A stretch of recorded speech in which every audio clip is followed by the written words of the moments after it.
ISIS Audio presents an unabridged recording of The Stranger Beside Me, written by Caroline England and read by Tamsin Kennard. To my airport Johnny Walker-Swigging cohorts, Liz, Charles, Emily and Jonathan, thank you for Paris. Love you all so much. So tired, too tired in the car next to Dad. The flash of his features and the comforting smell of his aftershave in the dark. Black night, slim moon, smooth wheels and soft warmth, and so very sleepy. Sudden headlights burn her eyes. A bend and, oh God, that familiar canopy of trees. He has to slow down. It's too dangerous. He's driving too fast. Stop! Dad, stop! You have to stop! She tries to form words, but she's dumb. It's coming, the film on repeat, the headlights, the bend, the trees. The curse and the swerve, the screech and the stench. Sizzling rubber, sweaty terror, jangling fear. The almighty jolt, the sickening sound of crushing metal. The shaky silence, perfumed by firework-like fumes. And inevitably the weight, constricting her chest and her body, pinning and pushing her down. Paralysis and panic, suffocating, stuck, blind, solid blind. Except for the blood, the brightest red blood. And her lovely mum's face she must always remember. Chapter 1. Sybille. Save for her red shoes, Sybille Matthews is all dressed in black. Despite her clanging agitation, her eyes sweep the stifling room with a will of their own. A waxed leather sofa and low tables, lantern lights and wicker cushions. Even an artificial bamboo. No doubt there's a tea house or a pagoda on the lawn at the back. A snort of derision escapes. Camouflaged by the plethora of suburban trees, she's watched this modern build in Wilmslow from outside many times. And now she's finally crossed the threshold. Just one of many fucking ironies. How often did she covet it from afar? The house that should have been hers. And yet now she's here, it's so depressingly tasteless. She reverts to the salt and pepper crown of the bloke in the queue ahead of her. A bald patch is developing, and she can smell the sour stench of his body odour from here. He's probably unaware of both. Blissfully smug and unknowing, like she was. Ignorant of what loitered, pernicious and deadly. What became that devastating and irrevocable knockout blow. The man gravely murmurs to the four-person lineup, shakes hands and walks away. Like taking communion in church, it's her turn to step forward and open her mouth. Can she? Can she do it without roaring alcoholic fire in their faces? Or crying, misbehaving, making a scene? Or maybe just bolting? But Gabriel is beside her, his hand cupping her elbow. Though his tiny frame draws her like a magnet, she tries not to glance at the boy. She can't bear to look at her, either, but she said she'd be here if this day ever came. Standing tall and beautiful and civilized, her makeup perfect, her crimson lipstick bright, she's here as she promised. She focuses on the wife's knuckles, white and sharp on the child's narrow shoulders.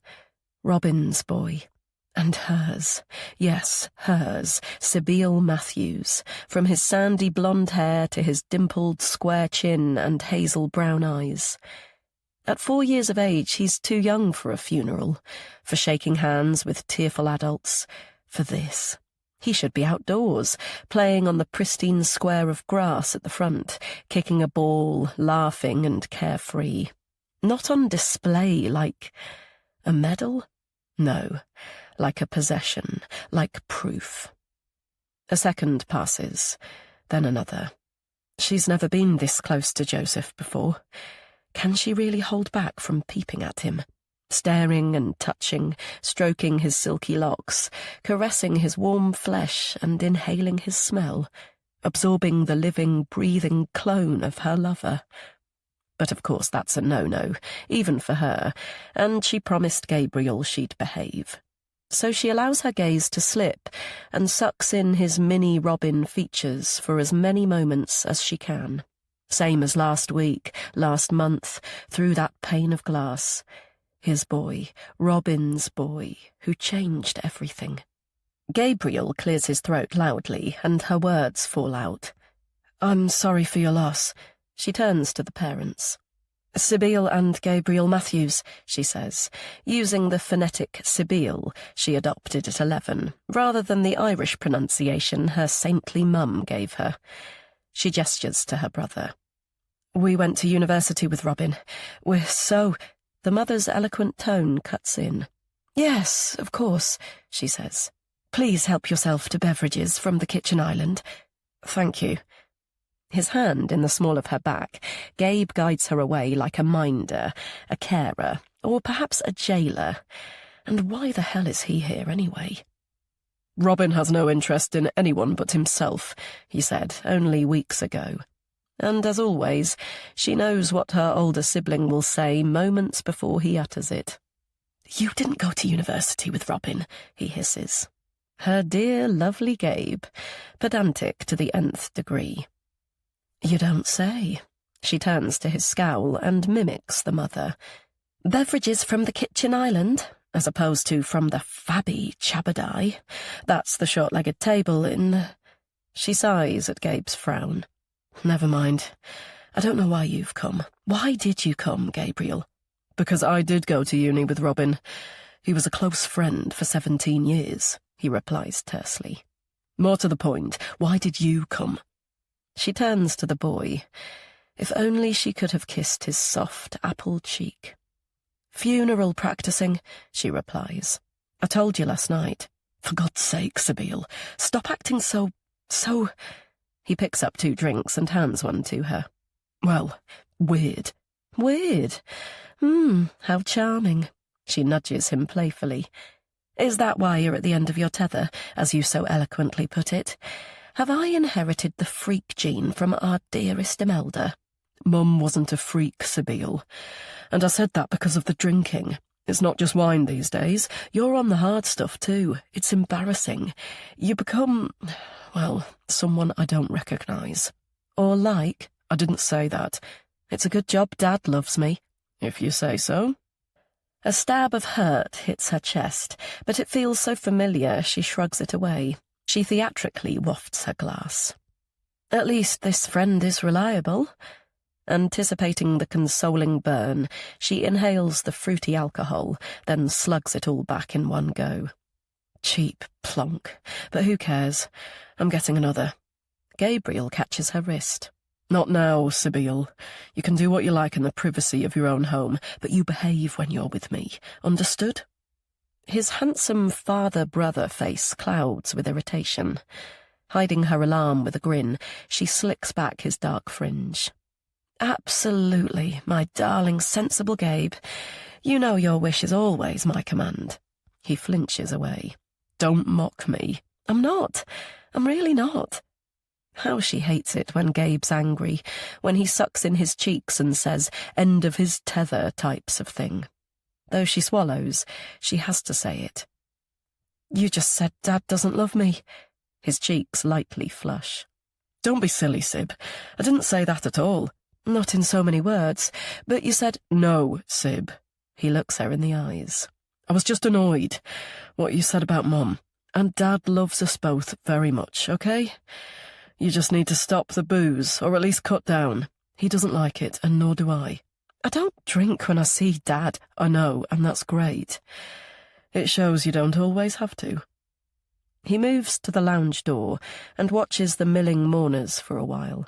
When the wife clearly clocks him, he finally turns back, his eyes shiny with emotion. "I see what you mean about the Chabadai table, and too much black leather for my taste." He offers his arm. "Come on, little sis. There's nothing for us here anymore, and I am your friend, your forever friend. You know that."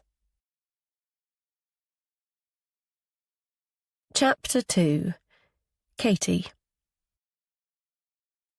It's the local village fete, so of course it's raining. Though Katie splashes through the downpour as fast as her wellies will allow, Bridget is already in position by the park gate. "Sorry I'm later than we planned. I was chatting to Dad." She turns towards the wind to blow back the ribs of her brolly. "So, what are we supposed to do again?" The blue reflective vest almost reaching her knees, Bridget looks the part. She narrows her eyes and studies Katie for a moment or two before speaking. "We're to stop cars from coming in this way." As if it's an indicator of Katie's well-being, she peers at Katie's old cagoule. "I can do it on my own if you're not feeling—" "I'm fine, really, and I promised I'd keep you company." She takes a quick breath and smooths her hair. "I can cope with a drop of rain, even if these damned tresses can't. Shame for the kids, though. That's what happens when the powers that be decide on me. Will you bring Milo later?" "Yeah, or Dad will." Katie gives up on the umbrella and lobs the torn remains into the bin. "He's to blame for my tardiness. Dad, that is. A letter arrived in the post just as I was leaving. Some guy asking him to visit." She pictures her father's ashen face as he studied the notepaper. "He's in a hospice. Poor man. So—" "Oh, no. Anyone we know. Some old school friend of his I've never heard of. He's 55, same as Dad, so far too young to be dying."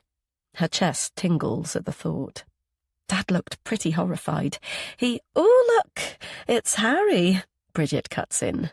She waves enthusiastically to a man with a dog, so Katie steps back and contemplates whether it's too late to lift her hood. The trickle of cold water down her spine suggests it is, so she smiles politely at the families trundling in, then reverts to Bridget, noting with some envy that Harry has sensibly opted for a baker boy cap. As she watches Bridget, she chuckles to herself. She's talking animatedly, barely pausing to breathe as usual. Not that Katie minds.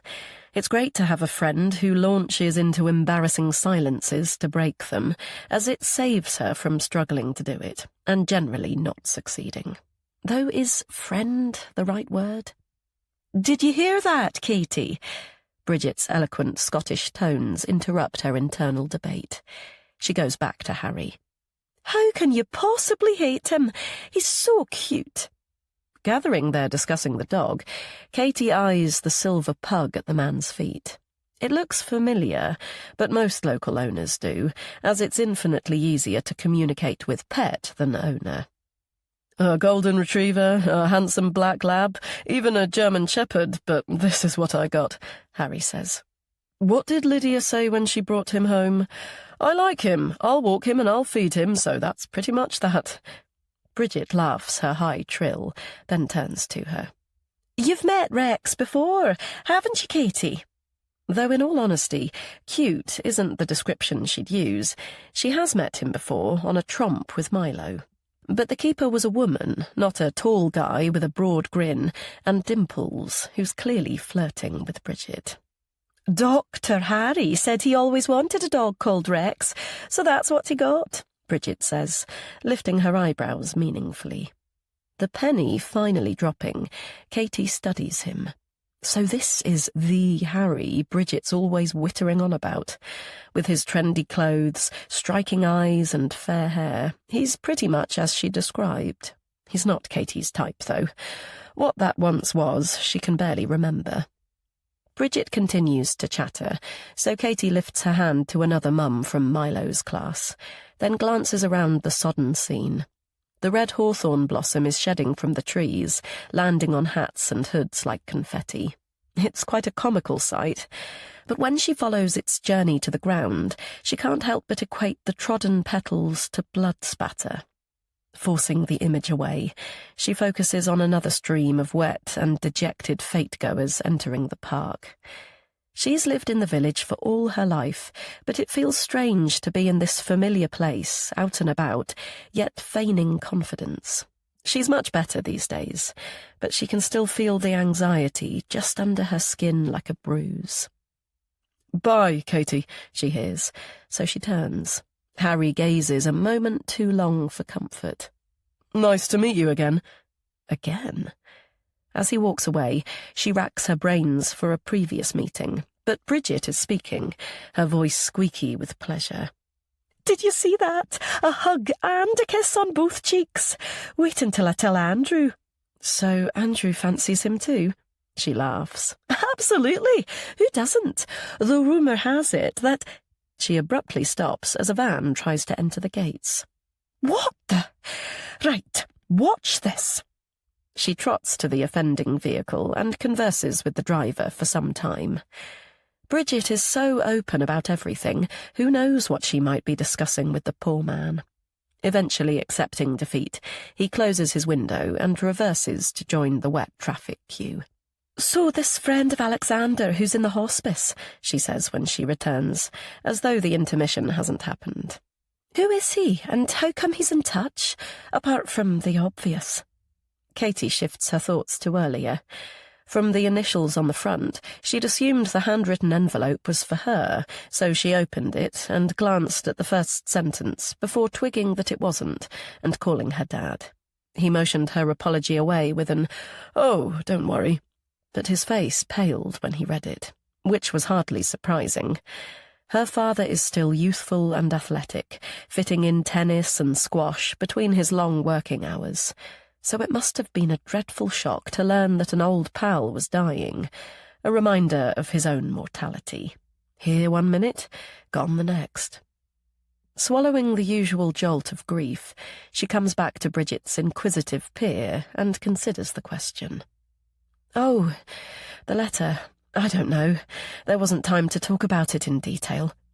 Instinctively, knowing he's near, she rotates to the pavement. Wearing a bucket hat someone must have left at their home, her father is approaching, holding her son's hand. "But talk of the devil, here he is. You can ask him yourself." He bends to kiss Bridget's cheek. "Made the mistake of telling Milo about the goldfish Katie won here many moons ago." He theatrically lowers his voice. "Between you and me, we were relying on a quick exit, but the damned thing lived for years. Tried everything from solitary confinement to starvation, but it seems goldfish like being neglected." "As though you'd neglect anyone, Alexander," Bridget laughs, the trill back. "Though I believe it isn't PC to sell them at fairs anymore. A pet shop's the thing, and these days they vet you. Make sure the tank is large enough and so on. Probably do a spot visit from time to time. Check the fish is getting 5 a day. Oh, Lord." Milo tugs his hand. "That's a swear word, Grandad, and you promised me a fish." Katie squeezes her son's shoulder. "Sorry, Milo, but with Grandad's fishy history, I don't think they'll let him buy one. Best stick with Poppy." "Poppy's so old. All she does is—" Milo begins to reply, but he's stopped short by a loud wailing from the park. A windswept lady is trotting towards them, her arms tightly around a little girl. "Anyone from the police? Is there a police officer anywhere?" Blue uniform flashes in. Thrown back in time, Katie freezes, but when she resumes her respiration, her father is lightly holding the woman's elbow. "What can I do? Slowly inhale and exhale. Don't panic. I'm here to help." Like a father to a child, he crouches on one knee, gently pressing her with questions. Breathe deeply. What's the problem? Where exactly did it happen? How long ago? What did the man look like?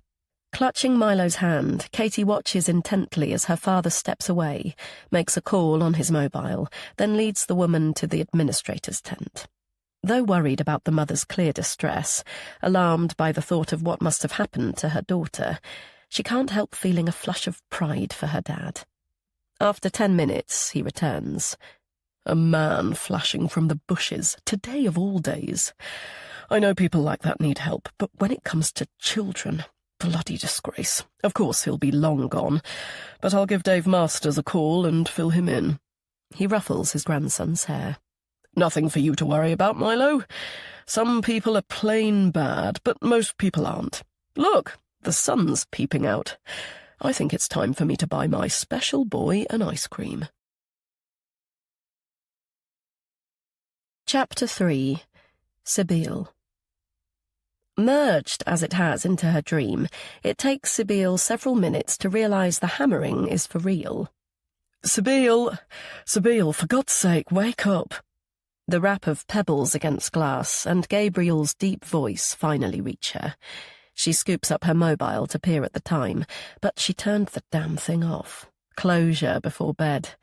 That desperate need to prevent the spurt of expectation and pleasure at the sound of the ringtone before brutal reality slapped them down. Robin is dead. He'll always be dead. Rushing from the bedroom, she almost slips on the stairs, but grabs the banister just in time to stop her breaking her bloody neck. When the dizziness finally passes, she flings open the front door, and the fragrant Yorkshire air breezes in. "What?" she says to Gabriel's shadowy features. "What's happened?" "Dad," he replies. "The hospice have called. They say he's near the end." "That can't be right. They said months, and he was fine when we saw him last week." She finds herself shouting. "He was laughing, Gabe. He said he'd be there for my bloody 30th. Shush. It's 4 a.m. You'll wake the neighbours." He ushers her back into the house. "I know. I'm shocked too, but you have to get dressed." He puts his hands either side of her shoulders. "Are you listening, Sib? It'll take an hour and a half to get there. We need to go now." She digs her toes into the soft carpet. "No," she says. Though her brain is rebelling, her jaw, her fingers, her whole body seems to know. She folds her arms to stop the shuddering. "Maybe they're wrong. How can they possibly tell?" "I've no idea, Sib, but they can. Get dressed quickly. We have to go." Lifting her chin like she did as a toddler, an infant, a girl, Sabine takes a huge breath and steps into the dim hospice room. It's a death chamber, she knows, yet her immediate thoughts are of the sweet shop at the top of her childhood road. Pear drops, she decides, or perhaps those sugary candies in the shape of a Coke bottle, or teeth, or a dummy. An innocent smell, which is ironic given that she used to steal them. "The acetone odour is caused by changes in the metabolism," Gabe mutters, as though he's a flaming doctor rather than a musician. He gently presses her towards a bedside chair. "You sit here, and I'll go the other side." Glad she swigged the mouthful of whiskey before leaving the house, she does as she's told, but instead of facing grim reality, she closes her eyes. Gabe's clotted voice breaks her cusp of sleep. "Take his hand, if you like." She squints at her brother's terse features. "Really? Have you?" "Yes." "Okay." Beginning at the outline of the prone figure's feet, she works her way up the bed to the arms. They're covered by the stripy pyjamas which belong to her dad, but when she reaches the hand, it's huge, far too lifelike and human in comparison to the shrunken shape. Perhaps it isn't her father, James Matthews, after all.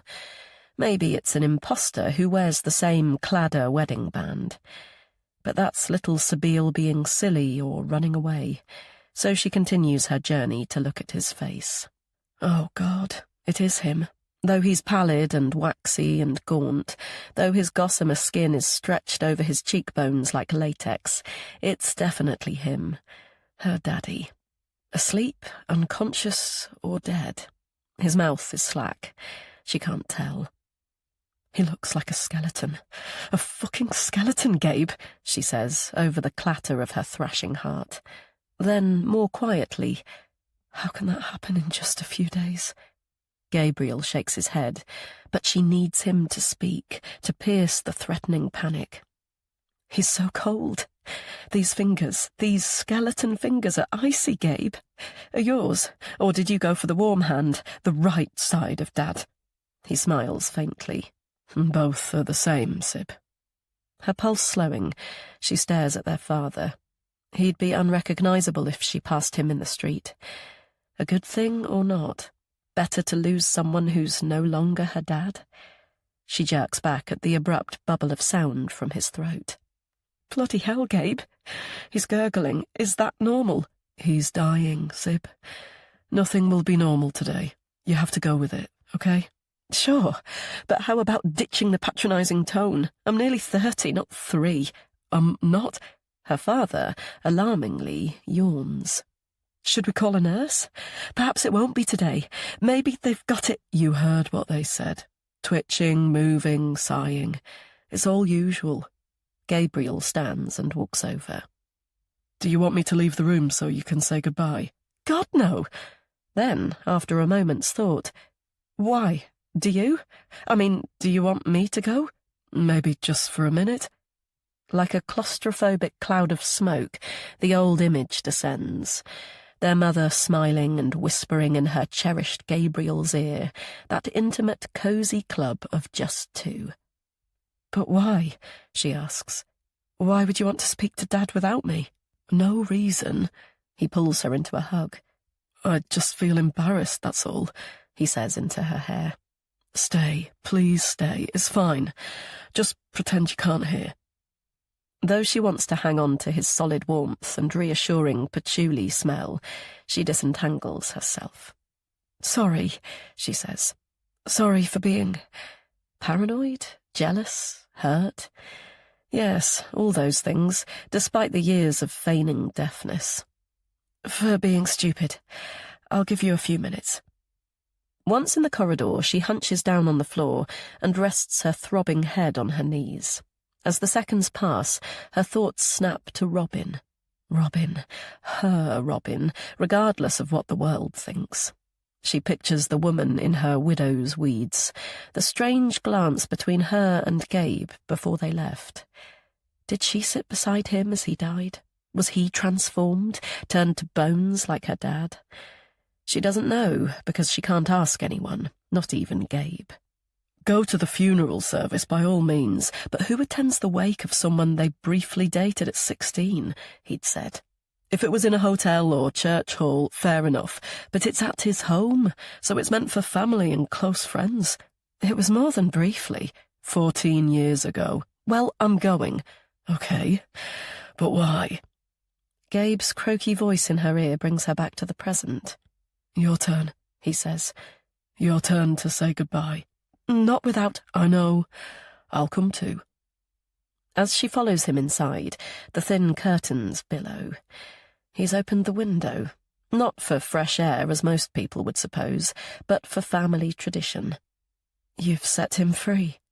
His expression tight and unbearably sad, he smiles thinly in reply.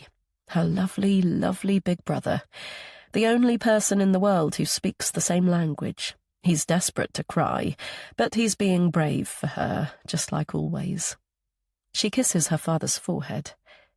Bye, Dad, she says, guilt sizzling in her chest at her own lack of tears. After all, this is a man she's entitled to grieve for. As a daughter, she can shout her anguish from the rooftops or the trees. She can beat her chest, weep and wail. Have people say they are sorry for her loss, host a tasteful bloody wake. His breathing is more laboured, Gabriel mutters. I think that means he's near the end. Retaking their seats, they sit in silence, sound in reverse, waiting for the rattle of death. But no final noise comes, just a couple of pants, then the rasp of their own lives. Do you think that's it? She whispers eventually. I don't know. Fucking hell, Sib, is this surreal or what? Her Gabe, who's usually so steady, suddenly guffaws so much it makes his shoulders shake. Consumed with flat panic, she simply gapes, but after a few moments his strange laughter stops. He rakes his fingers through his hair. Thank God, he says. Thank God it's all over. Chapter 4. Sibille. Although it's pitch black when she wakes, Sibille immediately knows where she is from the cold. And the bloody smell. Dank and fusty. Brooke House always had the aroma of old things, from the plethora of antique furniture and decaying tomes which clutter every room, to chalky floorboards, dead mice, and ancient wax. Then there was the tang of oil paints, liquin, linseed, and terps, mixed with the stench of her dad's tobacco. She just didn't notice any of it until she returned the first Christmas after starting university in Durham. "Oh, my God, Gabe, it stinks in this house," she declared, hurling herself next to him on the scuffed Chesterfield sofa. Yep, he replied, his attention on the newspaper he consumed from cover to cover. You just never noticed, like you don't notice anything. What a load of old tosh. As it happens, I observe everything. Dad's secret stash of 1,000,000 cigarettes, whatever you're currently hiding in your sock drawer for starters. In fact, I haven't had a nosy in your bedroom for eons. I need to investigate what Santa's buying me this year. As ever, he didn't rise to the bait. You only see what you want to see, Sib. That's how you are. Though only 5 years older, Gabriel was her father, mother, brother even then. She would have had an apposite answer, but she can't remember it now. Surprised at the darkness, she gropes for her mobile. There's strangely no bedside table, but a standard lamp on the floor. When dull light finally floods the room, she realizes it's the front parlour and not her bedroom, which explains the toasty warmth from the leather beneath her body, the scratchy blanket above. Wondering if she does only see and smell what she wants to, she squints at her surroundings. It's undoubtedly shabby now, but from the fiery red Moroccan rug, the 1940s marble fireplace, and the lion's paws sideboard, to the heavy pinch pleat curtains and shutters behind, the room still has stately elegance. Her eyes catch a brown and yellow damp patch on the far ceiling cornice, so she follows the bumps in the textured wallpaper down to the tiered skirting, snug against the worn carpet. No doubt it's a leak from the bathroom, the roof, a radiator, the sink in the attic, or the decrepit toilet closet. Like her private outpour of grief, there's a constant trickle of water from somewhere in Brooke House. Self-pity surfacing, she presses her eyes. When she moved to Yorkshire, she deliberately bought a new build with easy-to-clean units, modern plumbing, plain walls and coving. But in truth she missed this, the aromas and her dad. James Matthews, her lovely, gentle father. Bloody hell, the man in the hospice is deceased, gone forever. She saw it for herself, and yet it feels improbable, impossible, outlandish. As though waiting for the credits of an old black-and-white movie, she and Gabe stayed pinned to their seats for over an hour, wanting to seek out the fresh air but feeling too rotten to leave. A nurse finally appeared and gave them dispensation to go. They'd intended to drown their sorrows in a pub, any pub, but instead they drove here to Brooke House, their forever home. Gabe put the key in the lock with shaking fingers, opened up, and they tiptoed across the freezing hallway like thieves. "So he is dead," she said, when they stood in this room. The skeleton in the hospice was him. Gabe frowned, but she knew he understood. They'd both watched their father take his last breath, but it was only here that she finally felt his absence. James was the one thing that had warmed this old house. Gabriel responded with a shrug. "I need a drink." He stepped to the mahogany display cupboard and inspected the dusty bottles that had been there, untouched, for as long as she could remember. A faint smile on his lips, he pulled one out. "The Remy Martin, I think, don't you?" Now sitting up, Sibylle tests her head by shaking it. Surprisingly, there's no raging hangover, despite the ancient brandy, a somewhat inappropriate gift of thanks to a Methodist teetotaler. She pictures the crucifix her mother always wore. So, it wasn't okay for James to drink alcohol, but it was fine for him to marry a staunch Irish left-footer. A child accepts their lot as it is, yet now she contemplates it, the two ideals seem to clash.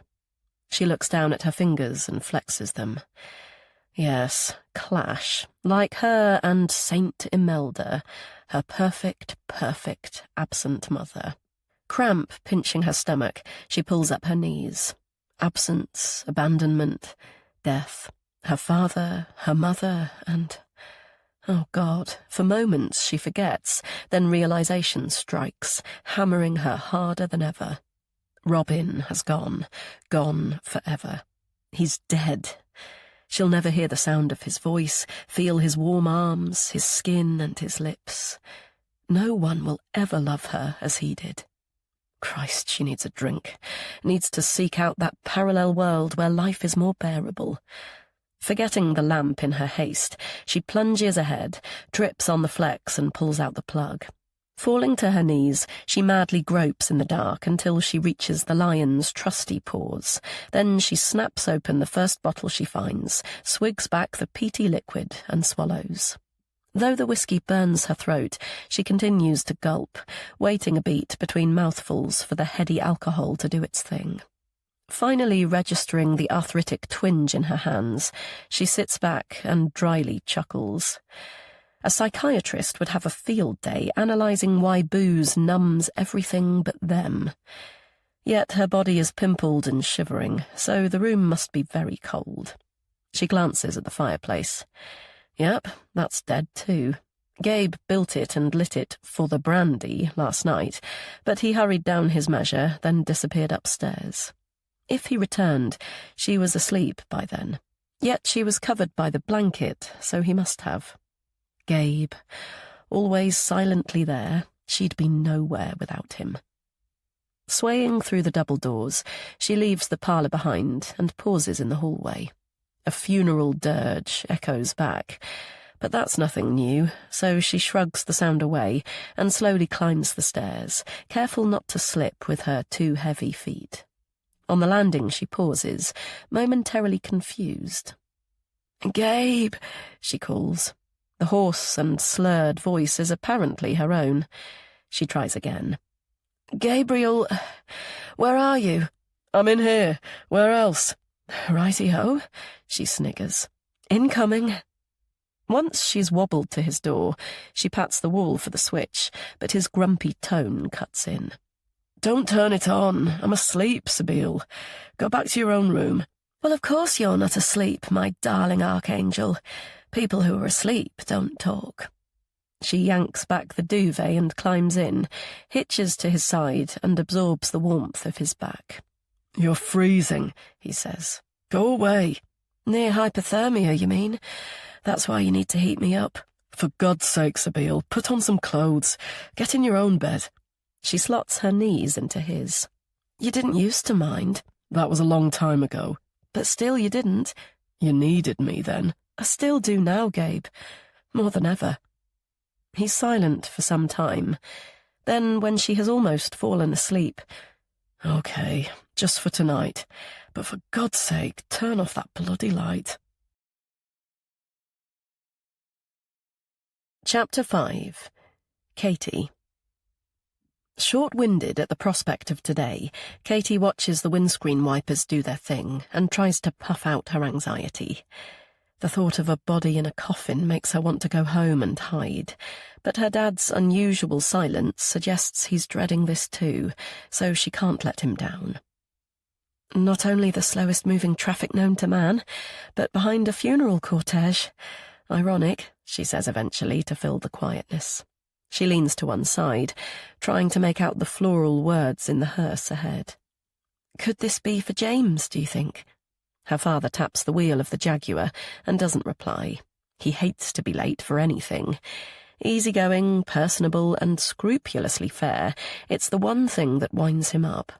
Back in her work experience days at his chambers, she had stood at the photocopier almost holding her breath, steeling herself to overhear criticism or snippets of gossip about him she didn't want to know.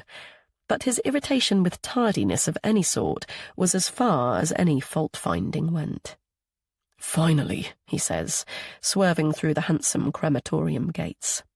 "Now the challenge of finding a space." Spotting one eventually, they tumble out and dash towards the immaculate flower beds overflowing with spring colour.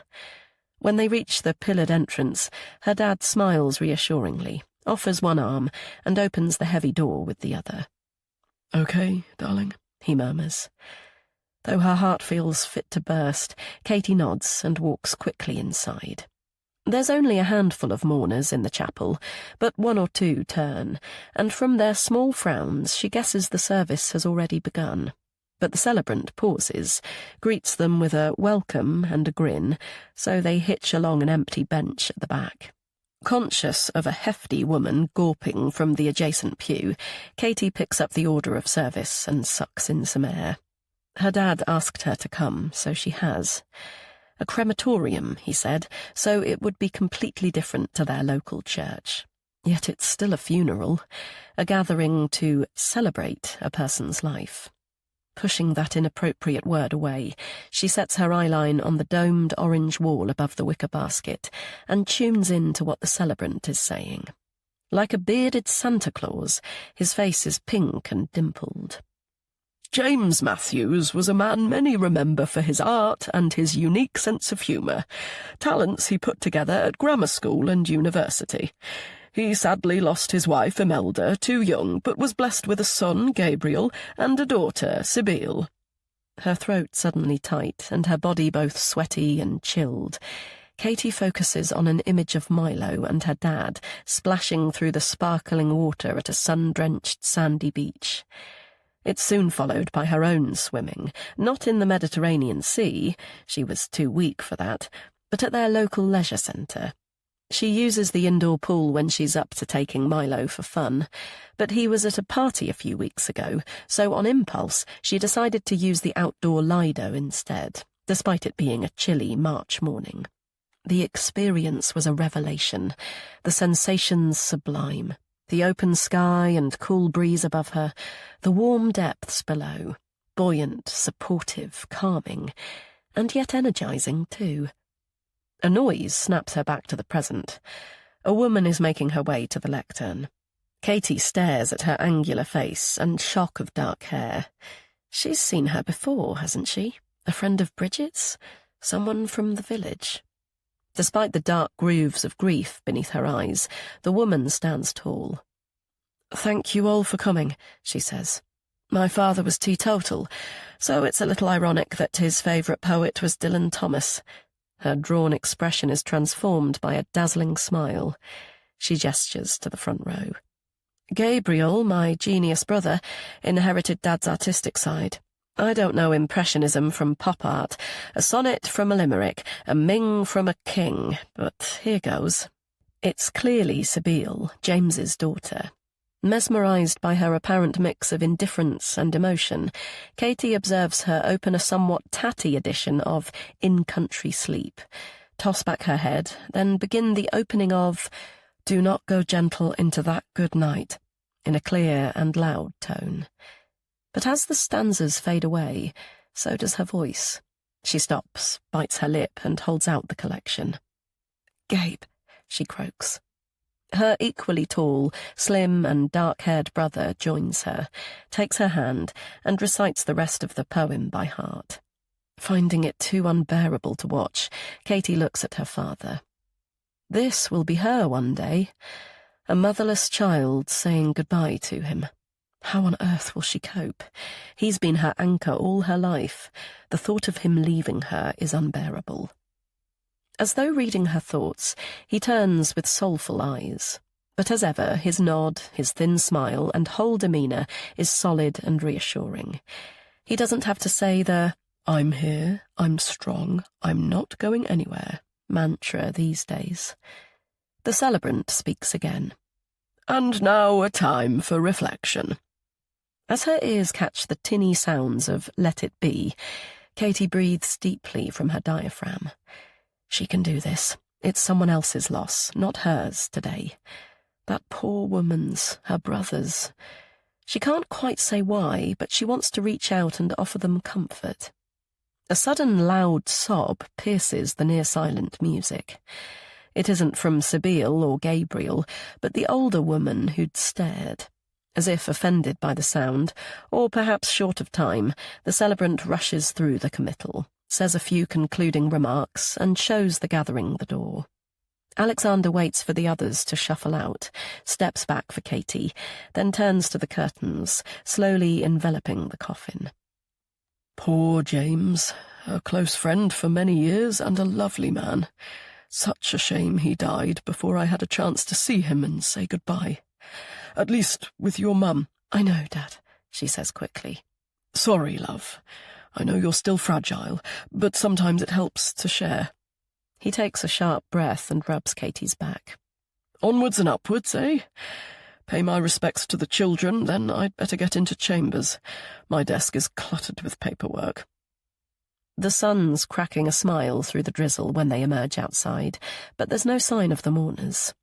Ah, what a pity. They seem to have scattered.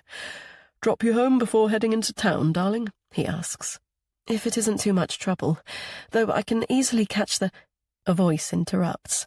Hello. Then louder. Hello. We're over here. Model-like, in a wide-legged trouser suit, Sybille strides towards them. Thanks for coming.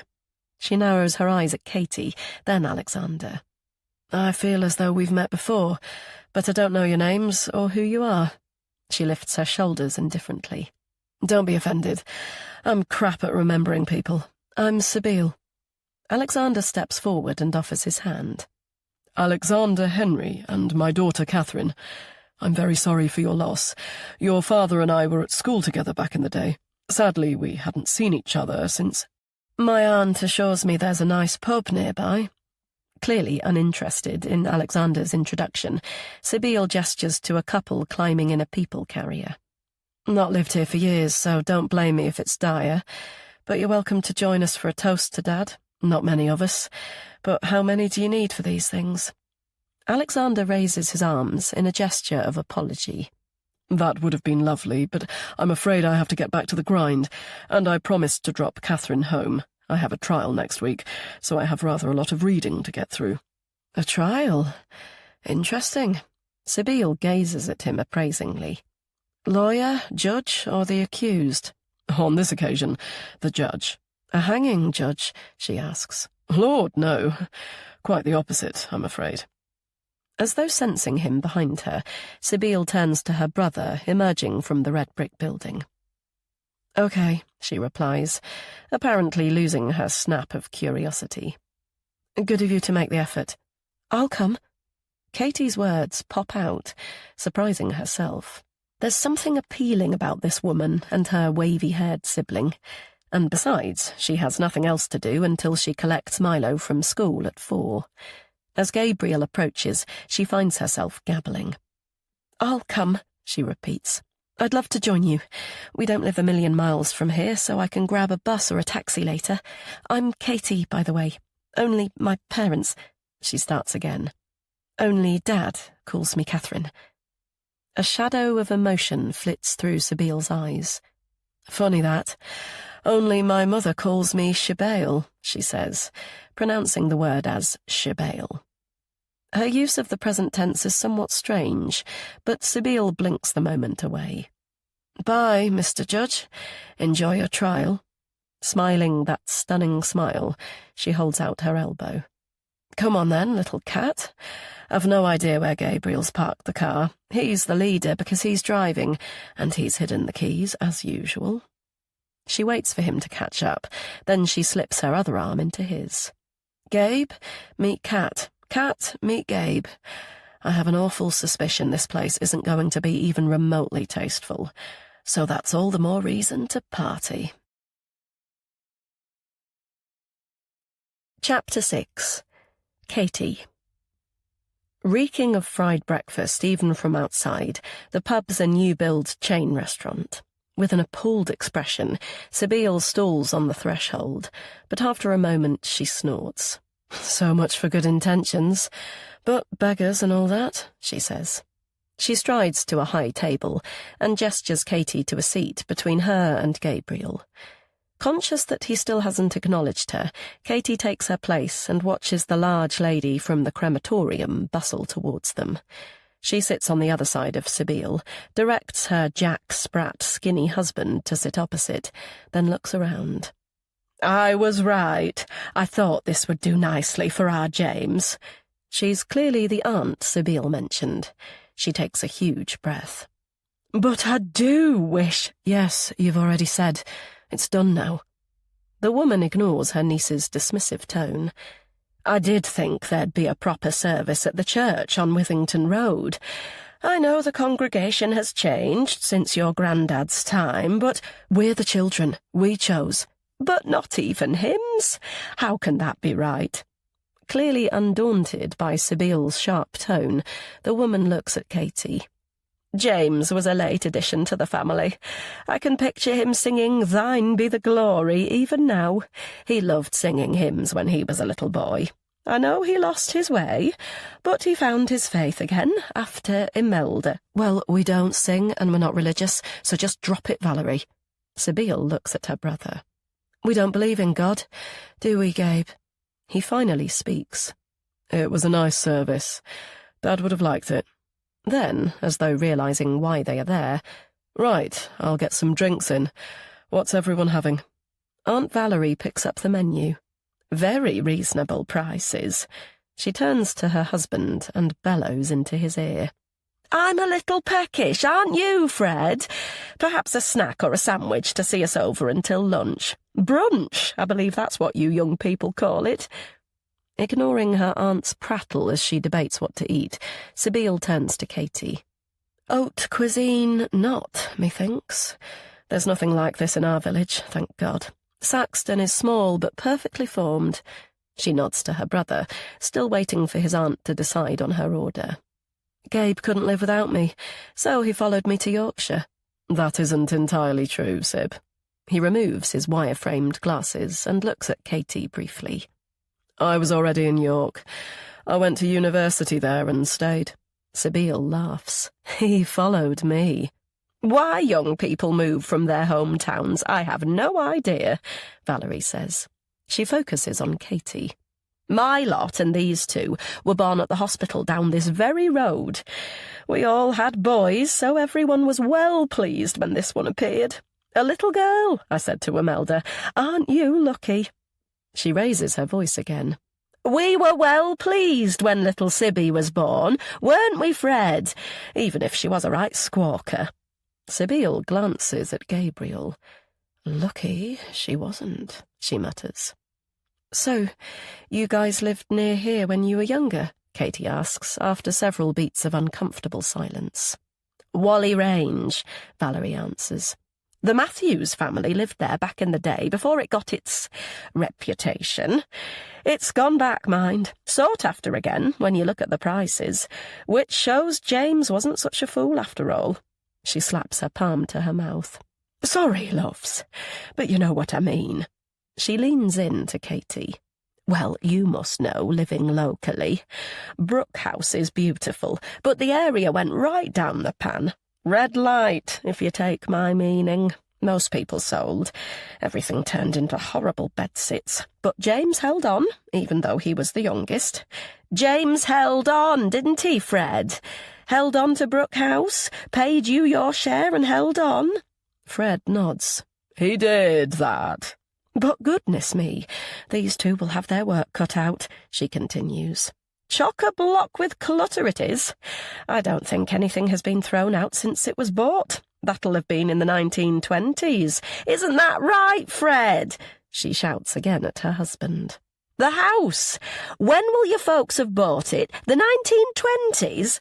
About then, aye. And they'll need to tart it up if they want a good price. Nothing's been done to it since... Her eyes flicker. Well, houses need a woman's touch, don't they? Still, I'm happy to get stuck in. Begin in the attic room and work down to the cellar. As I said to Fred, who knows what we might find? She fingers her chunky beads, tight on her neck. I'm hoping for family heirlooms, not mice, mind. Sibyl smiles stiffly. Gabriel and I have it sorted, thanks.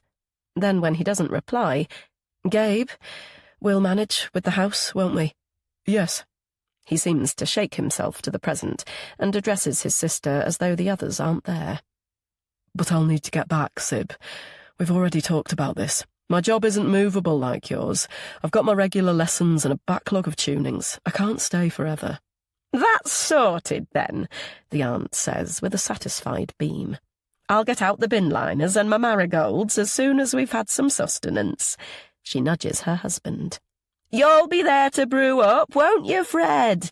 Then there'll be 3 of us. Perfect number. There's already 3 of us, actually, Katy says, the words flying out before she can stop them. Sibyl and Gabriel, of course, for as long as he can, and me. For a pulse of time, everyone stares, and just when Katy thinks she will die from embarrassment, Sibyl speaks.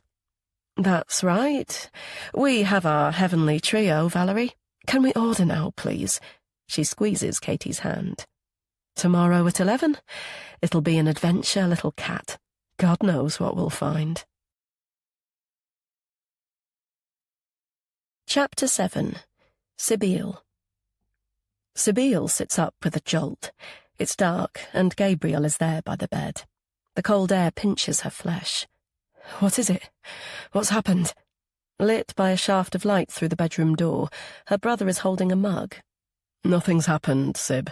It's 11:15. You asked that girl to come at 11, so you need to get up." He stares for a moment, then touches her shoulder. "We're at Dad's, Sib. Remember?" It takes a few seconds to adjust, to inhale the earthy aroma of coffee, to absorb Gabe's tense, handsome face. Of course. Dad is dead. His funeral was yesterday. Never to return. Like Robin. The thought grasps her throat. "You're wrong," she says, swallowing. "It can't be 11. It's still dark." Gabe strides to the brocade curtains and yanks them back. "See? Daylight." She flops back against the pillow and groans. She feels unbelievably groggy, her head like a scratchy sandbag. "What bloody girl?" "A woman, I suppose. Fringe and a high ponytail. No idea who she is. Daughter of one of Dad's friends or something." "One we've never bloody heard of." "An old school friend, you said. 40+ years ago, so it's unlikely we would. Now a judge? It was good of him to come. After several decades. Weird, if you ask me." Gabe folds his arms. "Like you turning up at Robin's." Robin. Oh, God, the ache. She tried to numb it with whiskey last night, but she was still awake in the early hours, just thinking of him. How he smelled, how he felt, how he spoke. That hint of northern twang infecting his posh vowels. How much she fucking missed him. And here it is again, pain in technicolor, just at the mention of his name. "Did you know her?" she asks. "Who?" "His wife. Zoe." Zoe. Fucking Zoe. "Yeah, not really." Gabe's eyes seem to flicker. "I went to the wedding, and so did you. Why do you ask?" "No reason." She slips down the bed. "So what does this girl-woman want?" "To help with all this. Your room, mine, Dad's." He ruffles his dark hair. "And the rest. It's an impossible task, Sib. God knows where we'll start." Hugging the pillow, she closes her eyes. "Good luck with that. It's too bloody cold to climb out. You should have worn pyjamas. Come on, get up. You asked her to come, Sibyl." There's an edge of irritation in his voice. "You liked her yesterday. She seemed very shy, but you encouraged her." "Did I?" She thinks back to the girl in the pub. Bit younger than her, probably. Fair-haired, pretty, sweet-looking. Not her type at all. But then again, she doesn't have a type. She doesn't have friends. She doesn't want them. She doesn't want anyone or anything except Robin. And Robin has gone. "Come on, Sib, make an effort. She seemed a nice person. She offered to help. Katy, I think she said her name was." Though she can't see her brother's face, she knows he's pushing back his glasses, a frown of love in his beautiful blue gaze. "Come on, I know it isn't easy, but try, Sib. Please." "So you do remember her name? I might get jealous if you're not careful." She throws back the duvet and strides out of the bed. "Time me. 3 minutes to get washed and dressed, and, of course, to look beautiful. Need to keep an eye on the competition." Chapter 8. Katy. Katy retraces her steps along the wide, tree-lined road. Though her heart is clattering loud in her ears, she tries to concentrate on the smell of newly mown grass and the pink and yellow blossom bursting from the branches. When she woke with the dawn this morning, she wondered if she'd really travel to Whalley Range. But after waving her dad off to work and dropping Milo at school, the rest of the day felt like a gaping chasm. so she walked straight from the playground to the bus stop, holding in her anxiety like a big gulp of air. She arrived far too early, so she hurried past the sleeping house towards Alexandra Park, not even turning to the closed curtains in case she was seen. Then she strolled around the walkways of the expansive, dappled gardens and shelved her apprehension by watching her own footsteps and inhaling the spring air. Now at the gate of Brooke House, she pauses to absorb its facade. Large and detached, it has a flat window and a bay either side of the wooden porch, and though it's undoubtedly worn and faded, it's still dignified and handsome somehow, like Laurence Olivier in his dotage. Like her own dad will be one day. She hopes, God, she hopes. Not like Sibyl and Gabriel's father, who has died far too young. But she doesn't want to think of death. She's pushing herself out of her comfort zone, so today's a good day. Taking a sharp breath, she strides to the front door and raps with the knocker. Nothing happens for a while, so she moves to one side, searching for a bell behind the dark, creeping ivy. She rubs the cobwebs from her hands, and when she looks up, the brother is on the threshold. "Oh, hi," she nervously chuckles. "Sorry, I didn't hear you." Hello. He gazes absently for a moment, then looks at a stash of paperwork in his hands. Sorry, I was in my bedroom. Nothing is ever where it's supposed to be. His frown clearing, he rakes back his floppy fringe. It's Katie, isn't it? Sib is just getting... He gestures towards a polished wooden staircase. Well, she'll be down in a... Sibyl's voice echoes through. "Let her in, for God's sake, Gabriel." He stands back. Sorry, yes, of course. Come on in. "Morning, little cat." Wearing only her underwear, Sibyl rubs her arms theatrically from the landing above. "Old bloody houses. Bet it's warmer out there than in here, which means it's haunted, of course. Gabriel, what happened to the heating? It's freezing." His eyes blue and almost feminine, Gabriel scans Katie briefly, then motions to the panelled hallway. Come through to the kitchen. It's warmer in there. "Okay, thanks." Sweaty and shy from his appraisal, Katie follows him past one closed door. She stops and examines a wall hanging to give her hot face time to cool before reaching the next. "This is nice." She points to a faded monochrome photograph. "Is it?" Yep, it's here. Gabriel joins her. Hard to believe it, but Whalley Range was one of the city's earliest suburbs. It was built by someone called Samuel Brooks from 1834 onwards. He clears his throat. Brooks called the area a desirable estate for gentlemen and families, so the rich and privileged could escape the city's dirt and congestion. Ironic, don't you think? Still, someone thought it fit to name this house after him. Surprised to hear him speak for so long, Katie considers how to reply, but she's saved by the unexpected sound of Sibyl's sardonic tone close behind her. "And this, little cat, is our beloved Roman Catholic Church of English Martyrs." Now dressed in an oversized sweater, Sibyl's finger is pressed against the glass of another framed image, this time of a church. She looks at her brother with raised eyebrows. "Our local, you might say. Just a stone's throw away for compulsory attendance. Truly beloved, isn't it, Gabe?" He snorts faintly without reply and heads to the end room. But Sibyl doesn't move. She stares at the old picture. "Remind me to show you the painting," she mutters.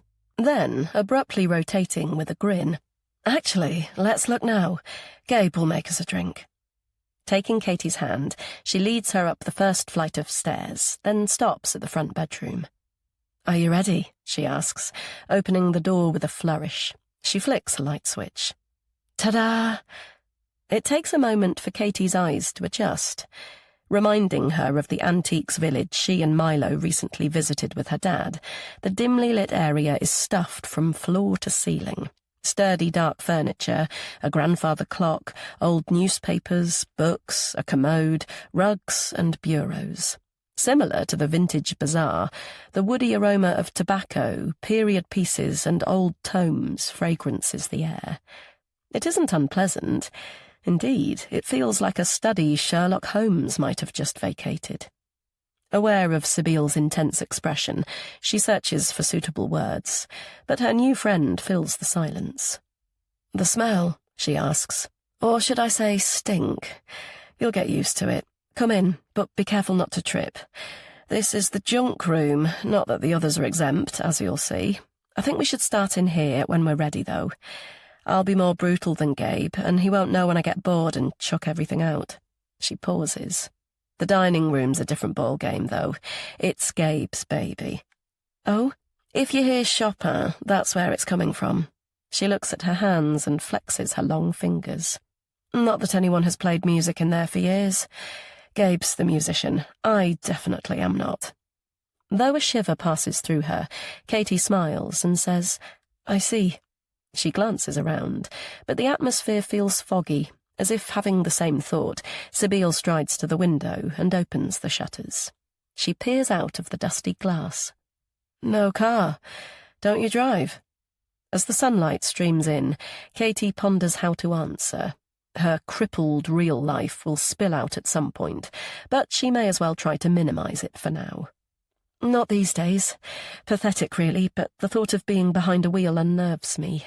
I should get over it, but—" "So that's why your dad was so keen to whisk you home yesterday? In the Jag?" "I guess so." "But you stayed." Sybil's dark eyes are sharp. "And now you're here." Still pleased with her impetuous decision, Katie can't help smiling. "Yes, I did, didn't I?" She spreads her arms and laughs. "There's quite a task ahead. I'm looking forward to helping. Do you have a plan?"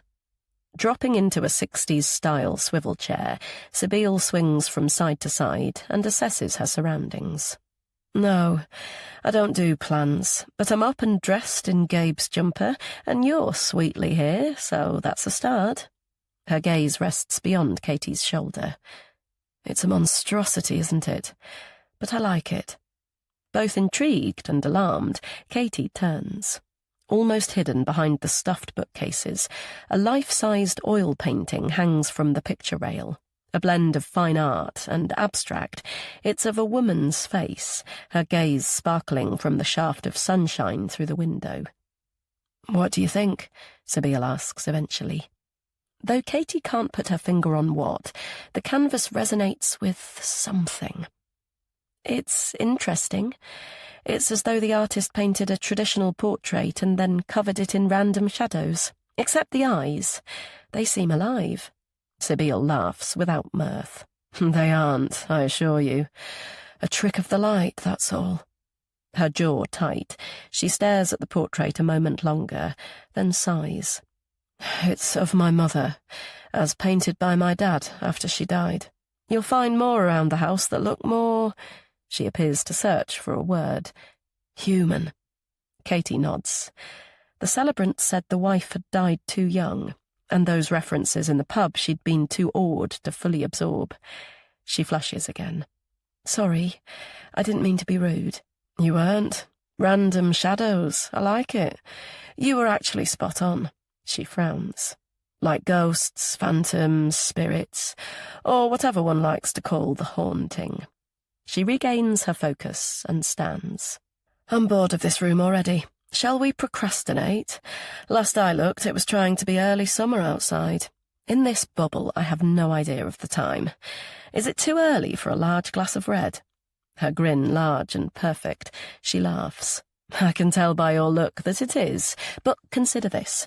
If you were on holiday, would nearly noon be too early?" Katie returns the smile.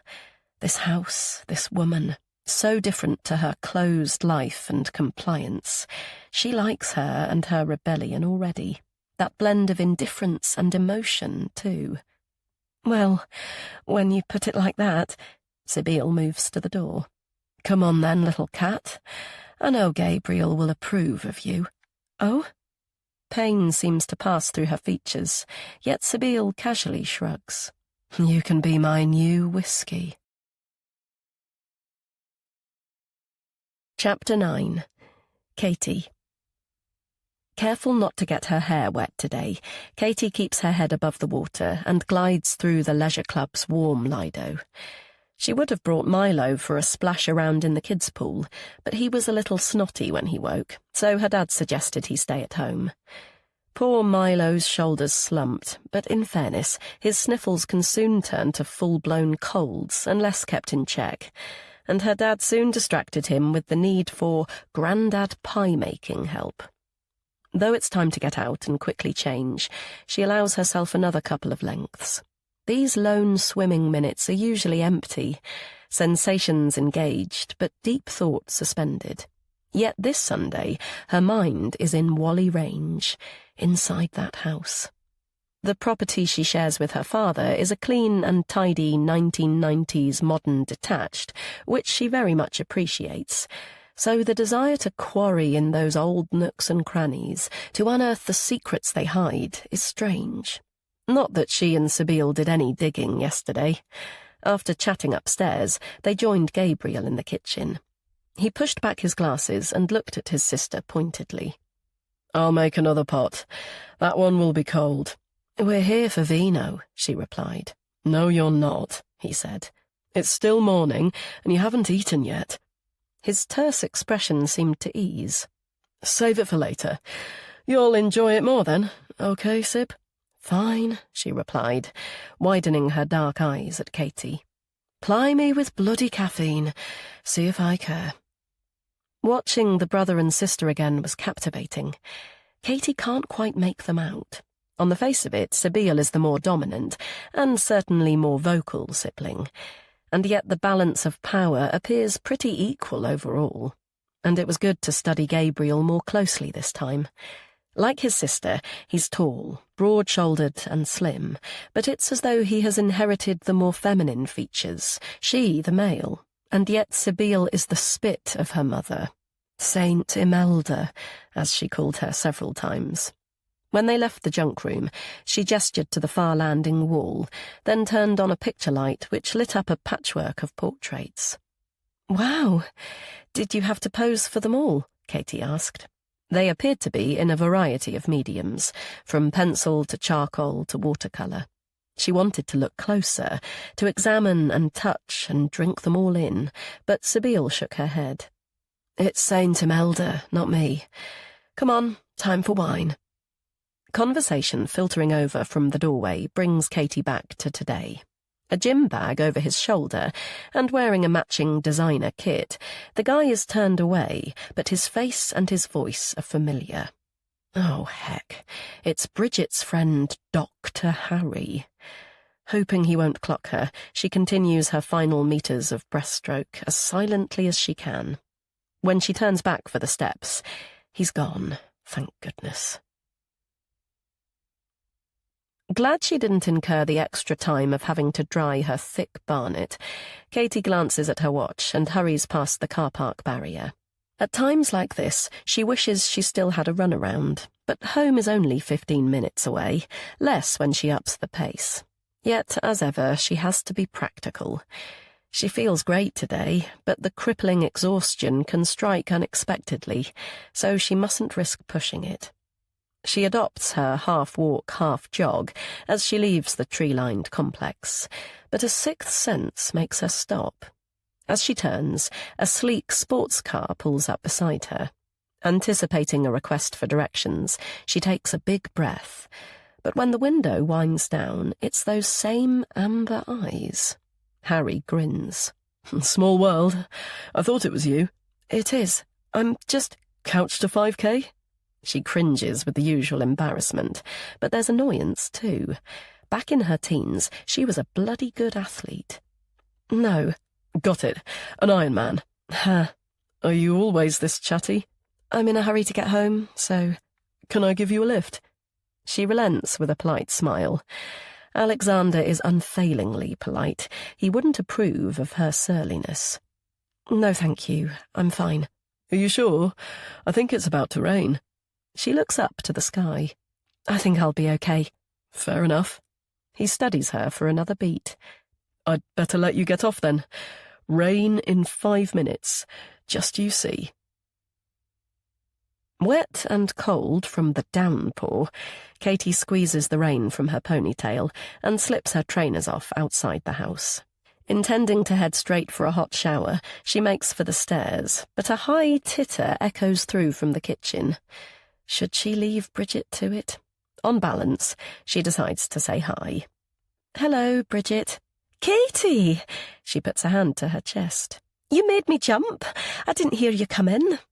Recovering herself from a cosy tete-a-tete with Alexander, she perches on a stool at the island and lifts her wine glass. "Are you joining me? Remind me not to drop in when your dad's preparing lunch. He made me get stuck in with some peeling, and I think this nail's a goner." Breathing away the surprising smart of irritation, Katie inhales the cooking aromas and watches her dad baste the beef joint. When he's finished turning the roast vegetables, he rotates and pecks her hair. "Looks like you got caught. You should have given me a bell." He nods to his companion. "Bridget offered to help, so I did a kindness by nominating her for the carrots. Onions always make me cry, but like the true gent I am." Bridget laughs. "That would have been cruel, Alexander. Smelly hands as well as a broken acrylic." "I'll do it." Katie picks up a chopping board and a knife. "How do you want it, Dad? Sliced, diced, quartered?" "Thought I'd toss it through the potatoes, so thick sliced, I'd say." "Okie dokie. Where's Milo?" "Upstairs, ferociously colouring the last time I looked in." Bridget takes a slug of her wine. "You do know how lucky you are, don't you, Katie? A man in the house who can not only cook, but who does it willingly."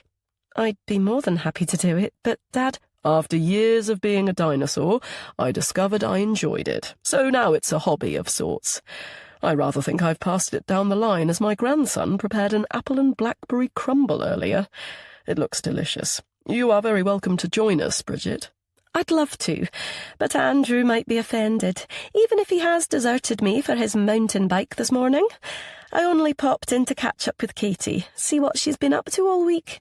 "Not much," Katie replies, noting that despite being a 27-year-old adult, she's being referred to in the third person. Again. And why does Bridget pop in at this time on a Sunday when she knows she'll be at David Lloyd? But Bridget's flirtatiousness with her dad was ever thus. What irritates her far more is the dig about meals. She is perfectly willing and able to do it herself. Alexander doing the honours is just a habit they fell into. Oblivious to Katie's tart reply, Bridget flashes another smile. "This claret is delicious. You shouldn't tempt me so early in the day, Alexander." Her eyes shiny with interest, she lowers her voice. "Seeing as Milo's busy, I can ask about the funeral. It was Thursday, wasn't it? An old school friend, I think you or Katie said. How did it go? A wife and kids?" Then looking from him to Katie, "I take it there was a wake?" "Quick, to be honest," Alexander replies. "Not helped by me having to shoot off to Chambers. A fascinating case, though. Internet fraud is growing daily. This one has it all. Email compromise, data breach, denial of service, malware, phishing, spoofing, ransomware. The list goes on. If you're staying, I could—" "Perhaps another time." Bridget stands. "I'd better get off and see if the cyclist has returned." Katie carefully continues slicing the onions and inwardly smiles. Never one to offend, her dad always seamlessly changes the subject when he doesn't want to talk about something, or, more to the point, when he knows Katie doesn't want to. She'd saved the story of her surreal visit to Brooke House to please and astonish both him and Bridget. Indeed, she'd been looking forward to regaling them with each and every detail about her strange yet fascinating new friends. But, on reflection, the thought of keeping them secret a little while longer feels rather nice. Chapter 10. Sibylle. Intermittent pearls of rain fall from the gloomy sky, land on the SUV windscreen, then splatter and spread like globules of spittle. Sibylle opens the glove box, selects the first pair of sunglasses she finds, slips them on, and pulls down the mirror flap. It's Gabe's fault she's here. They had a row this morning at breakfast, which might just have been lunch, and she had to get out. Despite her sheer misery, she snorts to herself. She shouldn't have been such a good girl. To please Gabe, she'd dropped the empty J&B bottle in the brown bin, more or less leaving the evidence in plain sight. "What's this?" he asked, wafting his find when she flopped to the kitchen table. "Recycling, I think one calls it. It was half full when I went to bed last night. Apart from your well-being, whiskey costs money. How much a go? £20? Insulting, Gabe.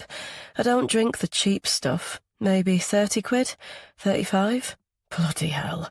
That's nothing. Maybe to you. It's a whole hour of teaching time." Her head badly thumped. The last thing she needed was a lecture. Then charge those ghastly parents more for lessons, or ditch the snivelling kids for your London piano tuning. Anything to stop you constantly moaning about money. She looked at his uniform of jeans and a shirt. What do you do with it anyway? You're always skint, you dress like a pauper, your car's 1,000,000 years old. Off subject, Sabine. You'd already had plenty of wine before I left. The amount you're throwing back isn't good for your health. You drink more than you eat, you've lost weight, and your face— Stop lecturing! There was no need for him to get personal. Commenting on her looks was below the bloody belt. And how would she possibly begin to explain about the parallel world she needs to escape to? Not just now, but forever. For 1 minute, shut up. You're not my bloody father. More's the pity. You didn't drink when he was in the house. He might be dead, but the least you can do is respect it now.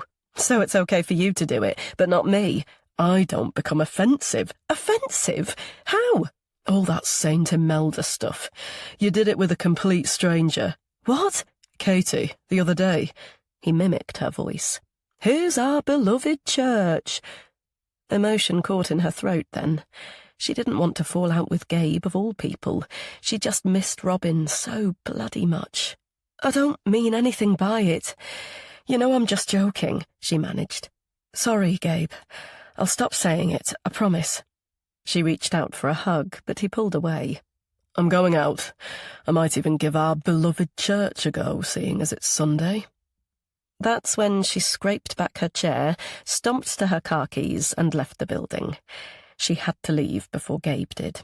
The music and bad dreams were still tangible, the thought of being alone with them unbearable. A coffee to cool off might have been the plan, but she didn't bring her handbag, not even a coat, and she found herself here.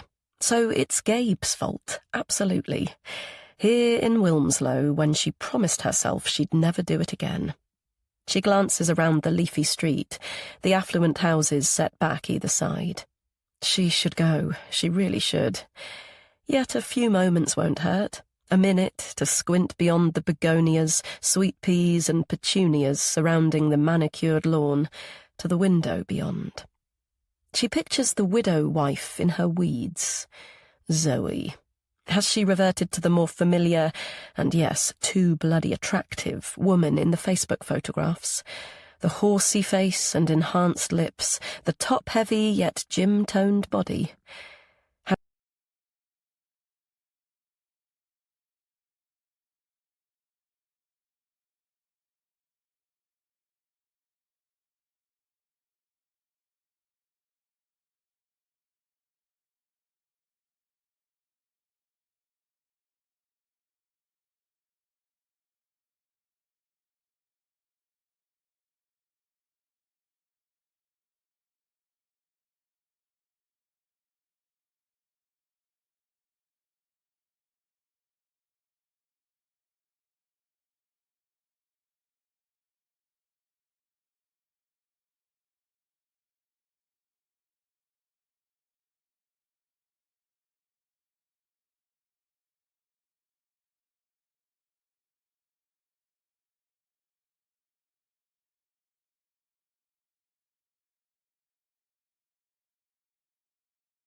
Yes, Milo grins.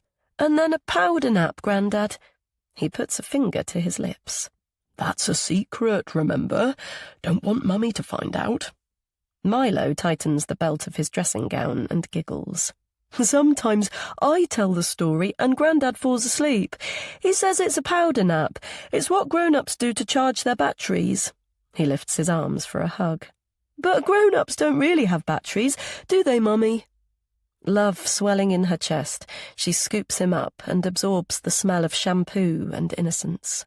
No, Milo, they don't. But your Grandad is so full of beans, sometimes I wonder. He pulls away, his eyes like brown, shiny buttons. Baked beans, Mummy. Grandad always says, Heinz every time. A bean won't pass my lips unless it's Heinz.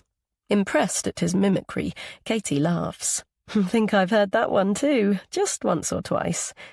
Suddenly realizing her boy will be too heavy to lift fairly soon, she hands him to her father. Night-night, gorgeous. Don't forget to clean your teeth. See you in the morning, bright and early. Once the door clicks to, she wryly smiles at the thought of powder naps. How nice it would be to cure her lethargy with a quick siesta. But once her eyelids droop, she's immediately dragged into black, tarry sleep. And although she tries to climb out, she just can't. More recently, she's learned not to fight it. Better to defer the calling of her bed's comforts for as long as she can, though it's rarely later than 9 when she's feeling like that. But this evening, she's just tired like anyone else, isn't she? To convince herself, she extends her arms high, then touches her toes several times. The action summons a flash of Dr. Harry in his ridiculous lycra, doing stretches as he chatted to his pal this morning. As if he was a professional sportsman, the idiot. Yet, in fairness, it did rain as he'd predicted the moment he drove away, so perhaps she's the fool after all. And with her track history... Shaking off that thought, she pads to the kitchen and stares at the Nespresso machine. Another coffee, or wait for her bedtime cocoa? She went on to decaf several months ago to help with the jitters, the heartburn and anxiety, but sadly not for insomnia. The cure was self-prescribed, an internet search as usual, the same one which said most decaffeinated drinks still contain some caffeine. But it made her feel better. Progress, a step in the right direction, like the swimming these days. Her ears prick at the distant peal of her mobile. When she finally locates it beneath Milo's pile of soft toys, it's a number she doesn't recognize. The unknown still scares her, but she focuses on progress and steps, and answers it. Hello? Robin left me. He left me all alone. It takes a moment to work out the slurred voice. Sabeel? Is that you? He left me all alone. Robin, my beautiful man. What on earth? It's Katie here, Katie Henry. Is that you, Sabeel? Are you okay? I know it's you, my little Kit Kat. I'm all on my own. He's gone. Who's gone? Gabriel. We argued and now he's fucked off somewhere. He never tells me where. He's hiding something, I know. He always has, little cat. Why doesn't he tell me? He's supposed to love me. Oh, I don't... Well, I don't care anyway. Wherever he's gone, he can stay there. But you need to come. Please, will you come? Keep me company for a bit. Katie pauses to consider her request. This call is most odd, and if Sabeel's incoherent rambling is anything to go by, she must have drunk a lot. And yet there's a warm, spreading glow in her chest. Her strange but fascinating new friend needs her, because only a friend would ask, right? Yes, of course I'll come. It's just... She falters. Her dad's with Milo. It's past Milo's bedtime. She can't drag them out. How will she get there? Thank you, Sabeel's voice appeals. Now, Kat, you will come now, won't you? Come and turn off the bloody piano. This audiobook is offered freely, with gratitude. Take a quiet moment for yourself, listen to the music, and we'll be back with more in just a moment. Thank you.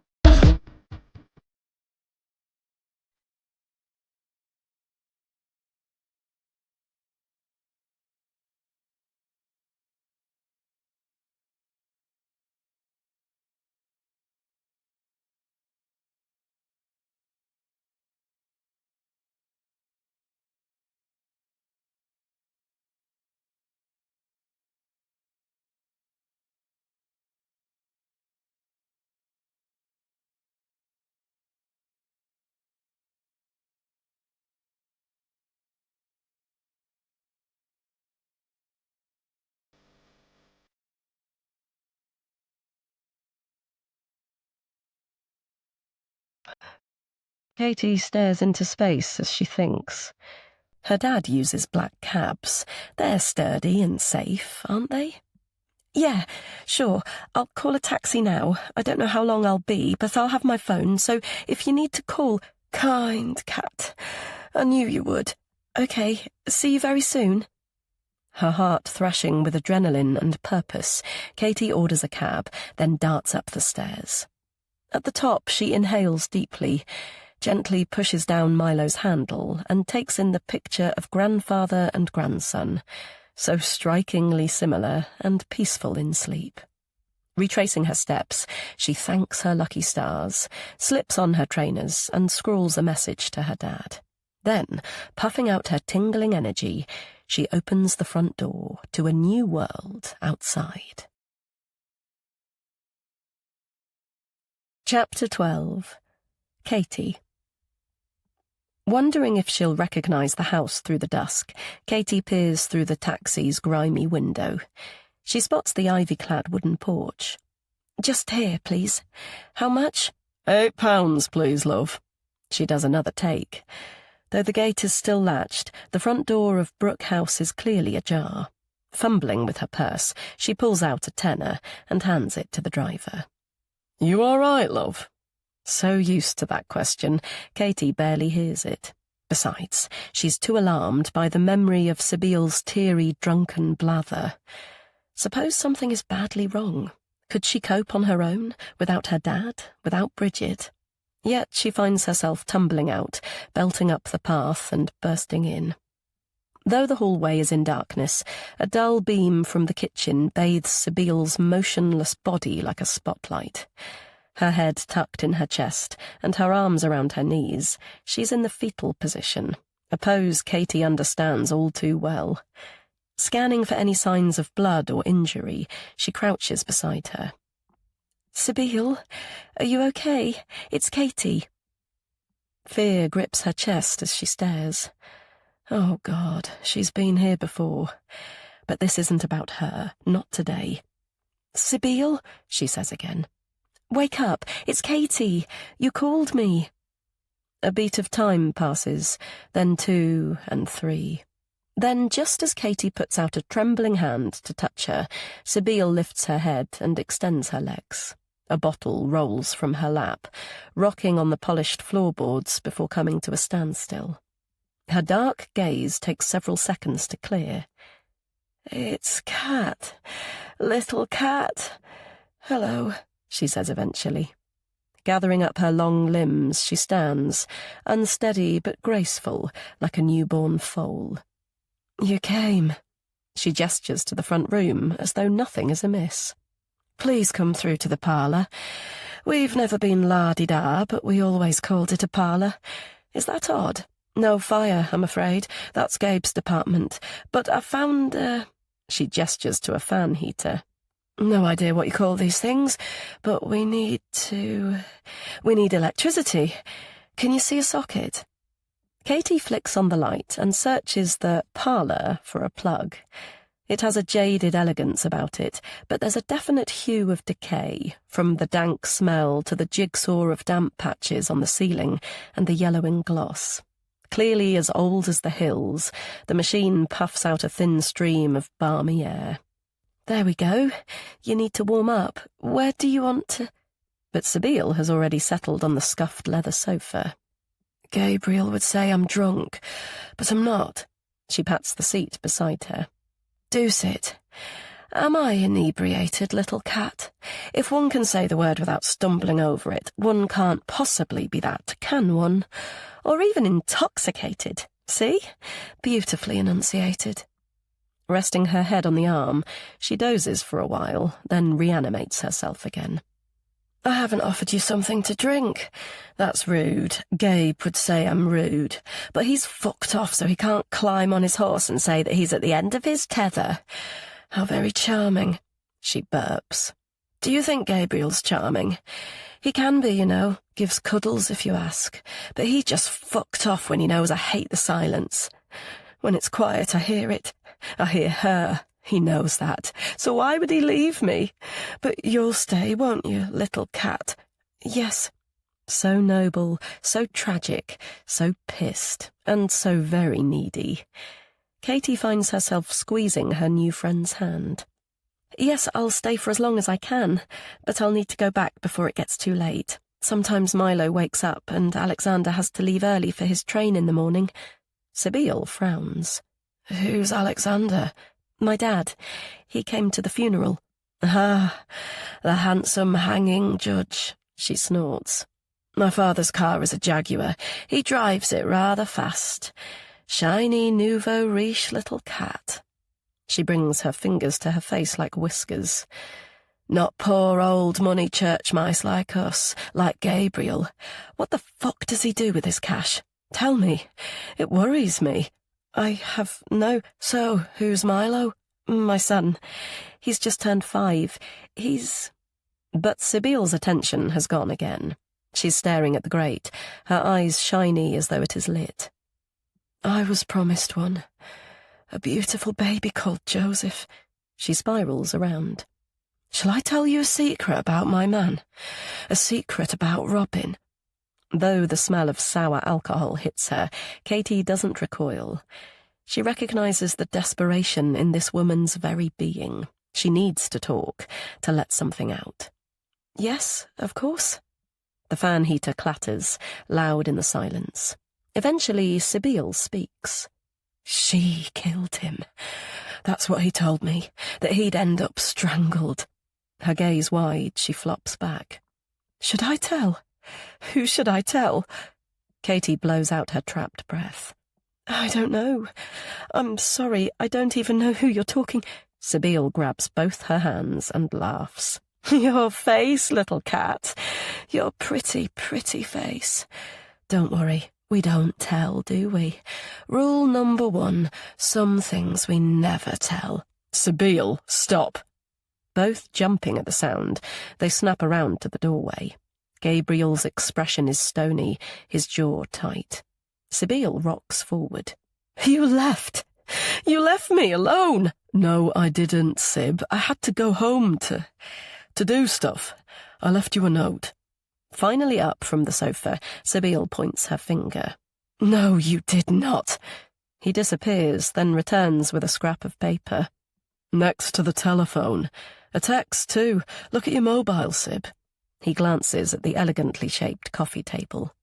No drink? Sorry, Katie, that's rude. What can I get you? Rude, Sibyl whispers loudly. Though she smirks, the tension between the siblings is palpable.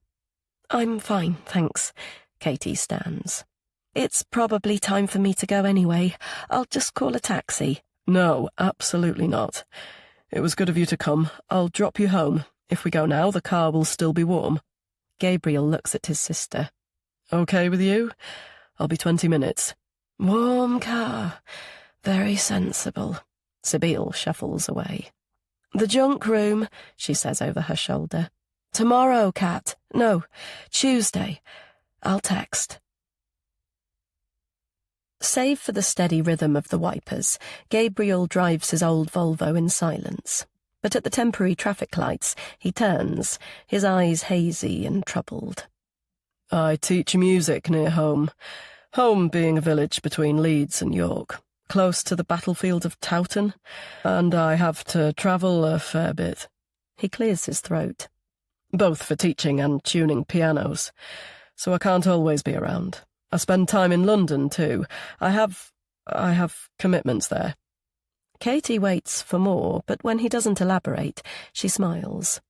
I got to grade 8, but I haven't touched our upright for years. It probably needs a good old tuning. Then, after a moment, not that I'm asking you to... It all depends what you want from your piano. Take jazz, for example. You need that hard and crisp hammer, but something cosy like the blues, well, some tuners shred the felt to get a softer sound. That's interesting. I didn't know that. Yeah. He takes a big breath. Sib, whatever she said about Mum, well, she wasn't that bad. In fact, not bad at all, really. She suffered from severe postnatal depression after Sib was born, and despite medication and counselling, she never recovered. He rakes his hair and sighs. Look, I know mother and daughter relationships can be fraught at the best of times, and I love Sib. She's fun, unbelievably intelligent, a brilliant businesswoman, but sometimes... Well, you've probably gathered she can be a bit dramatic when the fancy takes her. His look is so intense, it's all Katie can do to maintain eye contact, but she's saved by a beep from behind them. "Thanks so much for the lift," she says when she finally climbs out. "I hope she's okay." His cloudy features are transformed by an unexpected smile. Sabine always okay, and all the better for having a friend, so thank you for coming. Feeling his gaze burn her spine, Katie strides over the driveway and fumbles to insert the front door key. Though it's nearly midnight, she's exhilarated, excited, and wide awake. What a surreal and compelling couple of hours. So very different to her closeted, mundane life. As she heads for the stairs, she chuckles to herself. How on earth will she manage to sleep? Chapter 13. Sabine. Inhaling the satisfying smell of new leather, Sabine pulls up the SUV outside Little Cat's house and presses the horn. After overthinking how shit her life was during a work-related trip yesterday, she woke up strangely cheerful, excited by the prospect of hanging out with her. Not that her new friend is actually so little. She's shorter than her, but most girls are. It's more her petite, pretty face, all neat and symmetrical, and shiny like a dolly's. Why that's appealing, Sabine doesn't know. She had zero interest in the tick-box dolls, babies and Barbies, and all the girly paraphernalia that went with them she was bought as a kid.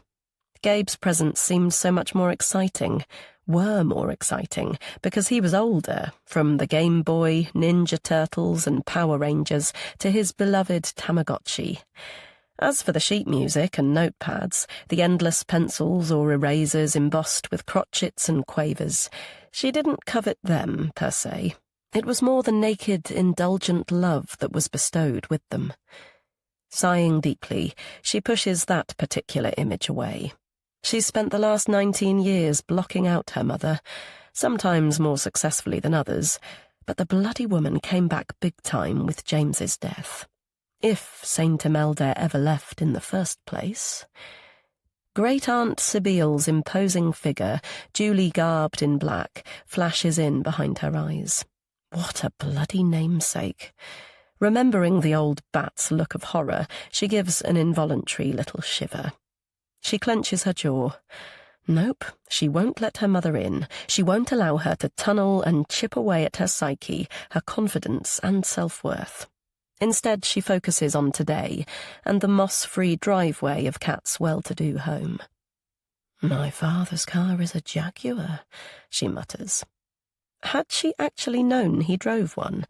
Or did the hanging judge just look like that respectable, wealthy, but not overly flashy sort who sends their kids to elocution lessons?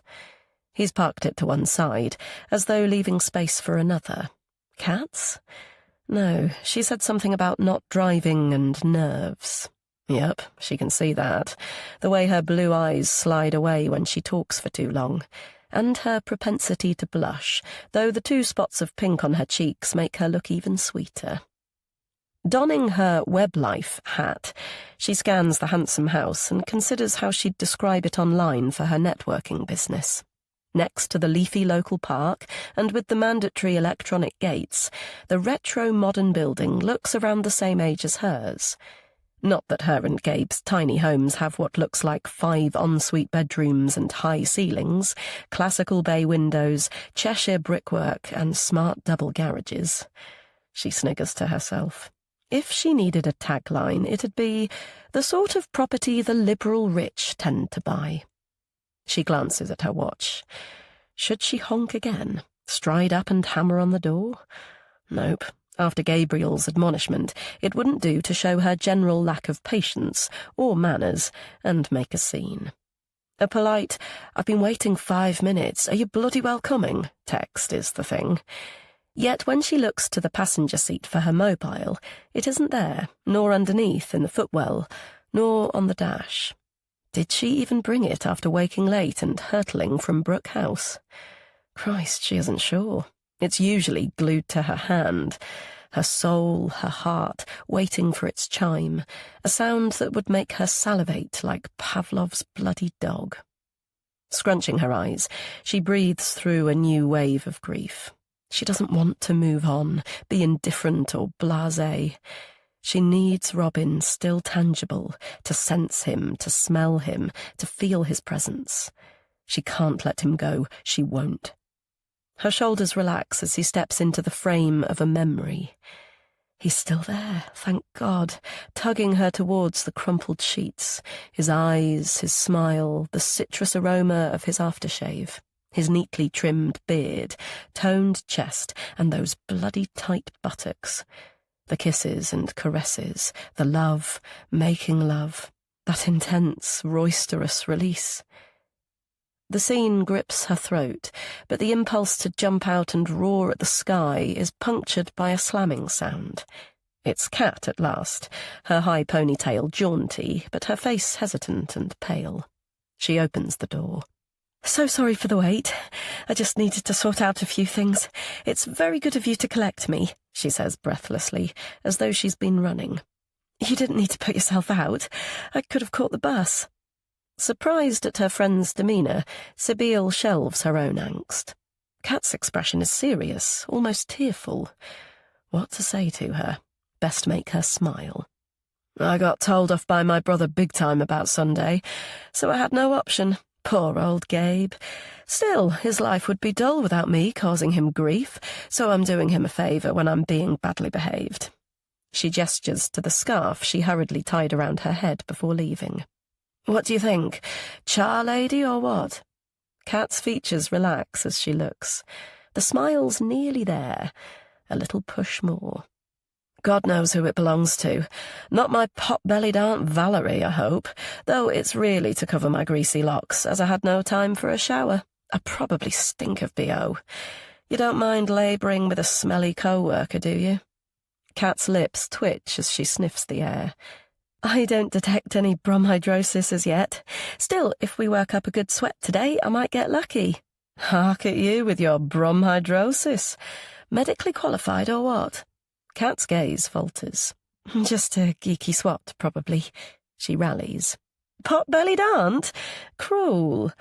Brooke House is so huge. Clearing the junk room to start, I think you said." "Did I?"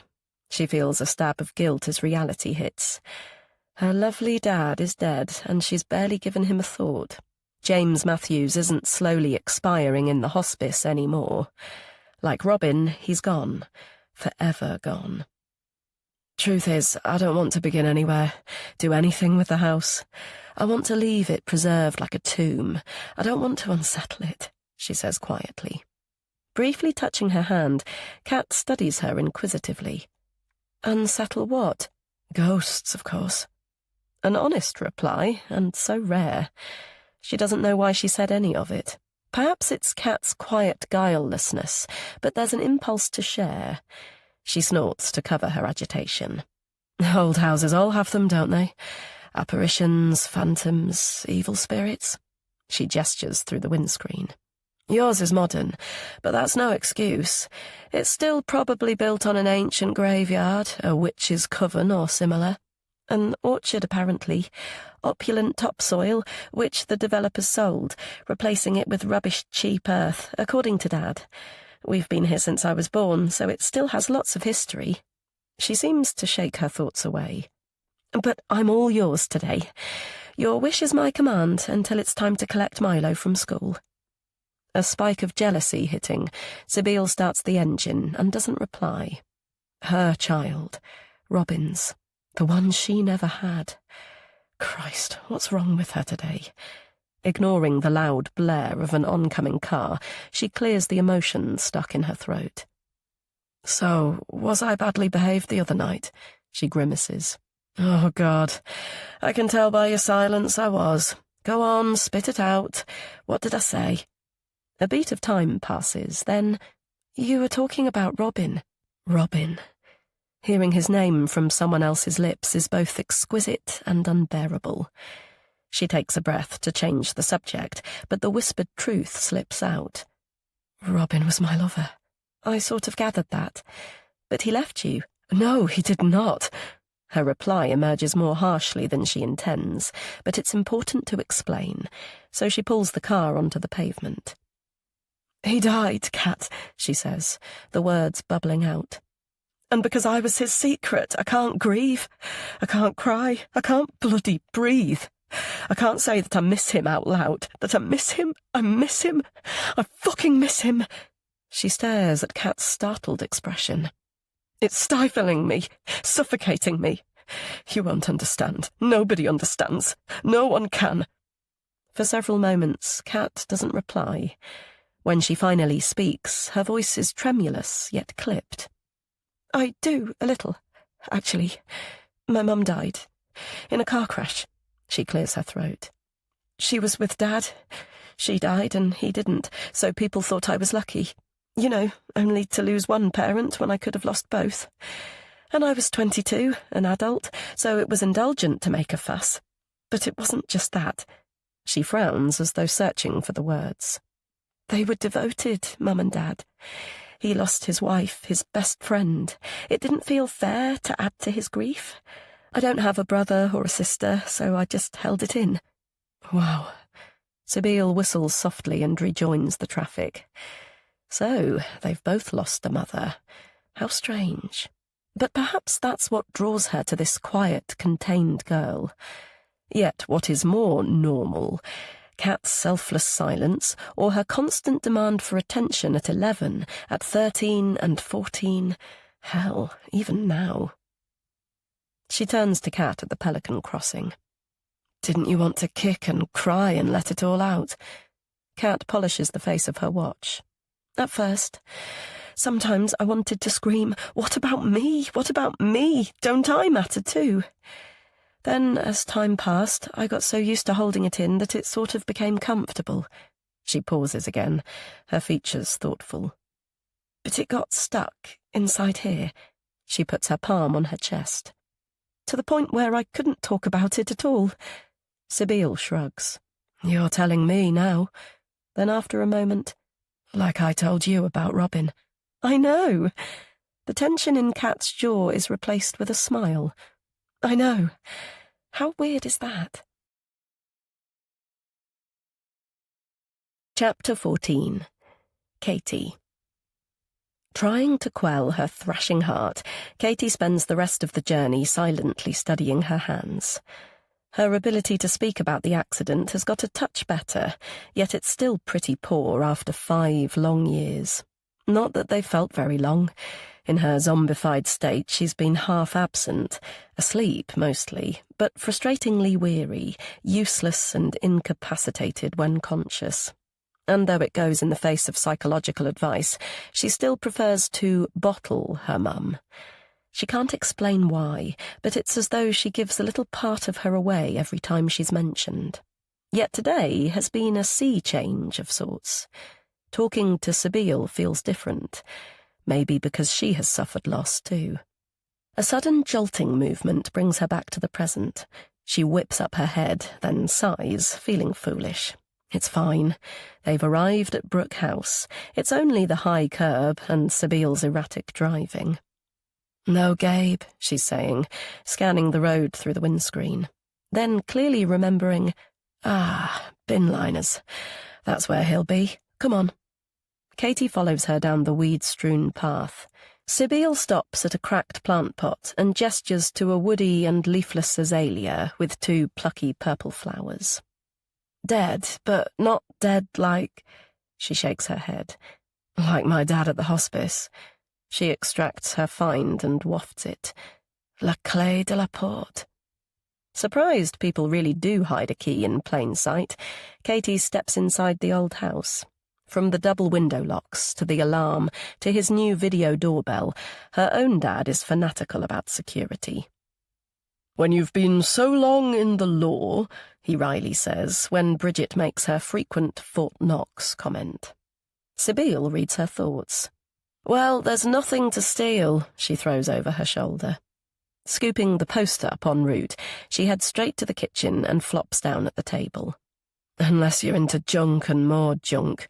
Though don't say that to Gabe, as he likes to call them antiques. She raises her arched eyebrows.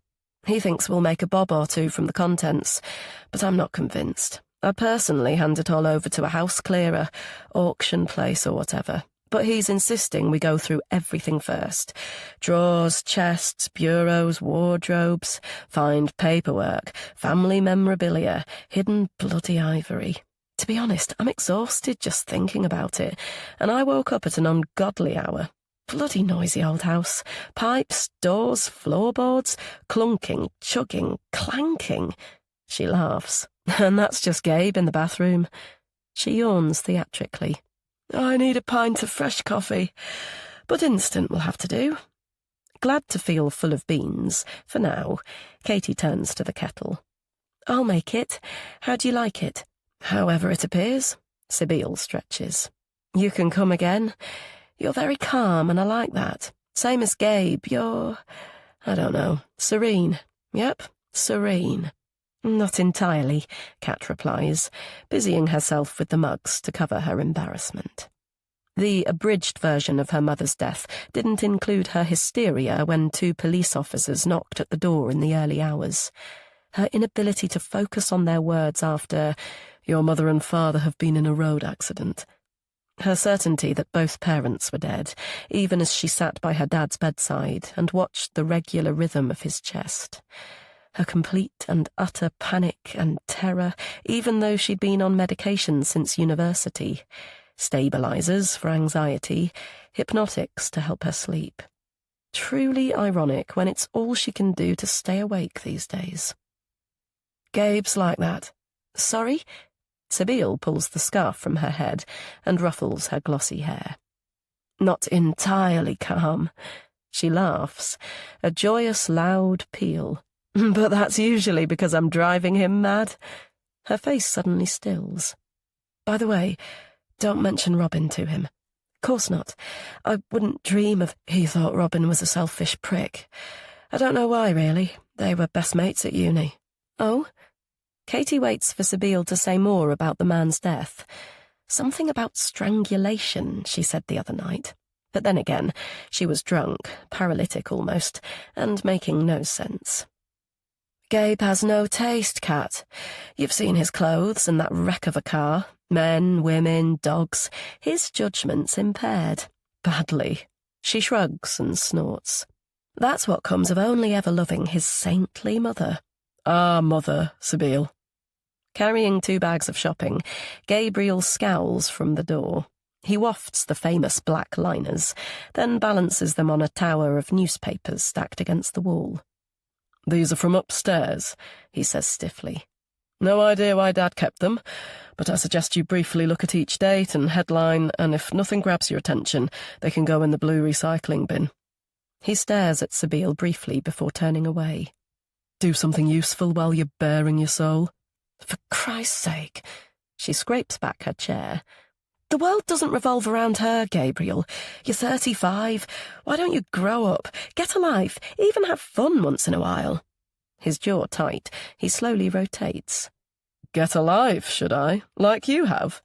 Then why are you still having a go at her even now? Mum's been dead for nearly 20 bloody years. I wasn't having a go. We weren't even talking about her. She isn't the sole topic of conversation. She lifts her chin. But seeing as you've brought up the subject of our mother, tell me, Gabe, which mother was ours? The one who couldn't do enough for her precious Gabriel, or the one who couldn't bear to look at her daughter's face, let alone kiss or cuddle or pretend to love her? That isn't true, Sib. She did love you very much. Of course she did. He massages his forehead. Sometimes she was low, that's all. It wasn't her fault. She was ill. His expression softens. You know this, Sib. We've talked about it many. Quite right. It wasn't her fault. It was mine for being born, wasn't it? Despite her defiant stance, her voice catches. If I hadn't appeared, she'd still be your lovely, happy mummy. I think that's the theory, isn't it, Gabriel? I've never said that. Hardly daring to breathe, Katie waits on the sidelines for someone to speak. When the silence becomes oppressive, she turns to her chore, pours steaming water into 3 mugs and places them on the table. Like Narnians turned to stone, neither of them have moved. "Does anyone take sugar?" she asks. "I wasn't sure where to find—" "But it's what you think, isn't it?" Sabine says, as though the intermission hasn't happened. "I could see it in your eyes, Gabe. When she died, you wished it was me, didn't you? You wished I'd gone and not her." His blue eyes flicker, and Katie knows he needs to be truthful. "For an iota, Sib. A blink of an eye. I was just 16. I was meant to be a man, but I still desperately needed her. And I suppose you think a girl who hadn't even hit puberty didn't," Sabine mutters. "At least my crazy hoarder dad loved me." She scoops a Westmoreland Gazette from the pile, scans it, and adopts a newsreader's tone. Today's headlines: Brewery celebrates 1 year of business with the launch of 3 new beers. Barn to be turned into a holiday let. Alleged sex offender has a solid alibi. Police hunt continues. Hundreds of animal cruelty calls in Cumbria over 3 years. She guffaws. Bloody hell. Who would have thought life was so exciting in the 80s? Gabriel becomes animated too. "Talking of which, guess what was on the radio on the way here?" He mimes someone playing a saxophone, then puts his hand to his chest and a finger to his lips. Sib laughs. "Who broke my heart?" He gyrates and points. "You did, you did." Astonished at the change in both siblings' demeanour, Katie watches them belt out the refrain of various 80s hits. When they've finally exhausted their repertoire, Gabriel passes the invisible microphone to her. He smiles his sister's compelling smile. "Here we go, Katie. Your turn," he says. Chapter 15. Katie. The doorbell rings at 6 on the dot as usual. Bridget shakes the rain from her umbrella and steps in. "How's Trex?" she asks, removing her coat. "Good, actually," Katie replies, thrilled that it is. After Sabine beeped her horn this morning, she honestly thought she'd never leave the house. She'd taken Milo to school with a spring in her step and trotted home quickly to do some chores before Sabine arrived. She stripped all the beds, bunged the towels in the basket, and lugged it down the stairs. Sabine sent a text saying she'd be another half an hour, so she had time to fill the washing machine, dust the dining room and lounge, and still have 10 minutes to spare. Waiting at the kitchen window seemed too keen, so she'd sat in the study where she could glimpse the road through the blinds. Only a touch apprehensive, she'd swung in her dad's leather chair, absently gazing at her old school photographs which adorned the side wall. As if an artist had gradually shaded her features with a graphite pencil, the huge eyes, round face, plump cheeks and turned-up nose had become more defined, shaped and solid as the years progressed. She still looked like the neat-haired A-level student in the final portrait, but she felt no connection with her sure smile. The academic achievements had come so easily then. When had the crippling uncertainty set in? Hearing the low summon of Sabile's car, she'd grabbed her handbag and made for the front door. But just as she put her fingers on the handle, there it was, out of nowhere, that sudden surge of overwhelming anxiety and fear. Her heart had pounded, she could barely suck in air. For agonizing moments, the old terror had consumed her. She was ill, she was dying, she'd have to stagger out and ask a virtual stranger for help. It took her several minutes to rein in the hysteria with a paper bag and deep breathing. Then despondency set in, not just dismay, but bitter disappointment. Where had that come from? She hadn't had an actual panic attack for well over a year. Bridget's melodic tones now bring her back. "Well, you look very well," she's saying. She opens a cupboard and extracts the box of coffee pods, dragging her finger over the coloured lids before deciding which to select. "Gasping for a hot drink. Been on my feet all day," she says. "What about you? Have you been out at all?" Without waiting for a reply, she peers around the snug area. No TV, no Milo. Where is our little chap?" Katie takes a moment before replying. Are she and Bridget really friends? Despite the age difference, she's always thought so. Yet today she feels irked by her familiarity, her busy presence, the way she always calls Milo ours. But she bats the irritation away. She's still buzzing after her day with Sib and Gabe, and quite frankly wants to share their alarming yet compelling relationship. She addresses the Milo question first. He's upstairs with his friend. When I took them some juice, they looked furtive. Goodness knows how, but they'd clearly been in Dad's wardrobe and managed to fetch down his high chaparral box. Well, that's what he called it when I was little. It's basically a cowboy game. Her thoughts apparently elsewhere, Bridget blows on her coffee and sips. You know, cowboys and Indians, with a few horses and trees thrown in, Katie continues. Well, they'd strategically dotted the little plastic figures around Milo's bedroom. Bridget seems to rally. Indians? Oops, not very PC. I'm surprised Alexander kept them. Me too. Memories of childhood and his parents, I suppose. Some things are too hard to throw out. Like her mum's clothes in that very closet. Elka's penchant for leopard print and stylish trouser suits, her neat row of colour-coded shoes, the wedding hat still in its box. Katie shifts her mental picture to the pile of old board games on the shelf above. He's kept Colditz, Battleship, Treasure Island and Buccaneer too. Save for the sparkling gems, I always considered them to be boys' games, but I did relent when it came to Mousetrap. They're all pristine, of course. She comes back to the memory of her son's guilty flush. Fortunately, the Indians were in a defensive cluster, so I was able to whisk them away. They weren't impressed, the boys, that is, not the Indians, so it took a while to relieve them of the cowboys. I rather think Alexander would suit a Stetson, Bridget giggles, along with the rest of the ensemble. The annoyance edging back, Katie looks at her watch. Actually, it's probably time to clear up and wipe Strummer's spaghetti-smeared face. His mum will be here to collect him soon. Bridget crinkles her nose. Did you really say Strummer? Please tell me that's not actually his name. I like it. It's a bit different. Anyway, children grow into whatever they're called. I wasn't keen on the name Miles, but you and Dad convinced me, and now I can't imagine calling him anything else, except Milo, of course. He looked like a Miles the moment we saw him. Katie clocks her glance, sharp as flint. No tiredness this week? No napping today? The heat of irritation rising, Katie shakes her head. Thank God she didn't mention the panic attack. Not yet, though it is only Tuesday, Bridget. You might have more luck asking me on Thursday. The moment it's out, she regrets her sarcasm. Yet still, she knows her dad and Bridget mean well, but she's not a child. She doesn't need checking on at 6 o'clock every other bloody evening. If she needs help, she can ask for it. And it suddenly feels strange that this woman saw her newborn before she did. Good, Bridget replies, apparently oblivious to her loaded tone.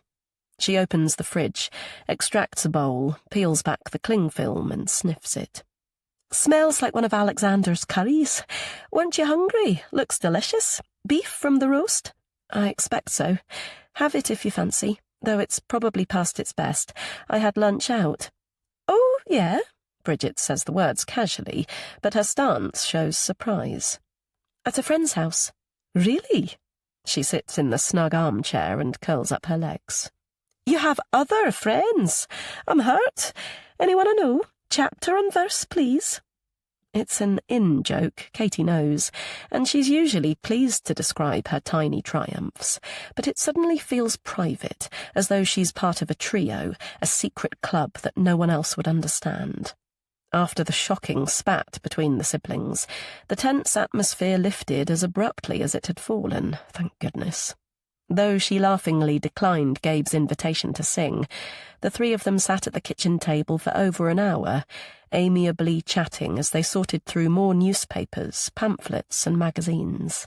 Sabine related comical childhood stories about Gabriel the prize nerd. More at ease than she'd seen him before, he responded with wry humour, describing himself as cool, actually, Ray-Ban aviators and biker leather included. Eventually, Sabine looked at the clock. I'm bloody starving. What have you brought us for lunch? She asked him. Oh, yeah, the shopping, he replied, turning to the paper bags he'd left by the door. Sabine delved in, making a running commentary like the Generation game as she lined up items on the worktop. Crumpets and butter, fair enough, but a small loaf and 1 tin of sardines, she snorted. What's this? The Gospel according to St. Gabriel, feeding the 5,000? You can tell he's a single man, can't you? Katy tensed at the religious angle, especially the word saint, and a pulse of time passed before Gabriel laughed. He raked his hands through his hair. See your point. I'll take that as fish and chips for 3. Sib likes a ridiculous amount of salt and vinegar on hers. How about you, Katy? And? Katy comes back to Bridget's wide gaze and finds herself relenting. My other friend is called Sabine, and she's as intriguing as her name. She has a brother called... But the doorbell interrupts, and Bridget's attention snaps away. Strammer's mum, I take it? Oh, excellent. I can't wait to see what she's like. Chapter 16. Katy. The honeyed images crumble on waking, but still Katy feels a warm sense of contentment. She hasn't had a nice dream for months, and she knows her mum was in it, smiling and happy and there. Rather than tears, her fond smile is amazing progress, same as telling Sabine about the car crash and finally wearing Elka's gold watch. It even took time to fall asleep last night.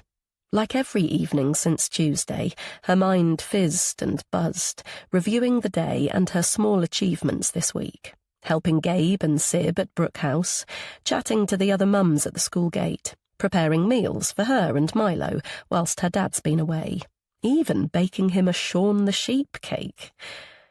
The sun bright through the curtains, she closes her eyes. It's so nice to lie here and deliberate over her plans for today without that gluey grogginess dragging her back into darkness, or being exhausted from that strange limbo between consciousness and deep sleep, where dreamland seems so very real. Almost like post-traumatic stress disorder, the nightmare is always the same. She's in the passenger seat of the Jag, and though she's warm and sleepy, she knows her dad is there from the comforting smell of his aftershave. Then sudden headlights burn her eyes, and she knows what's coming. The bend, the familiar canopy of trees.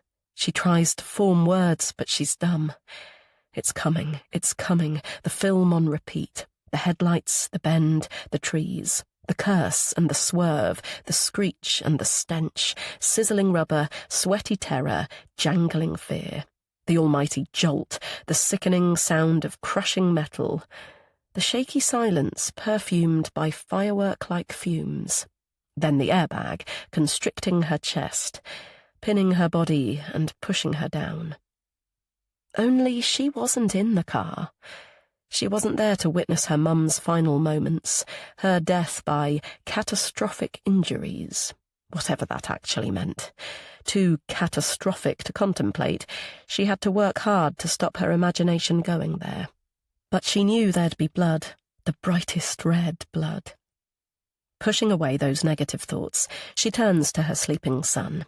He's spread out like a windmill, taking more than his fair share of the bed. Ironically, he had a bad dream and climbed in at some point, tearful and clingy, and so very lovable despite his snotty face. She kisses his hair, still downy like a toddler's. As if the transition from nursery to proper school would change him overnight, she had expected it to become more boy-like when he began in reception last September.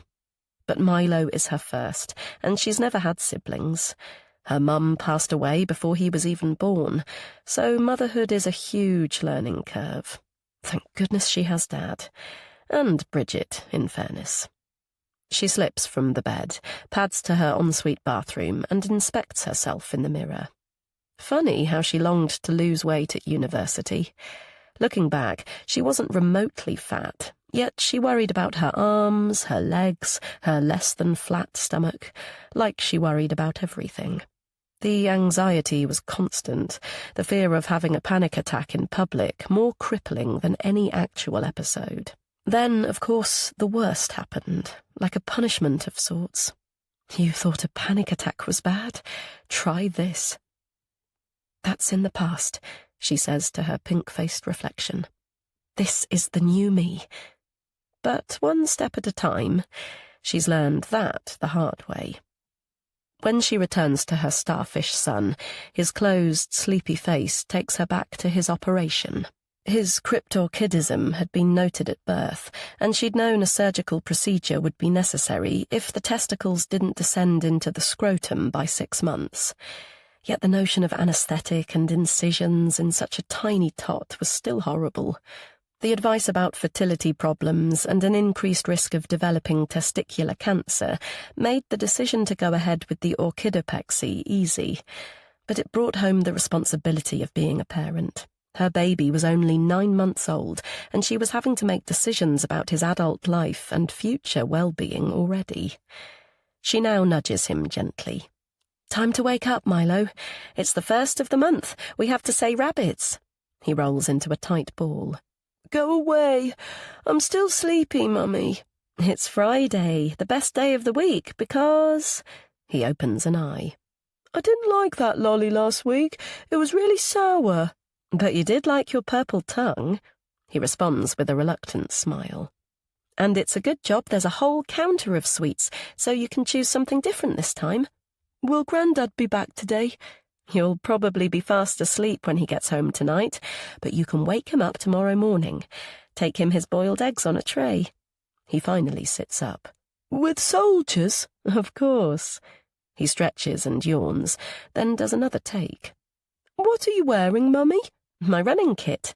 New resolution, Milo. I'll walk you to school every day, then jog home afterwards." "Like the wind?" "Spot on, Milo. I'm going to run like the wind." Chapter 17. Katie. Katie runs, properly runs, like she did as a teenager. The thwack of her footfall is muffled by the damp, muddy pathways, but the sound of parakeets and the early summer breeze propels her through the woods. The lime-green buds have now sprung open, and the hillocks of crocuses and daffodils have been usurped by pink and red tulips. Can she really smell the fresh aroma of their delicate petals? Unlikely, she supposes, but today it feels that way. Feeling somewhat bashful in her leggings and vest top, she dropped Milo off at the school door and said hi to the mum crowd before pacing away. "You look like a flipping gazelle," one of them shouted. "We're going for coffee at Cocoon. Join us if you've got time after your workout." Though Katie waved in acknowledgement, she didn't want to interrupt her new resolve.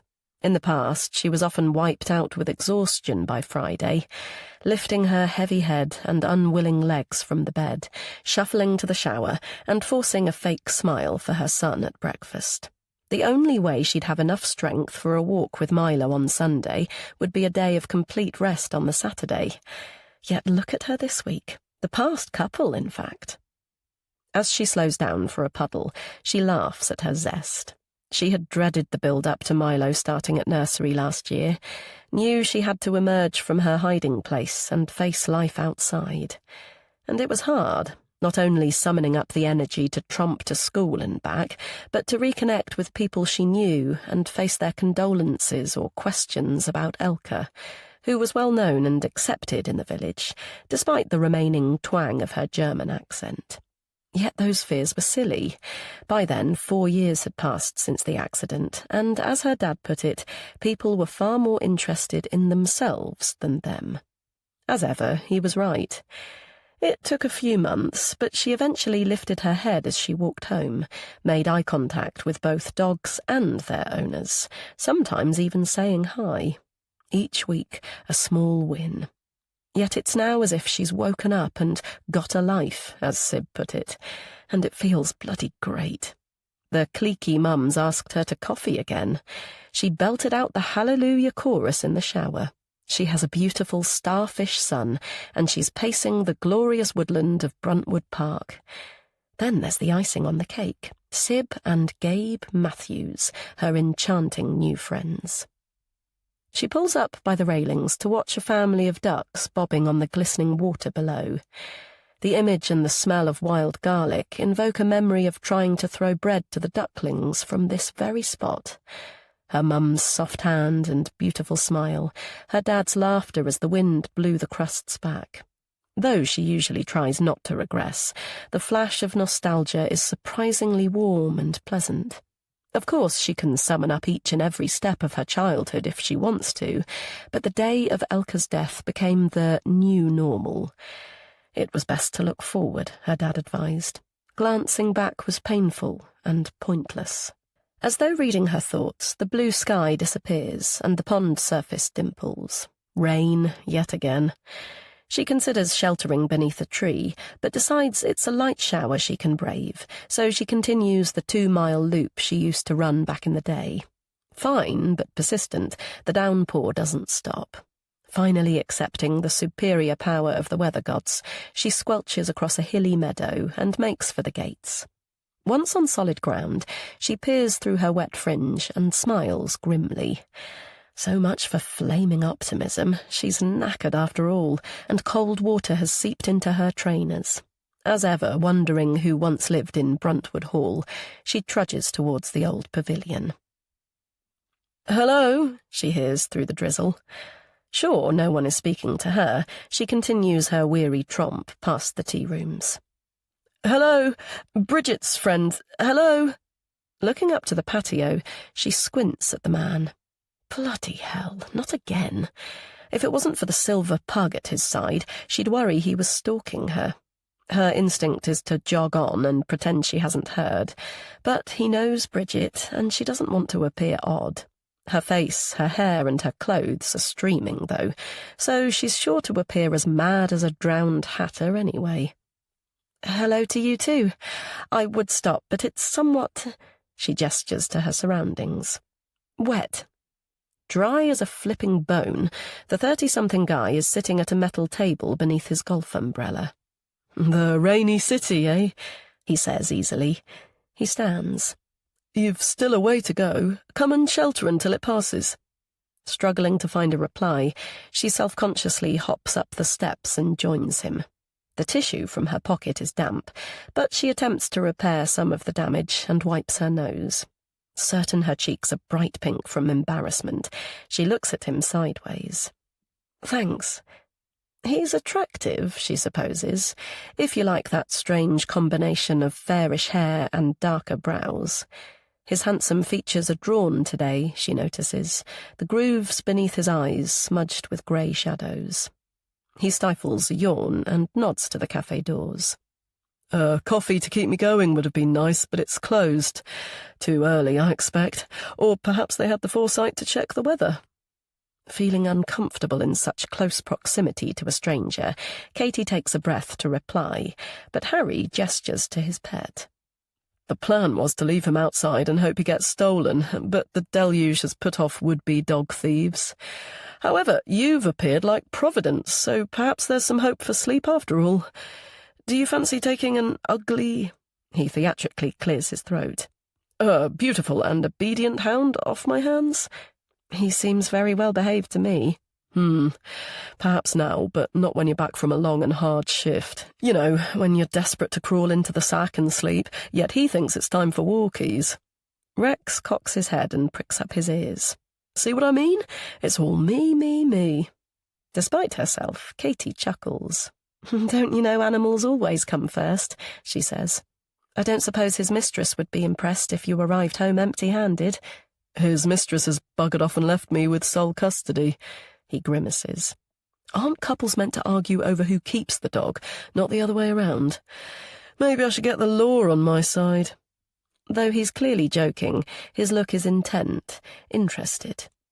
"Your dad's a lawyer, a barrister, isn't he?" And yes, it's also invasive somehow. The prickle of unease is immediate. Questions, bloody questions, how Katie hates them. She slides her own gaze to the ground. "Not any longer," Oh, right. Trying for normality, she shrugs. He's actually a circuit judge now. She steps back and lifts her hand. I'd better get off. The rain is easing and I'm due to meet friends. I hope you managed some sleep. Me too, She hears as she moves away. By the way, if you like the outdoors, have you tried wild swimming? The lake at Sale Water Park is sublime. Then, as she breaks into a trot, It's usual to swim in pairs, especially the first time. It's safer to have a partner. Maybe see you there one day. Chapter 18. Sybille. Wondering if she can really resist a little diversion from her planned journey to Nantwich, Sybille drives down the parkway towards the M56. Her heart quickens at the tempting thought, soon followed by tingling from her stomach to her toes, the customary sensation which precedes a knee-jerk decision. They range from something relatively harmless, like nicking a newspaper or a sandwich from Tesco, to, well, slightly more hot-headed things, such as driving against the flow on a one-way street to avoid heavy traffic, or mounting the pavement for similar reasons. Then there was the outdoor sex with Robin. In the car, against a tree, in a field, down a town centre alleyway, the oblivious world walking by. Her innate impatience aside, it's the desire for a high, she knows. The need for a buzz, a reaction, or simply attention has always been part of her psyche. Prodding, provoking, needling, both herself and others, for something. She did it to the few friends she had, the transient boyfriends, Gabe, her too passive father, and especially her mother, the saint, looking for the response she never quite received. All except for Robin, her lover, her soulmate, her other half. He understood her and loved her just as she was, impatient, flawed, and badly behaved. When he declared his love, she believed him. She swallows the sob searing up through her body, focusing instead on the approaching Wilmslow exit. She could just do a loop, the slightest of diversions for a fillip, a little boost to brighten her morning. But what would be the point? Friday's a school day and it's drizzling. Even if her boy was at home today, he'd hardly be playing outside. And besides, the thought of stalking him feels a touch uncomfortable after her conversation with Kat. Until then, she'd never thought of it as that. Stalking is an ugly word, the sort of headline used in trashy tabloids to describe someone obsessed or deranged. He thought he was Odysseus, Kat said yesterday. Why the man thought being a Greek god made the stalking any more palatable is beyond me. They were lying on a four-poster bed, and Kat was nattering away. Not as quiet as she first appeared, she'd opened up over the past few days of house-clearing. So far, they've only tackled a few cupboards and drawers, so the actual clearing has been pretty minimal. But it has been nice to hang out, drink coffee and chat. About precisely what, Sybille couldn't say, but the conversations have felt easy, the need to dominate or control them noticeable by its absence. But she knows she's been zoning out, only returning to the present when a word or a phrase drags her back from Robin land. Odysseus? Start again. What man? The stalker my dad sentenced to community service the other week. It was in the London Gazette. Clearly pleased at the press mention, Katie laughed brightly. It quoted Dad describing the guy's behaviour as shameful. What did the shameful man do exactly? Loads of inappropriate things. Appearing outside the woman's house at all hours, peeping into her windows. Well, that's hardly a crime. Course it is. Only weird, obsessive people do that, Syb. And other stuff too. Bombarding her with texts, Facebook and Instagram stalking, which went further than, well, we all do that. Except me. Kat flushed. I don't do social media. Well, not these days. Really? Why not?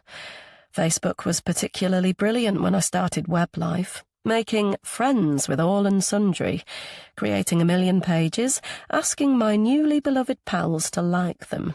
In fairness, everyone has been pretty nice about the business. They clearly like me more online than in real life. Not that I care. It's too much hard work trying to please them. She pulled Kat's silky ponytail. Except you, little cat. So why did you stop social media? Her blush deepened. Seems silly now, but it was stressful. After Mum died, I went into that shell I told you about. People tried to tell me stuff I didn't want to know, or they'd strike up a conversation about it in a nosy way. They'd tell me they'd read about the crash or seen a photograph in the newspaper. They'd say how shocked and sorry they were, but really, I didn't want to think about it, let alone visualize it, so... So what? You became a hermit? Pretty much. She smiled. But I was pregnant with Milo, so I didn't feel alone. And of course I had Dad and close friends. Fair enough, Sabine replied, not wanting to talk about it any more.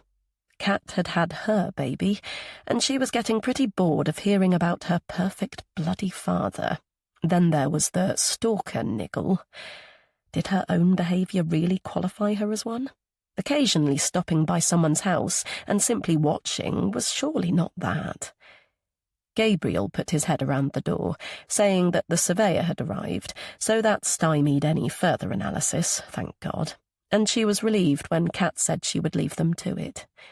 But on the way out, she bit her lip.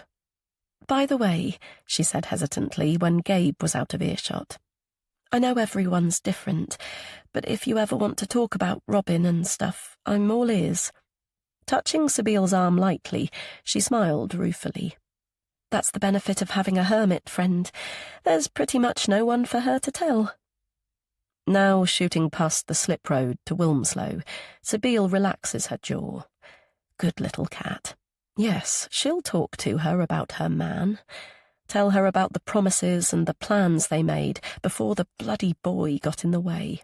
Show her there's no way she's an obsessed loony who's out of control. Chapter 19. Sabile.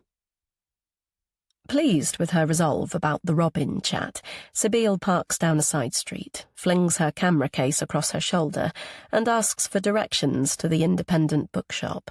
She normally subcontracts any photography to someone local, but she fancied taking these snaps after idly researching Nantwich on the internet. She was immediately intrigued about the medieval hamlet, which had been famous for salt since Roman times, so she decided to have a mooch around and look for herself. She laughs at her sudden interest in the past.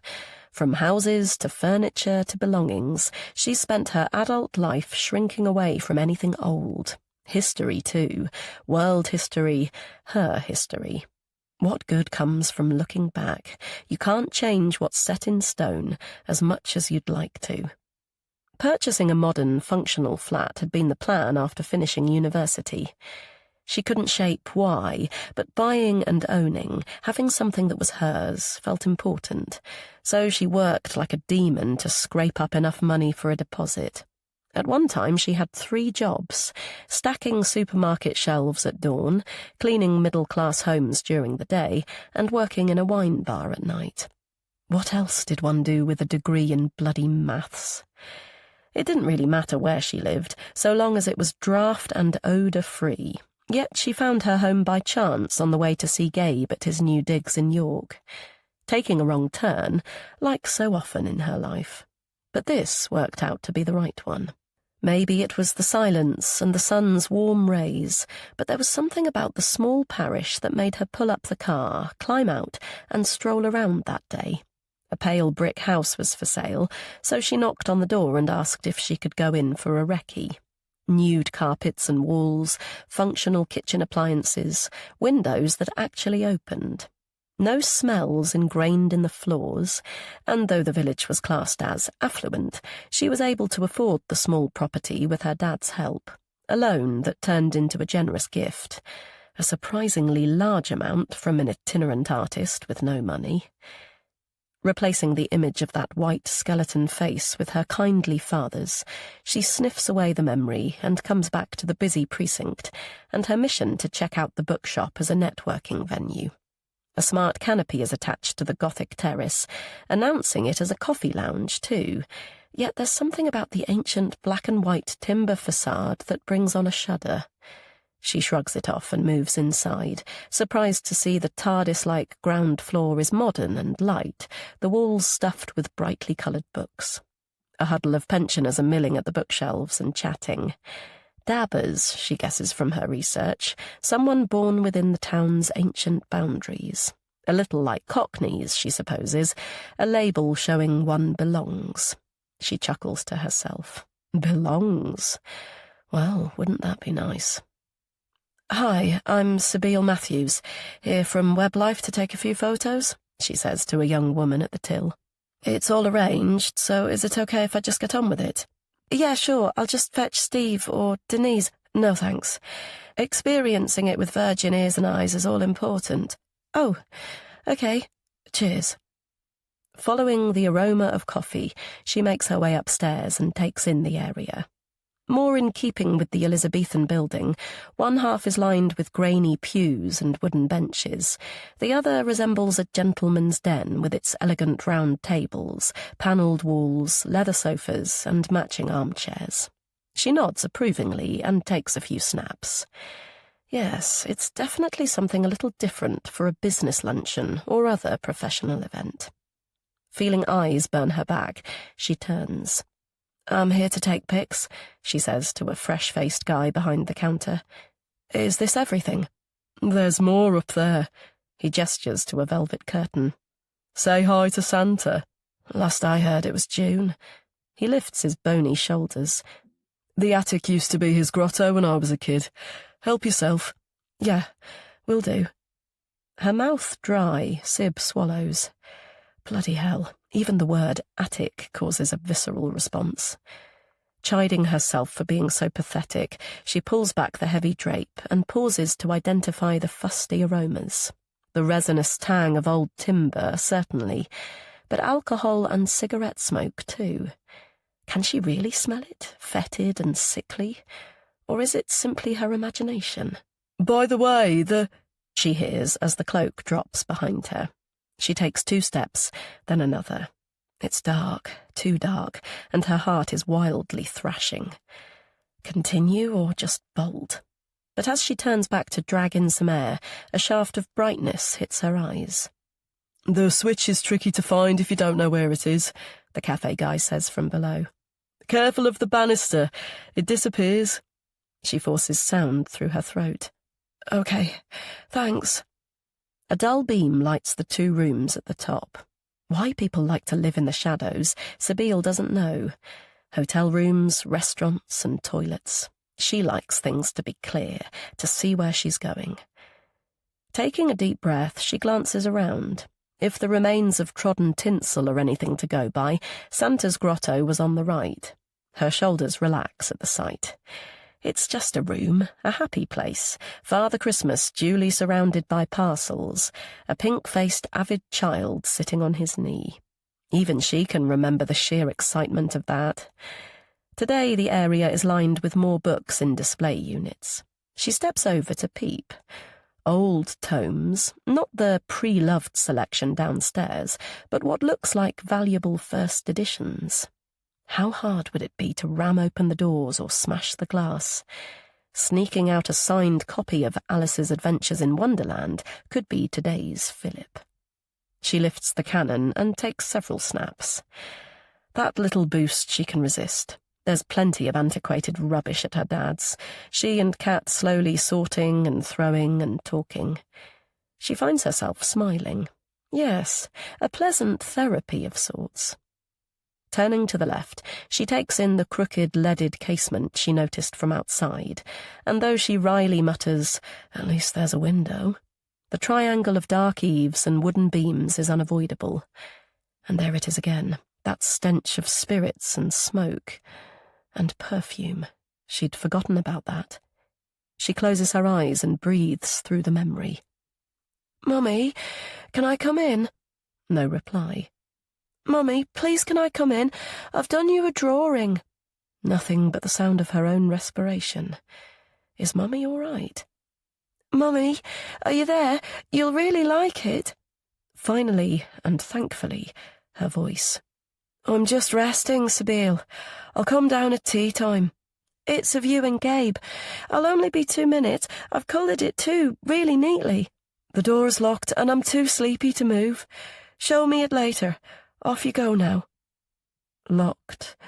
Always locked. Locking herself in. But mostly locking little Sibby out. Chapter 20. Katie. Catherine, Her dad's voice filters through the thick tar of sleep. I've brought you some breakfast. Can you manage to sit up? It's morning, Katie knows. Has been daytime for minutes, maybe hours. She's clocked light through the curtains, felt the vibration of her mobile, heard chatter from downstairs.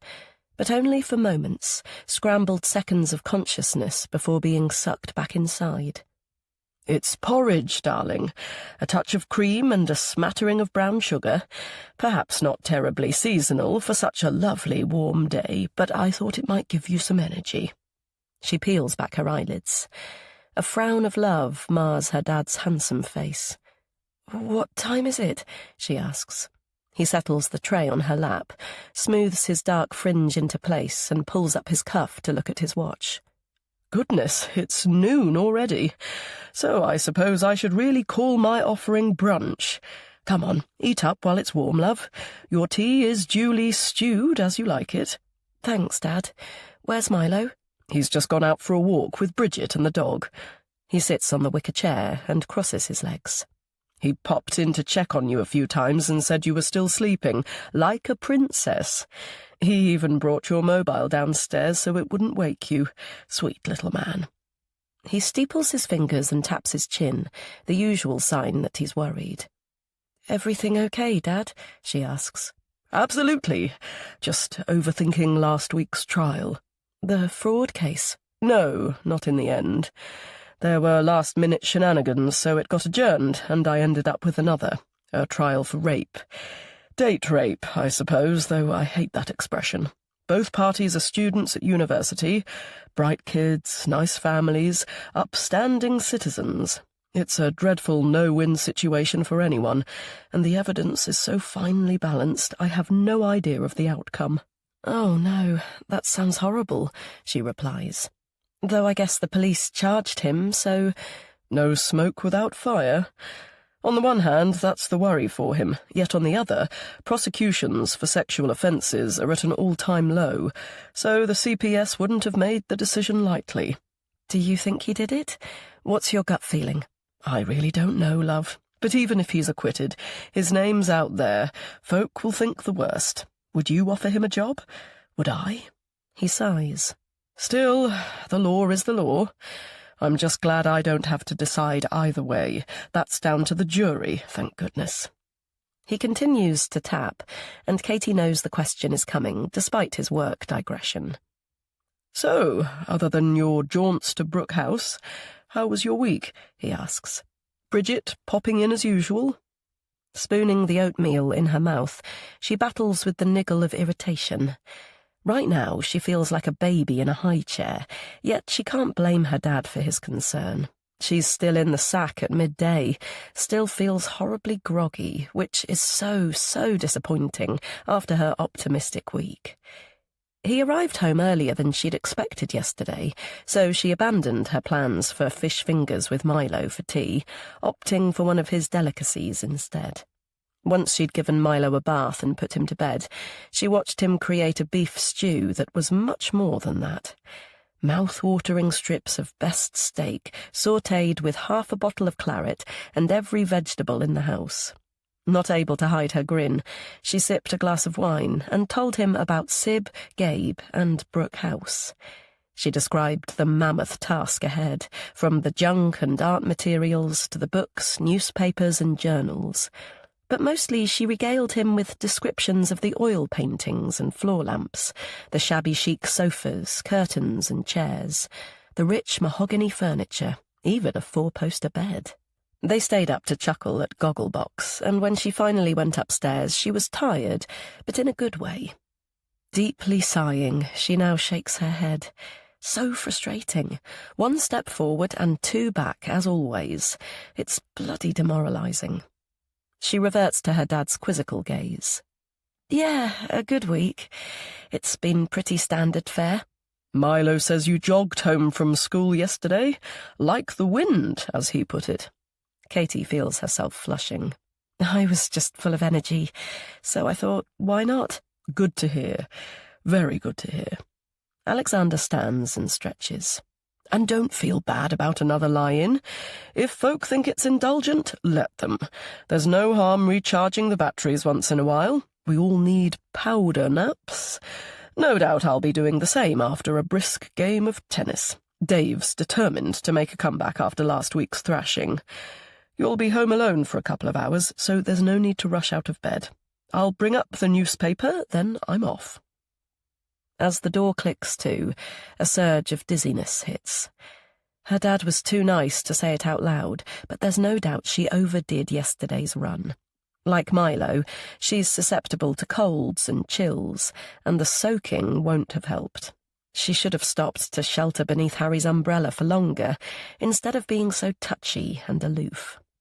Trying to search for a positive, she closes her eyes. It's noon.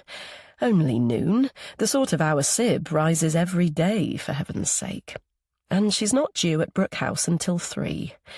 A long shower and a hair wash will wake her up. A minute or two more of shut-eye, then she'll be completely fine. Chapter 21. Sibille. Sibille checks the time on her laptop again. She's been at it since her darling brother woke her at 10 with the mandatory noisy shower, rattling pipes and slamming doors. Still, it's probably a good thing, as she's fallen behind with work correspondence. Ignoring general emails is fair enough, but it pays to be on top of professional matters. Literally pays, and pretty damn well. Since she set it up 7 years ago, WebLife has gone from strength to strength, particularly during the pandemic, when all the tools were already in place to network and meet online when it couldn't be done in person. She takes off her reading glasses and rubs her eyes. She wouldn't say it to anyone, but she's proud of her business. Bloody ecstatic, in fact. She'd like all those spoilt posh girls from her halls in Durham to put her salary in their pipe and smoke it. A puppet master, she always says, if anyone asks what she does. Pulling strings for A to meet B and C, or indeed the whole alphabet, then book the venue and charge the client a fee for the introduction and an extortionate uplift on the accommodation cost.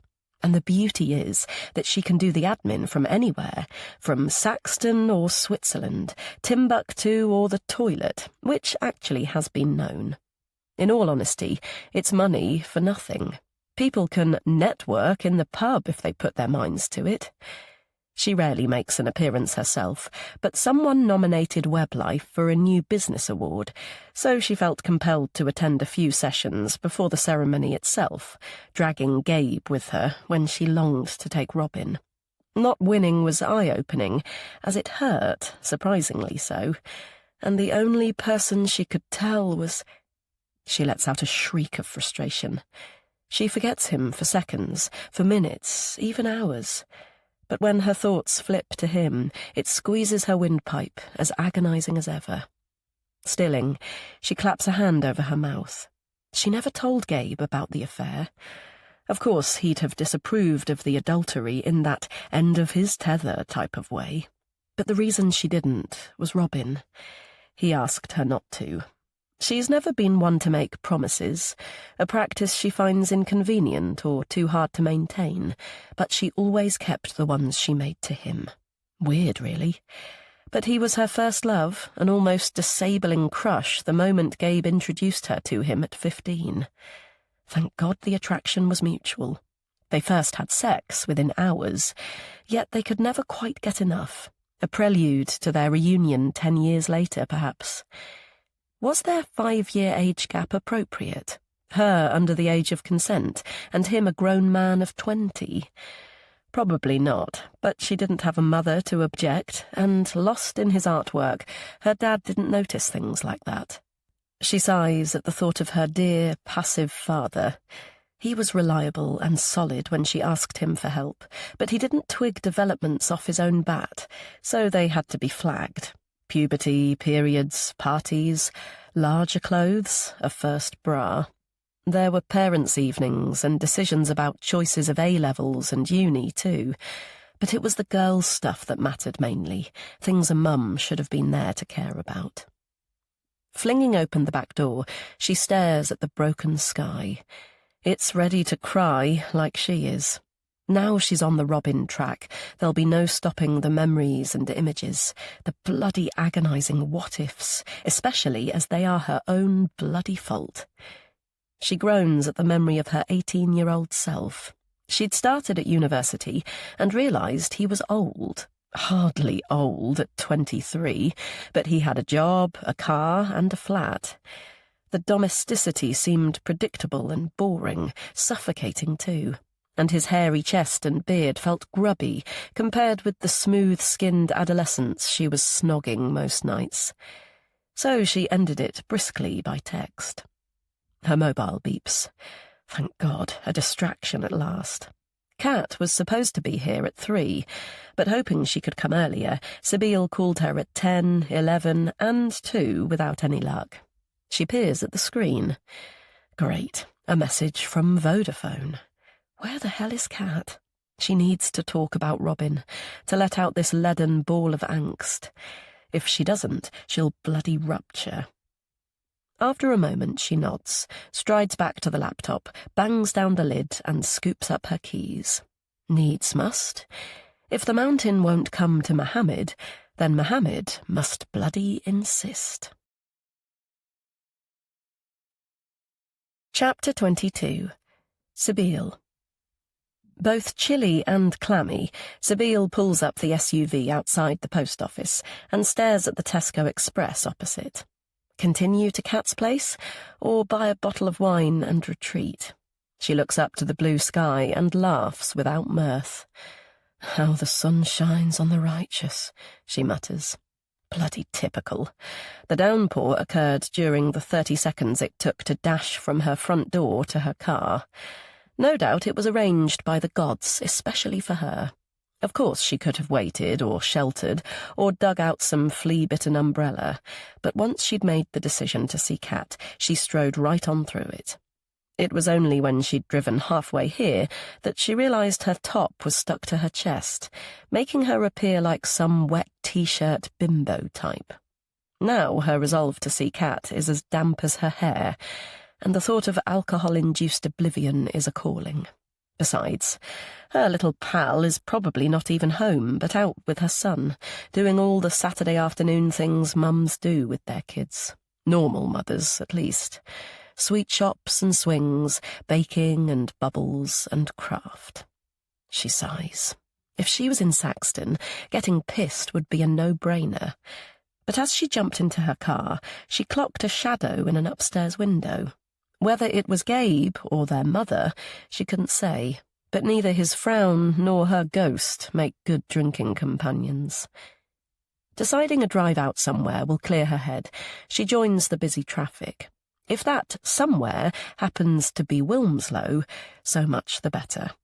But as she crawls through the village and watches the joggers and families and shoppers, the desire for company outweighs the need to glimpse her boy. So when she reaches the park, she swings to the left. Cars are parked on the pavement either side of Kat's house, so she pulls onto the driveway and stops next to the Jag. Looking akin to a guardian hen, a black moggy eyes her from the doormat. She actually likes cats, loves the feel of their fur, the warmth of their bodies. A touch thing, she supposes. Touch, if only. Breathing through another jolt of self-pity, she climbs out, lifts her chin, and strides to the porch. She rings the bell, and though the moggy stretches and lines up expectantly beside her, nobody answers. "Anybody in?" she asks the cat. "Should I stay or should I go?" She squats down to stroke it. "How about you keeping me company for a while? We could buy whiskers and wine and go on a road trip." The scrape of keys makes her jump, but when the door opens, it isn't Kat.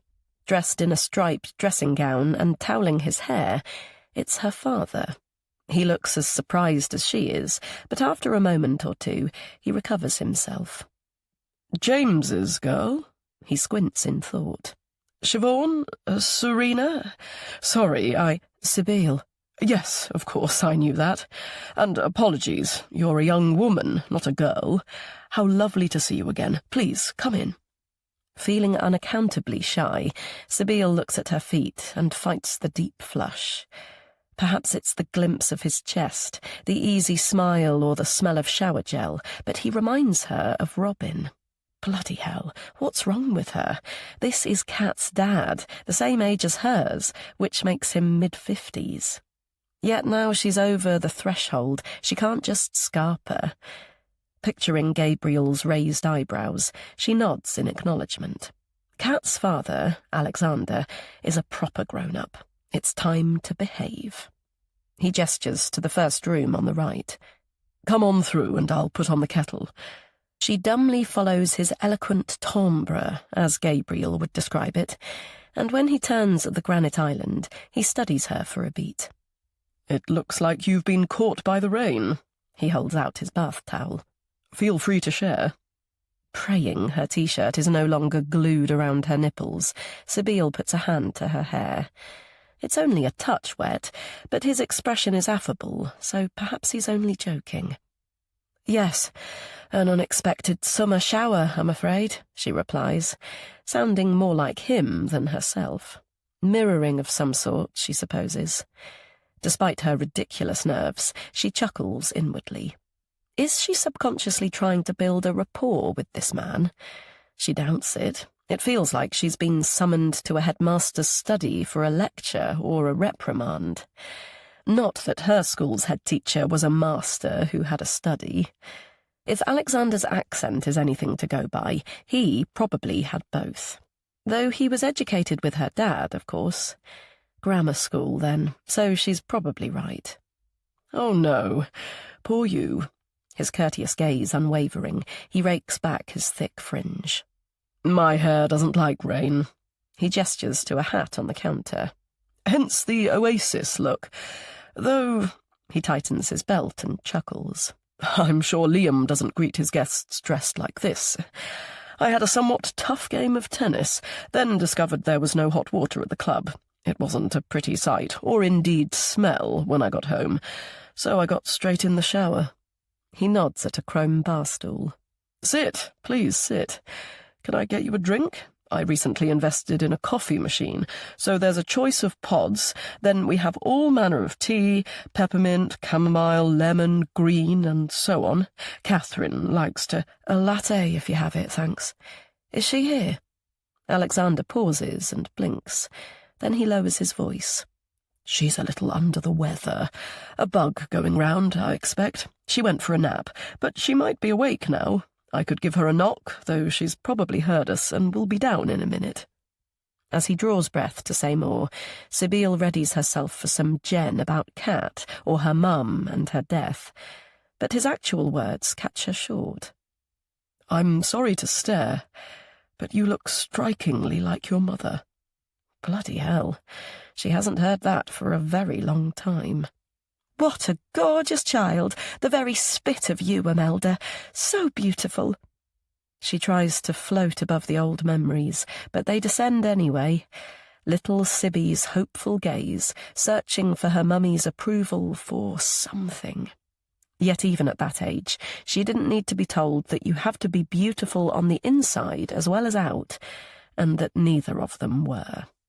Alexander's brown eyes are polite and attentive, so she gropes for her mental promise to behave. Oh, right. So you knew my mum? Yes, I did. He turns and deftly operates the Nespresso machine without speaking for a minute or two. When he's finished his task, he carries the mugs to a sofa area and places them on a low table covered in animal jigsaws. My grandson loves elephants, as you can see. This is his den, but he's very inclusive and allows the adults to play too. Relieved the Imelda conversation has passed, she searches for a jaunty riposte, but Alexander sighs and shakes his head. A long time ago now. As it happens, we were there the night your parents met. Tapping his chin, he smiles thoughtfully. The three of us had gone off to different universities, but we were still tight in those days, so we had a lads' boozy weekend every 6 months or so. Wondering who the three of them were, and where this agonizing story might go, Sabine picks up her cup. Christ, her hands are trembling, and though the coffee is scalding, she slurps it nonetheless. Where the hell is Kat? She needs her to appear and stop this man talking. But he continues to speak with a chuckle of reminiscence. That particular weekend was Dublin, of course. She worked in the hotel we were staying at. Only a small place, so she'd be there on reception, cleaning rooms, pulling us pints of Guinness from behind the bar, always with that huge, stunning smile. Then, when she played the piano, well, we were all pretty starstruck. Kenny was, especially, thought your mum was the one. But it was your dad who caught her eye. His gaze sparkles with amusement. Kenny was used to having the pick of the bunch, so he never quite got over it. Though he could match us pint for pint, your dad was a quieter character, of course. He painted her from memory. That's how striking she was. They kept in touch, she came over, and they got married within a few months. He flushes lightly. Not that they wouldn't have anyway. They were very much in love, and such a handsome couple. Well, I'm sure you've heard it all before. Dad was teetotal, she replies, stuck for any other comment. She certainly hasn't heard it all before, yet she doesn't focus on the astonishing image of her mum behind a bar with a huge, stunning smile. Instead, she reflects on the paltry numbers at her dad's funeral. Did she and Gabe make enough effort to contact his old mates? They didn't know about his friendship with Alexander, let alone anyone called Kenny. James had some pals he saw from time to time, but those few had already been frightened off by his cancer, his slow but steady decline from human being to just a thing, as if it was contagious. But she didn't really blame them. If she hadn't been his daughter, she'd have buggered off too. Alexander nods. Ah, he must have taken the pledge later, like his father, and his grandfather too, as I recall. This guy, Kenny, she asks, only because she knows Gabe would want her to find out more. Was he close to Dad? Should we have told him about his death and the funeral? We didn't know. Kenny Philippe? No, I wouldn't worry. Last I heard he was living in the lakes, Coniston or Buttermere, I think. I haven't seen him for years. Alexander smiles, a regretful smile. Same with me and your dad, of course. Hindsight is a wonderful thing, but I should have tried harder. We kept in touch for a long time, went to each other's weddings. He pauses, his brow puckering in thought. How old are you, if you don't mind me asking? 30 in July. That's right. Your birth and my wedding pretty much coincided. Your mum couldn't come for obvious reasons, but James was there, proud as punch because he'd got the baby girl he wanted. We talked on the telephone occasionally, but life gets in the way. Priorities change. I'm sure you must know. He peers intently. The death of a parent is tough, but both. Loss is a dreadful thing. Until you experience bereavement, you can't quite understand it. It's simply missing that person which hurts the most. Touching, holding, talking, just being. It must be difficult, very hard for you at times. I'm so sorry, Sabine. She gropes for words, but knows she can't speak. Instead, she throws back the coffee and stands. He rises too, and puts a hand on her shoulder. I do apologize. I've upset you. That wasn't my intention. On the contrary, I'd like to help if I can. Speech finally bursts out. Well, you can't, so just stop. She taps at her temple. You have no idea, so just stop. He holds out his palms. Try me. People say I'm a good listener. Let's sit down and... His sentence is cut short by the opening door, and a dark-haired little boy who flies at him. It's Milo the Explorer, he says, scooping him up high. What have you been up to today? A woman calls from the hallway. His whirlies are out here, Alex. Her accent is Scottish, posh. I'll drop the hound home and be back in 5 minutes. Pour me a glass, it's definitely wine time. Pressing his cheek to Alexander's, the boy plays with his hair. Is Mummy still asleep? He asks. Alexander puts him down. Why don't you go and see? Tell her to come down and say hello to her friend here. You come too, Grandad. Like Sleeping Beauty, you said. He tugs his hand. Come on, Grandad, let's wake up Mummy. OK. Turning to Sabine, he shrugs apologetically. Grandchildren, eh? Give me 2 minutes and I'll be right with you. Rooted and frozen, she doesn't move for a moment. Then, when she's sure they've really gone, she lets out her breath, strides to the front door, and runs out. Chapter 23. Sabine. The tender scene of boy and grandfather clawing at her heart, Sabine indicates right for Sainsbury's and oblivion. But the road is chock-a-block with traffic, and no one is prepared to let her in. She yelps in frustration, but, like aversion therapy, an image of her mother pulling pints in a bar elbows in. Then her eyes catch the highway sign. Wilmslow. She snorts at the serendipity. All roads lead to Wilmslow. She should have gone there first, instead of being tempted by a rogue need for companionship. Since fate has decided it for her, she allows her shoulders to relax and takes the countryside route. As though Robin is sitting beside her, she scores each house along Stile Road out of 10, then points out the field where they once stopped to have sex. In fairness, they'd thought they'd be hidden in the long grass, but a tractor appeared and saw them off. Like that film with the truck, she says out loud. The one where there's no driver. Bloody hell, what's it called? She thrums the steering wheel as she drives. Is it normal to talk to oneself? Does she even care? There's no one here to judge her, except, of course, herself. Duel, she says out loud. And thank God for that. There's nothing worse than having something so nearly in reach, and yet... She comes back to the leafy view through the windscreen. Good God, she's found herself on the right street in Wilmslow without even trying. Imprinted, autopilot. It feels like an augury. Not able to find a space near the house, she drives straight past to the Costa on Alderley Road and pulls up on the corner.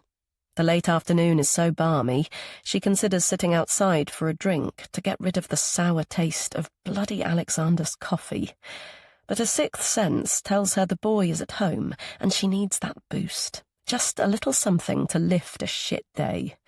So she buys a fresh juice with the £20 note in her pocket.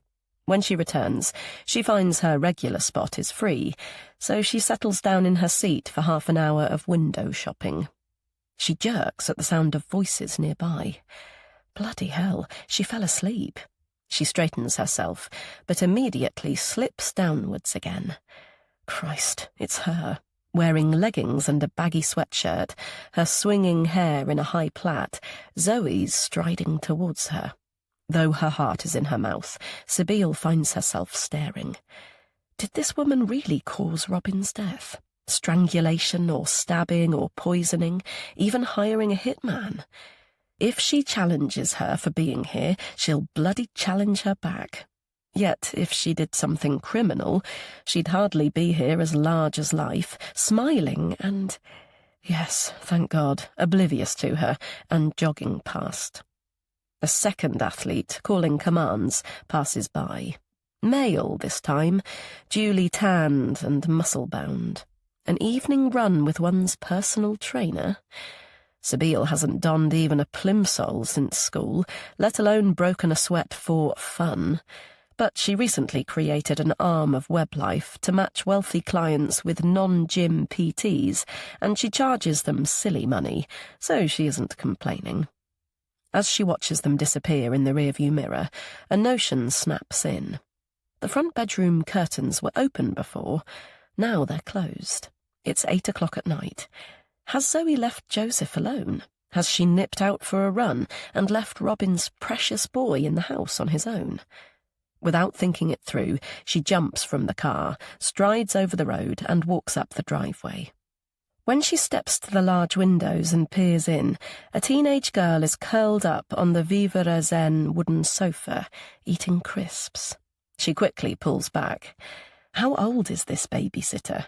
How old should she be to care for a 3-year-old? Though Joseph's no longer 3. He turned 4 without a father. Her nose smarts again. Each birthday she gave Robin an old-fashioned teddy she'd have bought her own son.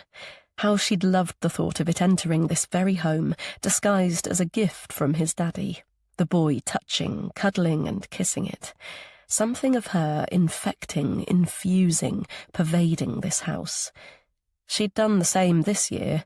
Oblivious to the devastation that would come a week later, she'd purchased a soft toy to hand over to Robin on that final Wednesday. But it was in the boot of her car, and she forgot to bring it inside. She jolts around to her SUV. Perfect. It's still there, and the babysitter is just a kid.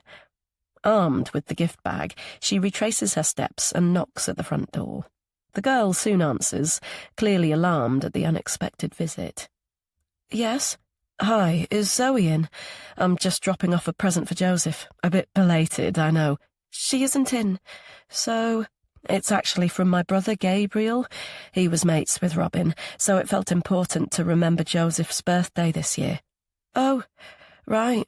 Here you go. I hope he likes it. Sibyl pulls a suitably desperate yet comical face. I've drunk too much today. Would you mind if I use the loo while I'm here? I could wait until Zoe's back, but I might have to pee in my coffee cup before then. The teenager relents and stands back. Sure. Do you know where it is? I do, thanks. The Prezi is only wrapped in tissue paper, by the way, so feel free to have a peep. She makes for the downstairs toilet. Thanks so much for this. You're a lifesaver. When the girl returns to the lounge, Sibyl doubles back and climbs the stairs. On the landing, she stops and inhales the familiar smell of Robin's shirts. It's only detergent, she knows, but it brings on a need to see where he slept. Guessing it's the room at the back, she tiptoes across and peers in. It's tasteless, of course, and there's no apparent sign he's ever been here. But when she reaches the wardrobe, it's as though he left it open just for her. She gently fingers the T-shirts, the boxers and socks on the shelves. But when it comes to the ties, she shakes her head. He always carried one in his pocket, and though she approved of the Gucci label and liked the soft feel of silk against her throat, she couldn't go there. She was open to pretty much anything sexually, but not that, so he'd use it to tie her wrists instead. His gold, puppy-tooth-patterned one doesn't seem to be there, so she quickly puts another in her back pocket, then creeps along the landing to the front. Though the door sticks on the thick pile of the carpet, she finally slips into the bedroom, listens for movement from the lounge beneath, then turns her attention to the sweet sound of the boy's light, feathery breathing. Her eyes becoming accustomed to the gloom, she moves to the bed and gasps with sheer longing. Dark lashes on pale cheeks and downy hair. So beautiful and so very small. She could scoop him up in her arms and take him away, just like that. It's serendipity she's here. She could— What are you doing? Though her heart thunders, Sibyl turns with a reassuring smile. It's only the babysitter, thank God. Sorry, I was too embarrassed to ask you, but I was looking for a tampon or a liner. I thought this might be the bathroom. Then when I saw this little chap, well, I couldn't resist taking a peek. Moving out, she pulls an awkward face. So, a tampon or a towel? Even a wad of tissues? Really sorry to put you on the spot, but— Her face tight with worry, the girl stares. Then she gestures to a door. That's the bathroom. I'll wait, she says, folding her arms. Her whole body shaking, Sibyl sits on the loo and forces out a pee. Oh, God, will the babysitter tell Zoe? But as she washes her hands, the panic is replaced by pure anger. The Tom Ford aftershave she bought Robin is there on the shelf for anyone to use. Her fucking Robin. She reaches out to take it, but the girl's voice cuts in. Have you finished? Yep, coming. She forces a smile. That feels a whole lot better. Thanks, you've been a star. She follows the kid down to the hallway. So what's the going rate for babysitting these days? She snorts. A packet of Doritos? Then she shrugs her slim shoulders. It's only for half an hour, so... Sibyl rolls her eyes.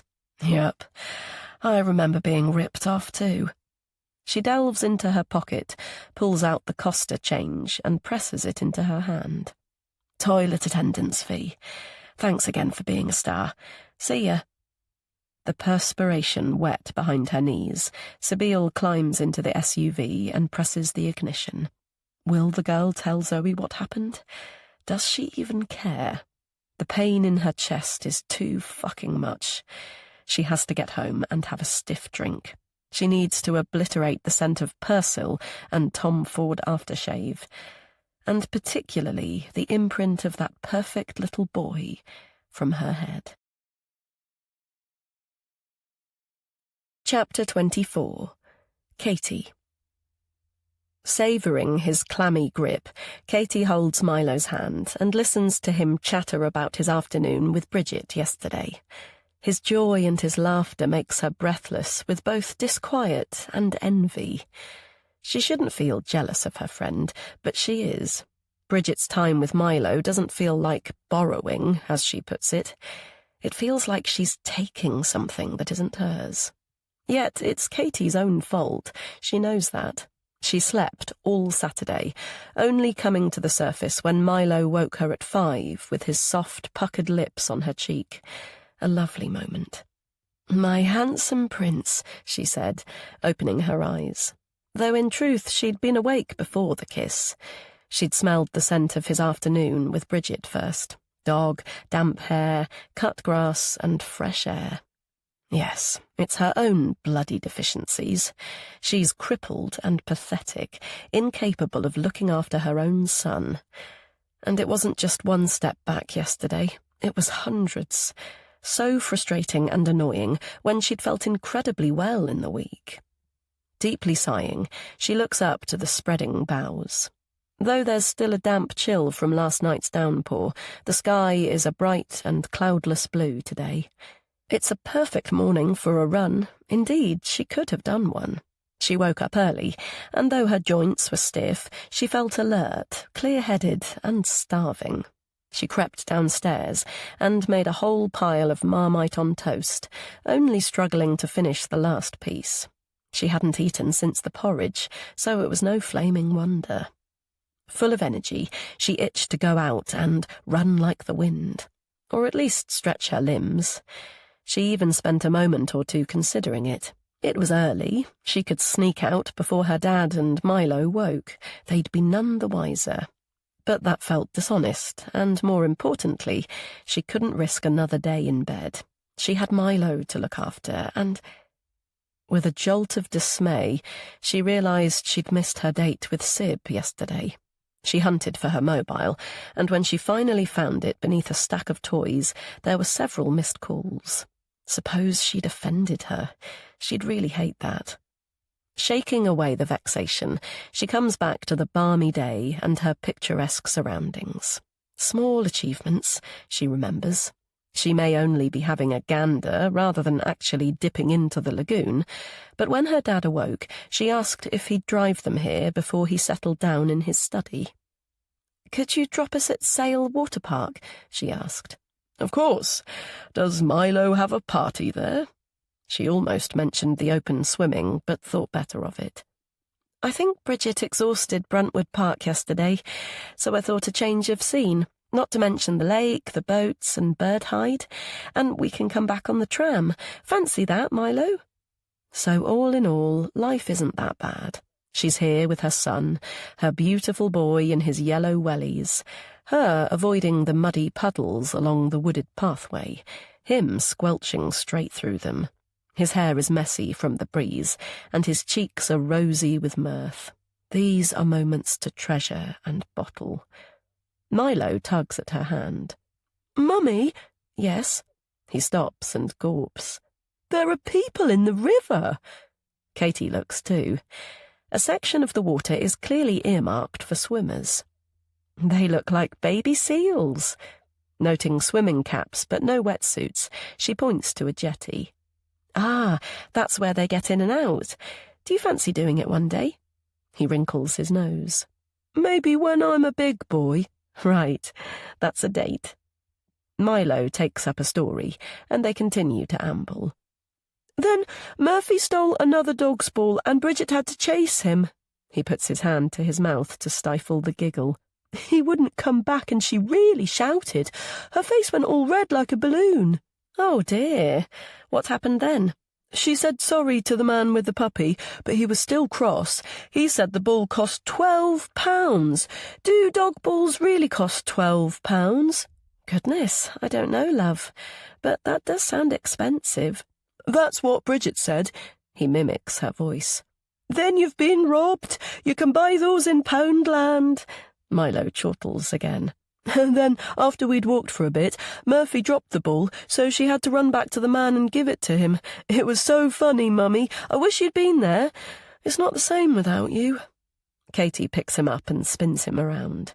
Do you know how much I love you? He laughs as he flies. To the moon and back. And how many times? Zillions! Once on the ground, she rakes his fringe from his eyes. 30 seconds rest. Dizzy won't do. Won't do for what? Well, I believe there's a cafe. Why are we going there? He asks, though his sparkling eyes already know the answer. For an ice cream, of course. Chapter 25. Katie.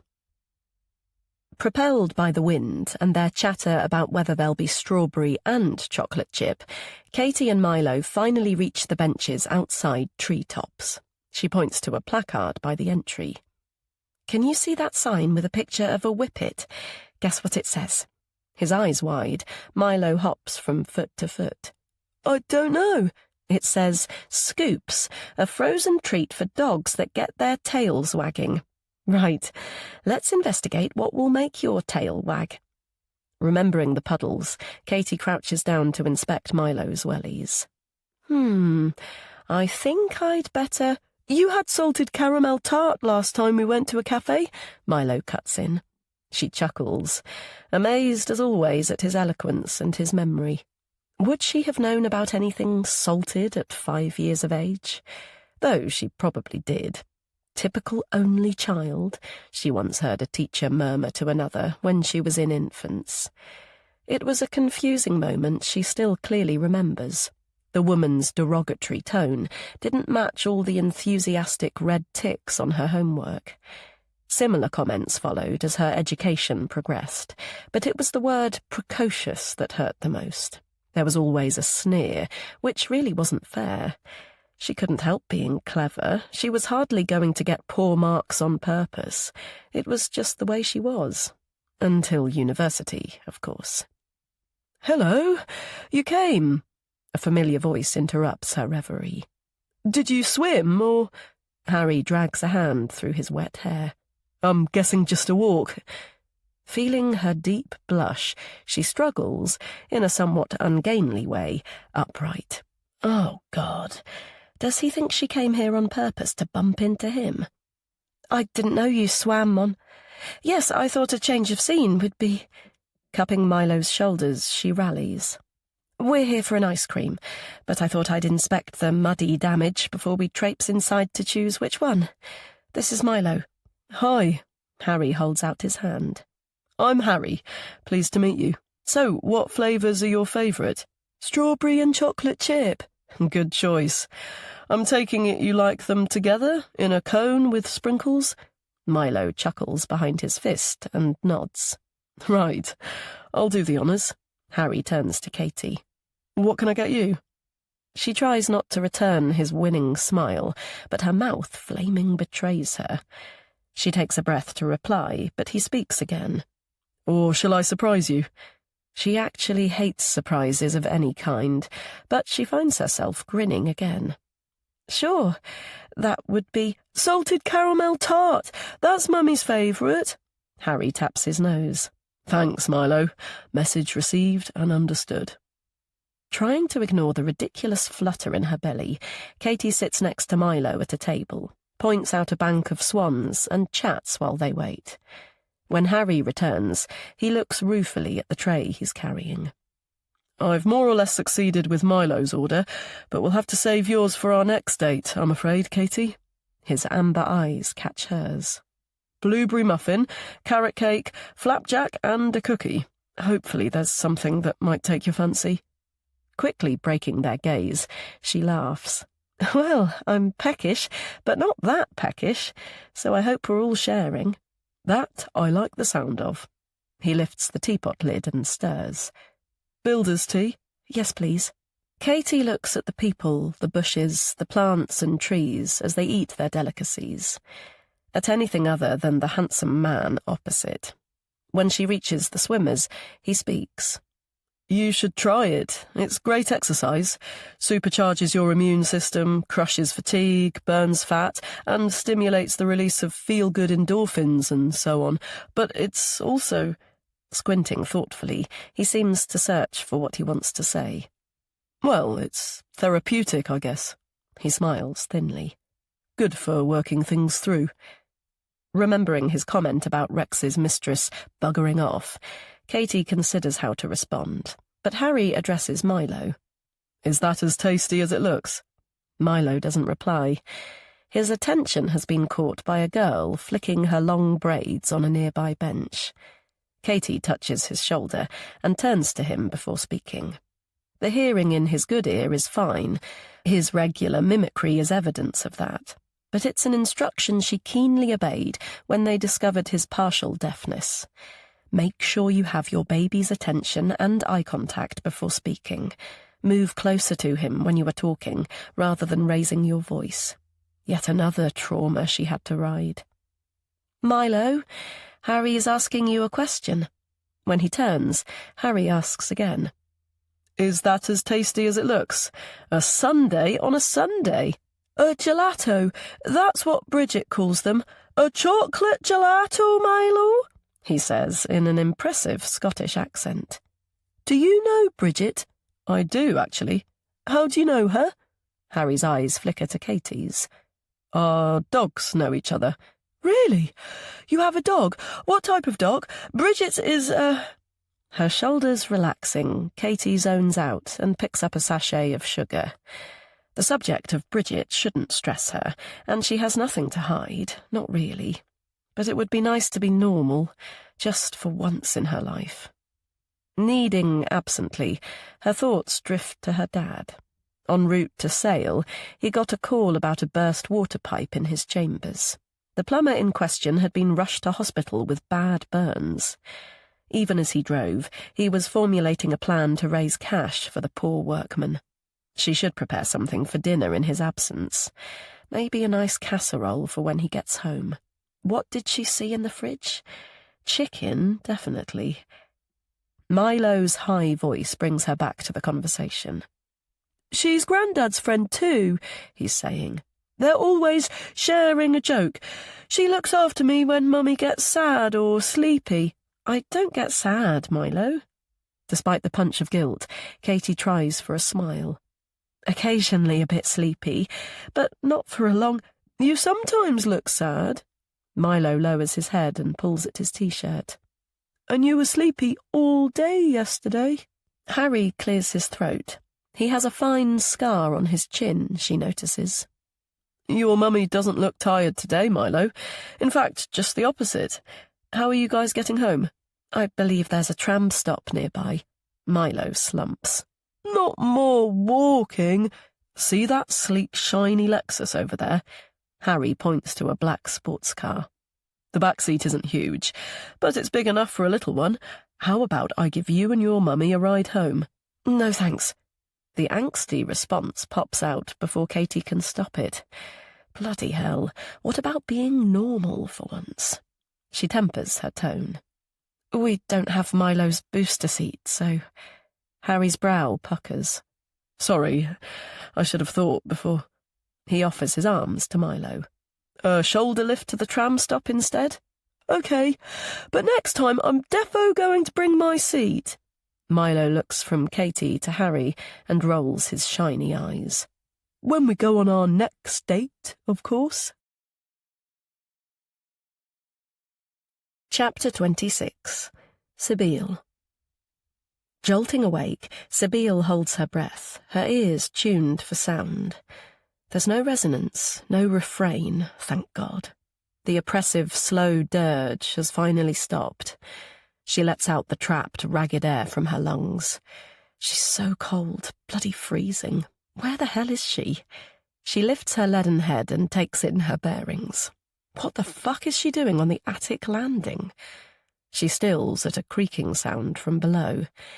It's Gabriel, at last. Gabe? Her throat rasps, so she tries again. Gabe, I'm up here. A voice echoes back, but it's female. Sib, where are you? It's Katie. The back door was unlocked. Her body soon follows. Trainers, skinny jeans, and a baggy jumper, as always. Her pretty face creases. Gosh, are you okay? She crouches down, the warmth radiating from her like a hot water bottle. Did you fall? Have you hurt yourself? Nope, and I don't think so. Shall I help you up? I'm fine.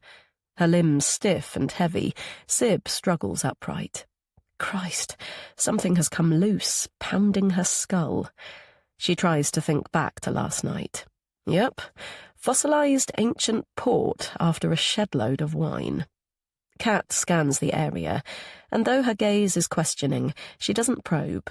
Instead, she pulls Sib towards her and softly rubs her back as if comforting a child. In this particular place, it feels so very apt and sad and ironic that tears sting her eyes. Surprised at the desire to stay wrapped forever, Sibille melts into the embrace. But after a few moments, the stench of puke reaches her senses. Her own bloody vomit, of course. She pulls away and grimaces at the lumpy mess on her dressing gown. And it has transferred to poor Kat's top. God, I'm sorry. Cockburn's old tawny chunder. Not nice. When I can move, I'll put it in the washer. You can borrow one of mine. Oh, it's fine, Kat says absently. You're frozen. You must have been here for a while. Maybe you should warm up in the shower. An unstoppable yawn rattling her head, Sibille squints in thought. In truth, she can't remember how long she's been up here. It might have been minutes, it could have been hours. Sleepwalking or alcohol, imagined music or real. And that persistent waft of cheap perfume. Not that it makes much odds, it adds up to the same thing. She returns to Kat. She'd like to explain, but despite her friend's guileless blue gaze, it's still too raw to broach, even as a grown adult. Gabe's fault, she mutters. He said he'd stay last night and go back this morning, but we had an argument and he pissed off. It was a row about her slipping into his bed again. She should have known better, but she was still out of kilter from her stalking on Saturday. Though in reality it was more than just that, wasn't it? She went into the boy's room. She absorbed his innocence, his beauty, his smell. If the babysitter hadn't appeared the moment she did, God knows what might have happened. She blinks away a shiver. Of fear or excitement, she can't quite say. Who but Gabe would get out of a cosy bed and stomp off in the early hours? Stubborn man. He could have stayed until daylight. And then, the thought popping out without warning. Did your mum cuddle you when you were little? When you were small and smooth and sweet? When your hair was still feathery and your hands soft and tiny? Shock passes through Kat's neat features. Perhaps that sounded a little too gothic, even creepy. Sometimes it's difficult to judge with a hangover. In short, did she hug you? Yes, of course. She was very affectionate. Sibille pulls herself to her feet. But she died. Yes. And you still miss her? Yes. How did she die? Kat visibly stiffens. I told you before. She was in an accident. Yeah, sorry, a car crash. She was the passenger. As though summoning her resolve, Kat lifts her chin. She died from catastrophic injuries, whatever that means. In all likelihood, she would have lived if the airbag had worked. Whiplash instead of death. So there you have it. Bloody hell. She nods. Did you sue? Her cheeks flooding with colour, Kat turns away. What was the point of that? Her death was inordinately painful for me and my dad. Raking everything up would have just made it worse, she says crisply. All the money in the world wouldn't have brought her back to us. Sabine shrugs and tightens her belt.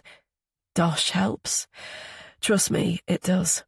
She steps tentatively to the stairs and clutches the banister. But what do I know? I hated my fucking mother. Chapter 27. Katie. Unsure if she's offended, angry, or somehow liberated, Katie watches Sabine wobble down the stairs. Bathroom, she says when they reach the next floor. She wafts an arm. Help yourself to a clean top. They're in the overnight bag. Thanks. Katie pushes the first door and peers in. From the framed prints of string instruments to its tidiness and smell, it's clearly Gabe's. She smiles despite herself.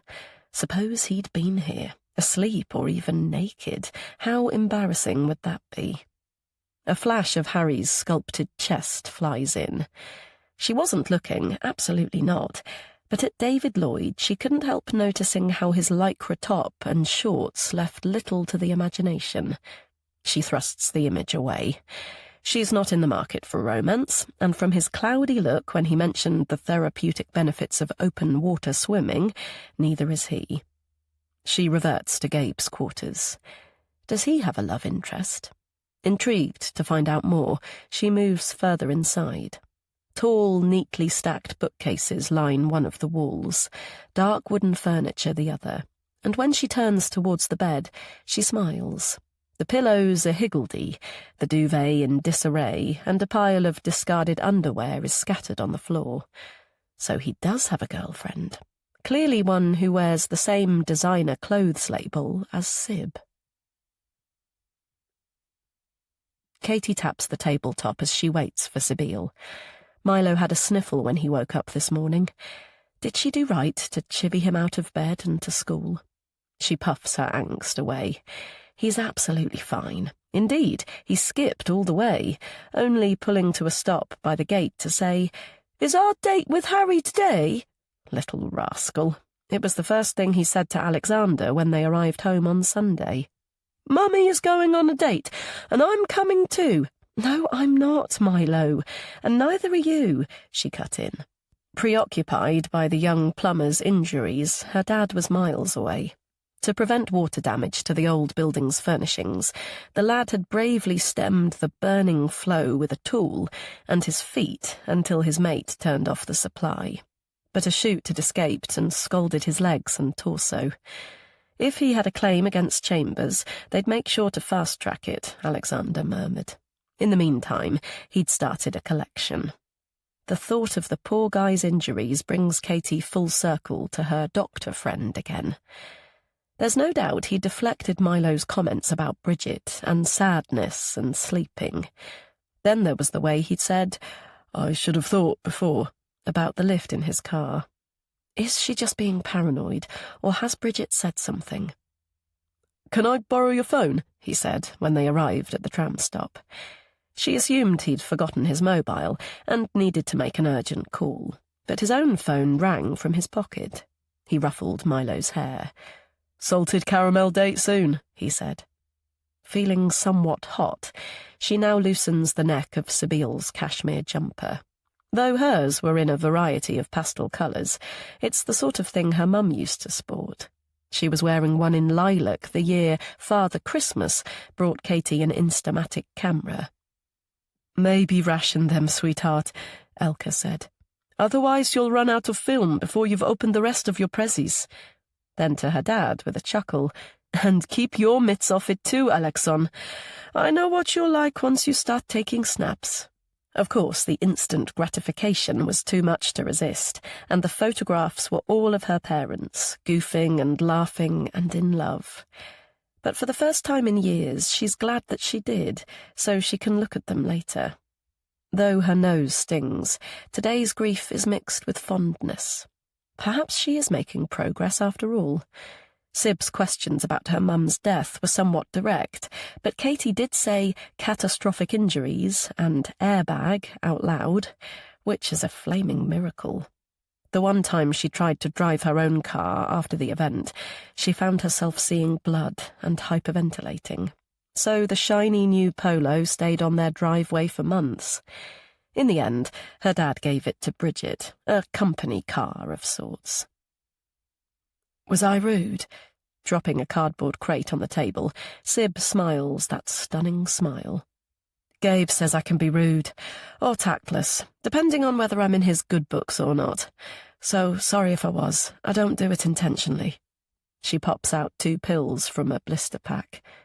You can take ibuprofen and paracetamol at the same time, right?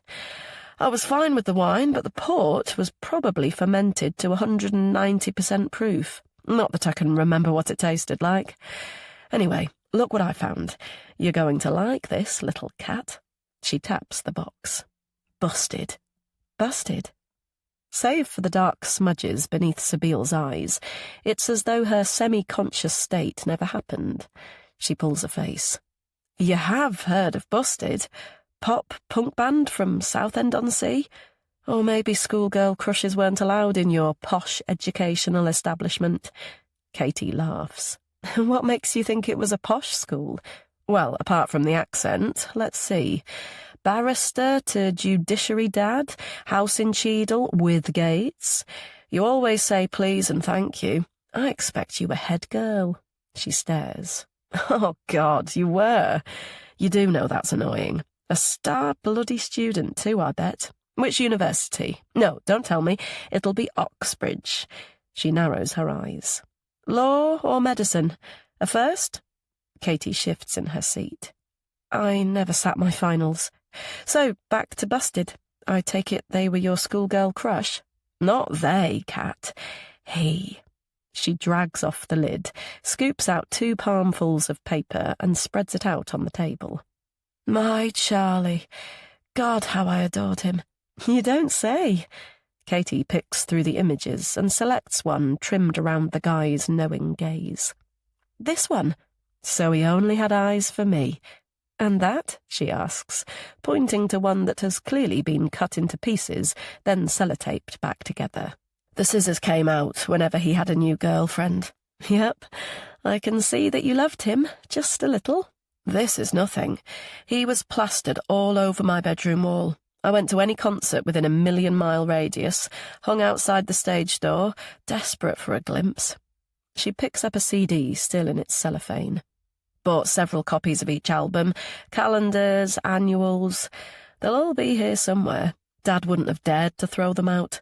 Wow. Wondering what to say, Katie smiles politely. It's a little, well, obsessive. She had her fair share of pop star squeezes as a teenager, but nothing compared to this. What do you think of Charlie now? She asks. Sabile brushes the memorabilia back into its container. Nothing, she says. She picks up one last photo, stares for a moment, then drops it in. Absolutely nothing. I binned Charlie for Robin. Chapter 28. Sabile. Sabile observes Kat pat her mouth with the ancient kitchen roll they found under the sink. Her countenance is open and kind. You were going to tell me about Robin, she says again. A small frown creases her forehead. But only if you want to. She does, she really does, but it's difficult. She's already procrastinated by brewing up and putting 8 frozen croissants in a heap in the microwave. They were limp and piping hot, so she should have obeyed the instructions by baking them in the oven, but she was too bloody starving to wait. And all that time she felt Kat's watchful eyes on her spine. Tell me, they said. You can trust me. You can tell me everything, and I won't mention it to another soul. But after years of holding it in, it's so hard to let it out. She loved him so much. He wasn't a poster on the wall. He was real. He was human. He was perfect. And she binned him too. Robin. Kat stops picking at the crumbs on her plate and looks up in surprise. Oh, right. I thought that he died. He did. That was later. Oh, God, the bloody pain, the ragged, bloody pain. She puts her fist to her breast. She can feel it right there, like a blunt knife ripping through her flesh. Taking a deep breath, she blocks the urgent need to wail. He was my first boyfriend, but I finished it. We went our own ways. I was a stupid, stupid fool. If I hadn't chucked him, he'd never have met her. She wouldn't have killed him. Kat slowly nods as she processes the information. You said that before. How do you know? He told me. If I end up strangled, that's what he said. Which is why... Why what? She puffs through the memory of the funeral service. How she didn't make a scene, she'll never know. Why we talked about his funeral. He said if he died, I was to go, wear red and knock them all. She swallows the word. Wow. Kat clears her throat. Do you know how he... Not really. Gabe muttered something about a cardiac arrest, but the bitch isn't about to tell the truth, is she? I guess not. It's just, well, surely the paramedics or hospital would have informed the police if there was anything suspicious. But Sybille isn't listening. First love. You know when you can't get enough of someone, when you want to be with them all the time? She closes her eyes, trying to find words to describe how she felt back then. I wanted to breathe him, eat him, invade him, be his undies, his T-shirt, his jeans. He consumed my every last thought. There was no room for anyone or anything else. I spent every weekend and holiday at his digs in York. More, if I could get away with it. Remembering how lost she'd been when her dad begged her to come home for lessons or exams, she glances around the kitchen. I was miserable without him. But you finished with him? Yeah. Weird, really. I forgot he existed for over 5 years. Then Gabe took me as his +1 to his wedding. Smiling wryly, she snorts. I only went to have a nosy at the bloody woman. See what she looked like. Find out how tacky I knew the gown would be. Robin was there with this guy called Crispin at the altar, waiting for his bride. Picturing the image, she stops, the agony still physical. It was like a hard punch to the stomach. I was winded, couldn't breathe. Then I cried through the service. Tears of happiness, people thought, not bitterness, self-loathing, jealousy. But later I knew he'd be back. As soon as his eyes locked onto mine, I knew. We had sex the day he returned from his honeymoon, and I was right back to how I'd been at 15, needing and wanting constantly. Only this time he belonged to someone else. Listening to the clunk of old pipes, neither of them speak for some time. Why did you break it off with him? Kat asks eventually. Syb covers her face. Boys her own age and freedom. That's what she said to Gabe and her dad. To herself, too. But of course it's not the whole story. Behind her wet fingers she whispers the words. I can't hear you, Syb, Kat says. Tell me again. She shakes her head. She's said them once, she can't repeat them. It's fine. You don't have to tell me. Kat's warm arms envelop her again. We all keep things to ourselves. Sometimes it's better that way. I got pregnant and aborted it. Nothing felt the same after that.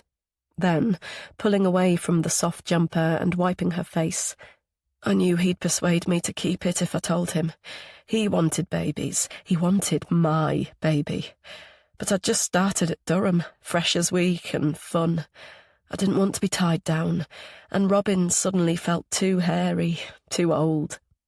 The frustration overwhelming, she stands and paces. Kat's startled eyes flick to the upturned chair, but Syb has to get the sheer injustice out. So when we got together again, I said, let's have that baby you wanted. He was thrilled, said he would leave her. Her hands shake. But she got there first. That bitch had my baby. Chapter 29. Sibylle. When the wind turbines wave, Sibylle turns off the radio and opens the car window as usual. She draws in the rural aromas, still amazed at how much she likes the smell of manure. Then she takes the road, which cuts a swathe through fields of tight green vegetation. God knows what's growing there, but they resemble huge sprouts. Feeling her shoulders loosen, she expels the remaining tension with a long breath through her nose. She's surrounded by meadows, shrubs and sheep, all silently ignoring her. It feels good, really good, which is strange for someone who loves noise. And attention. Yearning for it each night before sleep, craving it, needing it, demanding it every day. She inwardly groans. If only she could say that was just as a child. She continues along the country lane, past the Crooked Billet pub, the huge pylon and the thicket of woods. The church of All Saints' turrets appears, a comforting square tower above the yew trees. The Anglican Grade 1 listed building is her home place of prayer. She doesn't attend, but perhaps she should. It would make Saint Imelda turn in her grave. It'd annoy Gabe, too. That might be fun. Goading Gabriel. Poor Gabriel. She really must stop. The sunny quietness hits her as she drives through the centre. One pub, a village hall, and a cricket club. A sleepy hamlet, she supposes, the sort of jargon she uses on the website. But this place is more like comatose. Other than dog owners heading for the fields, she rarely sees anyone walking the pretty paths. It suits her completely. Though she'll wave at anonymous cars passing by, there's no need to stop and say hi. Pulling up on her driveway, she notes the cloudless blue sky. It rains here sometimes, sleets and thunders and even floods, but it doesn't feel that way. It snows, of course, heavy, dumb snowfall, but she welcomes that. The thud of the car door breaks the stillness. Go inside for a coffee or head straight to Gabe's? Well, that's a no-brainer. She won't settle until she makes peace with him. Now 3 days have passed, she can barely remember Sunday night. But he was angry, that's for sure. She can picture his white face. Slinging her bag over her shoulder, she sets off along the narrow pavement. At least she has good news to report. Over the last few days, she and Kat have made pretty good progress with the house and her mental state. She'd never dream of seeing a shrink, but her time with Kat is how she imagines counselling would be. Freely reminiscing about Robin, describing memories and moments, their few stolen weekends away, as well as the frustration and impotence of them being a secret. It was so nice to have someone listening and interested as they piled books into boxes for Oxfam, threw out cracked crockery, ancient appliances, and broken ornaments. They were careful with what they selected, of course, using the litmus test of, would Gabriel approve? But when it came to Sibylle's own possessions, there was no holding back. She simply scooped old clothes, toys, and dolls straight from cupboards and drawers into the sturdy bin liners. Without a pang of regret, she even said goodbye to Charlie. "I think this calls for a toast, don't you?" she asked Kat, and they clinked their coffee cups, even though she had chilled wine in the fridge. Would Gabriel approve? It has been the acid test her whole adult life. Mostly failing it, and often deliberately, but always wanting his endorsement nonetheless. When she reaches his white door, she lifts her knuckles to knock, then notices the closed blinds and the muted sound of a string instrument. He's clearly teaching. It's best she uses her keys. She quietly steps in, but to her surprise, a lampshade-cum-dog greets her. "What the fuck?" she blurts loudly, then lowers her voice. "Where did you come from?" Though the Labrador sniffs her and pads away uninterestedly, the damage is done.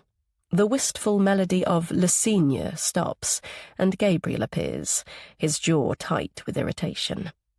I have a pupil here. I'm teaching. I know, sorry. I tried to be silent, but She gestures to the pet. Look, I'll be as quiet as a mouse until you finish. You won't know I'm here. That's not the point, Sibyl. You can't just barge into someone's house. His voice is staccato, his lips barely moving. You can't use keys to waltz in. You wait until you're invited. Well, that wasn't going to happen. You haven't even answered my calls or texts. If you had, then I wouldn't have had to... She looks beyond Gabe's shoulder. A flaxen-haired youth of 16 or so has appeared at the door with his cello. I think you're wanted. She taps her watch. I'll rustle up something for lunch. Quiet as a mouse. See you in a bit. When the slow strain of the dying swan recommences, Sibyl doesn't make for the kitchen but heads upstairs. What the hell is an animal doing here? Though her brother is fond of dogs, his peripatetic life has never allowed him to have one. And if Gabe hasn't told her about it, what else hasn't he mentioned? The bathroom reveals nothing she doesn't already know. Gabriel is scrupulously tidy and clean. He likes to buy ethical toiletries, and the fennel toothpaste is revolting. She peers into the box room. It's still his alphabetically book-lined study, so he hasn't moved a Labrador-owning lodger in. Unless that person's sharing with him, of course. Disturbed by that thought, she moves to his door and turns the handle.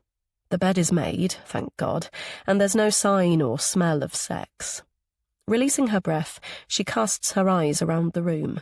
The sunshine is streaming in through the window, but there's no dust to light up like in hers. A freshly ironed shirt hangs from the wardrobe, and there's a neat pile of T-shirts clearly ready to be put away. Without thinking about it too deeply, she steps to a high chest and opens the top drawer. He always kept his boxers and socks in the right-hand one at Brooke House, and he's predictably done the same here, save he's added handkerchiefs, belts, a tie, and... She pulls out an emerald green silk scarf. Well, that's an eye-opener. Perhaps he does have a woman. But she pauses in thought. Gabe appointed himself in charge of clearing their parents' bedroom, so in all likelihood it belonged to their mother. Putting it to her nose, she inhales the familiar, earthy and sweet smell of her brother's aftershave. She nods to herself. This was his secret place back in the day. Story of O, that year's Valentine's card, a couple of spliffs and a lighter, and of course his stash of well-thumbed mammy and son photographs. Looking for inspiration, she glances around. Gabe's hiding something, she's sure. These incommunicado days and his increasing caginess. Hearing voices from below, she quickly replaces her find and slips from the room. The youth, the dog, Gabe, and the huge instrument are struggling to fit in the hallway. "Can you manage?" Gabe is saying, handing over the lead. "Sally looks keen for a walk. You could collect the cello later if you like. My sister is here, so there's no rush." The teenager digs in his pockets and pulls out a poo bag. "Yeah, probably a good idea." He looks up to Sib as she comes down the stairs. "So, see you later. Thanks." Sibyl brushes past her brother when the door clicks to. "I see you're still using that soap with no lather," she comments. "So, your new girlfriend's called Sally. She's a bit pongy, don't you think? Is this the latest add-on to your talents? Music lessons come kennels?" Gabe follows her through to the kitchen. "She's had an operation, so I could hardly say no." He removes his glasses and rubs his cheeks. "Anyway, why are you here?" Turning away, Sibyl busies herself with the kettle.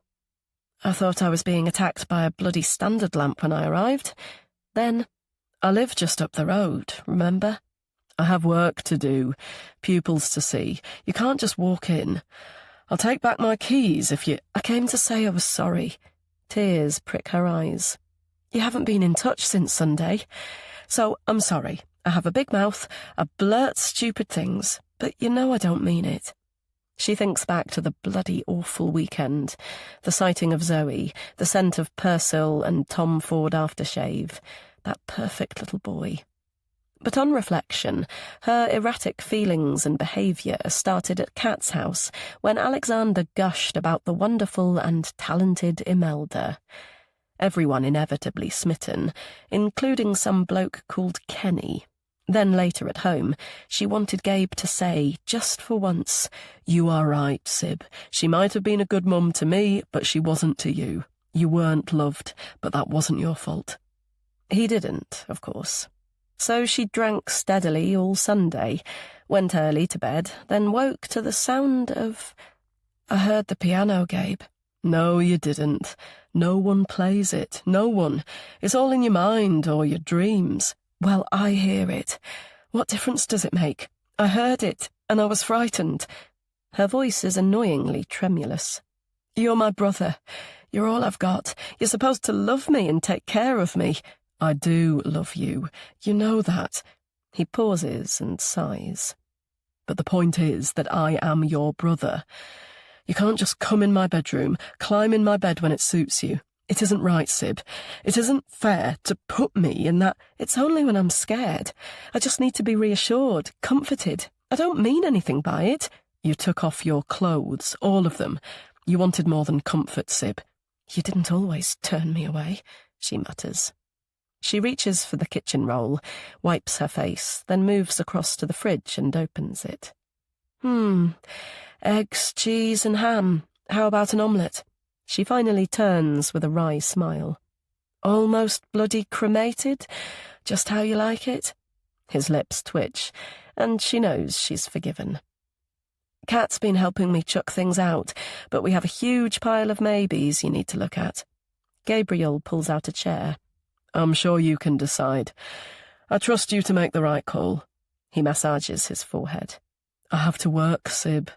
I have lessons here as normal. Then I'm off to London next week with tunings back to back, so—" "But you'll come when you can?"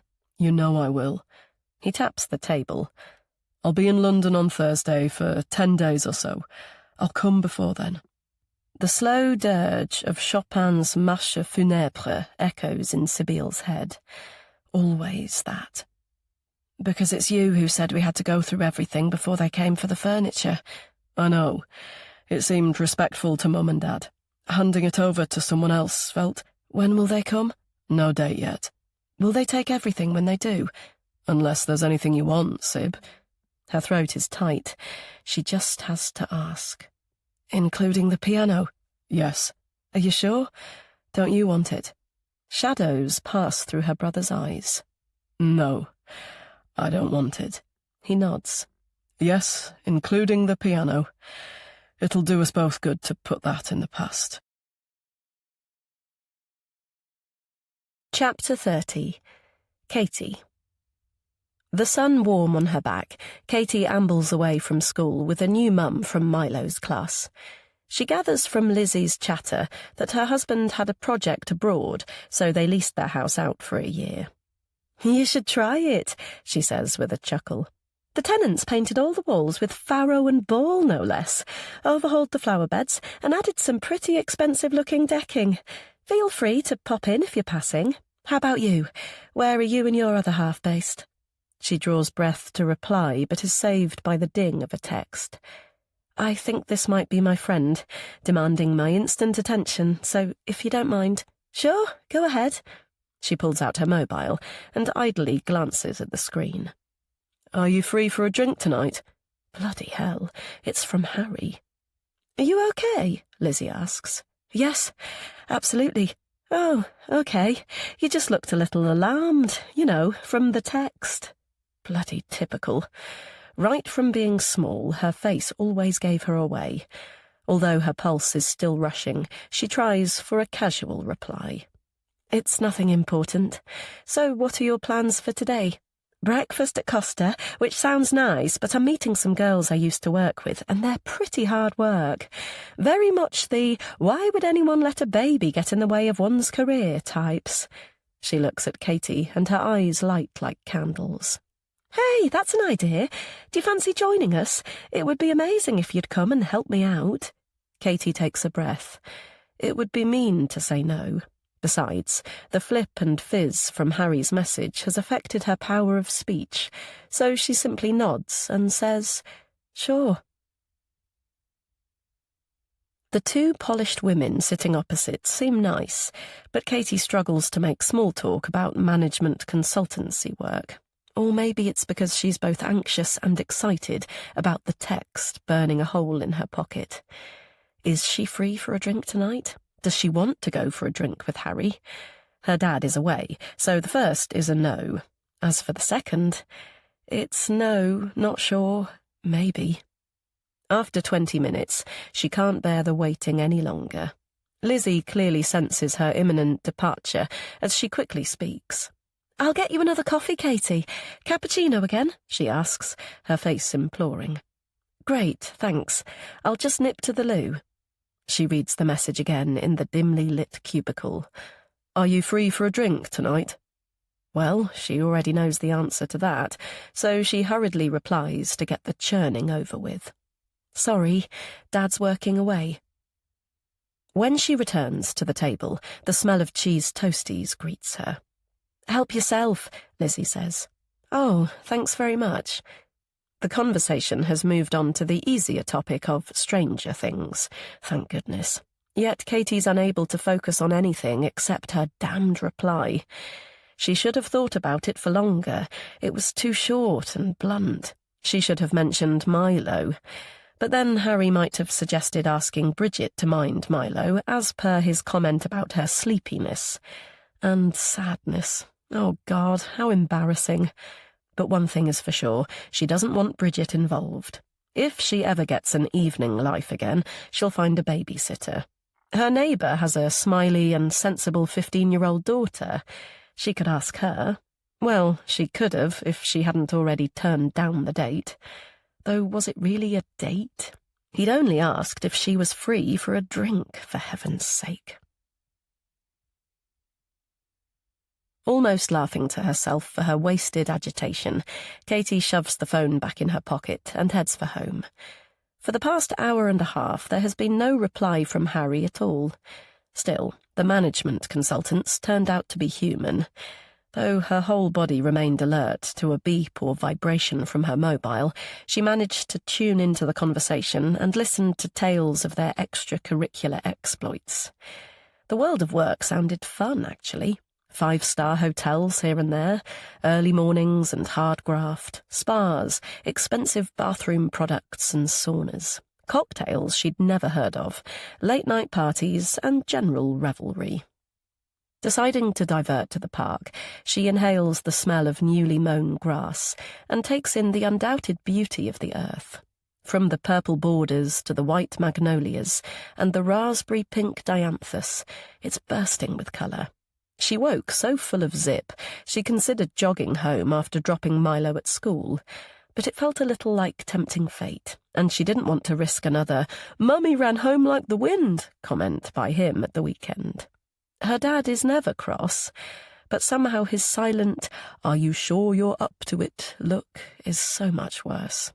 She clenches her jaw. Well, she is up to it, actually. She's been busy all week at Brooke House, lugging and lifting and packing, doing far more than Sib, who sat with her feet up and mostly watched and gave directions between her smiling accounts of Robin. Some were quite graphic, far more detailed than she would have shared. Not that she's seen or been touched by a man's naked body parts for some considerable time. She groans at that particular thought. She might have been able to put that right, but she was pathetic and weak instead of having some bloody spirit. Fingering the phone in her pocket, she looks up to the sky. In all honesty, she's tempted to yell with exasperation. She is the Oxbridge girl who had so much potential once upon a time, yet she's marching to an empty house with nothing to do. No future, no plans, no focus, few proper friends. No one to kiss and cuddle, let alone shag. Though that's hardly surprising. She's never had any trouble getting boyfriends. Keeping them was the problem. So maybe she was dull or boring or spotty or fat. Perhaps she slept with them too soon or not soon enough. Whatever it was, she did something wrong. And today she's obviously pissed off the one man who seemed remotely interested. Not wanting to retreat to her echoey house just yet, she thumps down on a bench next to the play area and folds her arms.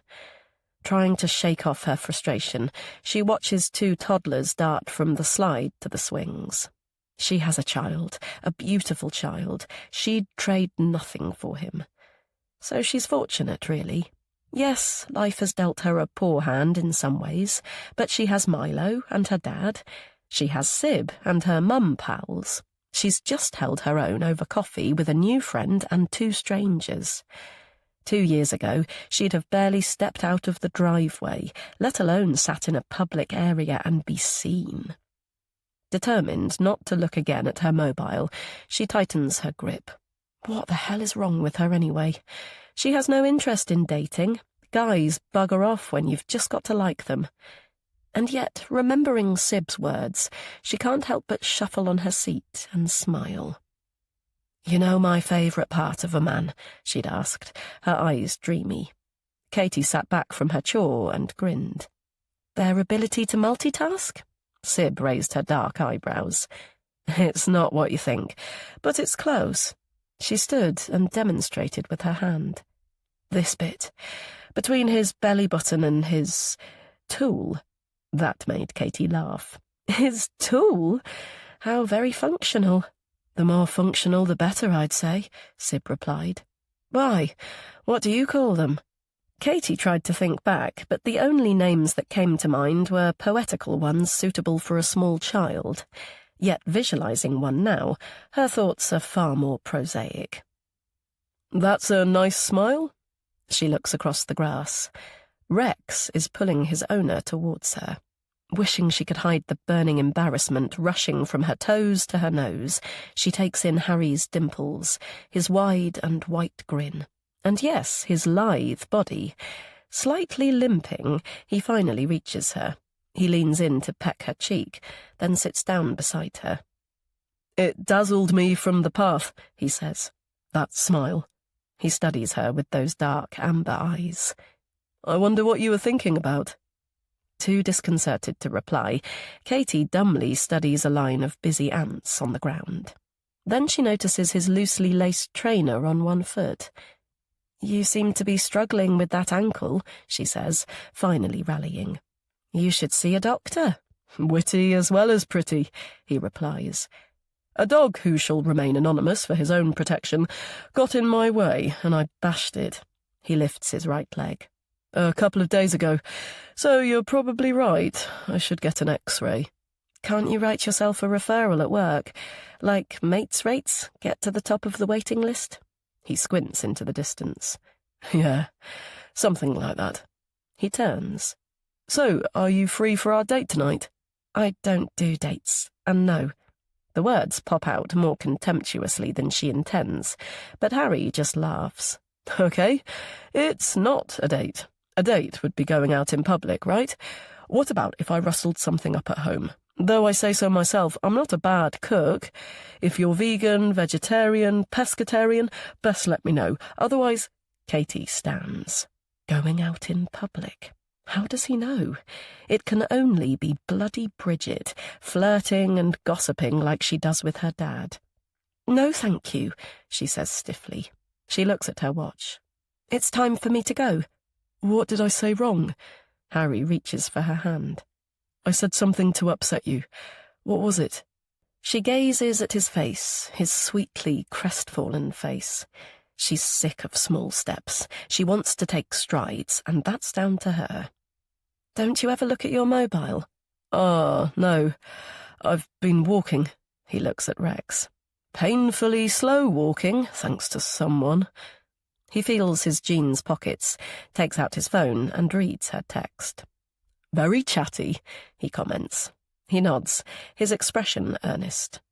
"Of course, you have Milo in the evenings. Stupid of me not to think that through. Okay, fair enough." Lightly tugging the dog's lead, he starts to walk away. Then he stops and looks back. "Come on, lunch it is then. I've no idea what I've got in. Hope you like—" His brow creases in thought. "Cereal? Yep, I definitely have cereal. And tailored kibble, of course. He laughs. Who was it that said animals come first? This bloody dog rules my life. Chapter 31. Katie. It takes 10 minutes to arrive at Harry's detached house, which is situated at the far side of the village. Feeling self-conscious and nervous, Katie follows him up the path. He steps into the porch, opens up, and gestures her in. Go through and make yourself comfortable. As the dog scuttles past, he crouches down to his trainers. I'll inspect the damage and be right with you. Her eyes as big as saucers, Katie moves into the front room and looks around. It's longer than she expected, and very much open plan, the lounge one end, the window-lined kitchen the other. Unsure of the etiquette, she makes for a dark leather sofa, perches on the edge, and listens to the clink of Rex's water bowl as he pushes it around the tiled floor. Sure she's seen the retro elm bookcases, sideboard and cabinets in the John Lewis brochure. She inhales the smell of floral cleaning products and tries to remember Bridget's gossip over the years. They're both doctors, she recalls, a golden couple, as she called them. The wife was Linda or Lydia, but of course she left him and the dog, her dog. A pretty strange thing to do. She must have had a reason, though Katie senses her belongings are still very much here. The sound of an upstairs tap breaks the quietness. Then finally, Harry's voice. Sorry to keep you.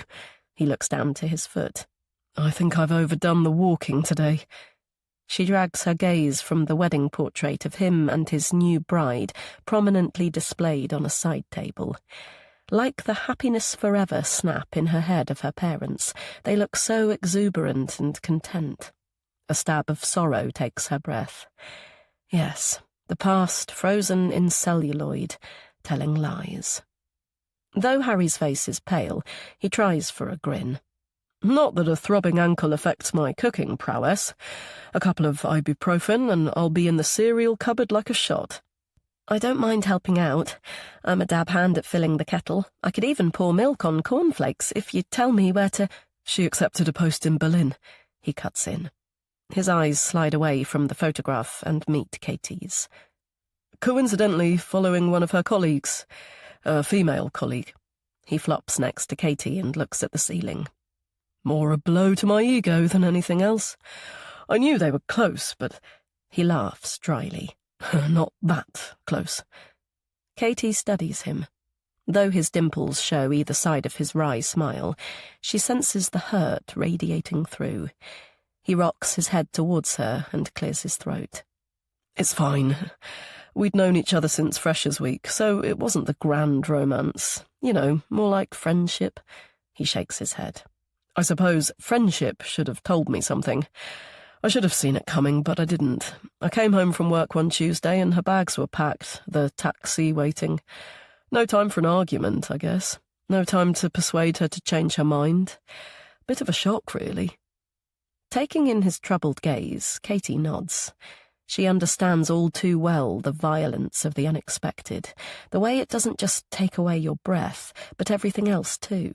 The ground, your stability, your reality, your trust.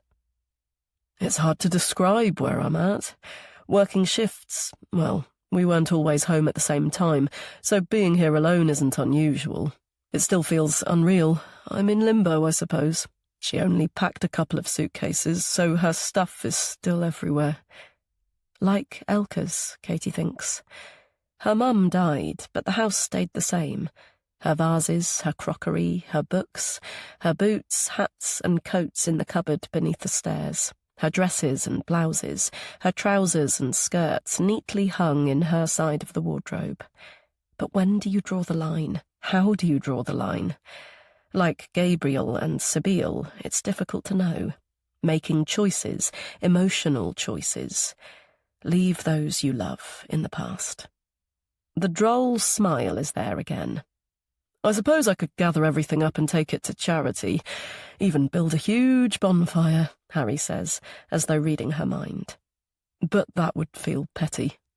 His eyes cloud as they sweep the room. And this is her house as much as mine. We bought stuff together. That's what married couples do. Where would I begin to sort the wheat from the chaff? It's a nightmare even thinking about it, to be honest. He comes back to Katie and gently rakes an escaped lock of hair behind her ear. Just as she thinks she'll expire from holding her breath, his expression transforms with a grin. Right, sorry, enough of my misery. I'm actually fine, more than fine. And me spilling out my life story as though I'm in the psychiatrist's chair is not why you're here. Free me from your beautiful gaze and I'll get on with lunch. Shall we start our date with a drink? Something cold? Tea or coffee? I have wine and beer and spirits too. What takes your fancy? She smiles at the word fancy. If the tingling from his touch is anything to go by, she certainly does. It's not a date, remember? She traces the fine scar on his chin with a finger. How did that happen? He colours lightly. I spent hours of overtime to buy the shiny new car I'd lusted after for years, but the steering wheel decided to punch me. Which means? Not very heroic, I'm afraid.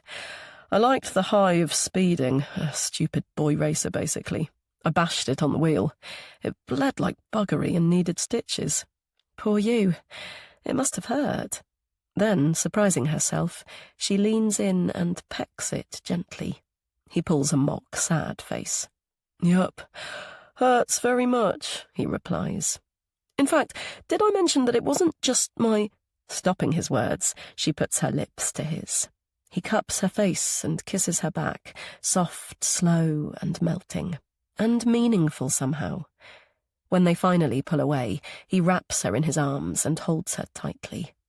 Oh, God, that feels so nice, he says into her hair. It does. It really does feel so bloody lovely.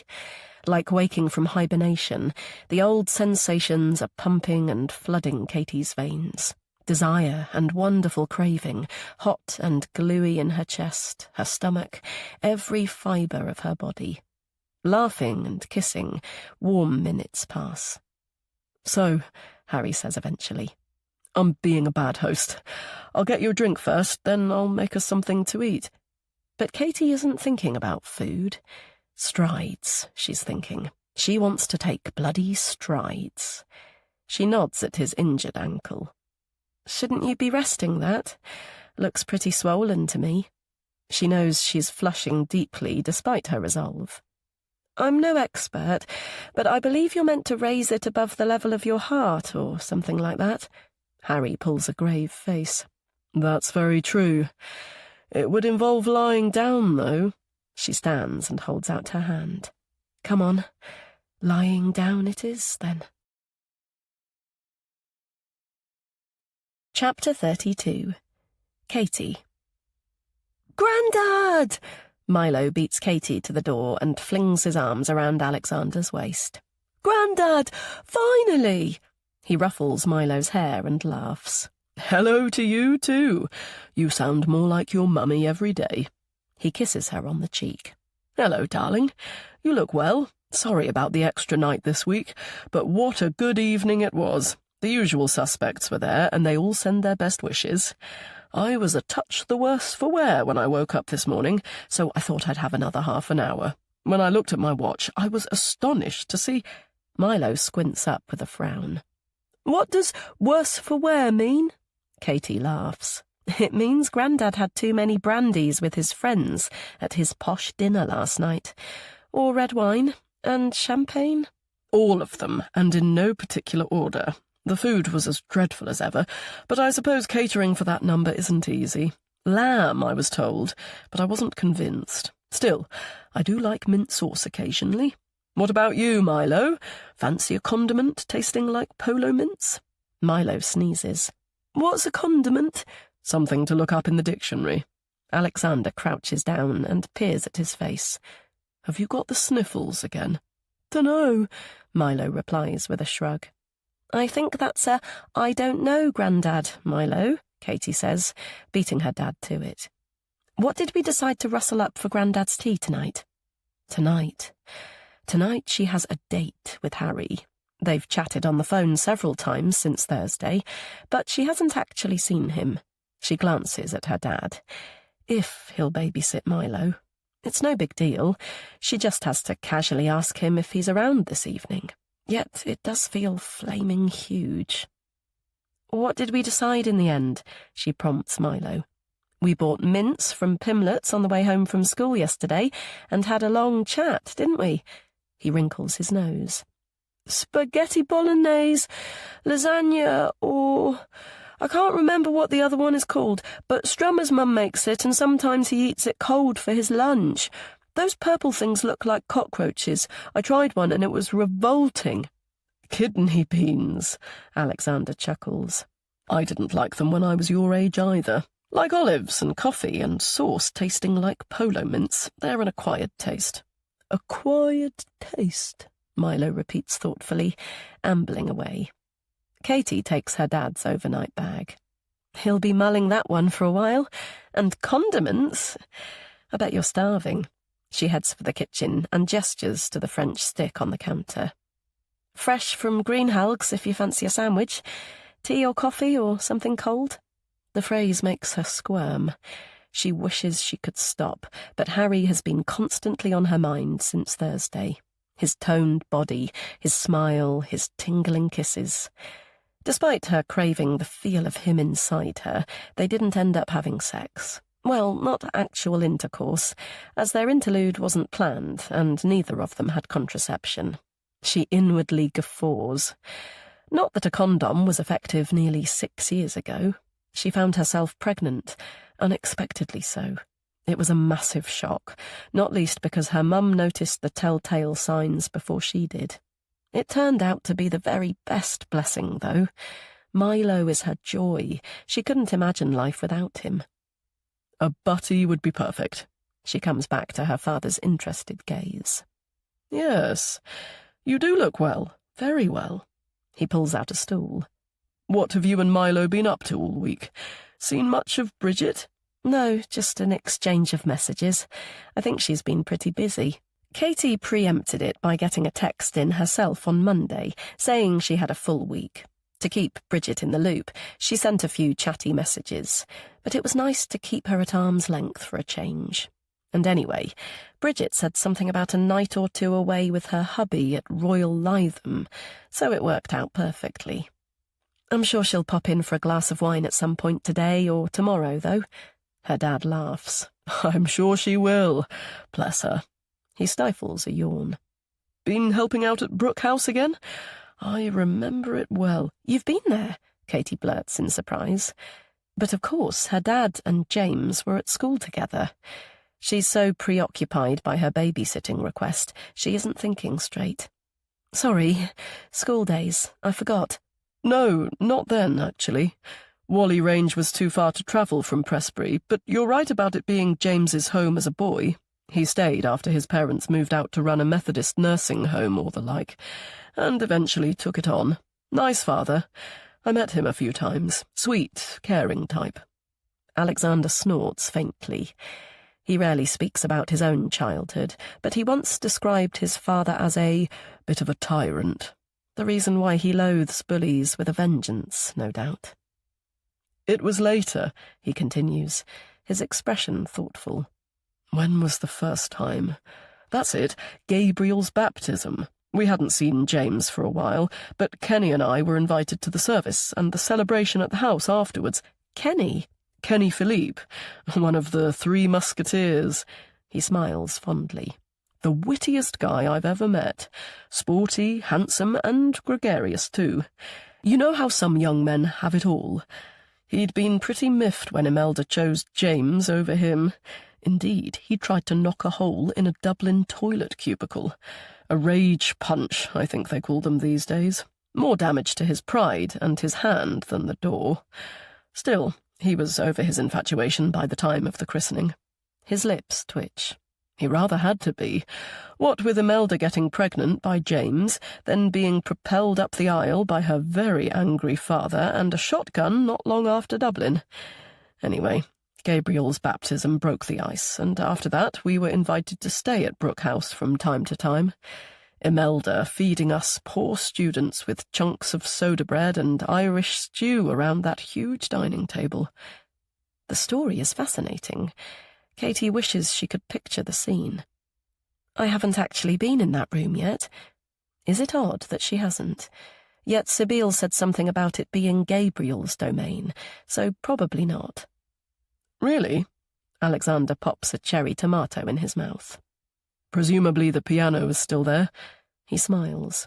We'd persuade Imelda to play us a tune, and though she was bashful, there was absolutely no need. She was exceptionally talented and could jump between classical, modern, and jazz without batting an eyelid.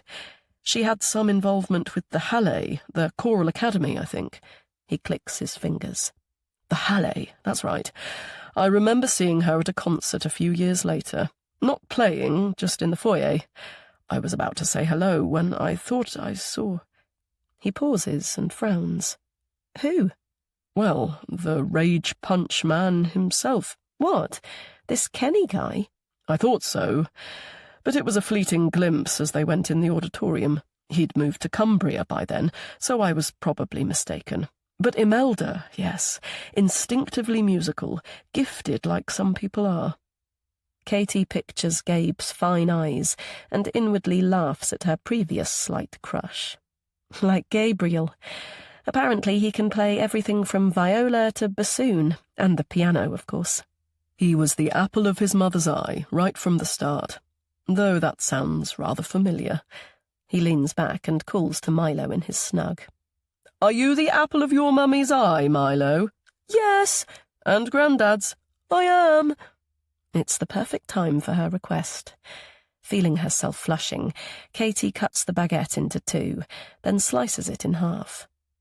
Talking of Milo, are you free to mind him tonight? Of course, any time. Thanks. Bavarian ham from the deli, okay? With mustard? She asks, her heart thumping loudly. Sounds perfect. Are you going anywhere nice? Just into the village for a drink. How lovely to get out on a Saturday night. He calls to Milo again. It's just you and me this evening, Milo, so we'll have the spaghetti tomorrow. What's the plan? Pizza or pizza? Milo appears and hands his colouring pad to Katie. I haven't gone over the edges, but the blue felt tip ran out. He frowns. Is this the date with Harry, Mummy? No, love. It's just a grown-up's drink down the road. We won't be eating ice cream, I promise. Alexander chuckles. No flies on your son, Catherine. Yuck, I hope not, Milo replies. His doggy is friends with Bridget's. Alexander lifts him up and kisses his cheek. It just goes to show what a very small world it is. He settles him on a bar stool. Sandwich time. What are you having? He gestures to the sandwich. Maybe not quite as big as this one, eh? You'll need to keep space for your monster-sized pizza. Chapter 33. Katie. Katie checks her makeup in the hall mirror, or perhaps the lack of it. She tried foundation and light bronzer, which actually looked fine on her face. Her pale neck was the problem. Long like a swan, as her mum used to say. Yeah, a bloody white one. She contemplated spreading the beige tint to her collarbone, but what about her décolletage? Where did one draw the tanned look line? Then there was the eyeshadow. A panda bear horror story. It all had to come off. Turning away, she sighs. The artwork was a ruse, she knows that. Something to pass the time and take her mind off her stupid decision to go out. Not just out of the house, but out of her comfort zone. Big time. Stay a bit longer, Harry said on Thursday, playfully grabbing her waist when she tried to climb out. I haven't even fed you yet. Designer kibble. She patted her stomach. Don't I know it? I'd love to stay, but it's time to collect Milo, I'm afraid. So let's make another date. He flopped back on the mattress. Damn. I'm working all day tomorrow. Please tell me we can arrange something at some point in the evening. Dad's away until Saturday. Perfect. Saturday night, then. Do you want to come here or go out? How about both? At that moment, she felt so wanted, so attractive and confident, she was up for anything. But doubt immediately wormed its way in. Are you sure? Either or both is fine by me. It was a tough one. Stupid at nearly 28 years of age, but she didn't want her dad to know she was going to a man's house, and it felt easier not to set up a lie. But now it's time to leave. Apprehension is fluttering in her chest. She reverts to her reflection, inhales deeply and straightens her spine. The posture reminds her of Sib. What would she do? Well, that's an easy answer. She'd do what she wanted, not let stupid anxiety hold her back from having fun. She went to her lover's funeral wearing crimson stiletto heels and matching lipstick, for goodness sake. Slamming the door behind her, she lifts her chin. "Having fun," she says inwardly as she walks across the drive and along the length of the tall boundary wall. But by the time she reaches the corner, the fluttering has become battering, and she's struggling to swallow. Her slogan all forgotten, she drops her head and replaces it with another mantra. "Breathe, Katie, breathe. Breathe from your abdomen." Then another stern voice. "You have to go onwards. You can hardly go back and face Dad after 3 minutes." Yes, he looked so pleased, so proud of her progress, of her. "Stunning," he said from the kitchen. "My daughter is stunning. Have a wonderful time." The air starts to flow, in and out, in and out. Strides, not steps, she remembers, or at least 1 foot in front of the other. Pulling up her jacket collar, she continues to walk, but thoughts of old boyfriends and failures nudge back, prodding and poking like they did in the old days. Does he really like her? Will he actually be there? Suppose he's changed his mind. She'd look such a fool. It's happened before, more than once. Can she really bear to go through it again? As she walks along the high street, she eyes up the wine bars and cafes.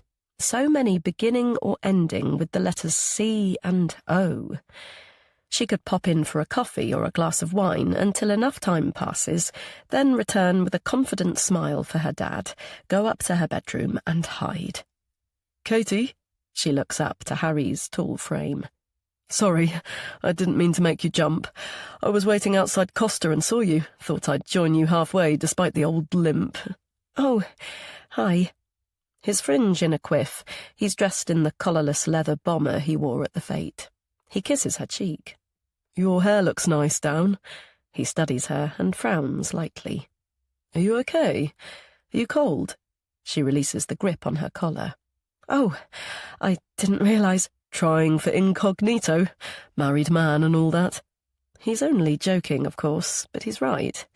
She's reverting to that need to be invisible. "No, it's just that—" "Second thoughts?" His smile fades and he steps away. "It's fine. I understand." "No." She laughs nervously and tries again in a less hysterical tone. "No, not at all. Why would you think that?" He looks at his feet and shuffles. "Given that my wife left me," he says stiffly. "Well, it involves a considerable amount of self-reflection. You might not want to take on damaged goods." Tension melting away, Katie blows out the air trapped in her lungs. Like a party popper released, she feels light and liberated. "Damaged goods," she says, slipping her arm into his. "Then we make a good pair." Chapter 34. Katie. Snug in Harry's bed, Katie drifts from exertion, exhaustion, and sheer bloody pleasure. Even with her checkered dating history, some sexual encounters were better than others. The act was occasionally too prolonged, resulting in soreness and a possible orgasm, but mostly it was too quick, resulting in no climax at all. Today, however, was just perfect, even if she did embarrass herself by possibly sharing the highlights with Harry's neighbours. Hearing the sound of his footsteps, she opens her eyes. "Is it time to get up? I can't move. I should have a wash, but I don't think my legs would work even if I tried. They feel dead," she smiles. "In a nice way. In a very nice way." He sits and strokes a strand of hair from her cheek. "It's a good job you don't have to. I've brought up fizz and crisps. Best kettle and a choice of flavours." She peers at the tray on the bedside table. Thank God the service has improved since Thursday. He pecks her lips. That's because I couldn't bear to leave you on Thursday. You might have absconded. He looks at her pointedly. You have form. I offered you a lift to keep you sheltered from the rain, and if Milo hadn't been with you at the water park... She laughs. Point taken. But if I'd known about your culinary skills... And tonight, I could see it in your face, before you saw me. She reaches for his hand. The cafes ending with an O were a calling. Then, more seriously, I thought about diverting there and hiding, but I didn't. No, you didn't. I'm glad. He pops the champagne cork and pours it into the flutes. As though listening to the bubbles, they fall silent for a few moments. Still turned away, Harry clears his throat. Who is Milo's dad? Katie sighs. A red-headed boy she loved once, at least she thought so, but he was airbrushed out by circumstance and trauma. Occasionally she feels bad for not having told him, but there was never a good time, and now it's far, far too late. Do you know, you're the first person who has ever asked me. He rotates to look at her. Seriously? How come? There's that feeling of lightness again. His question doesn't feel intrusive or judgmental. She doesn't mind answering. It all happened at once, I suppose. Life, death, beginnings, endings. He climbs back under the duvet, so she nestles into his shoulder and tries to put the tangled tale into some semblance of order. Funny, really. She's lived it, she's breathed it, she's floated around it for 5 years, but she's never had to unpick it before. I met Jake in a bar in my 3rd year at uni. He was studying at Oxford Brookes and was from the north, so it was quite refreshing. Anyhow, we dated for a few months. I liked him. He liked me, or so I thought. She almost laughs at the same old story. So, we're really into each other, inseparable for weeks. I meet his parents, he meets mine, and everyone gets on brilliantly. Then he dumps me out of nowhere, and I'm still reeling from that, even though I sort of get it, when my mum takes me to one side and asks if I'm okay. She pauses in thought. I was already deeply worried about my course, and I guess she was concerned that I'd developed bulimia. She takes a shuddery breath. When I explain about the nausea, she asks about my periods, and I realise I haven't had one for a couple of months. The penny finally drops that I'm pregnant. When I think life can't get any worse, my parents are in a road accident. Father unconscious, mother dead. She feels Harry's visceral reaction through his warm chest. I know, she says, glancing at his furrowed brow. I was a mess for a long time. Still am, I suppose. So the baby continued to grow inside me, and no one asked or cared who the dad was. Bloody hell, he says eventually. I'm so sorry. If you don't want to talk, it's... No, it's fine, she replies. And it is. It really is. She tilts her head up to kiss him. Ask me anything. What do you want to know? Nothing. It's just so much to take in, I guess. He peers at her and frowns. You're a lovely person. You're interesting, smart, beautiful. Why did you sort of get it about being dumped? Damaged goods sums it up.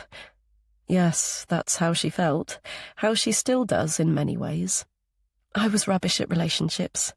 As soon as I relaxed, decided I liked them and came out to friends and family, so to speak, they chucked me. They liked the chase, I suppose. Or perhaps I was too much. But I got it because I felt such a failure. Stupid and fat. Were you stupid and fat? She thinks for a moment. Needing a size 12 pair of jeans at one point. Hardly fat, looking back. But she definitely struggled with the course. She tried her best, but learning no longer came easily. She wasn't top of the class anymore, not by a long shot, and the disappointment was crushing. Probably not, but I was severely anxious, and it put me in a horrible tailspin that... Well, it stopped me thinking straight, that's for sure. Goodness, I shouldn't be telling you this. It'll put you off me.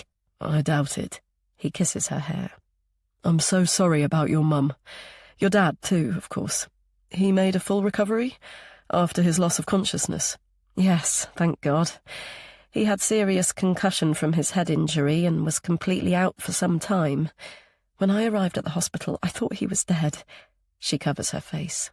It was dreadful. The police had already told me about Mum, and though I struggled to listen properly to anything they said, some part of my subconscious must have heard them say, alive. Then I saw him like that, unresponsive like a corpse. Harry pulls her closer. I'm upsetting you. Let's talk about something else. The old image of her dad flashes behind her closed eyes. She digs in deep to push it away, but when it comes into focus, the colours and the intensity have somehow diluted, and her heart isn't racing, her face isn't wet. She lifts hers to Harry's, handsome, sensitive, concerned. It's fine, she says. He sort of came back from the dead, didn't he? I've never seen it this way before, but in some respects, it's like a happy ending. Chapter 35. Sibylle. Deep in dreamland, there's a smile in Robin's voice. Come on, Sib. Don't be cross with me. I have to go in half an hour. He's kissing her hip bone, her waist, working up slowly along her arm to her shoulder and finally her neck. He knows she loves that. Not pressing or compressing, but that nuzzling that makes her feel loved. Let's make the most of it. His warm hands sweep her buttocks, moving over her belly, then up to her breasts, where they linger, his fingers teasing her nipples. She needs him to kiss her, but she doesn't want to turn. If she faces him, he'll see she's been crying. He pulls away, and the cold chasm of loneliness, of rejection, is already there. Sib, come on, what's up? She stares at the white wall. How can she begin to describe it? She can't. She never could. Do you love me? You know I do. I never stopped loving you. Never. Do you love her? No. Do you have sex with her? A snort. God, no. Then why don't you leave her? He falls back on the pillow. The abyss grows wider. You know why, he sighs. If things had been different. She'd like to read the truth in his features, but she doesn't rotate. She hates her weeping. She loathes her weakness for asking, almost pleading. But Joseph is only a baby. How will he know if you're there or not? Even babies know, Sib. He pulls her around and peers intently. I long to be here, but I want to be there with him too. Watch him grow. Not just every other weekend as a part-time dad, but each morning and night. Even during the 10 hours between work and coming home, he develops and changes. So I need to be there. You can see that, can't you? Her tears freely flow. She can no longer hide them, so she closes her eyes. Just go, then. Sibylle, look at me, Sib. It isn't easy pretending. You are my love, my only love. I want no one but you. I'm with you whenever I can, you know that. But I have to be honest about Joseph. That's important, isn't it? That's what's special about this, us, our honesty and trust. When she doesn't reply, he slips out of the bed. Time's ticking. I'd better have a shower, then get off. He says the words, but doesn't move. Perhaps when he's older, it might be different then. That bloody glimmer of light, she both loves and loathes him for it. Reaching out to his hand, she tugs him towards her, then she kneels and slowly kisses the tapering hair from his belly button to his... Sibylle bursts awake. It's bright, the sun shining through the voile curtains. She's at home in Saxton. Robin's side of the bed is warm, as though he's only just stepped out. The bathroom, she mutters, tumbling from the mattress. Yet even as she yanks open the door, she knows he's not there. Feeling the wretch gurgle up, she leans on the sink to spit the bile out. When she lifts her face to the mirror, it's still wet from the tears in her dream. Angular and hollow, empty, abandoned, unloved. Not just her reflection, but at the heart of her very being. Chapter 36. Katie. Katie says goodbye to the dog, pulls closed the front door and locks it with the spare keys Harry gave her last night. "I have a favour to ask," he said, before accompanying her home. She wondered what on earth it would be, but she liked the request. It had a permanence about it, which was particularly reassuring after her earlier, shocking soul-bearing. "Sure. I have a long shift tomorrow, and the dog-sitter isn't available. Could you pop round here to walk Rex at some point? A short one will be fine. Then feed him before you leave. Oh, and feel free to make yourself at home. Help yourself to whatever you find in the fridge or the larder." The balmy June breeze on her neck, she smiles as she trots homeward. Not only a favour, but keys. She has no idea how the metamorphosis has happened, but right now it's as though she's walking on air. New friends, a handsome guy she really likes, who appears to like her too, and glorious sex. She glances at her watch. And to top it all, it's nearly time for a Sunday roast with her dad and her son. Life can't get any better than this. She tugs off her trainers at the door and pads towards the cooking aromas. Wearing a striped apron, Alexander is turned to the oven. He glances over his shoulder. "Hello, darling. Good walk?" "Yes, the weather's lovely. Windy, but warm." She watches him stick a skewer in the beef joint. On waking, she considered offering to do the honours today, but she knew he'd decline. He likes his head chef crown, and though he's away during the week with his judging these days, it is his kitchen, after all. Save for shared student digs, she's never had her own, or house, for that matter. She's never considered or wanted that before. "A pug, did you say?" her dad asks, over the chatter on the radio. Keen as he is to meet Harry's dog, it was actually Milo who said it. She knew she couldn't say no, but as much as she loves her inquisitive son, she wasn't sure about him going to Harry's place, or how she'd answer all his perspicacious questions. But she was saved by Bridget and her Airedale Terrier at 11. Could she borrow Milo for an hour? Walkies were so much more fun with, little man." A week ago her request would have severely grated, but today Katie was relieved. "Yes, a silver one," she replies. A silver pug belonging to Harry's wife. Given the choice, I'd go for something with a prettier face, though. Clearly listening to a song, her dad doesn't respond, so she picks at the thought of her lover's spouse some more. She didn't make herself at home at Harry's, but she did spend a few moments gliding her fingers over the smart granite surfaces of his new kitchen, and guiltily peeping in a couple of units. Of course, it's Lydia's house too, but despite framed photographs of various holidays adorning one wall, and a drawer clearly dedicated to their joint knickknacks, the Matchbox collection of fast cars his, she guessed, the blingy keyrings hers, it somehow felt uncluttered by sentiment, unlike this room and the huge knot of emotion that plasters the whole. As if reading her mind, her dad turns down the sound. "It's as though your mum is here today." He smiles reflectively. "Maybe it's the music. She did always love... Sorry, darling. Sometimes it's nice to reminisce, that's all." "It's fine, Dad. Go ahead. I don't mind." And she doesn't. She really doesn't. It feels like she's been given a miracle cure. "It's double-edged, of course, thinking about the good times. Better to have loved and lost, as they say." He frowns. "Yet it's those happy days which makes the what-ifs so much worse." Shaking the shadows away, he pulls out a stool and sits next to Katie. "Still, I'm glad we had the party, aren't you? Lord, it took some persuasion. Elka really didn't want it, did she? Who wants to celebrate being 50? Yet she was the best-looking woman there. Youthful, beautiful, still blonde." He pats Katie's knee. "Like you.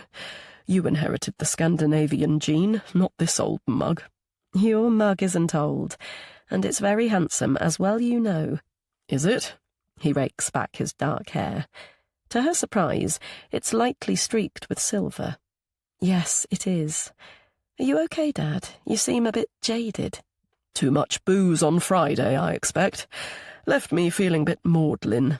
He taps the worktop and sighs. I always try to be impartial, as fair to the accused as to the victim. Bend too far back, some would say. There are always at least 2 points of view, all valid in some way or another. Mostly, anyway. Wondering where the conversation's going, Katie nods. It's work-related, she supposes. He's often described the conflict between the legal and ethical aspects of being a judge. He continues to speak. Even bad people have a reason why they do what they do, but to cause an accident, then drive on without a second's thought of the consequences. His jaw tightens. Or worse, being a coward and not facing up to one's actions. Drink driving, I expect. But even if it was simply running late for an early shift or a call-out, well, not making an anonymous call to the emergency services is appalling. It's delays like that which make the difference between life and death. An instant frost on her skin, Katie realises what he's saying. The accident, catastrophic injuries, Elka's death. But I thought... What does she think? She doesn't know the events leading up to the crash. She only understands what happened to her, idly waving her parents off to a meal on a Saturday evening, going to bed, racked with anxiety about the pregnancy and her mum's surprisingly less than supportive response, even hints about abortion. Being woken by an insistent rapping noise, groggily peering at her watch, wondering who'd be knocking at the door so early on a Sunday and why her dad wasn't answering. Not for a moment absorbing what it might mean. Padding down the stairs and opening it. A rush of cold wind, 2 uniformed officers and words. Accident, parents, hospital, death. Her dad is tapping his lips. Even now I can't look at a Porsche logo without it all tumbling back. A car headlights far too close behind us. Bloody idiot, I said to Elka, not really thinking he'd try to overtake.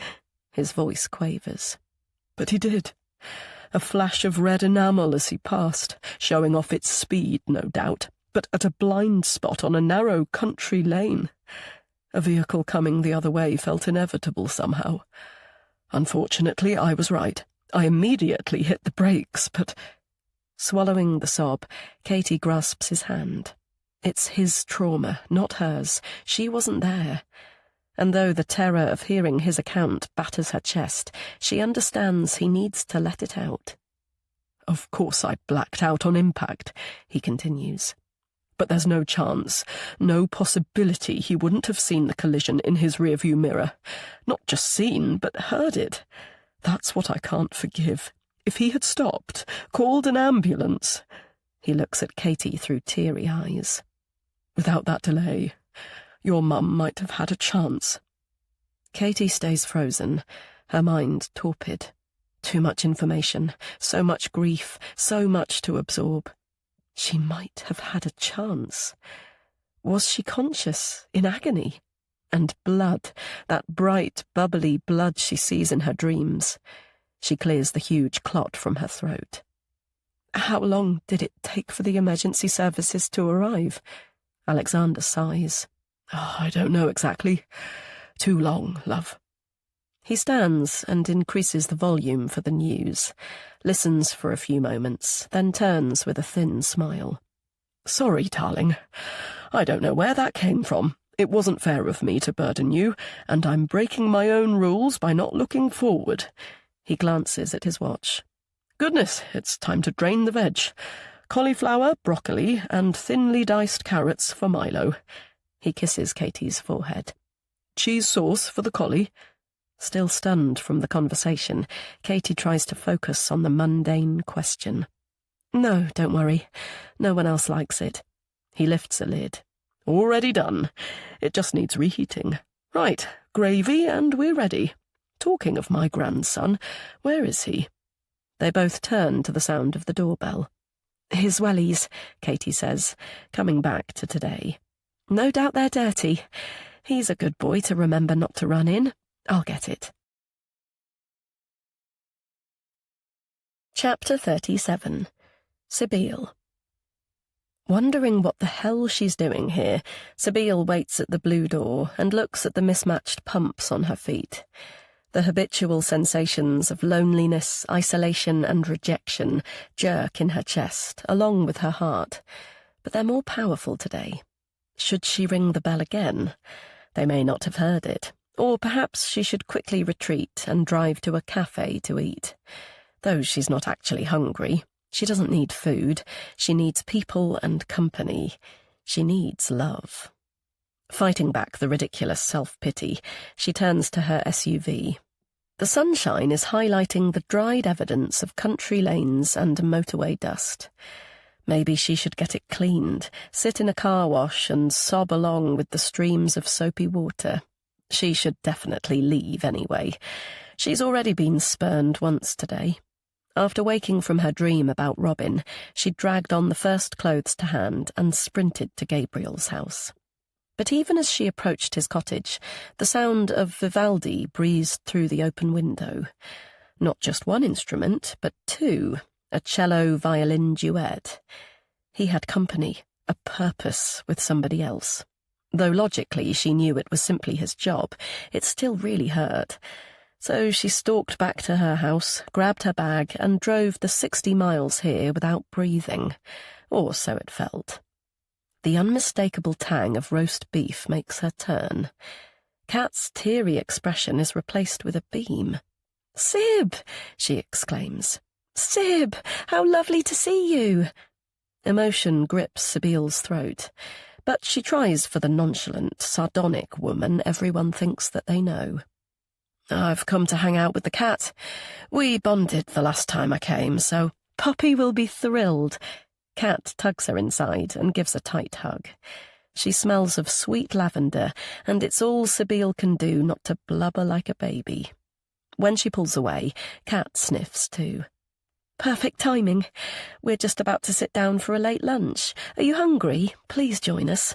"If you're sure." "I am, absolutely. Come on through."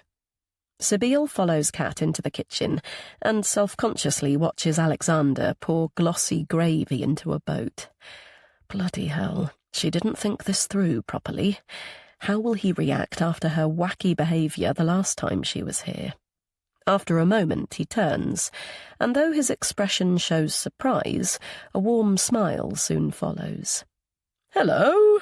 Sorry, I was expecting to see my muddy grandson. How nice to see you." "I thought Sabile could join us for lunch, Dad." He laughs and pats Kat's shoulder. "See how subtly my daughter does it? I'm dreadful with names, but I hadn't forgotten yours. Yes, please join us, Sabile. I was just about to—" The front door clatters open. "Wellies, Milo," Kat calls, making for the door. Her son charges past her. "Already taken them off, Mummy." He comes to a halt at Alexander and lifts his pink face. The scene takes Sabile's breath. Like Joseph, this boy has flawless skin and neat features, and such beautiful hair, windswept and feathery. It's hard not to stare. "Bridget says sorry we're late," he's saying. "We dropped Murphy off at her house and the phone rang. I called Andrew's name, but he wasn't there because he's on a golfing week." He crinkles his face in thought, then shrugs. "He's gone somewhere in Scotland with his friends. They think it's okay to eat and drink too much just because they've played 18 holes. He rolls his dark eyes. "Bridget didn't go, even though she's Scottish." "Out of the mouths of babes," Alexander remarks with a chuckle. "Then we'd better invite Bridget for lunch too." But the petite, sinewy woman is already bustling towards them. "Sorry we're late. Something smells incredible," she says, in that same Anglo-Scottish accent Sib heard before. Pinning her helmet of hair behind her ears, she lifts a tureen lid. "Wonderful! Alexander's famous roast potatoes," she says. She turns to Sabile, her tidy features creasing. "I'm Bridget. I think we might have met before. Let me—" "Please sit before the food gets cold, everybody." Alexander gestures to Milo, already at the table. "Like my hungry grandson. Are you joining us, Bridget? Do sit."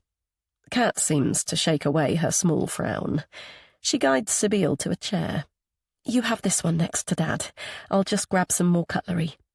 She's handed a warm plate laden with pink beef. Don't worry if it's too much.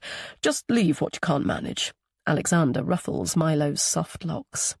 What do we do with the leftovers? Make a curry. He wrinkles his nose. I don't like curry.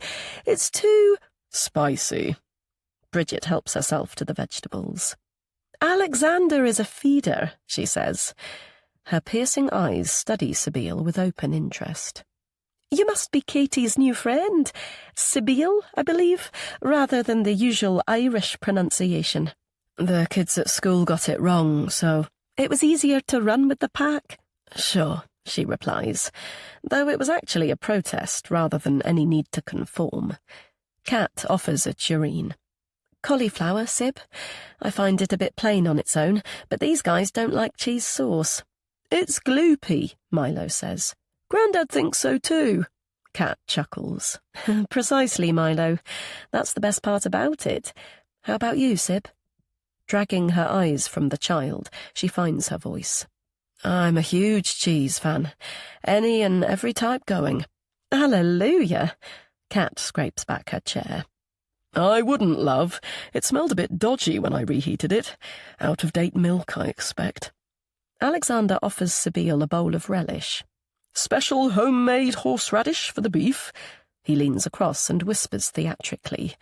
The homemade bit involves adding a huge dollop of cream to Aldi's Best, but don't tell anyone. That's cheating, Grandad. Bridget says it's cheating, don't you? Everyone chuckles, but the woman doesn't seem perturbed.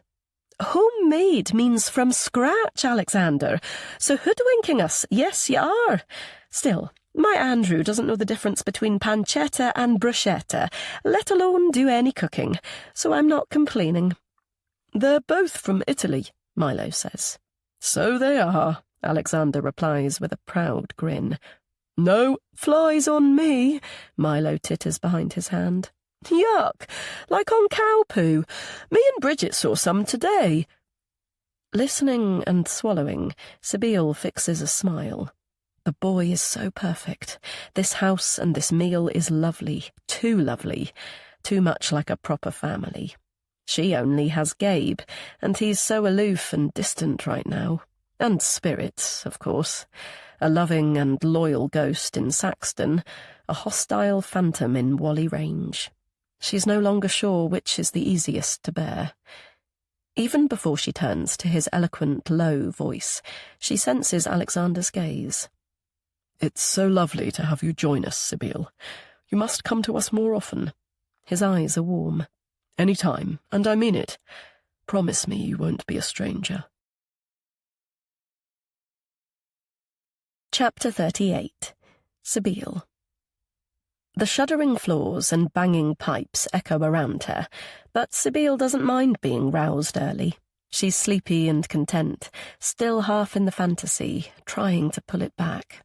A boy, her boy in her arms, tiny like a fetus, but alive, responsive and hers. And though she knows it was a dream, a temporary possession, it doesn't bother her today. She's feeling positive and loved. After a faltering start at Kat's yesterday, she finally relaxed and found she was hungry. Bloody ravenous, in fact. A beef joint and all the trimmings. She hadn't had a roast at anyone's home, let alone her own, for a year at least. Her dad wasn't a great cook, but he tried to do a traditional dish when she and Gabe were both around, which wasn't nearly as often as it should have been. The realization hit halfway through the meal. Her dad, her poor, harmless and steady father. He'd died in a horrible, painful way, and she'd almost forgotten him again. Her nose stung, and tears pricked at the back of her eyes, but she was saved by the beautiful boy who made another comment which might have come from the mouth of a 50-year-old. Some would call him precocious, but she found him rather cute and appealing. He lifted her spirits, along with everyone else's. Based around his chatter, the conversation flowed, loving and funny. She could sense the kindness and warmth from Alexander and Kat, too, both glancing her way, making sure she was included. She'd felt the inquisitive gaze of the Scottish nanny or helper, or whatever she was, from the moment they sat down. But the woman didn't start her full interrogation until after dessert. Like a flaming terrier, right down to her small teeth and those flinty eyes, she didn't want to let go. How long had Sibylle known Alexander and Catherine? She herself had been close friends with them both since before Milo was born. Was Sibylle married or had a significant other half? The woman's huge crush on Alexander was plain to see, and despite being closer in age to him, she clearly felt threatened by Sibylle's presence. That's when Kat picked up her coffee cup and said, "Come on, Sib, I'll show you around. We can drink these in my bedroom." She now turns the pillow and smiles. It was fun, really nice. She and Kat had a quick tour of the upstairs, Milo's red and green bedroom cluttered with toys, a minimalist spare room, and the fully tiled bathroom. Alexander's quarters were immaculately tidy, and as her eyes swept his plush but somehow manly divan, she fleetingly pondered if he'd a girlfriend since Elka died. 5 years had passed, and he was pretty good-looking for an older guy, but even she knew better than to ask that. She followed Kat to her suite at the back, and it was the nicest room in the house. Floral, light, and with millions of soft cushions. She genuinely liked the Laura Ashley furnishings, even though she wasn't usually a fan. Kat put down the coffee cups, pounced on the bed, and patted the other side. "Chocolate," she said, opening the bedside drawer. "I'm sure I still have Christmas chocolate somewhere." Like best friends, Sibylle now thinks. Of course, they'd done similar at Brooke House, but Kat's sunny personal space felt completely different. They were at a clever head pupil's home, the popular and pretty type who wouldn't have looked at her twice at school. She'd always said to Gabe that she'd hated those girls and those god-awful cliques, that she was more than happy to strut away and revel in her aloofness. But was that true? Was that really, really true? Gabriel's voice from the landing breaks her thoughts. "Sib, are you up?" "I might be," she replies. "Why?" Her lovely, reliable brother puts his head around the door. Despite her doubts yesterday, he fulfilled his promise to return, and he was already here by the time she came back from Kat's, carrying a crate of stuff and looking absent, rattled, and so very adorable. He'd greeted her at the door. "Gabe, you came." "I said I would." He looked at the box. "Still not convinced I've found everything yet. Have you moved anything?" "Like what?" He flushed. "My old compositions and the like." "Thinking of forming a boy band again?" She kissed his cheek. "No, Brownie's promise." "You weren't a brownie, Sib." You got me.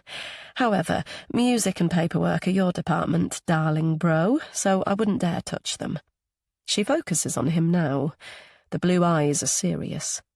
"What?" she asks. "You're still in bed. I told you last night, the solicitor's appointment at noon." She peers at her watch. "There's plenty of time." "You promised to collect Katie from Cheadle." "Oh, yes. A cat day today. Until yesterday, she hadn't realised the journey to Whalley Range involved 2 separate buses. Still, she won't mind." She scoops up her mobile.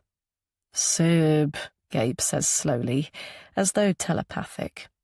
Okay. Promises are promises," she says, standing from the bed. "I'll be 10 minutes.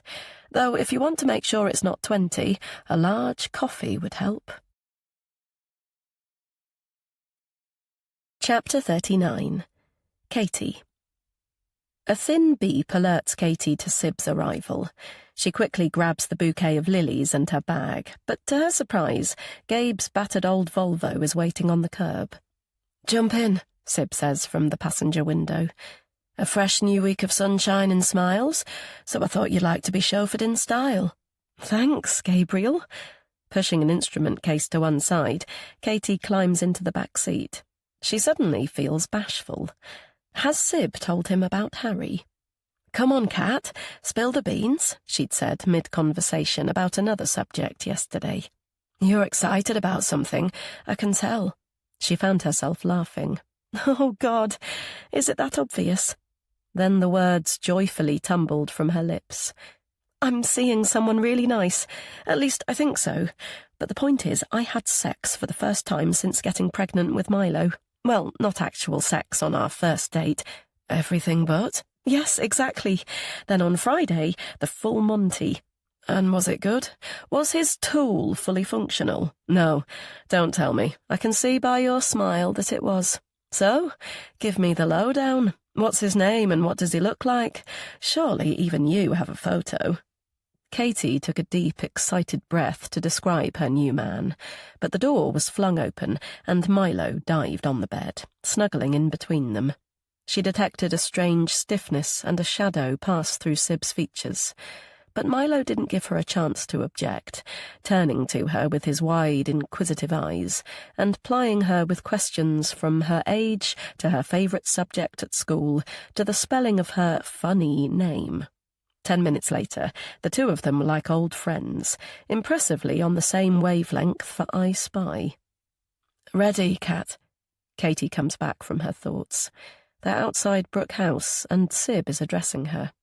Sorry, what was that? Birth certificate, passport, height, sexual preference, the lot. Okay. The solicitors. We've got to prove we're not scammers, so we're dropping you off first. She lifts her eyebrows meaningfully. You were daydreaming, little cat. I can't think what about. Remember where the keys are hidden? Sure, but what should I do whilst I'm... Find Gabe's very important missing paperwork, of course. Katie pulls the door handle. Oh, right. So where should I... She's only teasing, Gabe says through the mirror. No need to do anything. We won't be long. Sib guffaws. That's what Gabe always says. But coffee at the ready would be good. Waving the Volvo away, Katie turns to the weathered door and inserts the key in the lock. It feels intrusive stepping into someone else's empty home. Like Harry's, though at least she was greeted by an enthusiastic pug there. She sniffs the air. Funny how every home has a smell. Yesterday's was a light mix of bacon, lemon and dog. Today it's a much heavier affair, a blend of the past and the present somehow. Tobacco, charred wood, parchment, shower gel, coffee and toast. What about the home she shares with Alexander and Milo? There's sure to be an aroma she's unaware of. Finding a new shiny carafe in the kitchen, she spoons in fresh coffee and sits at the table whilst she waits. Images of Harry sneak in, his white grin, toned chest, his thoughtful eyes. She likes him. She fancies him, that's for sure, but how much does she know about him? Her dad didn't ask anything other than, "Have a lovely time last night?" at breakfast on Sunday, yet she knew what he thought behind his Sunday Times.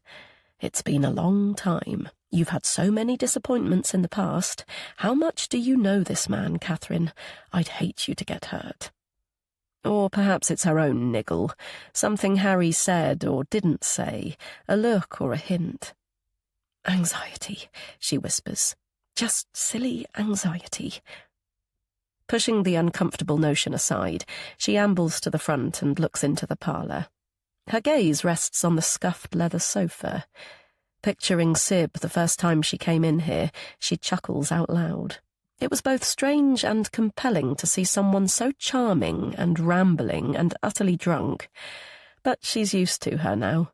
She's occasionally a little wild or blunt or too intense, and she's ridiculously demanding of her brother. But that's just Sibylle. She rubs her arms. As with the dank chilliness of this place, she's become acclimatized to her new friend. Coming back to the hallway, she traces the dust along the dado rail and peers at the old images of the church and the house. Saint Imelda, who died. Loved by Gabe, and allegedly loathed by Sibylle. Their mother's postnatal depression must have been awful for them both, but especially for her, the cause of it. She glances at the handsome staircase. Sibylle shrugged off her comatose state on that top landing, made peculiar very normal. She's actually anything other than normal, of course, and Katie loves her for that. When she reaches the next room, she pauses. This is the one her dad mentioned, the dining room where Imelda served Irish stew. She's never seen the siblings go in here. Memories of their mother, or something else? Taking a quick breath, she opens up and peers inside. A wall of fustiness hits her as she takes in the panelled walls and dark mahogany furniture. It's far more sophisticated than anywhere else in the house. The polished table sits on an elaborate Chinese rug, and a spectacular chandelier hangs above. The glass sideboard sparkles with crystal glassware, and the open fireplace is adorned by a gilt mirror. As she turns to the left, she's caught short by the piano. Yet it's silly to be surprised. Gabe tunes them for a living, and her dad described the joy of listening to Imelda play it back in the day. She probably forgot because she's never heard it. Picturing the way Sibylle flexes her fingers, she frowns in thought. What did she say that first day? If you hear Chopin, that's where it's coming from. Not that anyone has played music in there for years. Gabe's the musician. I definitely am not. Though she gives a little shudder, she moves towards the handsome upright and inwardly laughs at her desire to play it. Like most things during her carefree private school days, reading the notes, instructions and annotations came easily. Will her grade 8 piece come flooding back? Careful not to smudge the layer of fine grime, she lifts the lid, compresses the keys, and plays a basic chord. The rich sound is alarmingly loud in the silence, but she spends a few moments working through minors and majors, from A through to G, like she did as a beginner. She'd wondered whether the memories they invoked might make her sad, but it's fine, she feels strong. Like when her dad mentioned her mum and the accident on Sunday, she's coping. Maybe facing the past isn't as bad as she feared. A rich peal of laughter makes her jump from her skin. So beautiful, so compliant, your skin like alabaster, ricochets in the air. Putting a hand to her breast, she stills to listen for more. Did she really hear it? And whose voice was it? Almost expecting to see the university students around the table like ghosts, she slowly turns around. It's empty, of course, the only movement the rushing pelt of her own heart. Assuming the echo must have come from outside, she quickly shuts the lid and slips from the room. When she reaches the front door, the outline of the siblings is smudged through the stained glass. Her chest pounding with something she can't quite grasp, she opens up to their chatter. Chapter 40. Katie.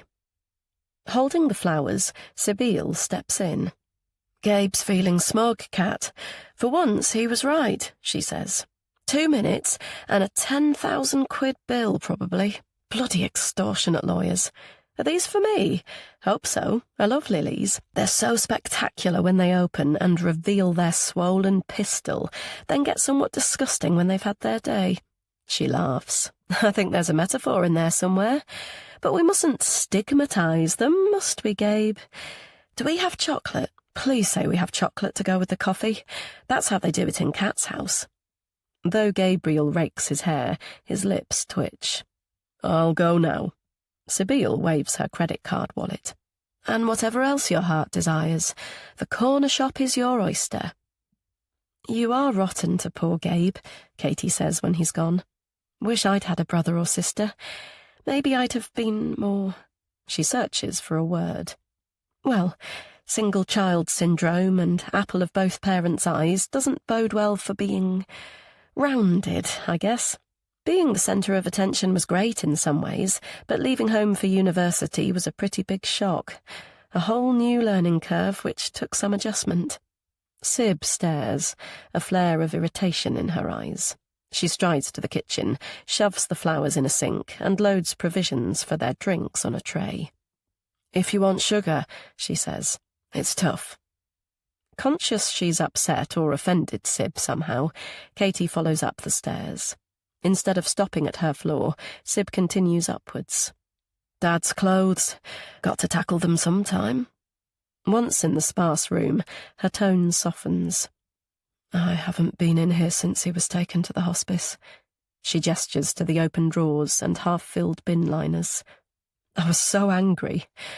Gabe told me to leave it, but as I put it to him, nobody recovers at a freaking hospice.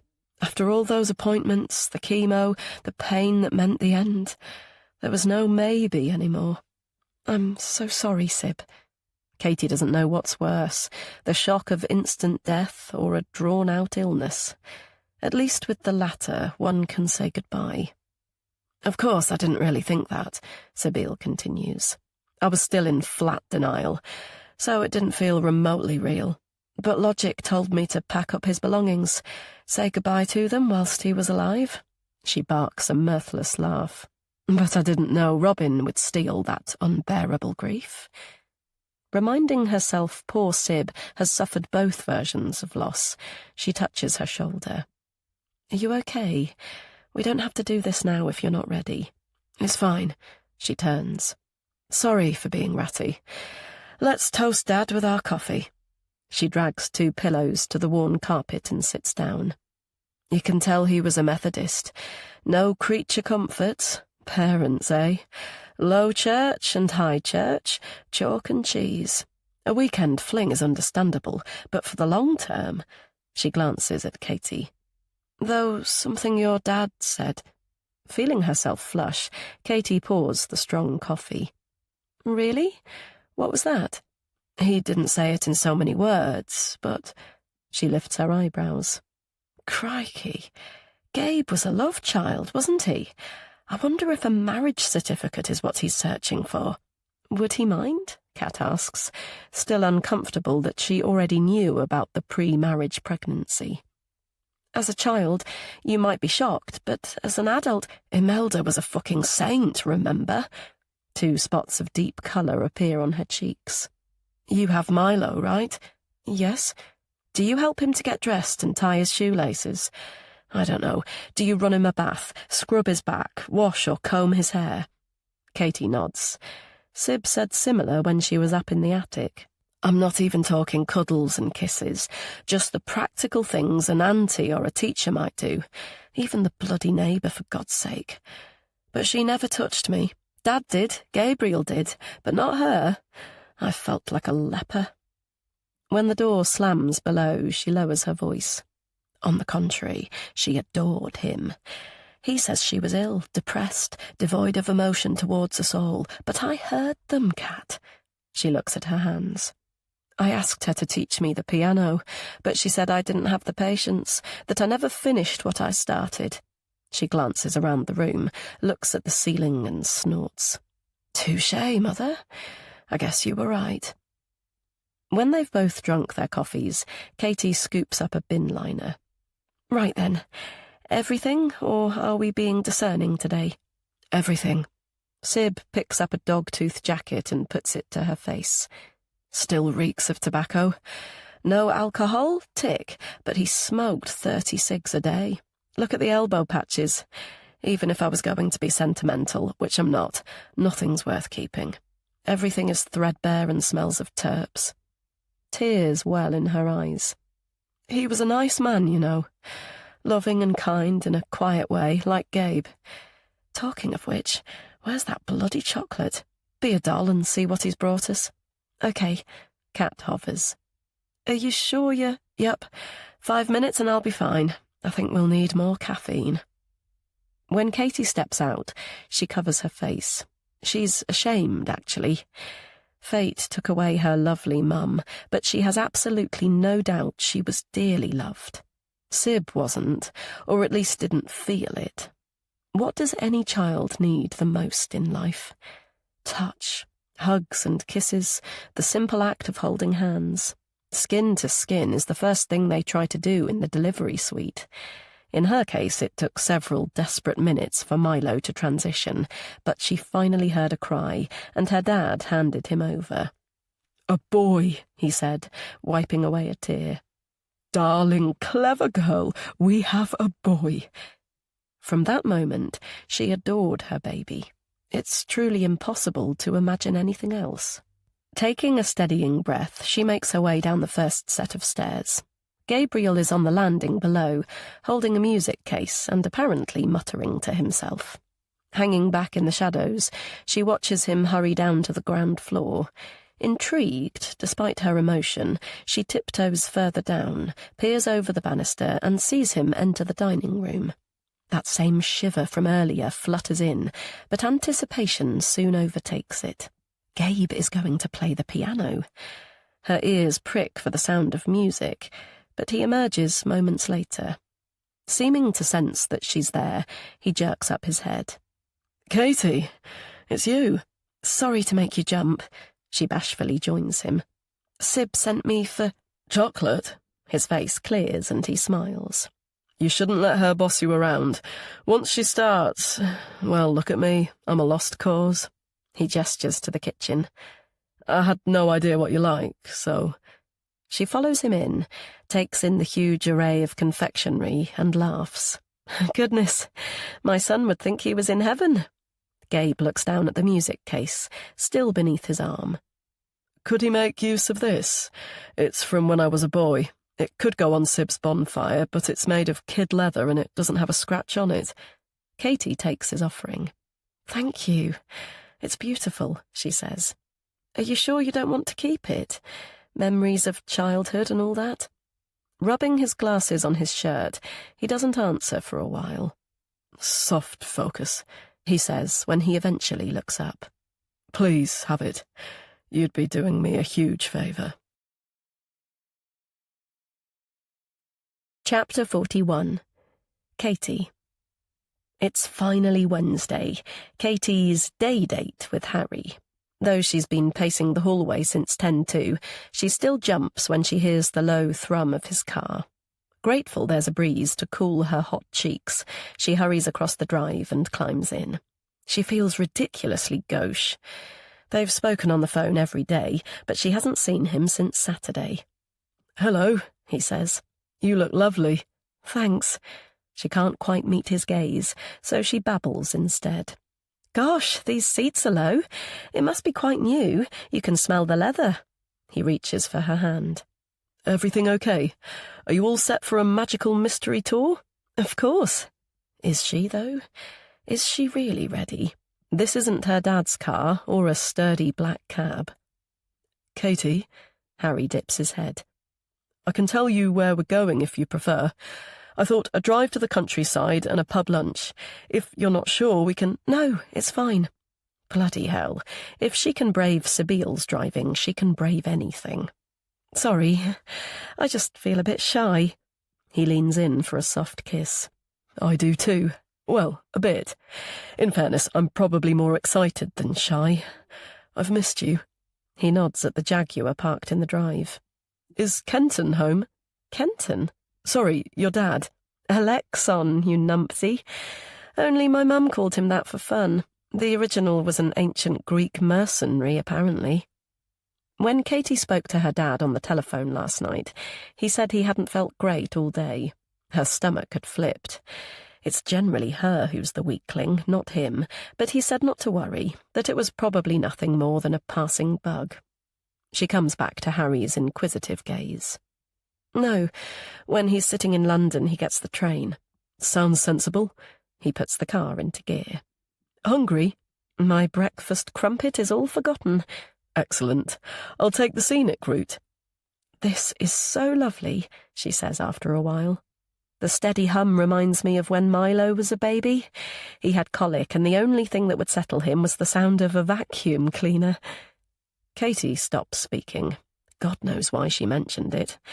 The effort it took her to plug in the damned thing had been immeasurable, let alone trying to actually use it. The silence feels odd. It was Bridget's idea about the Hoover, she says to fill it. From her days as a health visitor, I guess.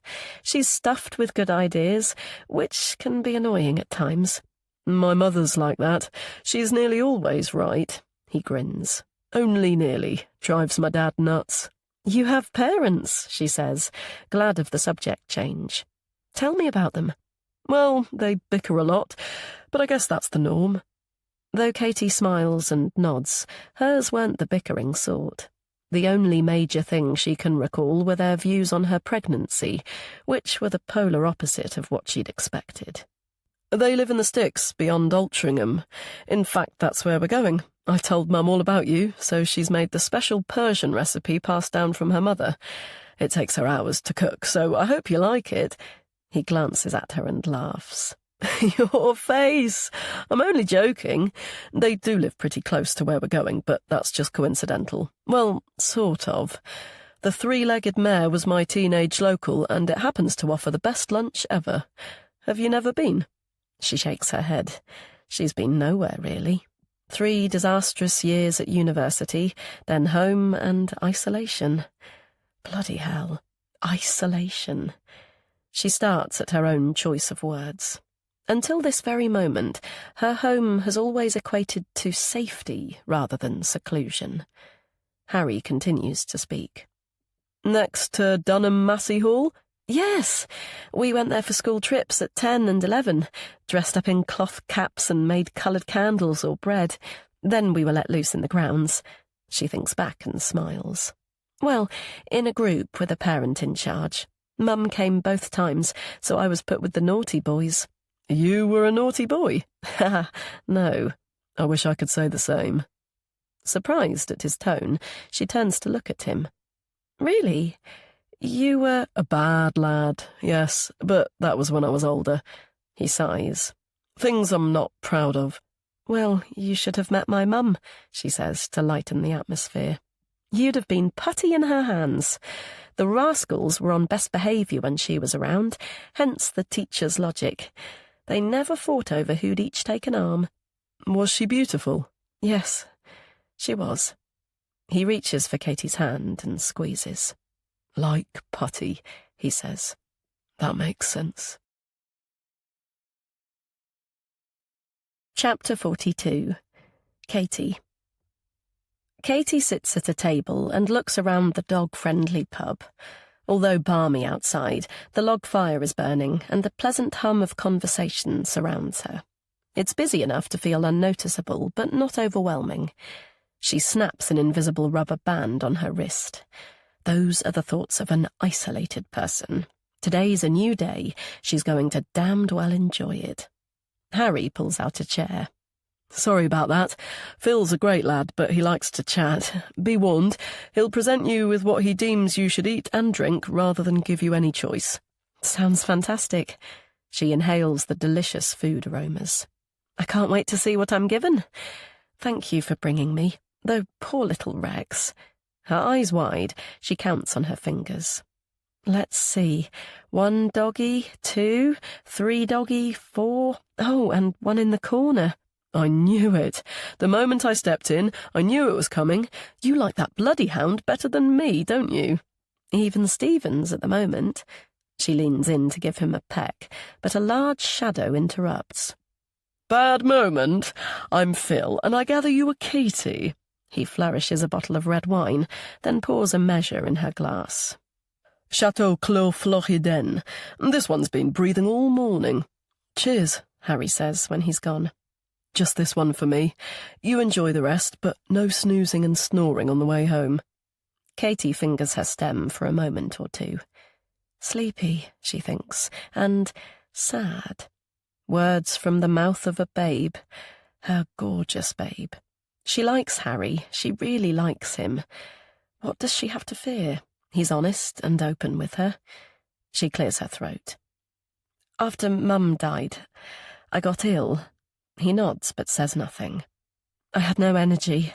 I felt exhausted all the time. Some days were better than others, but on occasions it was a struggle to get out of bed. I spent hours just sleeping. Dad was worried, of course, but he had to go back to work at some point, so he employed Bridget. So you knew? Bridget told you? No, not at all. She nurses privately, putting together that with what Milo said. Ah, Milo. She takes a shuddery breath. That was the worst of it. I was determined not to let the tiredness get the better of me. I had a son to care for and distract me from the loss of Mum, but as much as I wanted to be fully hands-on, sometimes I had to give in to sleep. Did you get a diagnosis? Harry asks quietly. Myalgic encephalomyelitis, chronic fatigue syndrome, ME, CFS, or whatever the term is. No one really knows, do they? But I read it can be brought on by depression and emotional trauma, so I guess that makes sense. She tries for a smile. Anyway, there you have it, a veritable nutcase. But I'm so much better now. More steps forwards than backwards, thank God. She waits for judgment, or even recoil. You're not a nutcase, Katie, and you shouldn't feel ashamed. But I do. She covers her face. I'm such a failure. I couldn't hack uni, couldn't help my dad with his grief, couldn't play with my own son at times. The list is endless. You are not a failure. You faced your fears by telling me, so you're strong, Katie. He waits for eye contact. We're all just human. We all wish we could turn back the clock. His dark gaze is loaded with something she can't quite fathom. In fact, there's something I need to tell you too. Phil's voice cuts in. Salmon fish cakes with creme fraiche and king prawns with chili and garlic, he says, placing 2 serving dishes on the table. Mushrooms baked with Stilton and breaded brie with cranberry coming up. Wow, thank you. This looks amazing. Do start whilst it's hot. I'll be back. As Phil moves away, she takes a breath to continue their conversation, but a loud clattering sound makes her turn. Oh, God! She's choking! For God's sake, do something! A woman shrieks. She's swallowed it! Harry drags back his chair and Katie follows. A muscle-bound man is roughly slapping a girl's back. Harry draws him away and kneels next to the child. Can you cough? Who the fuck? I'm a doctor. We need to be calm. Can you give me room, please? The man puffs out his broad chest. Get your hands off! Then, bloody hell, it's you. One of us. Then it turns out you're a... Don't start now, Gary! Her face puce with anger. The woman jabs a finger at him. She's choking, for God's sake! Breath trapped in her chest, Katie watches Harry expertly strike the child between her shoulder blades with the heel of his hand. But Gary lunges forward, so she grabs his belt to hold him back. Your little girl needs space, she begins, but she's silenced by the impact of his elbow in her face. Stumbling back, she lands on the soft cushion of a person behind her. God, I'm so sorry. Are you okay? She asks the startled woman. If there's a reply, she doesn't hear it.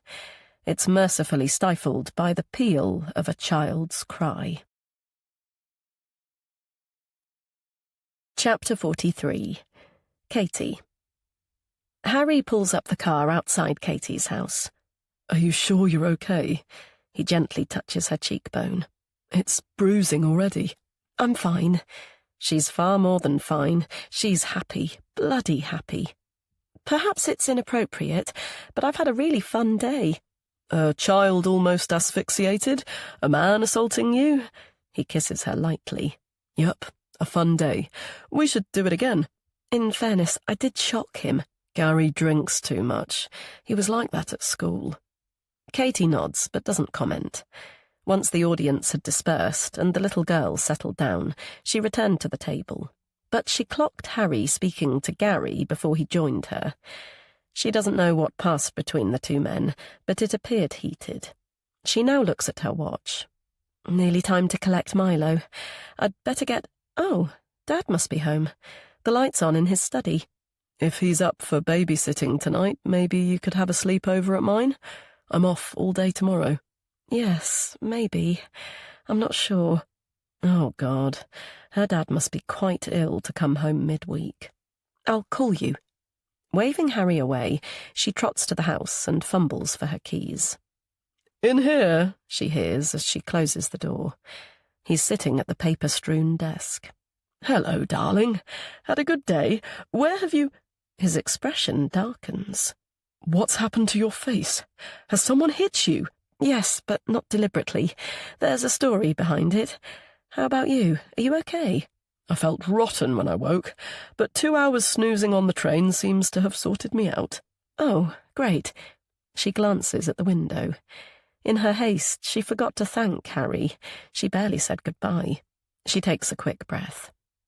Dad, tonight, I was wondering if— Already done. With this bit of a cold, I can't smell it myself, but I've prepared our Wednesday special. Just needs popping in the oven later. He chuckles. Let's see if we can still hoodwink Milo with the hidden broccoli. That's great, thanks. After dinner, could you— And the pièce de résistance I spotted at Euston.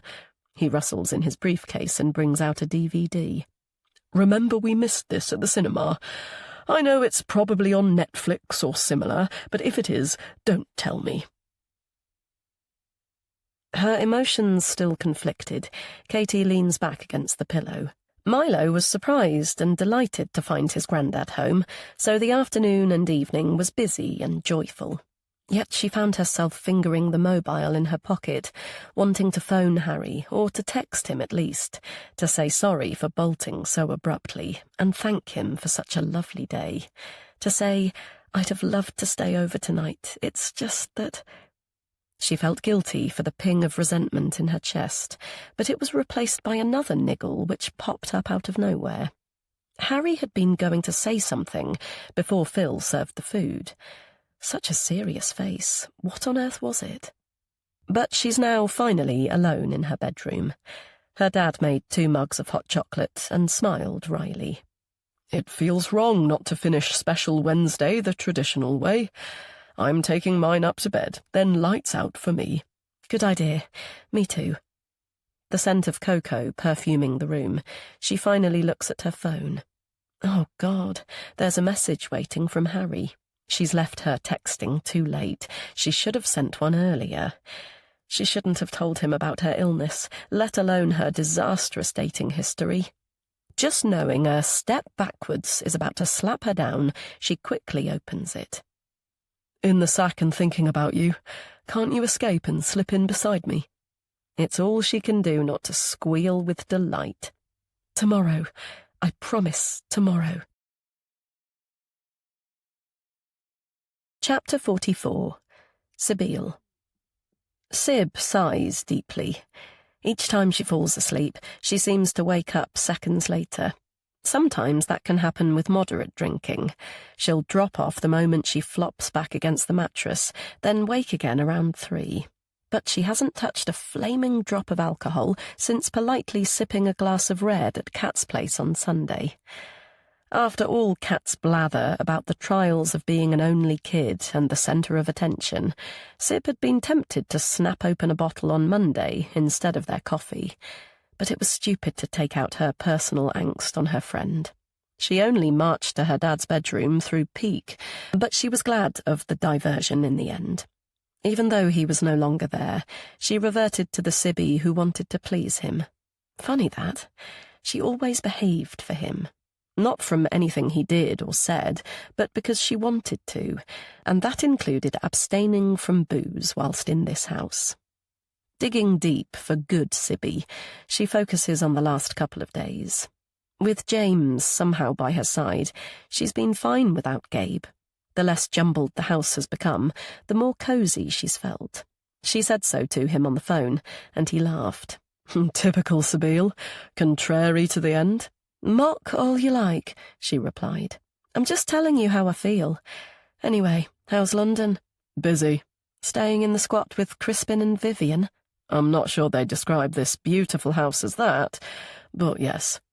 Squatting, albeit for many years, added up to a squat in anyone's view. But she didn't say that to Gabe, nor did she explain that the uncluttering has felt symbolic, a release of the emotions invested in stuff, belongings that are meaningless, actually. Calm and relaxed, she's motored through a backlog of WebLife admin, made herself proper food with vegetables, and even gone for walks. Exorcising ghosts, she said to herself once or twice with the hint of a smile. But she's been too effective, too bloody efficacious, as the clearing has included Robin. The fantasy still tangible, Sibylle stirs. Sensuous kisses and stroking, Robin's bedtime soapy smell. He's back, thank God, he's back. But his face... She can't remember his face. Tightly screwing her eyes, she tries to climb back into the dream. Fuck, it's gone. So has he. What did he look like? The image in her mind has become vaporous, insubstantial, unreliable. How can this be? What the hell is wrong with her? Hitching herself up the bed, she reaches for her phone and swipes through her photos. Yet it's a fruitless search. She knows that. Robin didn't let her take them. When she tried, he laughingly deleted the snap. She didn't need to ask why. The boy, always the boy. What if Zoe found out about us? She'd ask. I don't care if she does, per se. We don't have a marriage, but if she left me, she'd take Joseph with her, and I can't risk that, Sib. Not while he's little. Then maybe you should go to her now? Don't be like that. I love you, only you. It's just that... He didn't need to say that it was her own bloody fault, that she'd finished with him and left him free to marry who the fuck he'd wanted to. Now, noting the time, she pummels the pillow with frustration. It's only 4 o'clock, and she's completely awake. She needs her parallel land. It's the only way she'll ever see Robin again. Fending off her dad with the flat of her hand, she pads to the bathroom and looks behind the loo. Her emergency reserves are where she left them a week ago. Well, this is an emergency. She slugs back a measure, then another, grimacing a little less each time the fiery liquid hits her throat. As she closes her eyes, the boy steps into the frame. If it wasn't for him... But she likes Joseph, doesn't she? Stalking the boy. No, not stalking, just watching, that's all. Even when he was sleeping. The boy is so like his father. She peers a little closer. He's the image of his dad.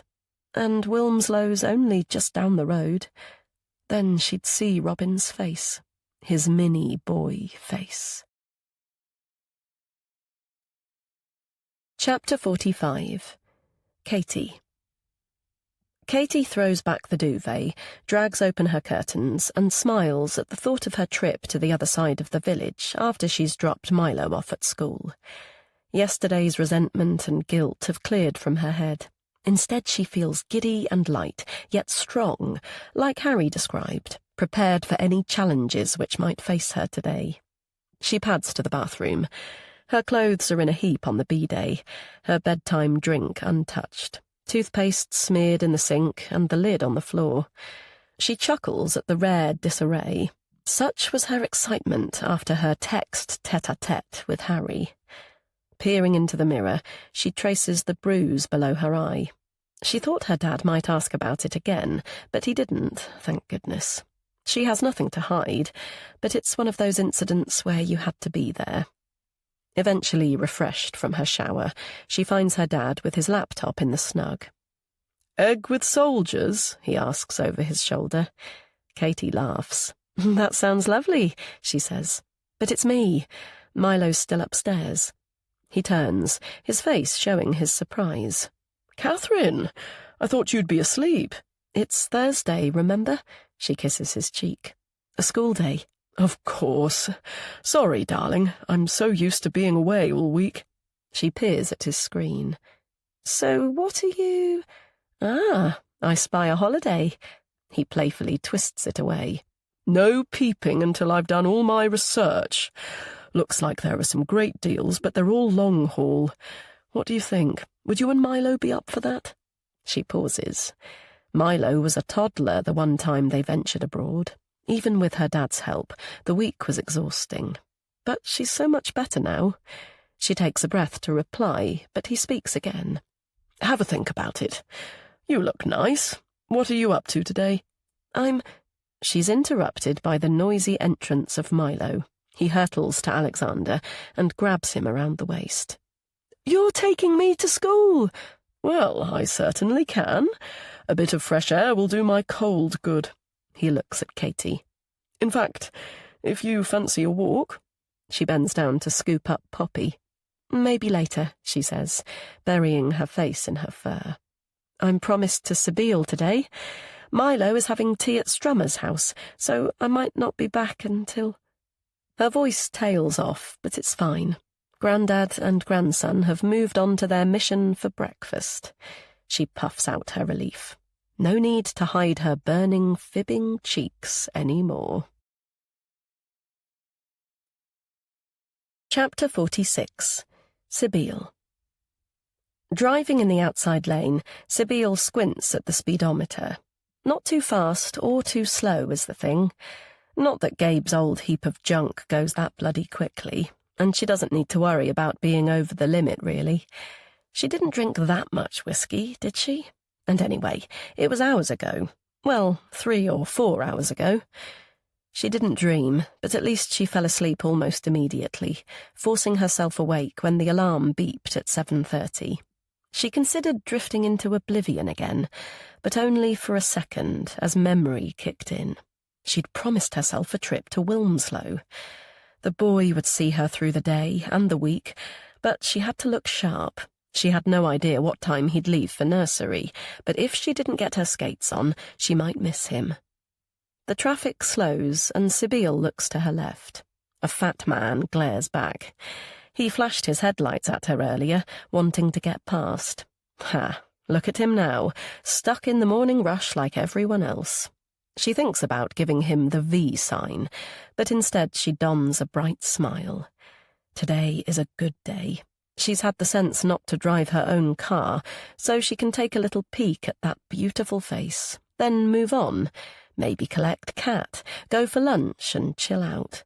She's wearing her new white capri trousers and heels, ready for fun. She turns on the radio and waits for the carriageway to clear. It's just a question of being patient, Sib, she hears in her head. Gabe, of course, piano tuner to the stars. Not that they're celebs she's ever heard of. They're the real musicians, he says with a tut. Professionals, session instrumentalists and concert pianists. It's an honour to be asked. She pictures the squat that's not a squat. In fairness to him, the massive house in Greenwich isn't quite the run-down hovel she'd imagined. The actors who live there are quite Sloaney, and the one time she visited, Vivian gracefully presented her with a smoked salmon bagel on a Wedgwood plate like a silver service waitress. Fine-boned, wrinkled, and old enough to be his mother, she shares a bed with Crispin, Robin's best man. Pushing the image away, she reverts to the chock-a-block road. The gridlock is easing, thank God. Concentrate, Sib, you're nearly there. Not too fast or too slow, not too odd or too erratic. Just negotiate the roundabout, head towards Wilmslow, then park up and wait. Her chest tingling with anticipation, she carefully negotiates the long, leafy road. When she's finally there, she indicates left. Her usual place is taken, but she doesn't panic. It's early. These posh people are still in their homes, devouring a healthy breakfast. Her own stomach is churning with hunger, now she thinks of it. Perhaps she should have eaten something to soak up the slight alcohol fuzz. Not that it's affecting her one little bit. She'll drive down further and turn around. The 3-point turn takes 5 or 6 goes. Finally facing the right direction, she looks in the rearview mirror. A school. Little children and their parents are milling towards it. With a smile of satisfaction, she pulls onto the curb to watch. "What the hell do you think?" Sibyl snaps around. The driver's door has been opened, and the bitch is leaning in. "Sorry, I thought it was—" Zoe's eyes narrow. "It's you." Comprehension flashes through her gaze. "You brought a teddy the other week. You wheedled your way into my house." Pulling Joseph behind her, she points a finger. "Robin warned me about you. The sister, the loopy ex who couldn't let go. That's a lie. Proving it by turning up to his wake, dressed like a tart. He asked me to. You're deranged." Her condescending sneer is too fucking much. "We were lovers," Sib hisses. "He loved me until the day he died." Zoe snorts derisively. You're delusional and pathetic. If he was in love with anyone, it was... She shakes her head and steps away. Get out of here, and don't come back. Frozen with shock, Sibyl stares at the woman's midriff. The personal trainer-toned stomach from the old Facebook photographs is no longer there. Her fitted polo shirt is stretched to its limit. Zoe is pregnant, quite noticeably pregnant. Get out of here, she repeats, or I'll call the police. Her body on autopilot, Sib puts the Volvo into gear and somehow drives away. What the fuck, rattles in her head. They didn't have sex. They didn't have a marriage. Maybe she's wrong. Perhaps the bloody woman has just put on weight. Pulling up where she can, she fumbles for her phone and opens up Facebook. Her fingers shake as she scrolls through the pictures, but eventually she finds it. A scan photo of a fetus and a sentence. Still grieving for my beautiful Robin, but part of him is still with me, so I'm lucky, really. Bile froths and lurches in her chest. Opening the door just in time, she vomits onto the double yellow lines. Oblivious to the acrid, boozy stench, she wipes her mouth with her sleeve and stares vacantly into space. Who says that it's Robin's? She, the bitch, does. The woman who killed him. What did he die of? What did he really die of? Gabriel will know more. Phone Gabe. Yes, call Gabe. His number rings out until voicemail kicks in. She tries again, then again. Where the hell is he? Hurling the mobile into the passenger footwell, she tries to rise above the fuddle, the panic and frustration. London, of course. Gabe's in London. Chapter 47. Katie. Though Katie hears the door slam, she heads for her dad's bedroom and peeps through the window to make sure that they're gone. Embarrassed by her teenage-like behaviour, a nervous chuckle bubbles out. She was actually a late developer, so she didn't date boys until university.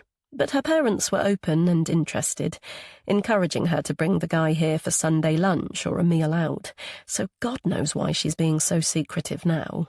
She could have just told her dad she was spending the day with Harry, even if not in front of Milo and his little ears. Bloody hell, she even lied. She turns to the neatly made divan. Well, there's a thought. How would she feel if her dad started seeing someone? Dismayed or delighted or a bit miffed? A little vexed, if she's honest, not for herself, but for her beautiful mum. Pushing that notion away, she hurries down the stairs, grabs her thin jacket and leaves the house. She almost takes the shortcut through the park, but reminds herself just in time that it's Milo's preferred route to school, so she strides through the village, hoping there's no one she recognises today. She guffaws to herself. She needs to get a grip. People aren't generally telepathic. The school secretary, the butcher, or the chirpy fruit shop owner, heck, even Bridget can't read her mind. Nor can they study the text exchange between her and Harry, which became more unrestrained as last night rolled on. She couldn't bring herself to delete them. When she reaches Harry's door, she fingers the keys in her pocket. Dare she use them? You have keys. Feel free to surprise me any time. Knowing she can't do it, she steps back and rings the bell. Its chime is quite distinct through the glass porch, but nobody answers. The curtains are open in the front bedroom. He clearly isn't in. She turns to the road, but a smiling voice stops her in her tracks. Another beautiful sight to behold this sunny morning. His hair disarrayed, Harry's on the drive at the other side of the house with a sponge and a bucket. Another? She asks. He nods to his car. Now she's all polished and shiny. Though seeing you side by side... He kisses her. Sorry, I'm a bit sweaty. I woke with the dawn, so I thought I'd attend to my recently relegated second love. She laughs. Boys and their toys. Hey, I'm improving with age. The last one was of vermilion red. I felt black was progress. Maybe grey next time. He leads Katie to the back door. Are you ready? Rex has been waiting. He'll be delighted to see you. A quick shower, then I'm all yours. He kisses her again. Did I mention how delighted I am to see you too? Chapter 48. Sibille. Groggy and disorientated, Sibille opens her eyes. Where is she? On the Manchester tram? But a whooshing noise hits, and it's dark beyond the windows. Perhaps she's on her way to hell. Wondering what they've done to deserve their fate, she studies her companions. A bearded old guy, a woman with the sharpest grey nails and ladybird earrings, a tousled blonde teenager with a ring on his thumb, swinging a purple Eat carrier. Two girls, surely sisters, with exotic eyes and plaited hair. One of them has spider buckles on her shoes. The other clutches a green Harrods bag. Bloody hell, that's right. She's in London on the DLR, hurtling towards Gabriel. How she arrived in the carriage, only God knows. The train pulls to a stop at Greenwich. Unbelievably thirsty, she forces her legs to stand, work their way through the clog of commuters and up the unending station steps. She eventually pops into light and drizzle and wind, so she pulls up her blazer collar and shuffles along the busy road, squinting at the shops, pubs and cafes, wishing she had sunglasses. Registering a sharp sting, she looks down to her shoes. Bloody blisters. Never mind, Gabe will have plasters to alleviate the pain. She puts a hand to her breast. Christ, she hopes so. She continues to walk, past the picture house and church, until the street forks. The road not taken, she remembers from school. But she only wants to take the path to Gabe in a house with a baby grand piano in the downstairs front room. Finally, she stops at a flat-roofed property that looks familiar. A dull yellow brick terrace sits on one side, a smarter red detached on the other. Staggering towards it, she now remembers the wine. A man at Milton Keynes woke her, insisting the seat was his, so she bought 3 small bottles from the buffet car, sat opposite the pedantic shit, and downed them. Still, she's only a little light-headed, so she takes a deep breath and knocks at the door. Best behaviour, Sibille, she muses inwardly. Gabriel didn't actually say it the last time she was here, but she knew that's what he was thinking. A girl in a green floral dress answers. Nope, she's never seen this one before. Sib guffaws to herself. Perhaps Crispin has ditched Vivian for a much younger model. Is Gabriel in? She asks. Then, as an afterthought, please. The plain Jane frowns. Who's Gabriel? He's my brother. He's staying here. The girl opens her arms to prevent her from entering. Hey, you can't just— Gabriel, Sib calls, pushing past. Then louder, Gabe, are you here? Suddenly fearful her plan to see her brother will collapse like everything else, she makes for the stairs and calls again. Gabriel, it's Sibille. I need to talk to you. A door opens. Almost blinded by panic, she stares at the man in the shadows. Gabriel? Is that you? No, it's Crispin. Sibille, what are you doing here? The strong smell of incense knocks her sick. I need to talk to Gabe. He isn't here. He is. I know he is. I can feel it. She makes for another bedroom, but Crispin blocks her path. He isn't here, Sibille. Has something happened? She stares at him, floppy-haired and posh, so similar to Robin. No, I need to talk to my brother. Let me past. I need to talk to him fucking now. Her yellow tresses in a candy floss cloud and wearing a silk wrap, Vivian appears. Putting a finger to her lips, she guides Sibille inside and gestures to a chaise longue set against the far wall. Folding her hands in her lap, she sits next to Sib and silently gazes. Bloody Buddhists, Sib remembers. But her rebellion soon falters and dies. With her damned sanctimonious restraint and reprimand without words, Vivian is too like her mother. Yet this woman's eyes are gentle. What did you need to talk to Gabriel about? She asks quietly. Perhaps I can help. Sib shrugs like a kid. stares at the wall hangings and tightens her lips. But Vivian's peer and her silence become too much, so she breaks it eventually. She turns to Crispin, still standing at the door. "You didn't go to Robin's funeral. Neither of you did." "We were on tour in Devon. Hamlet." Then, after a beat, "Crispin will make us a nice cup of tea, won't you, darling?" She pats Sib's thigh. "And maybe something to eat?" She is bloody hungry, but that's not why she's here. She takes off her shoes and explores the sores on her feet. "I saw his wife, Robin's wife, recently. I didn't know she was pregnant." "Oh, really? That's so lovely." The relief in Vivian's tone makes Sibyl look up. "I didn't know that.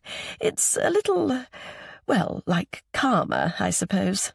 Then, as though answering Sib's unspoken question, "They'd been trying for another baby since the little boy."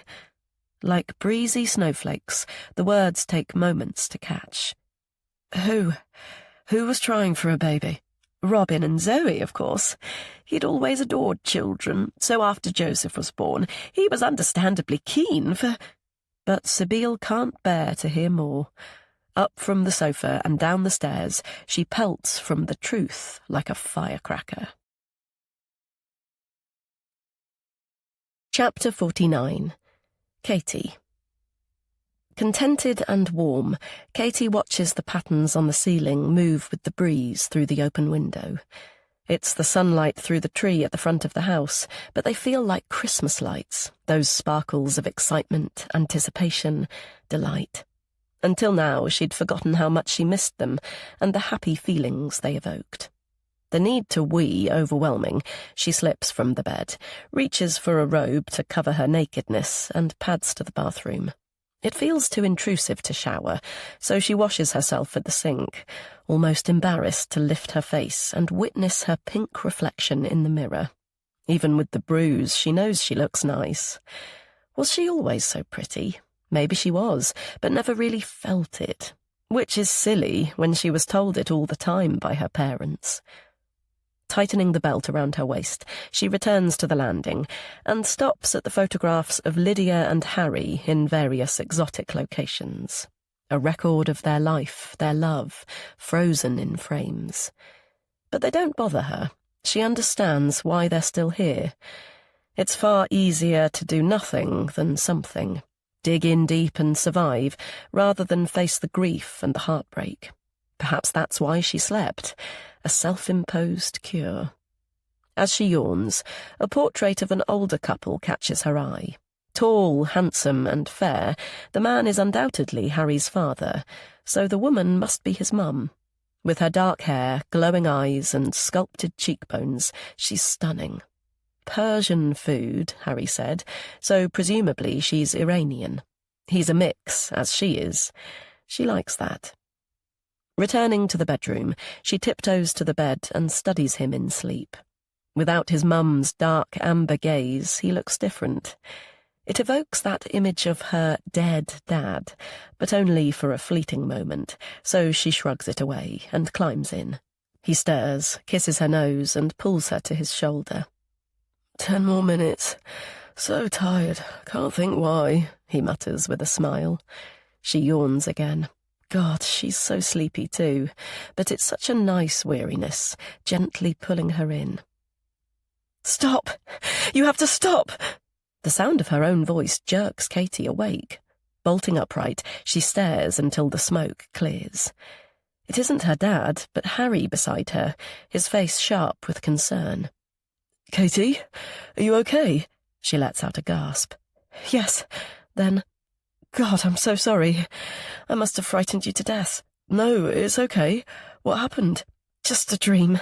Her cheeks burn with embarrassment. Nightmare, more like. It's gone now, but it's always the same. Tell me. Leaning forward, she studies her trembling hands. As if the fumes were real, her throat feels sore. Harry rubs her shoulder. Everything is fine, Katie. You're safe. The dream... She swallows. I'm in the car with Dad instead of Mum. I know the crash is coming, but there's nothing I can do to stop it. I'm paralysed, stuck. It's horrible. She briefly looks at him. Sorry, it hasn't happened for ages. But earlier I watched you sleeping and it reminded me of the hospital. You know, when I thought Dad was dead.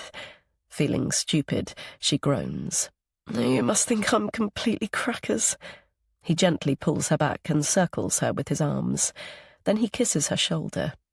Watching me sleep, eh? It must be love. He sighs. Don't apologise.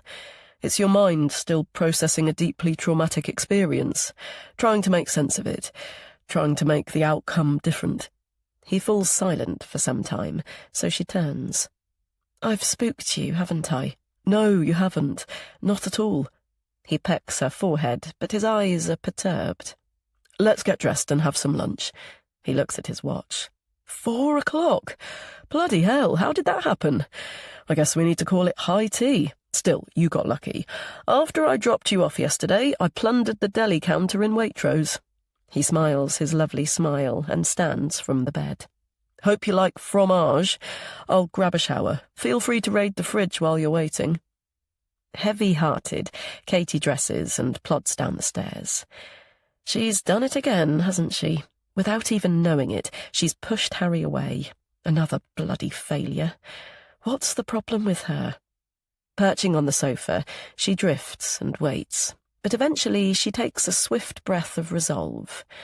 It's better to know, surely. Preferable to face the music for once in her life. Harry finally appears. Did you find anything you fancy? Lifting her chin, Katie stands. What did I do wrong? What? No, nothing. I'm not a complete idiot. What just happened? He rakes his damp hair. You did nothing, Katie. He sighs. It's not you, it's me. There's something I haven't told you. Look, why don't you sit and I'll explain. Katie's mouth is dry as she takes a seat. Something is wrong, very wrong. He inhales deeply. I was the person who... His gaze faltering, he pauses and frowns.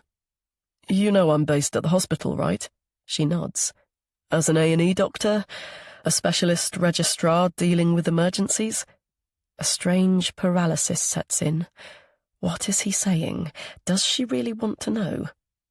Well, the night of your parents' accident, or should I say morning, I was on the early shift, so I was on duty that day, Katie. I was there when the paramedics brought them in. Her mind numb, it takes several painfully slow moments to add up his words. Harry's an accident and emergency doctor, a specialist registrar. He works at the hospital. He was there when her mum... Catastrophic injuries. Oh, God. She doesn't need to hear more. She holds out her palm to stop him, but his lips are moving. I tried my best, but there was nothing I could do. Struggling to her feet, she steps away. Stop. He needs to stop. She doesn't want to know. She doesn't want to fucking know. Yet her mind has already switched to overdrive. Too intimate. Too intimate. This man, this stranger, was with her mother when she died. There was nothing he could do. The one dreadful thing that wiped 5 years from her life. Why the hell didn't he tell her? She liked him. She almost loved him. She slept with him. She trusted him. She scoops up her jacket and bag, brushes by him and heads for the door. Though almost too winded to speak, she knows she must say it. You didn't tell me. It's unforgivable. Don't ever contact me again. Chapter 50. Sibille. As she indicates for Cheadle, Sibille's mobile shrills from the passenger seat, so she winds down the window and drops it out. Another call from fucking Gabe. It's always the same. He ignores her when she needs him, yet persistently rings when it suits him, when it's all too bloody late. Well, he can fuck off along with Hamlet and his Gertrude. No doubt the bloody woman rushed to phone him the moment Sib was gone, her received pronunciation squeaky, shocked and worried. Sibille was here acting tremendously oddly. I think she'd had a drink or two. Is everything all right, darling? I feel we should do something, but goodness knows what. No doubt she passed the call to Crispin for his tuppence. Sorry, Gabriel, but quite frankly, her behaviour was out of order. She glances at the parking tickets, still stuck to the windscreen. Bloody serves her brother right. Divine retribution for not being there when she was desperate to speak to him, to find out more about Zoe and her pregnancy. Did he know about it? And if he did, why the fuck didn't he tell her? The words the loopy ex, deranged and delusional filter in. But she can't go there. On top of the new baby, it's just too painful. And what about if he was in love with anyone? It was... She pushes them all away. The bitch just said them to be hurtful. Sticks and stones and all that. And yet, what did she say? Robin warned me. That can't be true, can it? She pulls down the mirror flap to protect her eyes. The burning soreness is from sheer tiredness and the insistent Manchester sunshine, she'd say to anyone who might ask. But the truth is, she cried like never before. From that Sloane squat to Greenwich Station, from there to Euston, where she'd just missed a train, the tears dripped. Then, after buying wine from M&S Simply Food, she sat on a bench with the smokers outside and positively sobbed.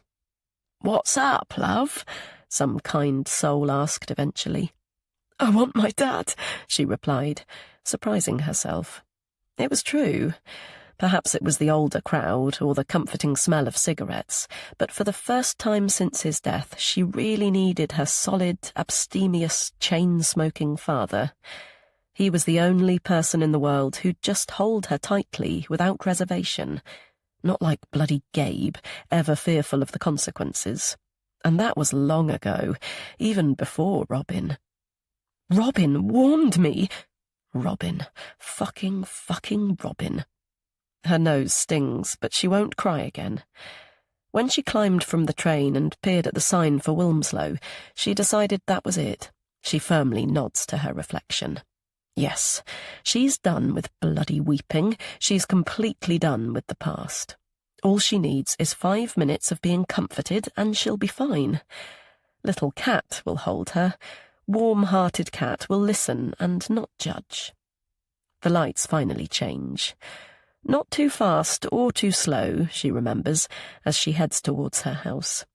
Almost missing the turn at the church, she swerves to the right and trundles along until she sees her oasis. Squeezing her swollen feet into her shoes, she stumbles from the Volvo and makes for the blue door. Like magic, it opens before she knocks. Alexander lifts his dark eyebrows in surprise. "Sibyl, it's you." He gestures to the bay window. "I was in the lounge and I didn't recognize the car." He does a double take. "Goodness, what's happened?" "It's Gabriel's car." "Ah, I see." His eyes kindly, he offers his hand. "Catherine isn't here at the moment, but do come in. You look as though you could do with a sit-down and a hot drink. What can I get you? Tea or coffee?" He smiles wryly. "Perhaps a glass of water to start?" "Thank you," she manages, following him into the hallway. But the warm smell of a home and his solidness is all too much.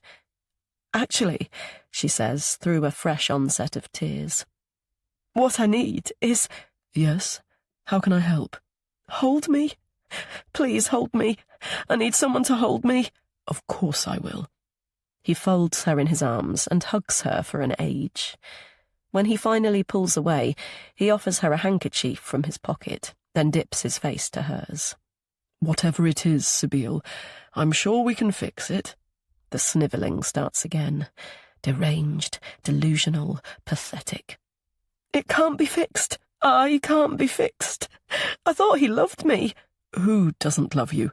"Robin." "And who is—" "It doesn't matter. He's dead." Alexander smiles a small smile. "Well, perhaps that's a good thing." "Why?" "Closure. Dreadful though it is, death gives finality. Maybe you can move on now and give your heart to somebody else. Let me get you that drink and we can have a long chat about it." Too weary to speak, she nods but doesn't move. She's so tired, very tired. She has to lie down.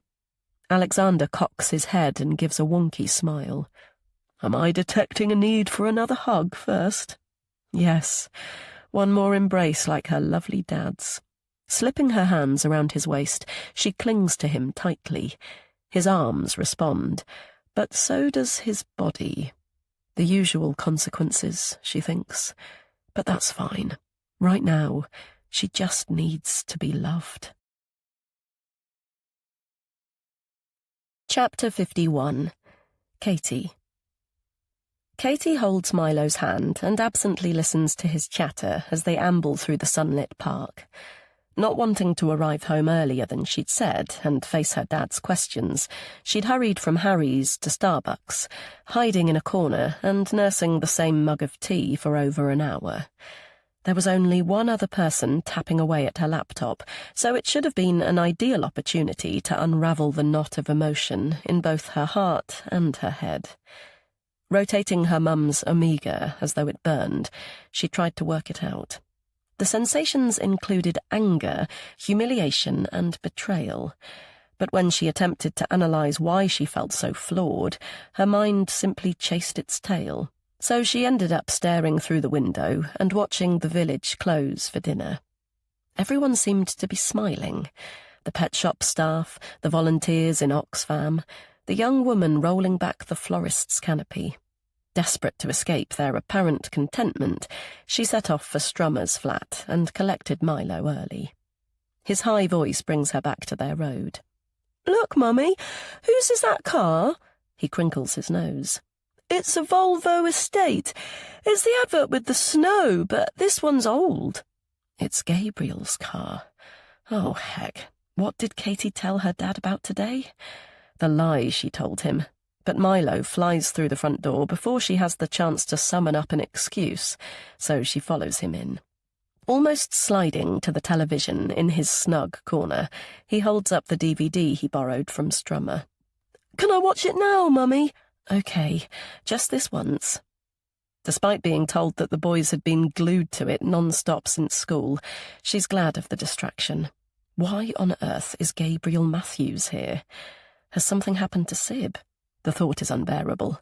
She likes Sib tremendously. She's her only real friend. Breath caught in her chest, she looks into the lounge. There's nobody in there, nor in the conservatory, the dining room, or even outside.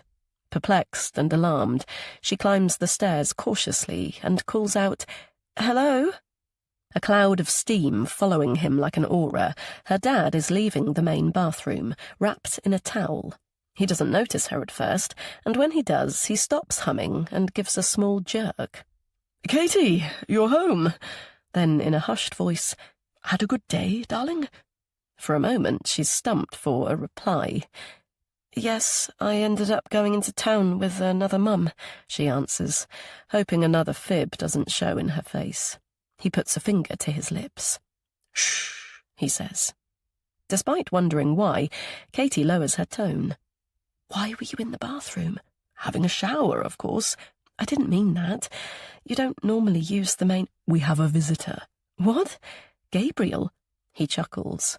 "Of course not. Sibyl." She studies his bright eyes, his light-hearted demeanour, and there's something about the way he says Sib's name, like he's savouring it almost. "Sibyl Matthews is in your ensuite?" "Under my quilt, actually. Fast asleep, poor girl. Think it's best that we leave her." "What? Her fastidious father has offered his bed?" Katie gestures to the spare room. "Why not?" "She turned up tired and emotional. Not to mention the worse for wear, poor thing. My bedroom happened to be the one she wandered into. I didn't mind one jot. No harm done, eh?" "Mummy! Mummy!" Milo has appeared at the bottom of the stairs. He holds out a mini carton of fruit juice. "Am I allowed to open this? I forgot to have it at school." He lifts up his soiled palm. "It's a bit sticky. The Frubes tube burst in my lunchbox." Alexander pulls his "uh-oh, fingerprints" face, so she leans over the banister. "I'm coming, love. Don't touch anything." She dutifully hurries down to the kitchen. Any rogue traces of yoghurt simply wouldn't do. They're her dad's walls, after all. His walls, his bedroom, his kitchen, his whole bloody house. Thoroughly wiping Milo's hands, she tries to calm down. Of course it's her home too. It's just... She ambles to the lounge, slumps on the sofa and groans. An exquisitely good day turned so astonishingly crap. If she was to share it with somebody, she wouldn't know where to start. And anyway, who would she tell? The man she really liked has hoodwinked her. Her father is being weird, too smiley, too sparkly. And her special friend, Sib, well, what? She doesn't know what to think, but she's apparently asleep in her father's bed, and he's just had a shower. It doesn't feel right. And anyway, isn't Sabine meant to be her friend, not his? Irritation swelling again, she taps her foot. She doesn't want to think about Harry and his guilty eyes. As for Sib turning up drunk, perhaps that's not a surprise. But why didn't she call or text her like she has in the past? And her father is supposed to be ill. Why the hell is he so flaming jolly? "All right, darling?" he asks from behind her. She turns in surprise, not only at the sound of his voice, but the strong aroma of aftershave. He's wearing a smart jacket. "Are you going somewhere?" she asks. He lifts a rakish eyebrow. "What makes you think that? A few drinks in town with Dave Masters." His smile fades. "I can stay in if you'd rather." She silently puffs out her stupid angst and her dreadful misjudgment. The shower and his excitement was for this, a night out with his pal, not whatever her addled mind had thought. "No, of course not. Go out and have fun." He pulls her into a hug. "Are you okay? You seem a little sapped." He pulls back and examines her face. "Not feeling—" "No, nothing like that. I'm a bit tetchy through hunger. I haven't eaten since breakfast." He stands and straightens his trousers. "Then it's a good job you have such a fabulous father. There's fresh pasta in the fridge, sauce on the hob, garlic and parmesan, and rather tasty, though I say so myself." He checks his watch. "Right, see you later. Be kind to your friend when she wakes up. She's in a bad place. We've been there, haven't we?" He steps away and turns back. "By the way, I've just promised Milo to take him to school tomorrow, so there's no need to rush up in the morning. Love you." The door clicks too, but Katie doesn't move. Like a bloody pendulum, the relief didn't last long. She feels rebuked, reprimanded, chastened. In the nicest possible way, of course. "You're acting spoiled and uncharitable," is what her dad really meant. She sighs deeply. Sometimes she wishes he'd just spit it out. "You've put on weight, Catherine," instead of, "Not quite as sylph-like as usual, but you'll soon lose it, darling." Or, 65% in your exam isn't good enough," instead of, "It's a little disappointing, but you'll reach your potential next time, love." But she knows she's being a single-child syndrome brat, and she is bloody starving, bless him. She stands and stretches. Food is definitely the thing to cheer her up. She'll give Milo a bath, put him to bed, and check in on Sib. Then she'll eat a big bowl of pasta with a huge fuck-off glass of wine. Chapter 52. Sabine. The sound of a slamming door jerks Sib awake. She's in a strange room. Unfussy fitted wardrobes, thick stripy curtains with matching cushions on the floor, and, save for a single aviation art print, plain papered walls. She smiles. She's in a hotel with Robin. She was with him last night. The sheets are tangled and damp. The smell of his sweat still clings to her body. Her thumping temples and reality set in. Robin. The man who loved her, the one who had no marriage, the one who never had any intention of leaving that bitch. The boy was never hers, not even for a moment. It hurts. She hurts so badly. The heartache almost physical. She curls into a ball. She felt fine driving here yesterday. Robin was in the past. His boy was history. She was going to look forward. Who was she kidding? She was anaesthetized by alcohol, that's all. She pulls down a pillow to rest her throbbing head. The aroma of aftershave breathes back. Ah, Alexander. Mellow, like the man himself. So gentle and kind, just when she needed it. Yes, she remembers a little more now. Closure, he said when she arrived here. Robin's death gave her an ending to work with. But what about the boy, Joseph? They talked about him too, didn't they? Or was that later? Too much effort and pounding to tune her brain now. She scrunches her eyes and tries for sleep. But the need for the toilet and water and painkillers eventually becomes so imperative that she drags back the quilt and launches from the bed.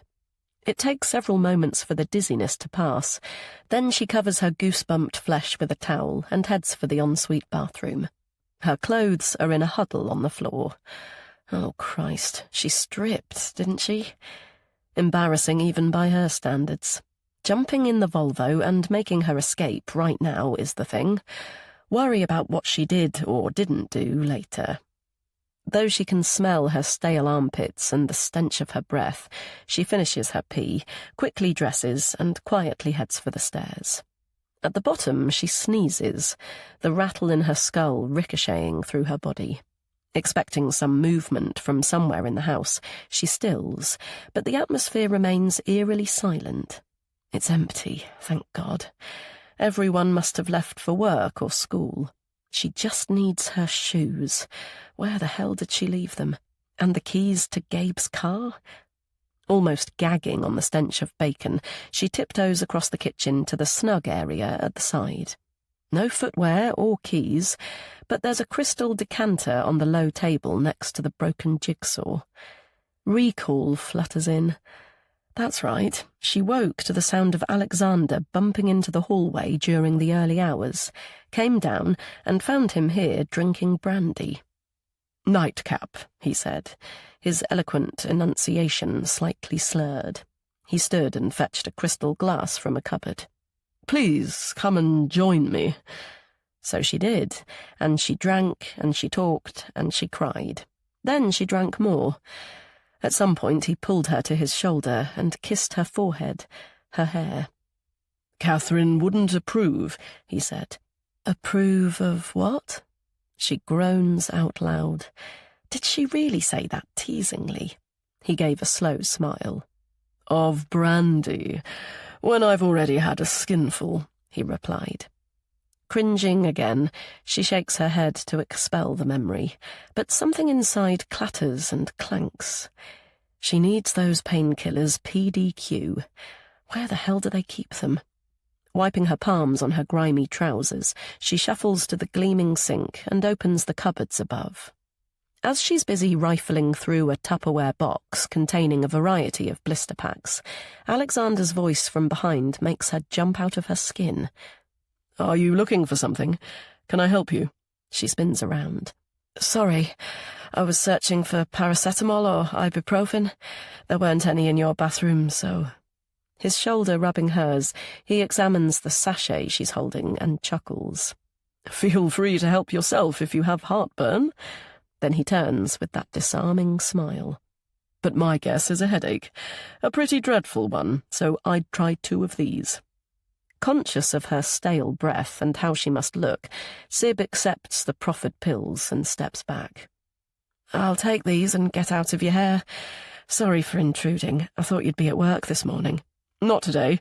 I've just walked Milo to school," gave his mum a lie-in. He studies her for a beat. "There's no need to rush off. Why don't you stay a little longer? Have a bite of lunch with Catherine and me?" "That's very kind, thank you, but..." She almost guffaws at this polite person coming out of her mouth. Headmaster's study syndrome again, no doubt. "I need to, well, do my ablutions and don some clean clothes." She glances at the worktops. "My shoes and my keys. I don't suppose you know where they are." Alexander's brow puckers. "Maybe leave it a few more hours before you drive." Then, when she starts to protest, "It's none of my business, Sabine, but when you turned up here yesterday afternoon, you were more than a touch the worse for wear. Then our brandies... I wouldn't want you to hurt yourself." He looks at her sternly. "Or anyone else." "Right. Then I'll call a..." He strides to the hall and picks up his keys. Come on, young lady. I'll drive you. Chapter 53. Katie. Finally clawing herself from sludgy sleep, Katie peels open her eyelids and hitches herself upright.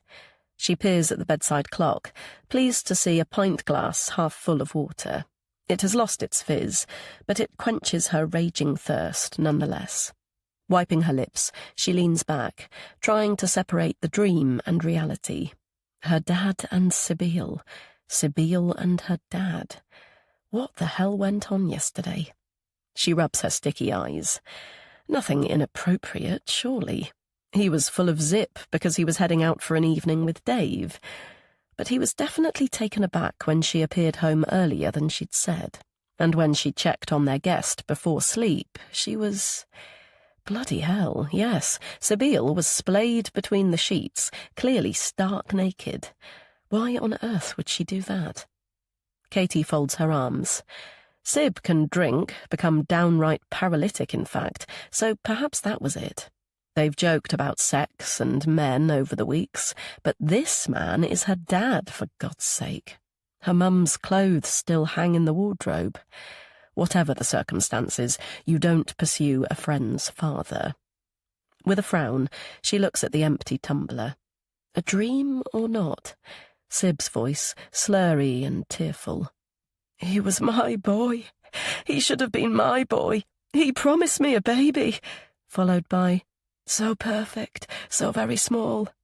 I should have taken him then, made him mine. It's not fucking fair. Why should she have another when I don't have any?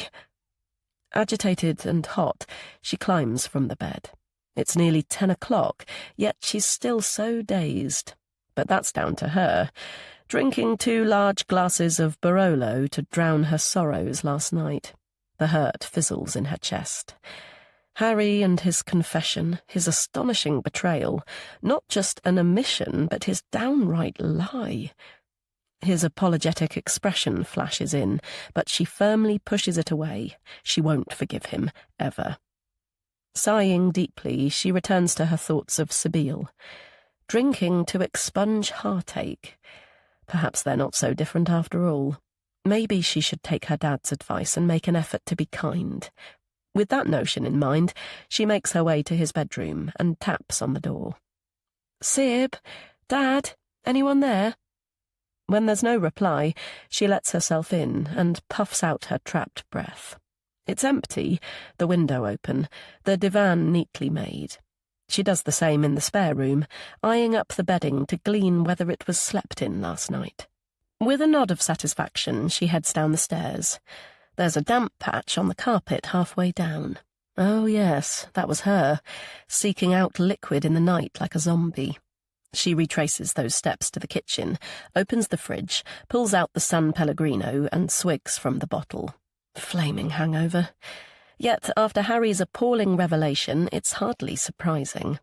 Her eyes catch her mobile on the island. Has he been in touch? Determined to ignore any calls or texts, she left it here last night, but he's bound to have sent a grovelling apology, or at least an explanation, a plea to get in touch. Quickly scooping it up, she bites her lip, then looks. No messages, no missed calls, no nothing. Resisting the urge to cry, she pads around to the sofa, absently removes the crystal decanter, and spends a few minutes fixing her son's jigsaw, making the smiley elephant whole again. If only, she mutters when she's finished. I should have taken him then, made him mine. It's not fucking fair, echoes back. Frowning, she turns to the worktop. Not 1, but 2 sparkling brandy glasses. Her dad's best Waterford, if she's not mistaken. Well, they weren't here when she stomped around fueled with fury last night. Nor was the decanter, now she thinks of it. Chapter 54. Sibyl. Wondering what the old dragon next door might think, Sib steps from the Jaguar and walks carefully to the door. Her head feels marginally better, but the nausea comes in waves. Vaguely remembering something Kat said about her father and security, she fumbles under the plant pot for keys, but Alexander doesn't appear to have noticed. He's studying the facade, misty-eyed. A wonderful house. How time flies. I'm trying to work out how many years it's been. He turns with a smile. Would you mind giving me a tour now we're here? Sib opens the door. She does mind, actually. Of course not, she says. The usual smell hits, making her need to vomit imperative.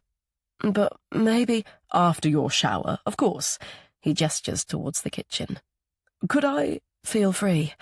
I'll be back when I've... puked. When I've puked, she thinks wryly, when the retching finally ends.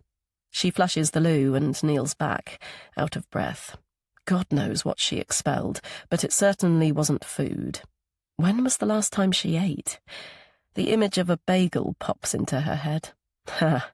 She wasn't offered one this time. What did Vivian say to Gabriel? Well, she doesn't give a toss about her absent brother. The headmaster judge man saved her, someone who listened and hugged and actually fucking cared. Refreshed from the purge, her teeth scrubbing and long shower, she pads to her bedroom to inspect her sore feet. They're pretty much shredded, but she's mentally okay. In fact, she's weirdly a little nervous and excited. She opens a brand new t-shirt, holds it out to inspect the logo, then slips it on with clean jeans. So much better already. Perhaps the alcohol is still in her system, but she feels positive and buoyant. Now she just needs a ton of stodgy food to put her completely back on track. She trots down the stairs, scoops up the post at the door, then heads for the smell of coffee. She stops at the open dining room door. What the hell?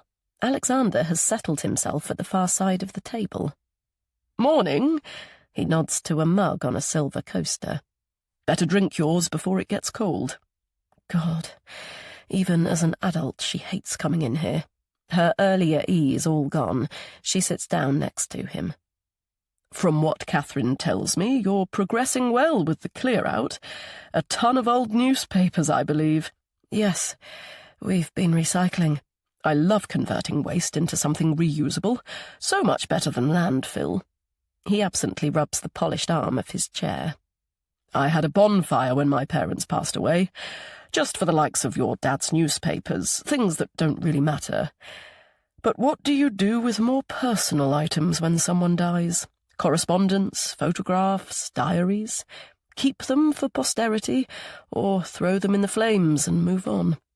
She thinks of answering that she doesn't know or care, that it's thankfully Gabe's department. But after a moment, he changes the subject.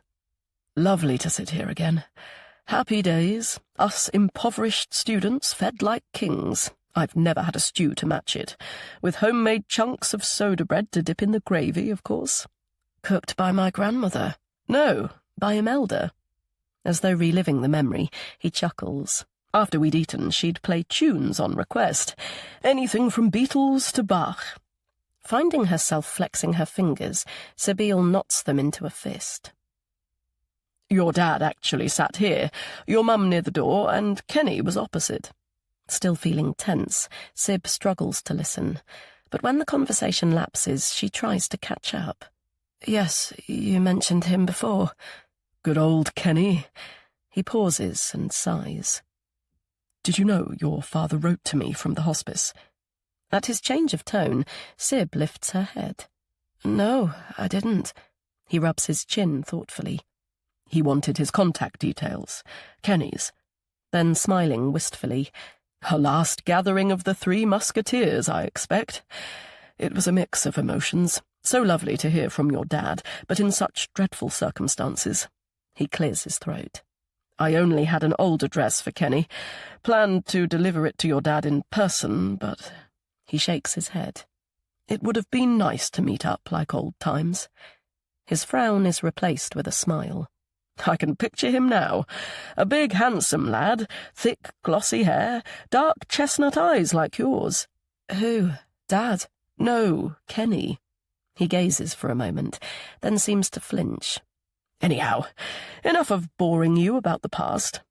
As though groping for something to say, he looks around, then gestures to the framed portrait of her parents. What a good-looking pair. He captured her so well in those paintings upstairs. Sibyl shifts in her seat. Bloody hell, he must have been on the landing when she was in the bathroom. I know I've said it before, but you look so alike. As though reading her mind, he covers her hand with his. Which isn't a bad thing at all, Sibyl. She was beautiful, of course, but talented too. Her singing voice and the way... Sharply pulling away, Sibyl stands. What do you know? Her talents didn't stretch to loving her only daughter. She stares at the piano. She can still feel the shock of the slam, the sharp pain in her knuckles, which took appalling moments to turn into pulsating agony. He rises too. I'm sure you're wrong. By all accounts, Imelda suffered from depression, severe depression. It can take over your life, become oppressive, but that doesn't mean she didn't love you. She'll have just struggled to show it. She covers her face to hide the tears. You're wrong. Robin. Her Robin. She didn't just think he loved her. She knew it. She was mistaken. She was stupid. She's so very hurt. You're wrong, she repeats when she can finally speak. I'm just unlovable. Alexander snorts, but not unkindly. He peels away her fingers and looks into her eyes. Now you're the person who's wrong, he says. Chapter 55. Katie. Clumsy patting on her shoulder brings Katie back from gluey sleep. She turns to the sing-song voice. "Cat, little cat, time to wake up." It's Sibyl Matthews, so close to her face. Is this another dream? Will her dad appear on her pillow too, smiley and relaxed? No, it can't be.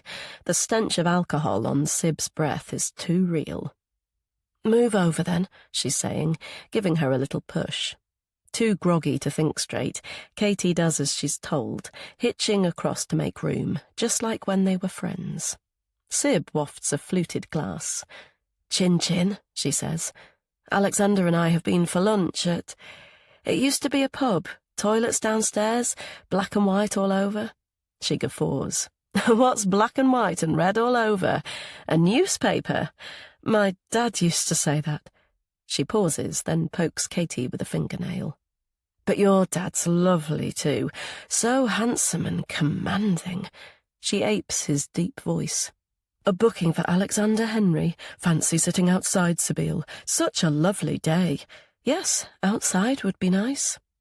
Wishing she would just stop, Katie inhales to say something, but Sib drains the glass and continues to prattle. "So guess where we ate? You're correct, little cat. Outside. With a Don't Tell Catherine bottle of bubbles." She puts a finger to her lips. "But it's fine. I made a little Don't Tell Alexander digestif just now. Found martini and gin in a cupboard when he'd gone. Now I'm shaken, not stirred, like..." Katie finds her voice. "So where's Dad gone?" "To collect Joseph." "Joseph? Not Joseph. Milo. Silly me. All peachy and perfect like you, little cat. Yes, time to collect Milo from school, Alexander said. Then what? Oh, yes, tell Catherine to get up.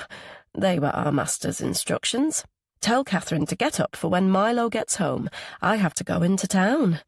That's what the headmaster said. Oh, and to make you a nice cup of tea. You like it strong, don't you know?" She pulls her long legs off the bed. "Tea coming, and another digestif for me. I'll put on the kettle, little cat. I'm superbly good with a kettle." Katie presses her face in the pillow when she's gone. Feeling abandoned by everyone earlier, she came back up here to read and inevitably fell asleep. But in truth, it's preferable to being awake. Harry hasn't even attempted to get in touch, and Sib is drunk and out of control yet again. And whatever is going on between her and her dad, she doesn't want to know. But she has to get up and make an effort for Milo. Her adorable son is the one constant in her life. However low she feels, she has to get a grip and function for him.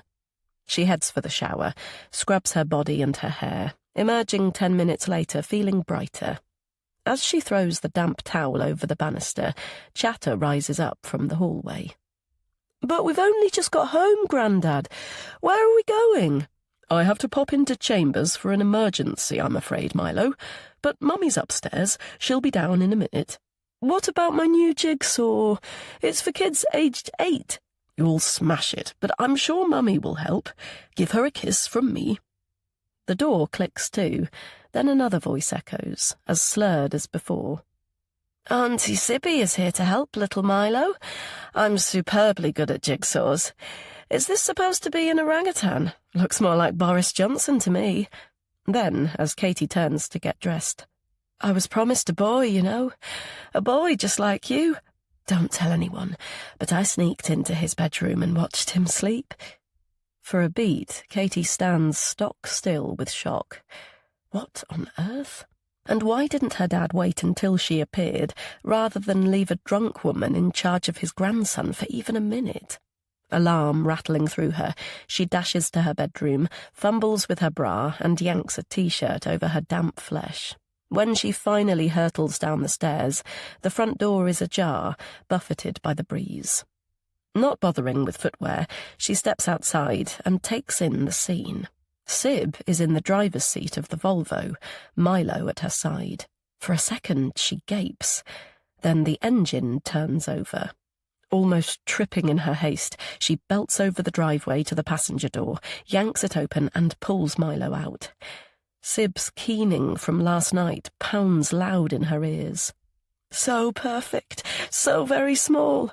I should have taken him then, made him mine. It's not fucking fair. Why should she have another when I don't have any?" She scoops up her son and clutches him tightly. "What the hell are you doing?" she shrieks. Sibyl struggles from the car. "I was just showing the boy." The boy.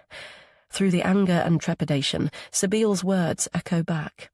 "I sneaked into his bedroom and watched him sleep." The idea is incredible. She inches away. "A bedroom? You've been in someone's bedroom?" "Only the boy, little Joseph." Sibyl puts a finger to her lips theatrically. "I crept in, but don't tell. He's all forgotten anyway. Gone, like Robin. Closure." What the hell? A child's bedroom? Barely able to breathe, Katie holds out the flat of her palm. "Go away! Leave us alone and don't come anywhere near us again!" But Sibyl is staggering forward and holding out her arms. "Don't look so worried, little cat.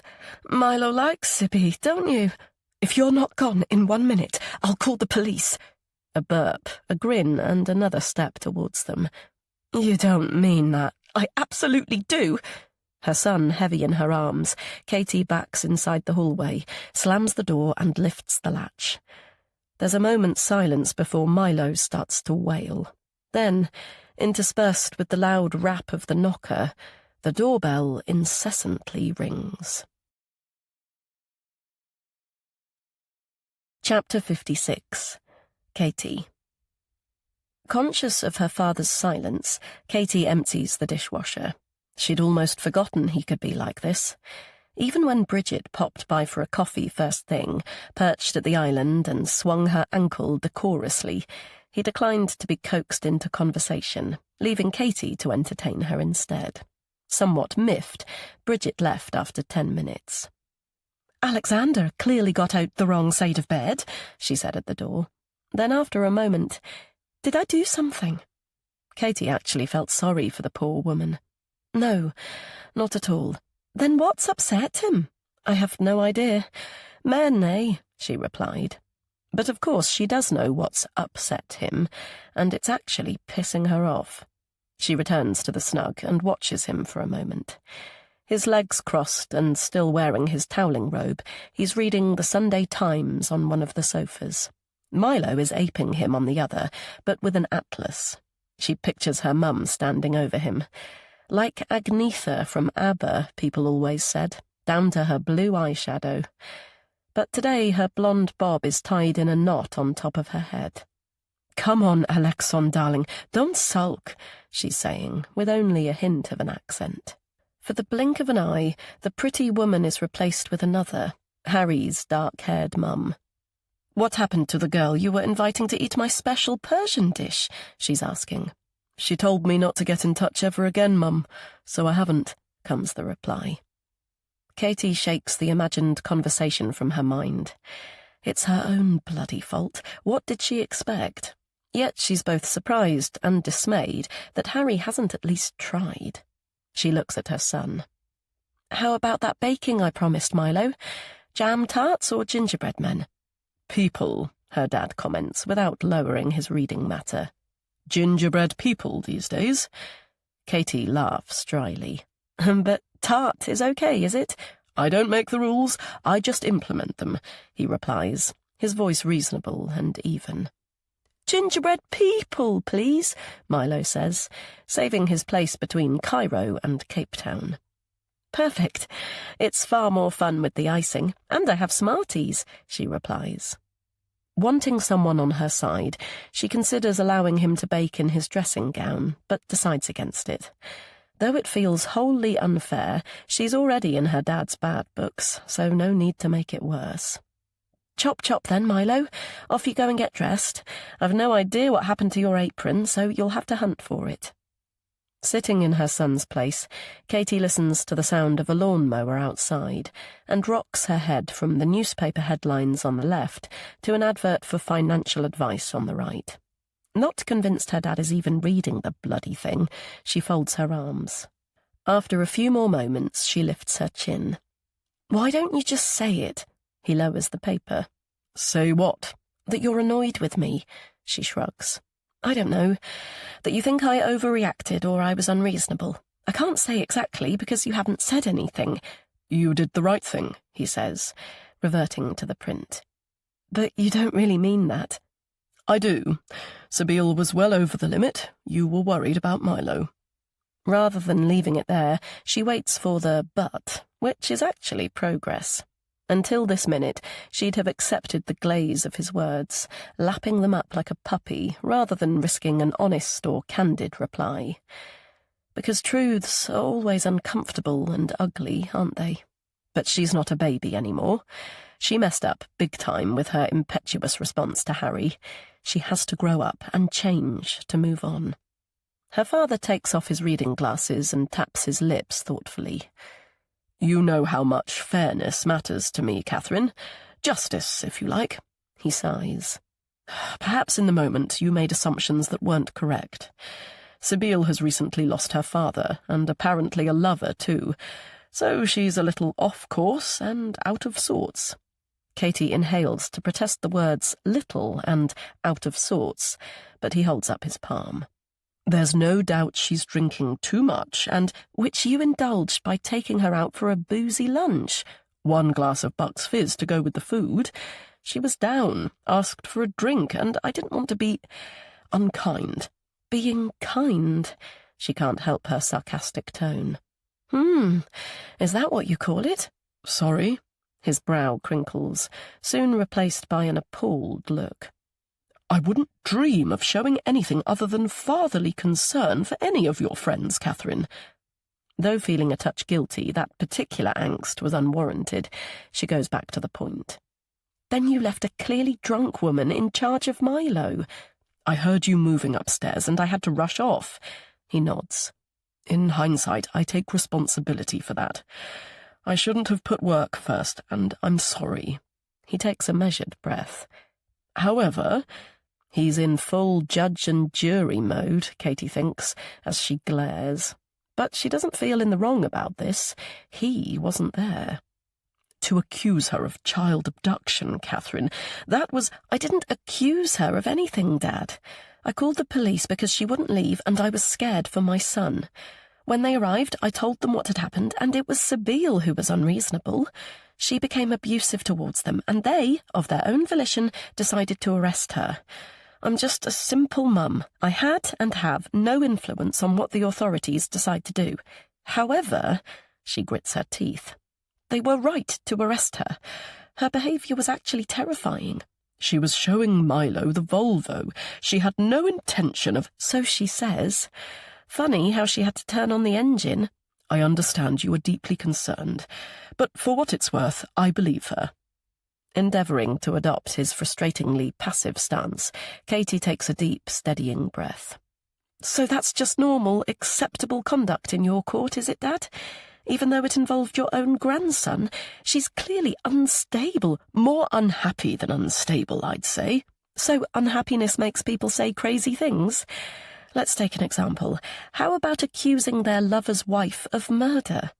She can't help feeling a tad triumphant at his obvious surprise. But the bloody, rational mask soon returns. I'm no therapist, but Sibyl is deeply despondent and has been for a long time. Desperation from grief, even attention-seeking in that way, isn't uncommon. He spreads his hands. We see this type of behaviour getting caught up in the criminal justice system more often than we'd like. And what about sneaking into a child's bedroom? I very much doubt that's true, Catherine. Wild talking, that's all. He gives a long sigh. We all have our own ways of coping. Yours was to... He stops speaking and clears his throat. Well, anyway, Milo will be back any moment, so let's not... Go on, spit it out. As I say, I'm no therapist. He stands and stretches. It's time I got to it. Sudden rage pulses in Katie's temples. Mine was to what, Dad? You chose to hide, Catherine. And because you're so bright, you needed to justify it in here. He taps his forehead. So you shut down and slept. He smiles a wistful smile and puts his hands on her shoulders. I'm not saying it was a bad thing. It was perfectly understandable. Mum's death was appalling, a shock to us all. That was your way of coping. Through her cold anger, she knows there's another but. 5 years has passed, Catherine, yet you were still hiding and sleeping on Friday, so if anyone's to blame... He looks at his watch. Noon already. I'd better get dressed, grab a sandwich for lunch and set out for the train around 3. Don't forget I won't be back until Saturday this week. At the door he turns. All I'm saying is think about it, Catherine.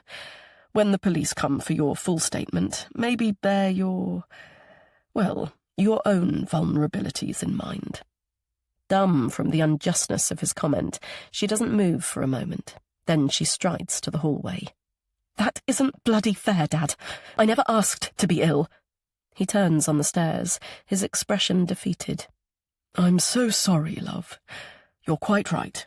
You didn't. Chapter 57. Sibyl. Sibyl wipes the wooden work surface one more time. She wishes it was glass or granite so her efforts would show. Gabe likes a clean house. He uses a spray, then rubs it with a soft cloth until he sees his reflection. Usually she laughs or marks it with her handprint just to annoy him. But that's the old Sib, the one before Friday. Good God, Friday. Her recall of what happened between Thursday and her arrest still hasn't fully returned. But that police station has. She could feel something strange happening within her body when she was handcuffed and in the back of the van. But her attempts to explain it when they arrived were met by the stony gaze of the desk sergeant. Once in the grimy cell, she knew for certain she was suffering a cardiac arrest. Then the walls caved in and crashed down on top of her. The next thing she saw was a pair of concerned eyes, which eventually turned into Hassan, the duty doctor. Now winded out of nowhere again, she crouches down and lowers her head. Inhaling deeply, she waits for the anxiety to pass. In the moment, it's difficult to drag logic in, but she knows it's just a panic attack. She understands it will ebb, that she's not going to die. Ironic, really. Though debilitating and frightening, these episodes have saved her, the first one at least. Try to relax by taking yourself to a happy place or moment or memory, Hassan said, once he'd helped her with stomach breathing, and she was able to function. She tried, she really did, but nothing was there. The place, the moment, and the memory would once have been Robin, but that was all smoke and mirrors. Looking back, it was obvious he'd been stringing a lie, but she'd been blinded by adoration and need. Finally, someone who'd accepted her as she was, or so it had seemed. I can't, she replied through streaming tears. I don't do happy. I never have. The doctor gazed, his hazel eyes kind. I don't believe that. I can see it in your face. There are people you love, your family and your friends. An image of Gabriel popped up in her mind. Her brother, her lovely, loyal brother. Him frowning, her clowning, of course. Maybe not happy exactly, but so many loving places and moments and memories. She should have phoned him from the custody suite, but too alarmed and confused by her alien being, she had declined the sergeant's offer to call anyone. Now, studying the faded lilies on the window ledge, her pulse starts to slow. Her dusting and cleaning this morning was efficient and ruthless, but she couldn't bring herself to chuck them out. Pale and delicate, like their donor, little cat. Her face had appeared immediately after Gabe's, but this time it was happiness. She'd been joyful with Kat during their short attachment. She liked her very much and cherished their friendship. But she'd casually lost it, like everything else. She straightens at the sound of the opening front door. Gabriel, at last.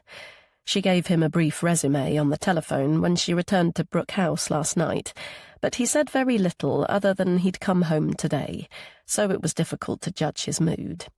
Apprehension prickling like a rash on her arms, she waits for him to appear, but Gabe being Gabe, he faffs in the hallway, so she rushes to him. Gabriel, finally! Where have you been? He pushes back his glasses. On the train, then the tram.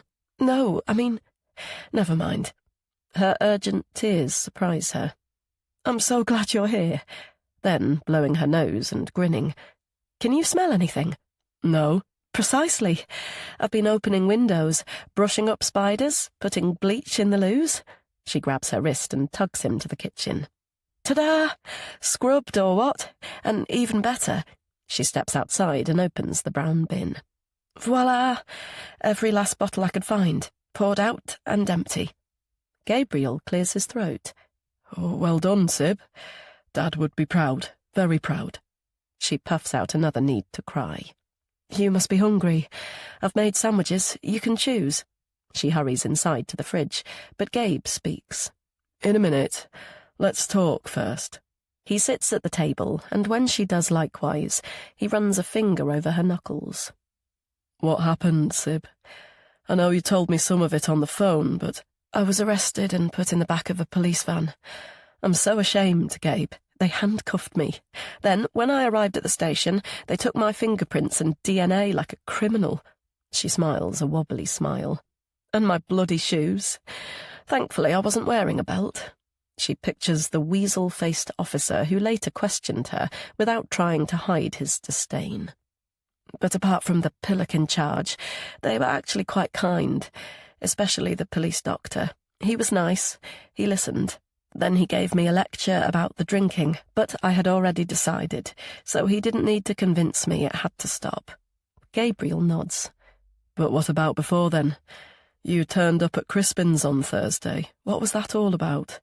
I called you 20 times and you didn't pick up. He motions in the direction of the neighbour's house. If it hadn't been for Winifred seeing you on Friday...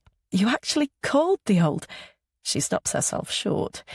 Being kinder is another promise she's made to herself. I was worried. What option did I have?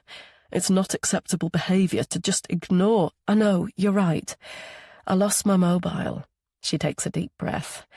Does the new Sibyl stretch to admitting about Robin, her grief, the teenage pregnancy and her obtuse stupidity? Maybe one day, but she's not ready yet. So, anyway, I stayed at Kat's. Okay, so you're at Kat's house on Thursday night. How did that fast forward to a police cell by the Friday, Sib? She covers her face. In truth, she doesn't know. The words loopy, deranged, delusional and pathetic stunned her. But when she saw Zoe's bump, the ground moved irrevocably. As though a huge crater had opened, she was in free fall, not able to grasp anything solid as she tumbled. She reverts to her brother. I can't remember everything. I was drunk. I'd been drinking on and off since Thursday morning. When the police arrived, I resisted arrest and apparently slapped an officer. But none of that matters. She slowly inhales, counts to 4, and exhales. What does matter is that I upset Kat. She misunderstood, but I scared her. She thought I was taking Milo, Gabe. I'd never do that. I think stupid things and they come out as words. I do stupid things when I'm pissed, but I'd never do anything like that. I would never hurt Kat's little boy. I'd never hurt her. You believe me, don't you? Of course I do. The relief flows through her body like warm syrup. Thank you, Gabriel. Thank you. She scrapes back her chair. Now I need to tell Kat. Chapter 58. Katie. Hurry up, Milo, or we'll be late, Katie calls up the stairs. Still trying to shake off last night's appalling dream, she catches her reflection in the hall mirror. She takes a step closer to study her face. Despite her pale skin, the bruise on her cheekbone no longer shows. Gone, like Harry. A stab of sadness hits, the same jab in her chest each time she looks at her phone. Bloody stupid hope. She wishes it'd leave. She turns to Milo, his school bag stuffed with goodness knows what in one arm, and the class teddy in the other. As last week's star of the week, he was allowed to bring the bear home, but today he must return it. How will he take handing it over to another child at morning assembly, passing on the honours and allowing someone else to shine? She likes that, actually. It's good to let the clever kids have their turn, but not hog the limelight as she did at school. It's only fair, and she's trying very hard to be fair. Carrying Milo's lunchbox, she walks briskly behind him as he charges ahead through the fragranced park. She wants to run too. Full of energy again, she wonders what to do with the yawning hours before her. They feel empty and without purpose. Sib and the house gave her that, and there's definitely a void. But despite her attempts to be fair and the passage of 5 days, she's still angry with her. It isn't okay to get that drunk. It isn't okay to put a child in a car and turn on the engine. It isn't okay to scare someone like that. Whatever else is going on in her life, there is no excuse for such behaviour. And she still hears her shrill words about going into a bedroom and taking Robin's boy. Even if it isn't true, just saying it isn't normal.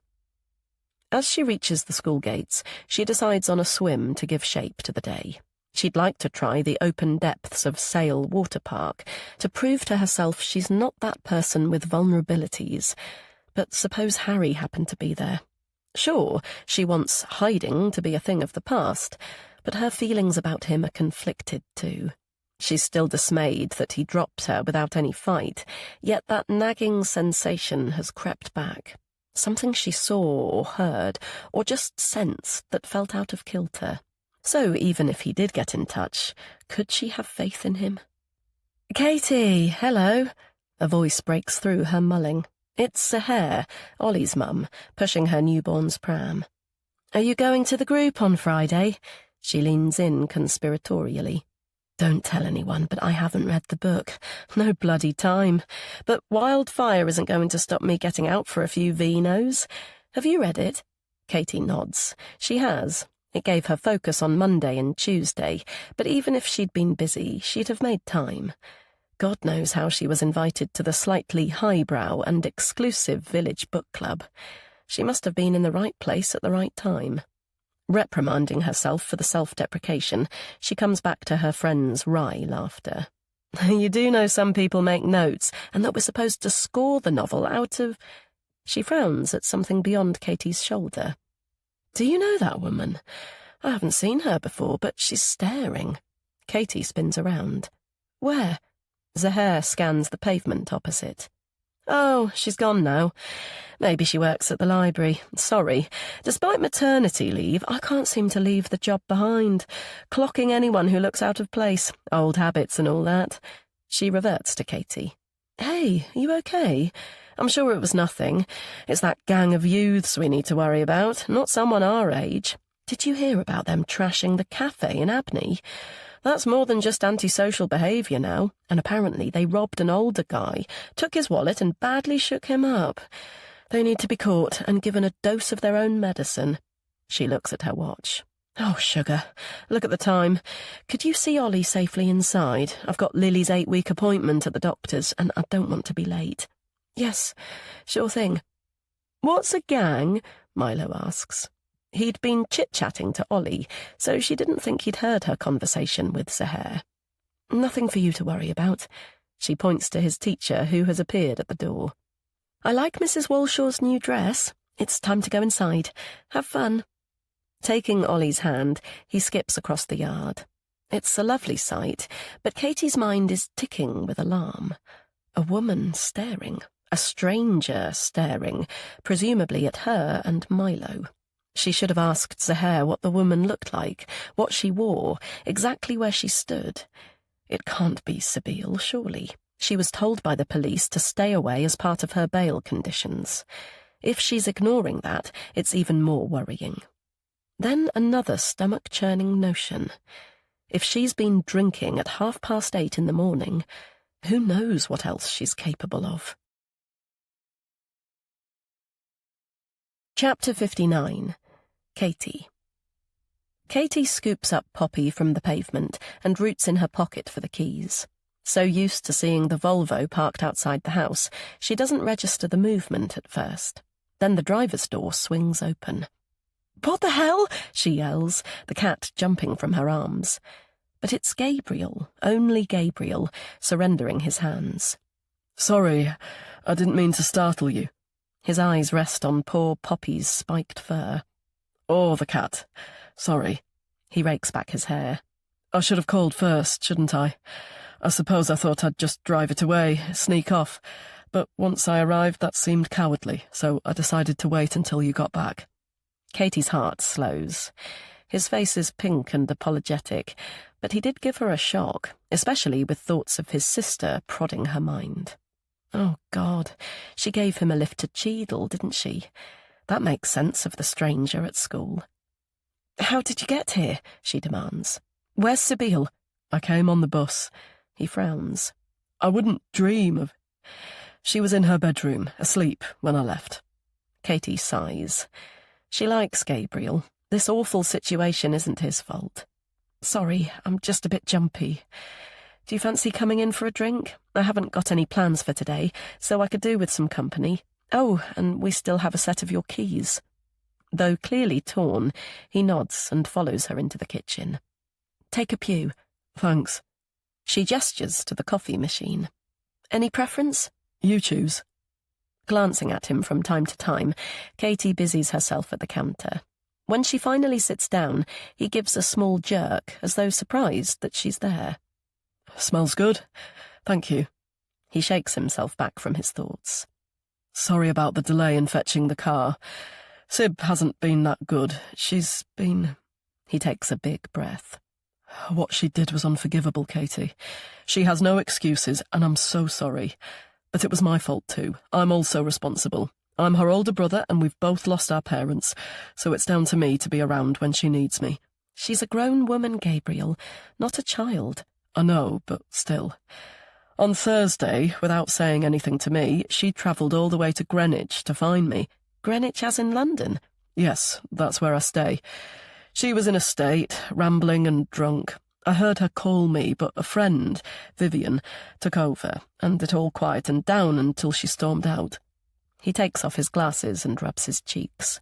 Sorry, I'm not explaining myself very well, and I want to be honest. I need to be honest, just for once. Katie sips her coffee and watches the different emotions flit through his eyes. Sorrow, apprehension and guilt, but finally determination. When I work in London, I stay with Crispin and Vivian. Sib turned up demanding to see me, but Crispin tried to cover for me by saying I wasn't there. I was in another bedroom with a friend. It had been a very late night. He shakes his head. Our friendship is in its infancy, so who can tell where it'll go? He clears his throat. The point is that Sib doesn't know about I never told her. I didn't want to.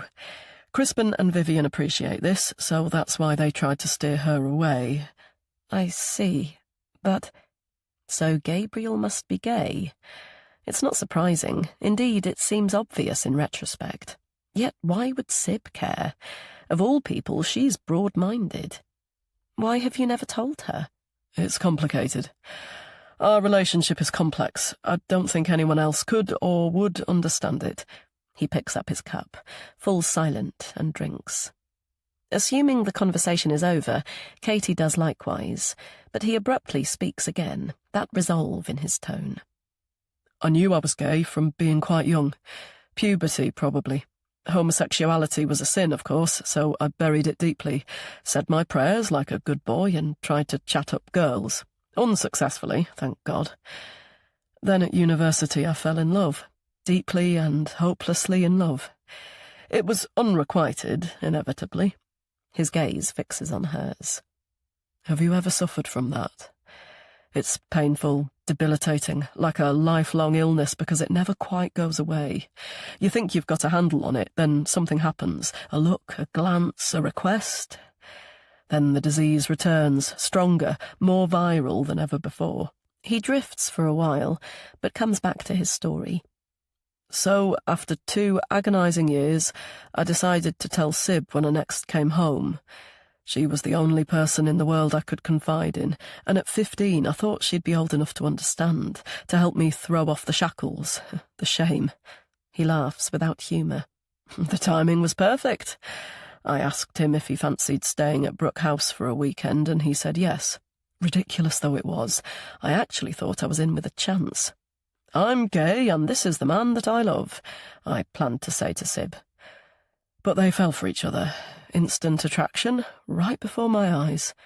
The words are out of Katie's mouth before she can stop them. God, Robin, the boy's dad. Then, quickly brushing over them, what did you do? Is love between 2 people you adore more devastating or less? He says, his voice far away. Then he seems to hear her question. Nothing.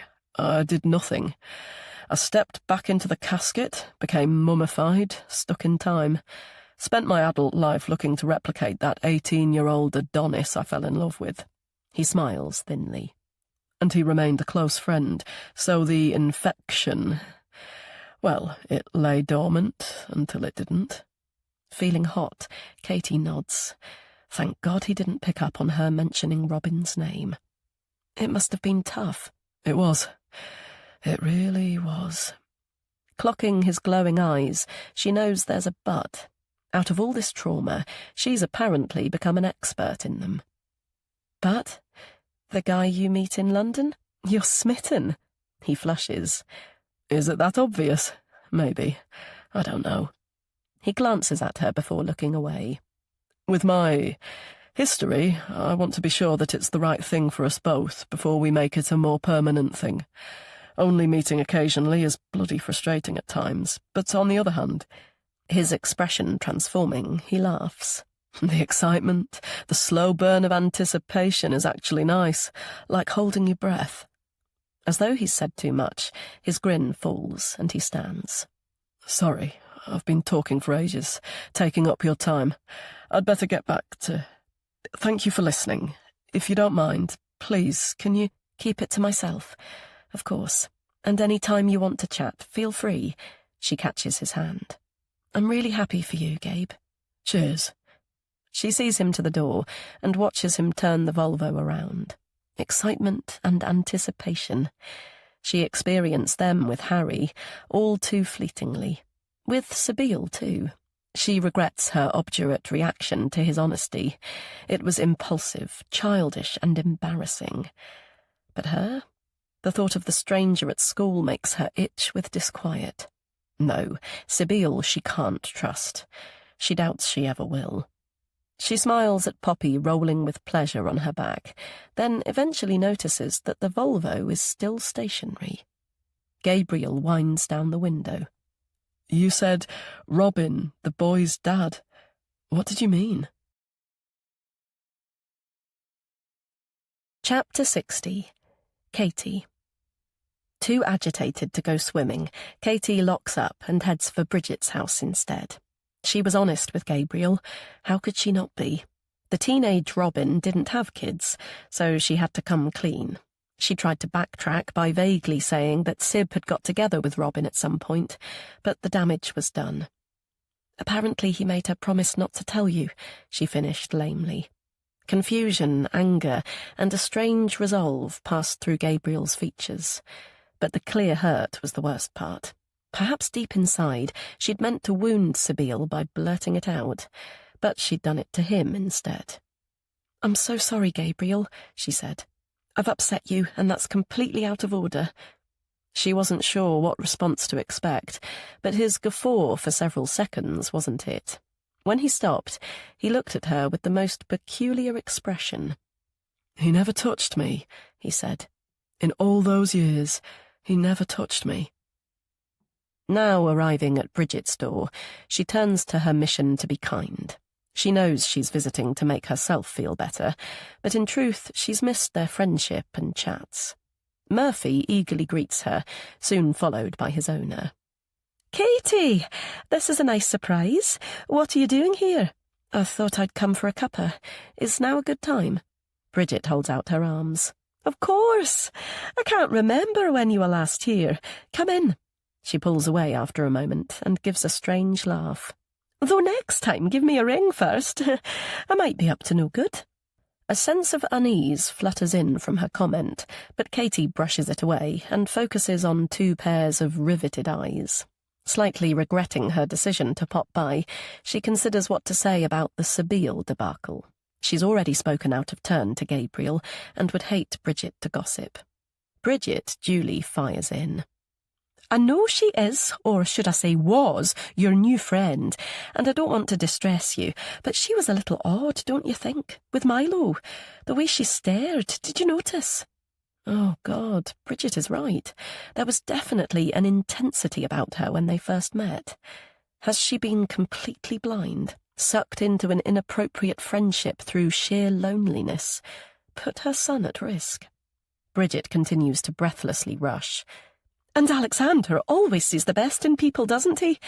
He's still an attractive man who deserves to find happiness again one day, but a young thing like her making a beeline for him, well, one doesn't need a mathematician to work out what she's after." She shudders. "Andrew saw them outside the Albert on Friday. Said she was loud, flirtatious, and all over him." A jolt of alarm turns her stomach. She's been so hung up on Milo's safety, she's sidelined Sabine's astonishing behaviour before then. Turning up at their house without warning, sleeping naked in her dad's bed, and all that blather about how charming and handsome he is. She pictures his appalled expression when she hinted something inappropriate had happened between him and Sabine. She's certain it didn't, but what's the expression? "There's no fool like an old fool." A ringing tone brings her back to Bridget's intense gaze. She pulls out her phone. It's Gabriel. Oh, God. She can't just ignore it. "Hi, Gabe. Is everything—" "Look, I'm sorry. So sorry. Please don't cut me off." Bloody hell, it's Sabine. "Can I see you or meet you somewhere? I know I'm not supposed to, but I really need to explain." Anger fires in her. "You can explain one thing. What the hell do you want with my father?" "What? Nothing. I wanted to explain about Milo. I know I scared you, but—" Again, her tone steely. "It isn't a difficult question, Sabine. Why are you after my dad? A poor church mouse after his money?" "I'm not after—" "You were naked in his bloody bed." "Was I? I was so drunk, I can't honestly remember, Kat." Katie finds herself yelling. "You turn up at your friend's home and somehow divest yourself of your clothes, and you can't honestly remember? Oh dear, you were drunk, the universal excuse. Keep away from my son and my dad. You aren't normal, Sabine. Stay away." Her chest bursting with fury, she throws down the mobile and covers her face. When her pulse finally settles, she turns to Bridget. But the intrigue and triumph she expects to see isn't there. Her neat features are crumpled and sodden with tears. Chapter 61. Katie. Not bothered about wet hair today, Katie propels herself through the outdoor pool. She should be absorbing this perfect combination of sunshine and summer-fragranced breeze. She should be enjoying the suspension of all thoughts as she glides through the water. But her mind is in overdrive. Gabriel, bloody Bridget, and inevitably Sibylle. Bridget's behaviour yesterday was odd, to say the least. In the space of 10 minutes, she swung from gossipy to sobbing to wanting to bring back the guillotine to dispose of Sibylle, not so much for her appalling behaviour with Milo as her conduct with Dad, which beggared belief. It was actually rich coming from Bridget the flirt, and now a further day has passed, that aspect of the horrible situation has faded. Katie had been caught up in Bridget's indignation, and as angry as she still is, she knows Sibylle isn't a gold-digging type. The focus is back to Milo and his safety. Flipping over for backstroke, she stares at the blue sky and tries to drag her musing to tomorrow's book club meeting. Will she come across as sufficiently erudite and pass muster? She'd normally have a giggle about it with her dad, as he hates intellectual snobs. But he hasn't called or texted to check in this week, nor did he leave her the customary delicacy or two in the fridge to reheat. His reasonable platitudes filter in, especially words such as fairness, grief, desperation, and the criminal justice system, a frightening notion for anyone. Is he right? Should she look more kindly on Sibylle and her troubles? Fate has dealt the Matthews siblings a poor hand in so many ways. Both their parents died, and she lost the love of her life. Things seem to be looking up for lovely Gabriel, but they won't be complete without his sister. She groans inwardly. The prickling agitation is still there, but could she give Sib the benefit of the doubt? She doesn't know if she was near school yesterday, and though the call was in breach of her police bail conditions, her voice did sound breathlessly apologetic. She'll never be friends with her again. The trust has been shattered, but maybe she could put the frightening incident with Milo in the past and whitewash the rest of her drunken antics. And if she's really honest, isn't the usual intrigue and strange pull about the siblings still there? What on earth prompted Sibylle to travel all the way to London in search of Gabe? What did he mean by their complicated relationship that no one else could understand? And how about his bizarre comment about him and Robin never touching? Though she's lost count of her lengths, her rumbling stomach's a sign that it's time to consume something. Pulling herself up with her arms, she hops out of the pool, perches on a lounger, and pulls a banana from her bag. She's swum for at least half an hour, and she isn't the least bit out of breath. She's actually as fit as a fiddle. She eats well, doesn't smoke, and is sensible about alcohol. She tries her bloody hardest, which is why her dad's insinuation on Sunday made her incandescent with anger all day. Of course, he didn't mean she does it deliberately, but to suggest she's responsible for her fatigue, even at a subconscious level, is outrageous. He has no idea how debilitating it is, how many days and weeks she's missed out on enjoying her son, not to mention life in general. The but forming in her head, she swallows the too soft fruit. But she did have a relapse on Friday. As though he might be standing at the very spot she saw him all those weeks ago, she glances around to the entrance. Was it connected to her fallout with Harry? Maybe triggered by emotional imbalance?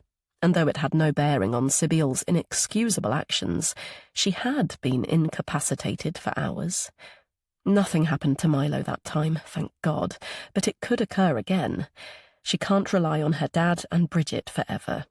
Besides, she wants to be independent at some point in her life. Sooner rather than later. A job, then a flat, maybe one day a partner.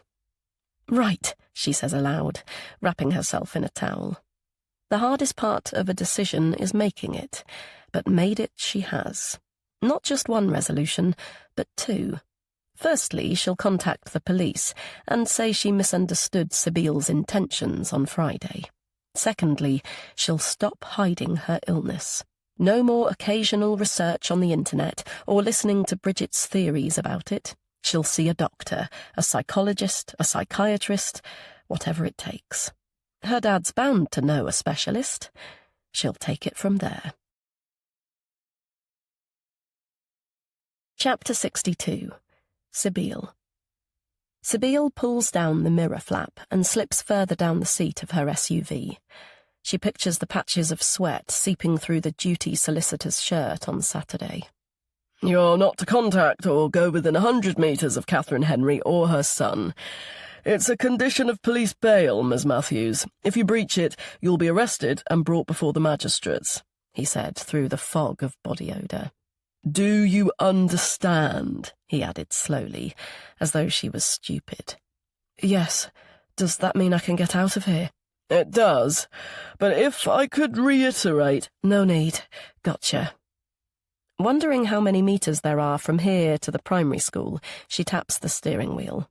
She messed up with the bloody phone call with Kat on Wednesday.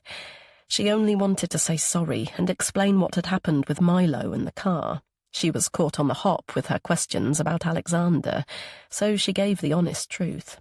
She doesn't know how she ended up naked in his bed. Quite honestly, she doesn't care. That person was some woman sotted by grief and alcohol. It wasn't her, the real her. What to do now to resolve this mess? She scratches her scalp with frustration. She doesn't even have a mobile to send Kat a message. Not that she would in the circumstances anyway. They're too long and complicated to type out. She wants to see her in person and tell her the whole story. She needs to hold her, be held. She hates Kat, of all people, thinking badly of her. The imperative to sort it out pulsates in her head, has been throbbing in her thoughts since she sobered up. Gabe was livid when she suggested visiting Kat on Sunday. For God's sake, Sybille, you're an intelligent woman. What part of it don't you understand? It's a condition of bail. You have to stay away, whether you like it or not. Promise me now. Promise me you won't go to Katie until you have permission. Promise me, Syb, or I'll leave here right now. So, of course, she had to give her word, and he watched her like something between a hawk and a mother hen. But in fairness, his role as jailer was outweighed by his care. He was sweet and attentive in general, but particularly good with the panic attacks, talking her through them with a low and calm voice. Then, on Tuesday evening, he announced he'd collect his car in the morning and drive up to Saxton for a couple of days. Is that okay, Syb? Will you be all right on your own? Then, eyeballing her, I can trust you to stay away from Katie, can't I? Do you think I'd risk going anywhere, debilitated like this? She replied breathlessly, knowing that would reassure him more than her brownie guide promise.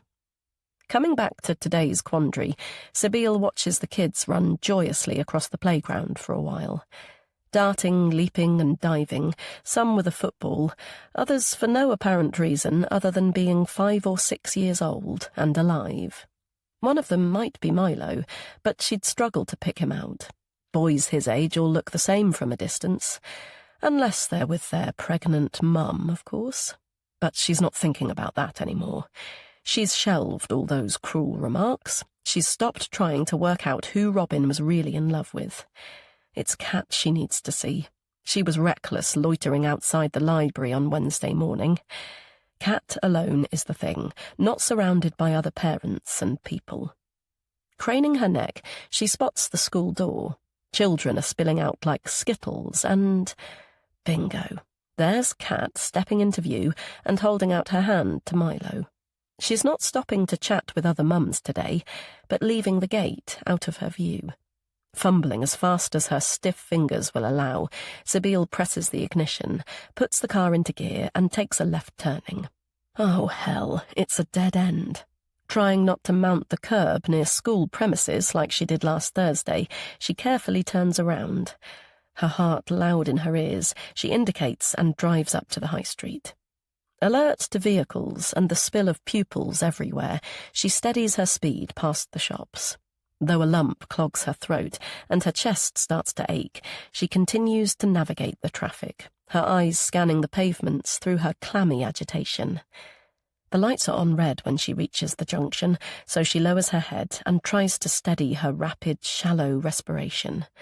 When she looks again, they're there, Milo skipping and chatting a few meters ahead. She accelerates towards them, but her heart feels so swollen it might burst from her chest, and her hands are numb, her tongue suddenly too big for her mouth. Sheer panic taking over, she swerves to the pavement and comes to a shuddering stop. Vaguely aware of the blare of a horn, she presses her forehead against the steering wheel and tries to find her internal voice. It's just an attack.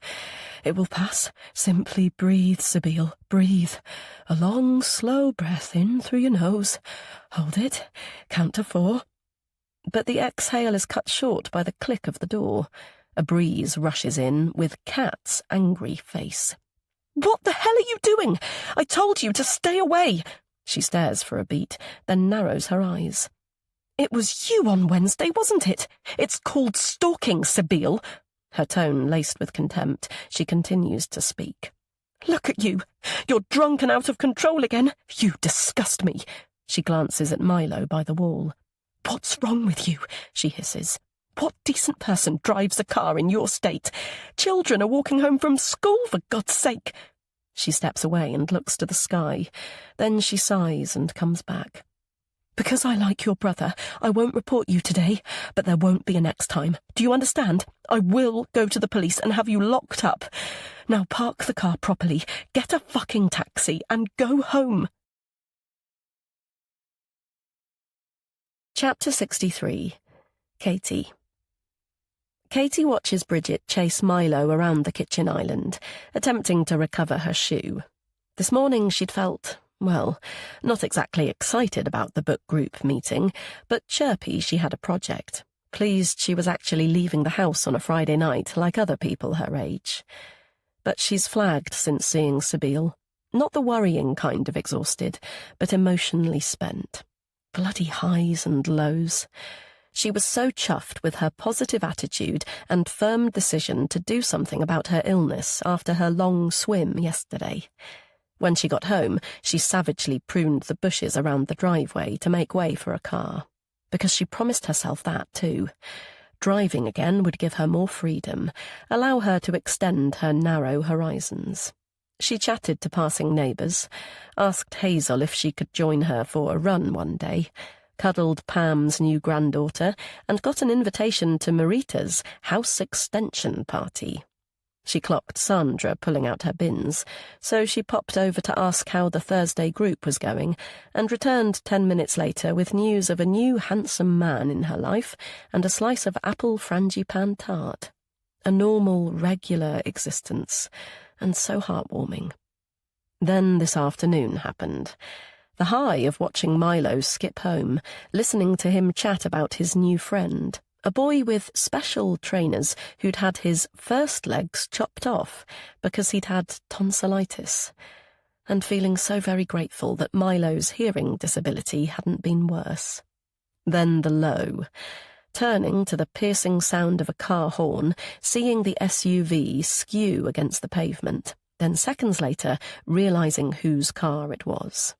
The image of Sabine, her skin pallid and sweaty, flies in again.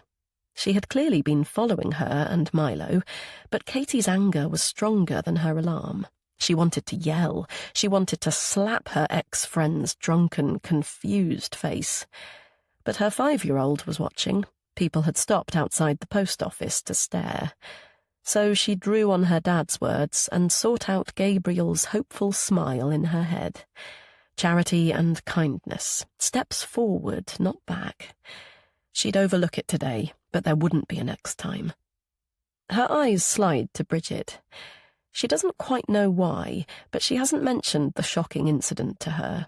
And yet, Sabine was drunk at 3:30 in the afternoon and driving a car. Did she do the right thing by not calling the police? She turns to Milo, scoops him up, and breathes in his soapy smell. God, she hopes so. She really does. "Don't get too giddy.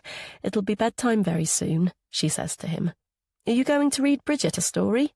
"Like I do with Grandad." "Exactly." He scrunches his face. "So, what will you be doing?" "Same as you, talking about a book. This one is what they call a modern classic." She shows him the cover.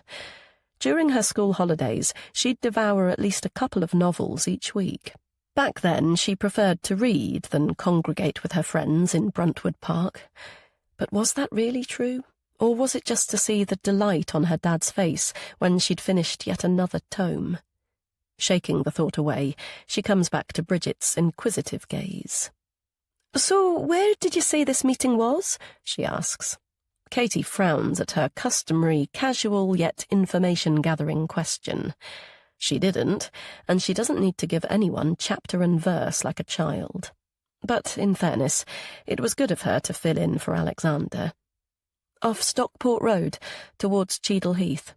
Bridget lifts her eyebrows pointedly and takes a breath to make a comment about the area, or perhaps the long walk there, so Katie quickly speaks again. "Does 7:30 mean that time on the dot, or does it really mean 8? She doesn't want to be the first to arrive, yet it wouldn't do to be late. And what wine should she take, expensive or plonk? But she pushes her old meekness away. She's off out at night on her own to meet people, some of whom might be strangers, to voice an opinion, join a debate. She's going way out of her comfort zone, but that's a good thing.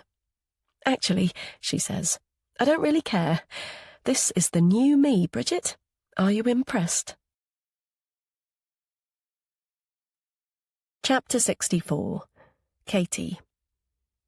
The book club chatter still pulsating in her head, Katie slings her bag across her chest and closes the gate of the white-rendered semi. Though she went to the private primary at her end of the village, she used to have a friend from ballet who lived around here. When she was a bit older and allowed to walk alone, she found a shorter route to her house. Remembering it took her past Milo's school. She heads in that direction and listens to the echo of her own footsteps. It's only an hour and a half until Midsummer's Day, but there's a nip in the air. Not that she needs to don her jacket just yet. Adele and Joe had their open fire lit. It was soothing, if a little strange, to listen to the crackle and hiss of burning wood in summer, but the front room was like a furnace. She chuckles to herself. Perhaps that's why she's slightly drunk. Maybe she guzzled the frequently proffered red to quench her thirst. Ha! Hardly an excuse, but the headiness feels pleasant, and it's nice to walk the muffled streets of Cheadle and admire the blue sky, albeit a deep, moody Prussian with a hint of orange now. Certain Bridget will demand the lowdown on the attendees, the conversation, the colour of the bathroom, and the grape of the wine. Katie contemplates the evening as she walks. It was good. A bickering couple dominated the discussion, so it took a little time to get a word in. But once she did, her opinion flowed, and she was even a touch controversial about passages in the book which she considered to be benevolent sexism. As for meeting new people, answering their polite questions was almost effortless, a huge revelation of how easy life can be without crippling anxiety. Detecting the tang of barbecued meat, she ambles past a row of pretty terraced cottages. An almost imperceptible movement catches her eye, so she stills. She's clearly not the only one to smell chicken. Bridget considers urban foxes to be a nuisance and says they should be shot, but Katie loves the occasional glimpse. "Catherine, quickly, a fox! They may be a bit wily, but aren't they a sight for sore eyes?" her dad used to say. A lucky sighting, like a black cat crossing the road. She does it with Milo, passing down family traditions. She likes that. Once she's given the animal safe passage, she inhales a different aroma, this time the sweet citrus scent of honeysuckle. A happy holiday redolence, somehow. It reminds her of the vacation her dad was researching. If he did get around to booking it, he hasn't said so, but surprises of that kind aren't unheard of. Or perhaps he's still a little miffed about her reporting Sabile. Yet her instinct turned out to be correct. Her SUV could have so easily mounted the pavement and injured someone this afternoon. Even Mr. Fair and Reasonable wouldn't condone that. A jolt of surprise strikes as she takes in her bearings. Though in the opposite direction to where she's headed, Harry's house is a stone's throw away. How perfect would it be to let herself in the front door, pad up the stairs, and slip into his bed? She still has the key to his house somewhere in her bedroom, but not, it would seem, to his heart. Disappointment surges again. She truly thought he liked her. She fully expected him to call or text and apologize profusely. But people are not what they seem, she now knows. God, she's had a steep learning curve about that the past week. Her head down, she trots along the tree-lined road until the blue railings of her son's playground come into sight. As she approaches, a shiver passes through her. It's so bright and effervescent during the day, but its dark emptiness seems ghostly tonight. Sensing a loose trainer, she bends down to tie the lace, but when she straightens, she's not alone. Their black hoods up, 4 boys are sauntering towards her. No, not boys. They're broader and taller than that. Youths, as Zaher put it. Oh, God. Breath stuck in her chest, she quickly considers what to do. Turn back? But there's only an empty school behind her. It's better to head for the high street as confidently as she can muster. The bars and pubs will still be open. She can holler for help. And anyway, despite their steady gazes, who says they mean her any harm? The hammer in her chest almost painful, she looks at the pavement and continues her journey. Like an automatic door, they split in the centre and allow her to pass. But just as she exhales, the sound of their footsteps stops. "Nice watch," she hears. "Let's have a look, then." Though she knows she should sprint, her feet are glued to the ground. Then the tallest skips ahead to face her. Dead-eyed, he stares. "Didn't you hear what he said? Show him your watch."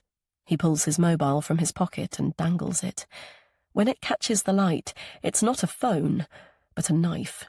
Fear icy on her skin, Katie turns to the others. His hands in his joggers, the chubby one swaggers. "Let's look, then." Without thinking, she covers the Amiga with her palm. "It was my mum's," she finds herself croaking. "Is she as hot as you?" he grins. "2 MILFs in one go? Nice. Come on, then. Let's see it." Yelping at the unexpected prod in her back, she stumbles towards the leering youth. He grabs her wrist and peers at the jewellery. "Gold? Very nice. Think I'll have that for my—" A pair of arms rocket in, bulldozing him over. "Leave her alone and fuck off!" Then louder, "Go on, fuck off!" Dumbfounded, Katie stares at her saviour. Using her coat like a matador, Sabine swipes at the 2 youths who had been watching. "That's right," she shouts as they scuttle away. "Fuck off home, you big babies.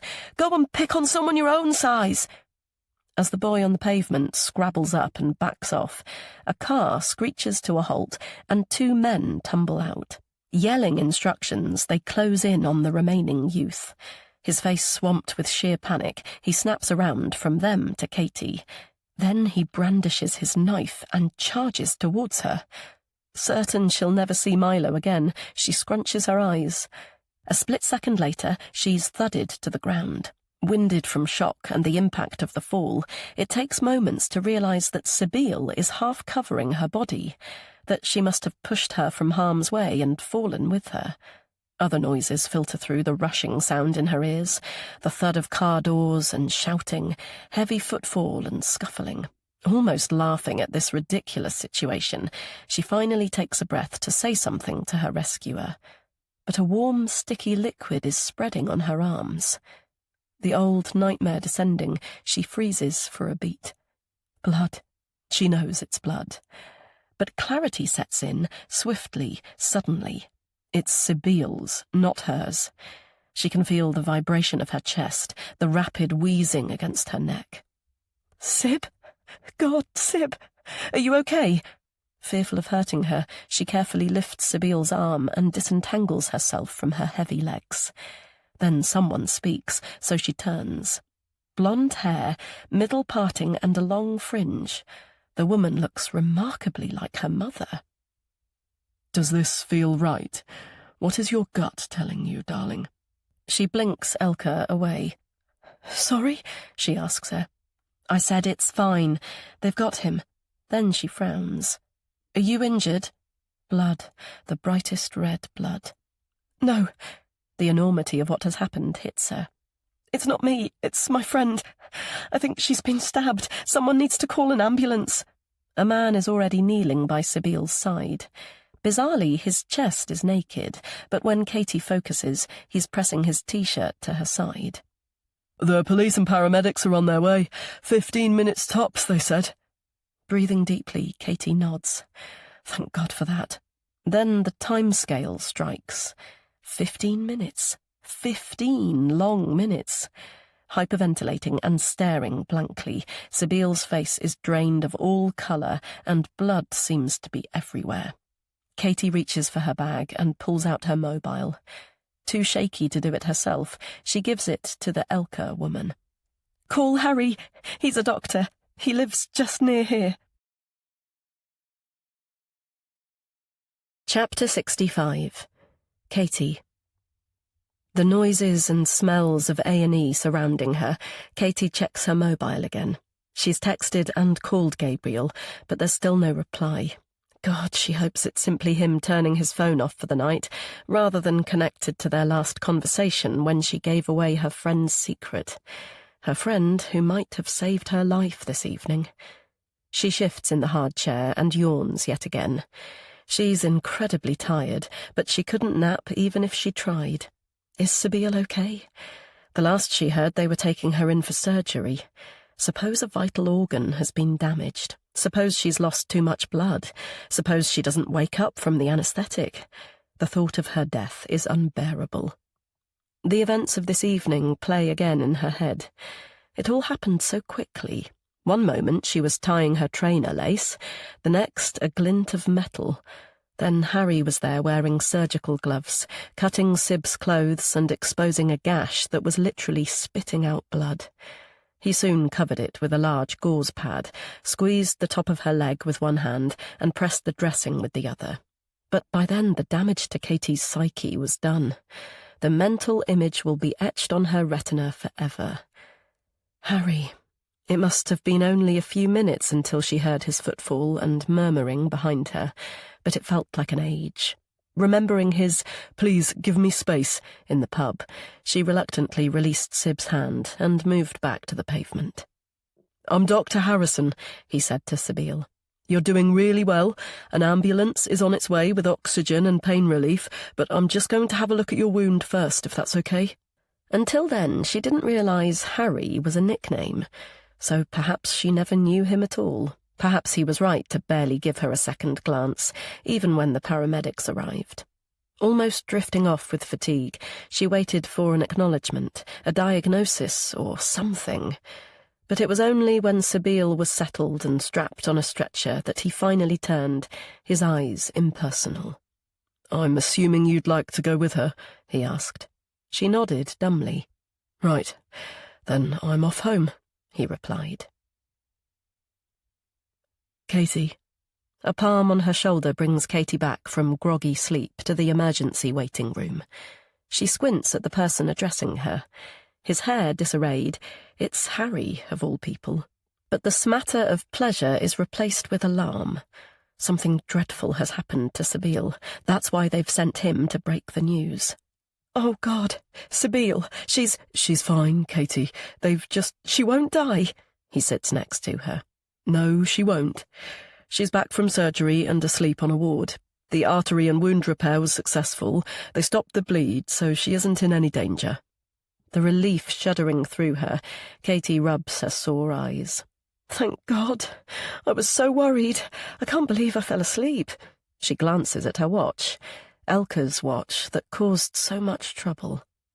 "How come you're here at this time? You said you were going home." "I'd had a 13-hour shift and needed to get back in the sack, so—" "Sorry. There was so much blood. I was petrified the ambulance might not arrive in time. I immediately thought of you." She covers her face, the loop of trauma tumbling back. "God, poor Sib. I feel so bad for her. Immensely grateful, too. If she hadn't lunged between us, it would have been me." "Christ. Really?" She nods. "But I'm so sorry about waking you up. I didn't think—" "It's fine. You did the right thing. It was arterial. The blood loss could have been dangerous." She glances at his weary, drawn face. So what happened to getting back in the sack? He shrugs and smiles a small smile. Who needs sleep anyway? Then he takes a quick breath. I did get into bed, actually. But you were in my thoughts, especially the last time you were in A&E. I thought it might be difficult for you. Caught short by his comment and thoughtfulness, she interrupts quickly. More concerned about poor Sib. Terrified, actually. So much blood and so quickly. I've been trying to contact her brother, but no luck so far. Did the woman who helped really look like her mum? She steels herself. About that day I bolted from your... It's fine, I understand. He stands up. Right, I'll get off. Good luck with tracking down the brother. He steps away, then turns back. How have you been? I mean, apart from tonight and your fall. She feels herself flush from the intensity of his gaze. She didn't know about the graze on her cheek until she went to the ladies, but he doesn't mean that, and it's an opening to ask. I'd actually like to get treatment for my illness. You know, by a specialist of some sort. A psychiatrist, for example. Your GP surgery is the best start, Katie. Someone young and clued up. There's a doctor called Janet who recently joined Darley Medical. His cheeks colour. Sorry, I should remember her surname. But she's sharp and a good listener. She'll probably suggest you keep a diary. He fluffs his hair. I saw her about the old ankle. Had to get referred for an X-ray. Madness, really. He pulls his car keys from his pocket and studies them for a moment. Do you want a lift home? Your friend will probably sleep until morning. She'll be pretty sore when she wakes, but she's in good hands. Katie pauses for a beat. God, he's so very handsome. How nice would it be to rekindle their friendship, to sleep in his sack together? And Bridget promised to stay over with Milo for as long as it takes, so this is the perfect opportunity. But Sybille took a bullet for her tonight. Sure, she must have been following her again, which needs to be addressed, but the debt is there, and she has to track down Gabriel. I think I'd better stay. Though she longs to kiss him, she holds out her hand. Thank you for everything you did for Sybille, and for me. You've been a really great friend. Chapter 66. Sybille. Sybille squints at the hospital clock. Only 30 minutes has passed since she last looked, but it feels as though she's been trying to rouse herself for hours. With an effort, she turns to the chair next to her cot-like bed. Kat's there, still asleep. Now that it's lighter, she can see the nasty graze on her face more clearly. She resembles Janus.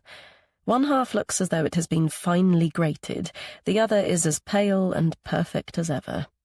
As though reading her mind, Kat's eyes flick open, blue and concerned. "You're awake," she says, straightening up. She pats her mouth. "How lovely! Dribble, I must have nodded off." It's a struggle to unstick her tongue. "Your cheek, does it hurt?" Sybille asks through the wooziness. "You've been stabbed and sewn up, and you ask me about a scratch?" The smile falls from her lips. "Are you okay? Shall I call a nurse?" A wave of nausea recedes. "Maybe some water?" "Sure. Can you hitch up a little? Should I help?" Sybille slowly and painfully inches up the mattress. Apparently held in by a strip of sellotape, there's a cannula in the back of her hand, and what she assumes is an identity tag. Sybille Matthews, it should say, but she's not sure who that person is anymore. She's turned into this meek, fragile and stupefied person, firstly in her head, and now in her body too. From top to toe, she feels leaden, sore and achy. But her right hip and buttock area sizzle like sausages in a pan. Kat proffers her a plastic cup with a spout. "Ta," Sybille says. She tries to remove the lid, but her hands have no strength. "Can you?" she asks her. "I'm so thirsty. I need a proper drink." A proper drink. A proper drink. So many aspects of her life have gone away because of that. That's why she was in Cheadle last night. She needed to tell Kat it was a thing of the past, that she hadn't been boozing earlier. She could tell her now, but the effort is too huge. The water spills on her gown as she gulps it. Ah, maybe that's why it's a baby beaker, she manages. Her voice is slurred, and it's even too much to raise her eyebrows. Maybe they'll give me a bib, too, if I'm lucky. Kat gently dabs her chin and her chest with a tissue. You need to take it easy, Sib. She wipes a tear from her eye. Just sleep and get better. Please, I'll be here. Everything's fine. Gluey oblivion drags her down. I wasn't drunk, she mutters, giving in. Chapter 67.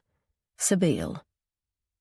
The clatter of a trolley brings Sabile around again. Kat stands to one side, and a uniformed woman bustles over. "You're finally awake, then?" she says. "Is it okay to call you Sabile?" Sabile considers saying no, then remembers she isn't the boss of her mind or her limbs, let alone anything else. "Sure." The nurse drags a curtain around them. "Let me have a little gander at the damage, then you can have something to eat." Without a great deal of TLC, she turns Sabile on her side, peels back the gauze plaster and peers at the wound. Seeming to be satisfied, she opens a sterile packet and firmly pads the stitches with a damp wipe. The sizzle increases to a sputter and crackle. The woman briskly redresses the wound, looks at her watch and jots notes on a chart. "Looking good. Pain relief?" she asks. "How very kind," Sib replies, hoping the sarcasm hits home. She holds out her palm for the pills, but the nurse rolls her eyes. Intravenously? She hands her something resembling a portable battery charger. "Press this button if you need a top-up. It's just for the immediate post-operative period, so don't get too used to it." When she's gone, Sabile gingerly straightens and calls for Kat. "Well, she was a veritable Nurse Ratched," she says when her friend's sore-looking face appears. "Because I'm a stabbing victim, I suppose. She'll think I'm a criminal, perhaps even a member of the baby gang myself." Kat proffers a mug of tea. "Poor you. A midwife was like that after Milo was born. She shoved me on a toilet seat and wouldn't let me out until I'd done a pee in something that resembled a cardboard hat." Though Sabile smiles at Kat's comment, she clocked her eyes sliding away. Sabile Matthews, the criminal, the elephant in the room.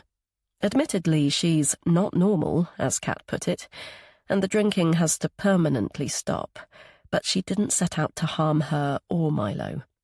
She sips the warm drink, yet her throat feels so dry. She swallows again. "Your Milo likes cars. Volvos in particular, it seems. He knew all about turbos and power steering, and..." Kat puts a soft hand on hers. "I know." Her nose stings at her kindness. "I had no intention of taking him, Kat. He wanted to sit in the car. I have no idea why I turned on the engine." A soft squeeze again. "I know, Sib. It's fine." She takes a big gulp of air to stop the stupid tears, but they flow all the same. "And yesterday afternoon, you thought I was drunk in the car, but I wasn't. I just wanted to see you and explain about what had happened with Milo. I know I frightened you, and I'm so sorry for that, but I'd never do anything to hurt you or him." Her heart races and thumps and thuds in her chest. "I hadn't been drinking, Kat, really. I haven't had a drop of alcohol since Friday." She wills Kat to believe her, but a shadow of doubt passes through her neat features. Fuck, it's embarrassing, but she needs to come clean. She roughly wipes her cheeks and blows her nose on green tissue. "Okay." Her voice emerges stiff and staccato. "In the police cell on Friday, I thought I was having a heart attack. Fainted and ended up on the floor. Long story short, it was a panic attack. Felt a complete fool when it passed. Been having them since. You know, the episodes." Realization dawns on Kat's face. "That's what happened yesterday." She slaps her palm to her mouth. "God, I'm sorry. I didn't know." She flushes deeply. "How awful of me. So horribly selfish. I understand how terrifying they are because I have them too." She pauses and corrects herself. "Or at least I had them until recently. I'm so sorry, Sib. I really had no idea. The tears roll again. Not your fault. Kat plays with the edge of her blood-crusted blouse. It is, in a way. If I hadn't called the police, you wouldn't have been there in the first place. No, Kat. I deserved to be in one. I'd been drinking on and off all day. I shouldn't have been behind the wheel of a car, not even when I got up on Thursday. I'd been throwing back whiskey at home in the early hours. Even talking about it makes me feel sick. Another huge wave of fatigue crashes in. She laughs weakly. There's irony for you. It's like the stuff they give alkies. Disulfiram? Not that I can say it. Talking of alkies, Kat takes a big breath.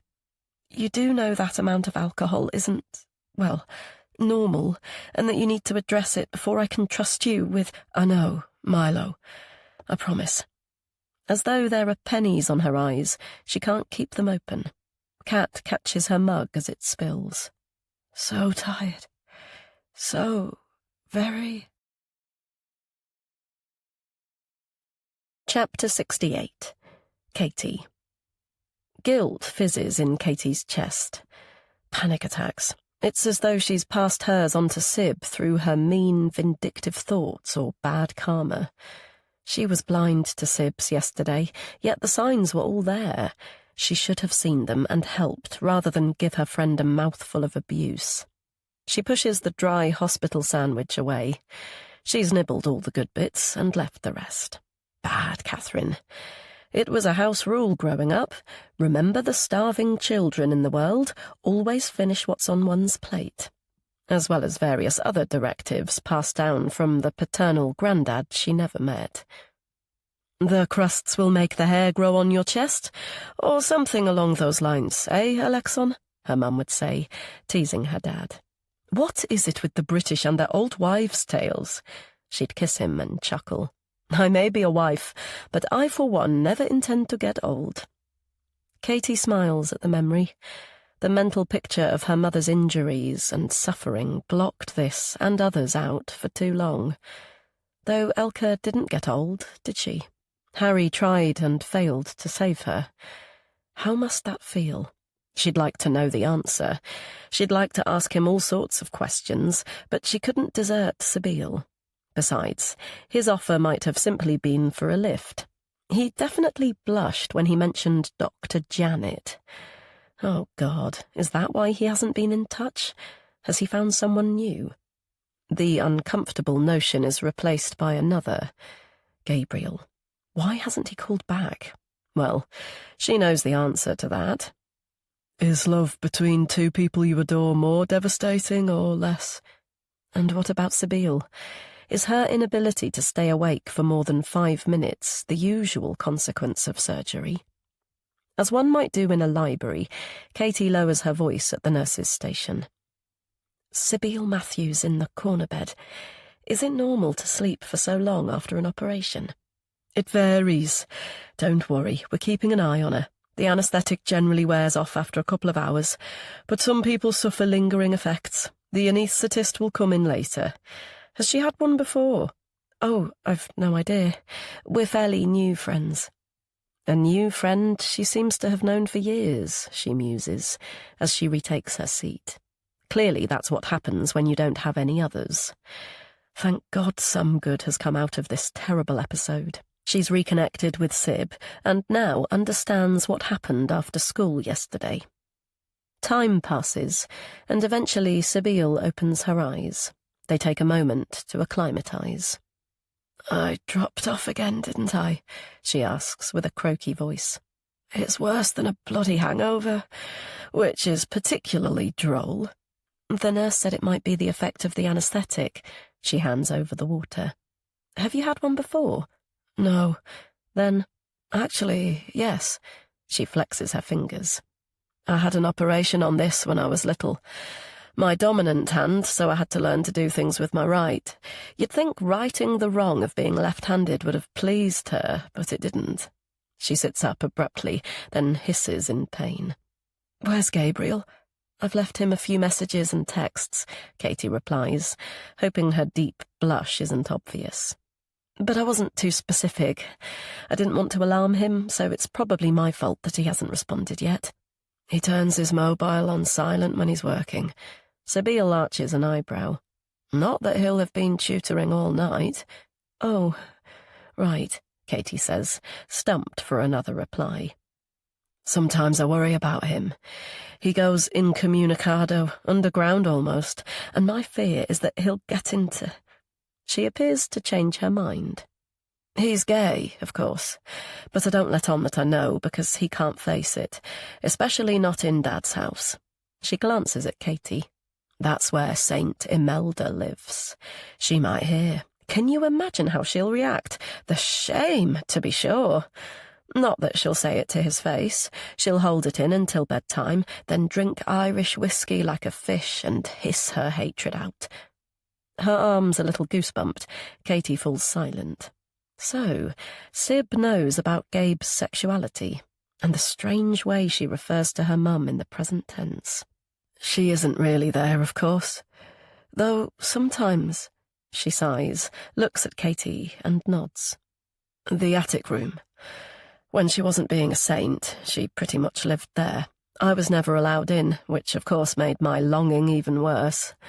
I'd get home from school and sit outside the door, thinking up ruses so she'd open it. Look what I've learned, made, drawn, baked.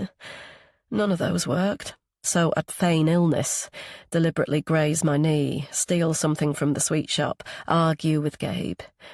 I tried turning the knob, of course, but it was always locked.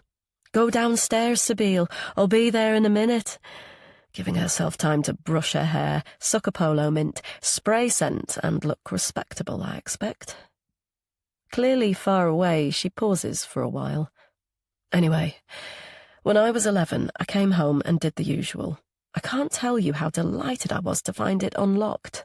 I knew she'd done it for Gabriel's 16th birthday, but that didn't matter. I'd been finally let in. I was hit with a blast of perfume and alcohol and cigarette smoke, but wild horses wouldn't have stopped me stepping over the threshold. She gestures to the window. Though the skylight lit her up, her face was bulging so badly. For stupid moments I didn't twig it was her. She was hanging from a wooden beam, clearly dead. She smiles wryly. So I know, I really do know, she's no longer there. Chapter 69. Katie. The Tuesday morning sunshine already warm on their backs, Katie holds Milo's hand tightly and heads to his school. She's walked past the spot twice now, and so far she's been fine. She's not sure what she expected. Not exactly flashes of red blood or post-traumatic stress, but a reaction of some kind, or at least one bigger than the blend of indignation and relief she feels. What the hell are the parents of those youths doing to make them turn into overgrown bullies wielding knives? Because that's where it starts, with the bloody mums and dads. Every time she thinks of Sabile's tragic tale, it brings tears to her eyes. No wonder she's needy and strange at times. Katie doesn't need to be a psychologist to see that Sib's brusque exterior hides trauma and loneliness. She wasn't just brutally abandoned by her mother at 11. She was rejected from the moment she was born. How that must feel, she has no idea. Her parents were devoted to her and each other. She was cosseted, spoilt, and loved all her childhood. Perhaps that's why the shock of the stabbing incident hasn't set in. She has the support network of Bridget, her dad, and even little Milo. He now breaks free and skips through the gate. Although she hasn't spelt out in detail what happened with the stabbing, he seems to know they're both minor celebrities this week. A group from his class immediately surrounded him with eager faces and questions on Monday. Their mums were more circumspect. They're still glancing at her damaged cheek with wide eyes today, but it really doesn't bother her. If they ask, she'll tell them what happened and enjoy the attention. All's well that ends well, as her dad said when she arrived home late on Saturday. It could have been so horribly different, but it wasn't, and there's no point going there. Everything has worked out just fine. Gabriel finally got in touch, Sabile's safe in hospital, and Katie's made peace with her dad. Though they didn't ever officially fall out, in retrospect he was wholly right about looking beyond the face of Sabile's behaviour that day. Katie's fears for Milo were justified at the time, but the criminal justice system, as he put it, is most certainly not what Sabile needs to move forward, to help with her childhood issues and grief, and not least tackle her excessive reliance on alcohol. So she duly contacted the police officer who'd given her a business card and explained she'd been drowsy and anxious, that she hadn't yet woken up properly, and therefore overreacted when she saw Sabile in the Volvo with Milo. A waft of guilt blows in.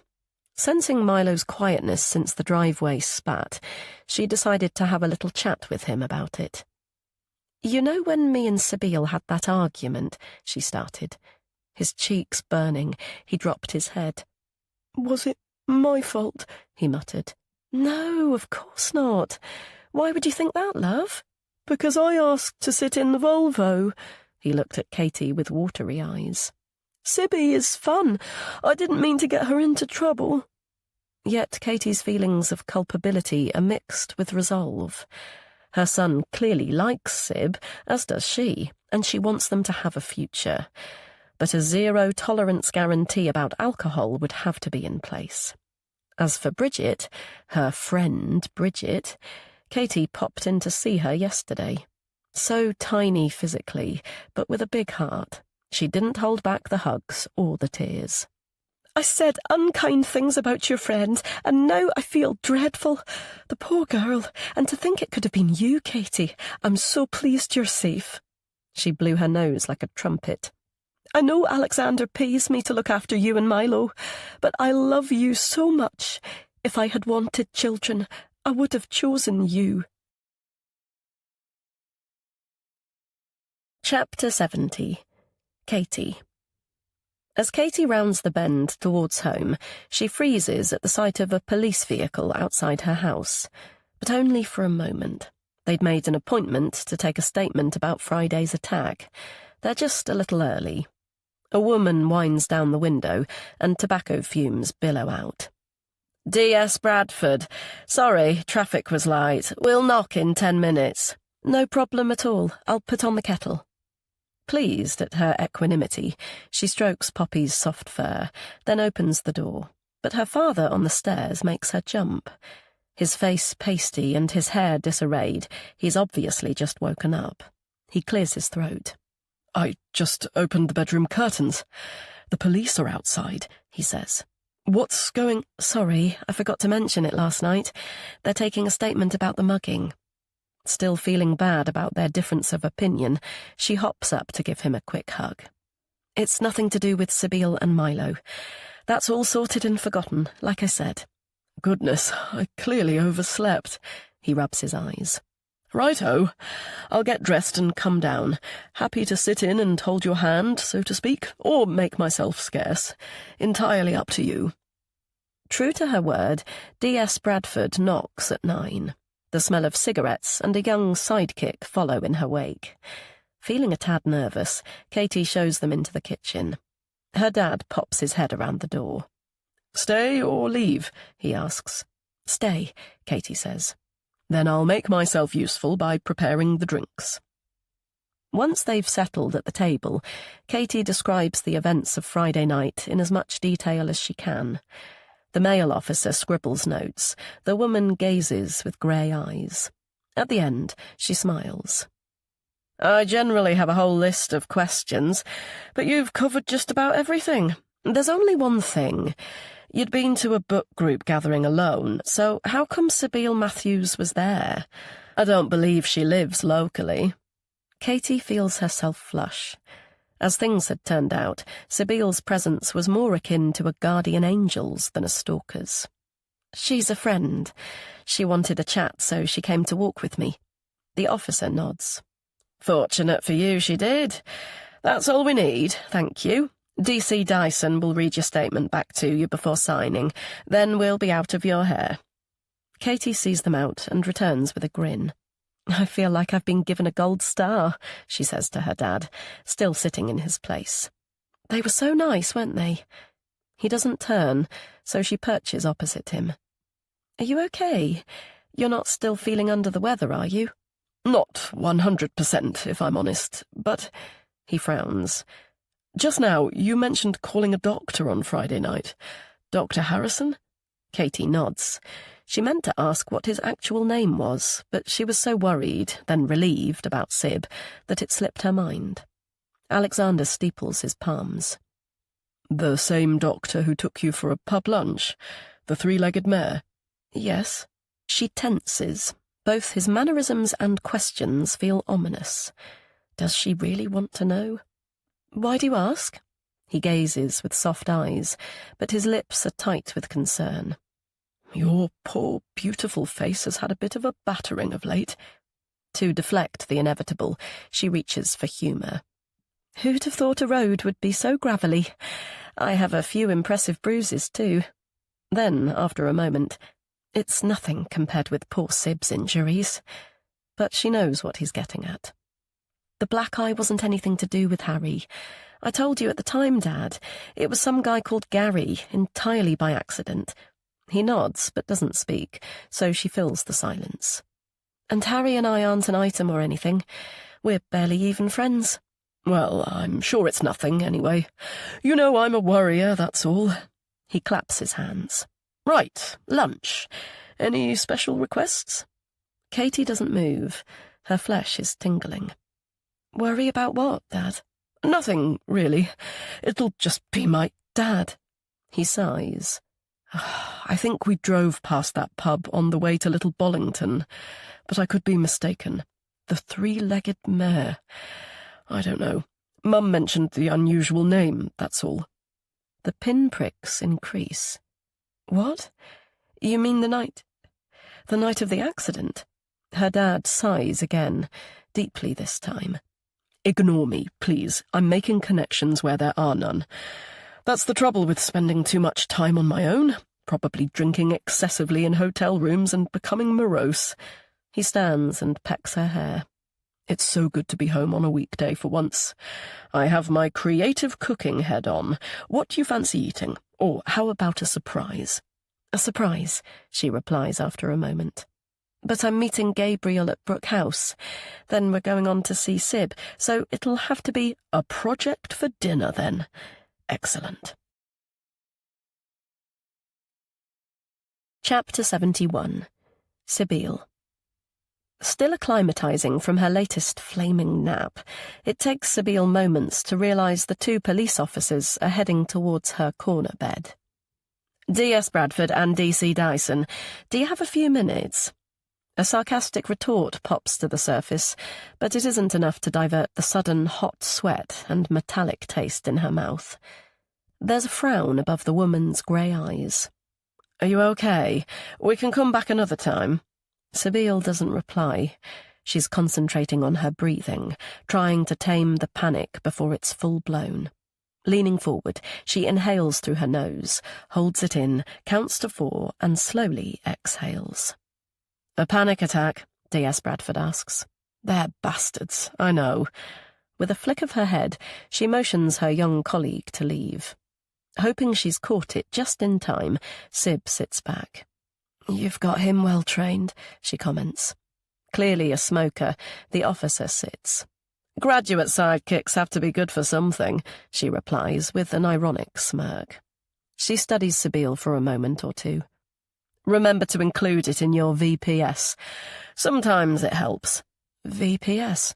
Victim Personal Statement. It's an opportunity to describe how the crime has affected you, the impact it has made. I'm not convinced it makes any difference to sentencing, but I personally think it's a form of therapy, and that's always a good thing. Therapy? She wonders what the woman would say if she knew the agitation was brought on by seeing her more than anything else. That's a bit right on for the police, isn't it? Not at all. I'm all for the holistic approach for both criminals and their victims. She tilts her head and squints. How would you say you are doing? Physically, emotionally, mentally, and spiritually? God knows why, but the question brings a lump to Sibyl's throat. She tries to cover it with a derisive laugh. Save for horrendous tiredness. I'm probably doing the best physically, which is ironic when I'm in hospital recovering from a stab wound. Nurse Ratched doesn't think it's odd that I have to sleep every 2 minutes, but it's bloody annoying. An operation takes it out of you, apparently.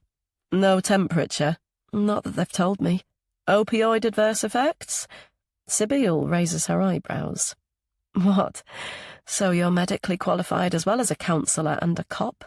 I had surgery to fix a broken femur. Clearly recalling it, the officer sucks in some air.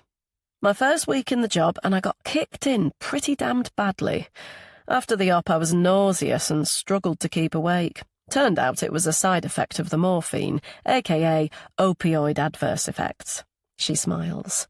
So that's physical sorted. How about emotionally, mentally, and spiritually? Sib flexes her fingers. Aren't they all the same? The DS pulls a rueful face. Possibly. So, let's see. Mental health. Can I handle my mind? Spiritual. Do I know what gives me strength? Emotional. Can I use my emotions wisely? Hassan, the police surgeon, said something similar. Sibyl struggled to listen at the time, but he talked about internal healing. It's not a miracle cure, but I guarantee life can improve for the better. The only catch is yourself. You have to be open to seeking help. There's all sorts out there, but no one will come to your rescue unless you instigate it. It has to start with you, but you can do it. She comes back to the woman. She's the straight-talking sort of person Sib likes, but after her treatment at the hands of that weasel-faced officer, she's not going to trust anyone with a warrant card ever again. Textbook speech appreciated, she says, folding her arms. How can I help? Filling in the gaps about the attack on Friday. D.S. Bradford motions to her waiting sidekick. Need to ensure belt and braces for the CPS. She peers at Sibyl curiously. Saving your friend was admirable. But how come you were there? Sibyl pauses before answering. Booze. That's where it started. What else did Dr. Hassan say? Masking trauma with alcohol might appear to work temporarily, but you know as well as anyone that isn't true. Things happen all around us over which we have no control, but you can control that.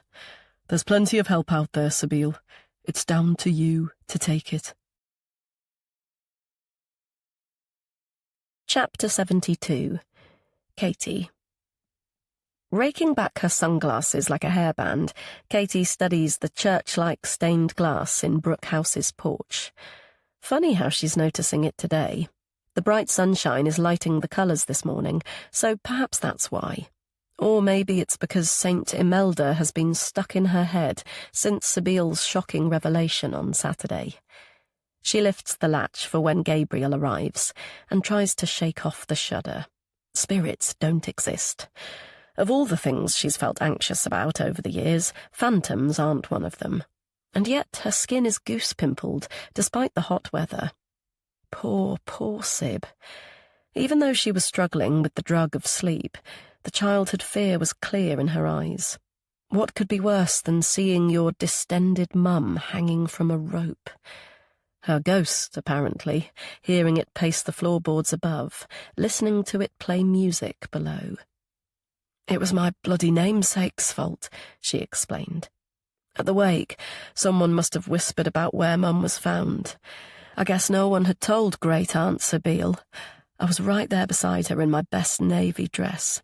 But that attic has no windows, she shrieked, almost deafening me. There's the skylight, of course, but she was right. It doesn't open. Not understanding the significance, Katie waited for more. Imelda had already committed the mortal sin of taking her own life, but no one had let out her soul. And one does that by opening a window. Yep, it's codswallop to you and me, but not to an 11-year-old child. Katie rubs the shiver from her arms. 3 sets of house keys has dwindled to just one in Sib's coat pocket, so she's meeting Gabe here. On the bus, she contemplated whether to bring up the subject of Robin, or even go one step further and tell him that Sib knows he's gay. I think Gabe's in love with, well, someone, Sib had said at some point on Saturday. Her eyes flickered. God, I hope he's careful. Years ago, he gave lessons to a boy in my year who whispered insinuations, said he'd tell his parents unless I gave him this and that. It was blackmail and completely untrue, so I ignored it. She took a tremulous breath. Gabriel's highly thought of, you know. Even the hint of wrongdoing would ruin him. Katie inwardly nods. She's already made a huge faux pas. It's better to leave the siblings to sort themselves out. Yet the word wrongdoing loiters. What was her dad fretting about this morning? What connections did he mean? The three-legged mare and Harry? Nope, she pushes the discomfort away. Harry's a nice, steady guy, a doctor, for God's sake. She called Darley Med yesterday and asked for Janet. Minutes later, Dr. Pennington phoned her back for a chat about her condition and said that blood tests were the place to start. Are she and Harry an item? It's a stab in the heart, but there's nothing untoward about that. Needing to distract herself from her pecking thoughts, Katie ambles to the kitchen to search out a brown packet Sib mentioned. Something for Milo from Gabe, she said. When she unearths it from beneath a pile of ironing, of all things, she slips out 3 pristine booklets of music. She opens the first, Piano Pieces for Children, and reads the neat handwritten dedication. To my beautiful boy, from Mammy. The sudden peal of her mobile makes her jump from her skin. It isn't Saint Imelda swooping down to punish her, but the doctor's surgery. The receptionist is apologetic. There'd been some confusion with names and mobile numbers. She'd almost made a date with her charming father by mistake. Finishing the call, Katie nods with satisfaction. An appointment with the blood nurse is the first step towards what she hopes will be a new start. She feels ebullient about that. In the meantime, smiling, she fingers the slim volume of music. It might be for kids, but it would be fun to have a go before Gabe arrives. She lets herself into the dining room, sits at the piano and props the booklet on the stand. But on reflection, it feels wrong to crease the cover. She'll let Milo do that. Summoning up pieces she once learned by heart, she decides on La Donna. But when she presses B, there's no sound. A little frustrated, she lifts the instrument's heavy lid and peers inside. When her eyes become accustomed to the duskiness, she spots something stuck between 2 hammers, so she eases it out. Back in the light, she squints at her find. It's an envelope addressed to Sibyl. You weren't supposed to find that. Katie spins around to the strangled voice. It's Gabe. Only Gabe. Gabriel, you gave me a fright. I've found... Her words trail off. His skin blanched white, his face is almost unrecognizable, and his fists are clenched. You weren't supposed to find that, he repeats. Oh, right. I'm so sorry, She backs away as he moves towards her. Something is very, very wrong here. His eyes are blazing with anger, with rage. Her thighs hit the stool, her buttocks the keyboard. God, she's trapped. Desperately casting around the room, she tries to devise a way to fend off the attack she absolutely knows is coming. But there's no time to move, let alone escape, so she scrunches her whole body and waits for the blow. A split second passes, then another and another. When she peels open her eyelids, Gabe is on his knees and quietly sobbing. Chapter 73. Katie. Her heartbeat still fluttery, Katie opens the door and waits for Poppy to catch her up. Then she steps into the safety of her cheese-perfumed home and lets out a huge sigh. Her dad's sitting at the kitchen island, clearly finishing a call. You're back early, he says. That was the court office. I might have to... He studies her and frowns. Are you all right? Has something happened to Sibyl? I didn't go in the end. Gabriel's just dropped me off. On autopilot, she picks up the kettle and fills it at the tap. Did your creation go awry? She asks, nodding to the sauce-streaked sink. Sorry? He appears thrown by her question. Oh, yes. I'd promised Milo pancakes for tea, but the eggs curdled, and I didn't want to risk them being off. She absently cleans the basin and pulls out a cup. Oh, right. Do you want a drink? I'd rather you sit down and tell me what's wrong. You look as though you've seen a ghost. Seen a ghost. Perhaps she has. Lost in thought, she pours the steaming water on a tea bag. Catherine. She tunes into her dad's voice. Yes? He pats the stool next to him. What's happened, love? Sitting, she groans. I found a letter at the house. Picturing Gabriel's distraught face, she covers her own. I feel really bad about it. It had obviously been hidden. I had no business poking around and finding it. Hidden by whom? I don't... She swallows and thinks back. You weren't supposed to find that. Then, as he looked up from the floor with imploring eyes, I've been a coward. I should have told her myself, shouldn't I? It must have been... The bee was fine the last time she'd played it, so Gabriel must have stashed it the day she watched him from the landing. Gabriel, I'm guessing. It was addressed to Sibyl. It's the one room she never goes in, let alone plays the piano. Sipping her tea, she falls silent. When he'd recovered himself, Gabriel stared at the envelope as if it might explode. Yes, as though it was a bomb which could destroy his life. Something to do with his sexuality, maybe? Oh, God, blackmail again. Alexander's gentle voice brings her back. From one of her parents, perhaps? He asks. Oh, I didn't think of that. She shakes her head. I don't know the answer. He didn't open it or say. He was, well, upset, then deeply embarrassed. I think he just wanted me to leave, so when he offered me a lift home, I said yes. Sensing her dad's roused interest, she smiles thinly. I know, and I agree. It's frustrating not to know what's going on, but it all happened so quickly, and Gabriel was so distressed. It didn't feel right to ask questions, even in the car. Her dad pats her hand and picks up the Times. I'm sure we'll find out eventually. But Katie's still mulling. I have an idea. Do you still have the note from their dad? She asks. The one he sent from the hospice. I might recognise the handwriting. She squints. It was in block capitals. Maybe a bit shaky, so I guess it could be from him. Elementary, my dear Watson. Alexander's smile turns rueful. Despite your excellent sleuthing skills, unfortunately not. I should have kept it, but I thought I'd get to see James before he...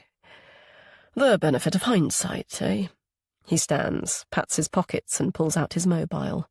Oh no, not again. Let's hope they've found somebody else. Alexander Henry, he says, answering. Ah, I see. As he ambles away, Katie zones out and reverts to thoughts of Gabriel. He was silent during the journey, but when she climbed out of the Volvo, he mumbled something about Sibyl recuperating in Saxton. She can see the sense of it, but was it always the plan? They do want me after all. She looks up to her father. Who does? He kisses her hair. You're miles away today. That was the court office again. They called about an emergency freezing injunction earlier, but I asked if someone else could step in. It seems they've had no luck. In all fairness, I'm familiar with the case, so I suppose it would have been ungracious of me to pass the buck. Sums of money so huge you wouldn't believe it. He snorts. Work, eh? No rest for the wicked. Katie laughs. His eyes are bright with purpose. But you love it. Perhaps you're right. He taps his watch. If I drive and park at Stockport Station, I can catch the 2 o'clock. Sorry to desert you again, darling. He gazes steadily. Now stay safe, both you and Milo. No bruises, no muggings, no danger, not even walking under ladders. Promise me? Sure. Sibyl, Gabriel, and now her dad. Quite honestly, she feels abandoned, but she tries for a smile. Don't worry. I promise. Chapter 74. Sibyl. Listening to the peal of All Saints' church bells at her tiny kitchen table, Sibylle yawns and stretches as much as she's able. God knows why, but the rich sound makes her feel safe. Perhaps it's because they've chimed for hundreds of years, or maybe she's become sentimental in her old age, as she's found herself thinking how heartwarming it is that two people fall in love and want to declare it to the world on a sunny June Saturday. If she wasn't in such discomfort, she'd venture out to get a glimpse of the happy couple. She doodles on her pad.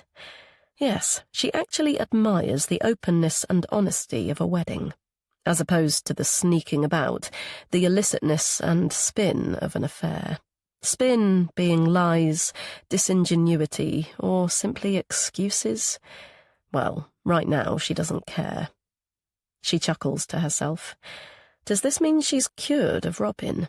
That notion is undoubtedly premature, but she's definitely more steady and settled than she has been for a very long time, albeit with spontaneous, emotional bouts threaded through.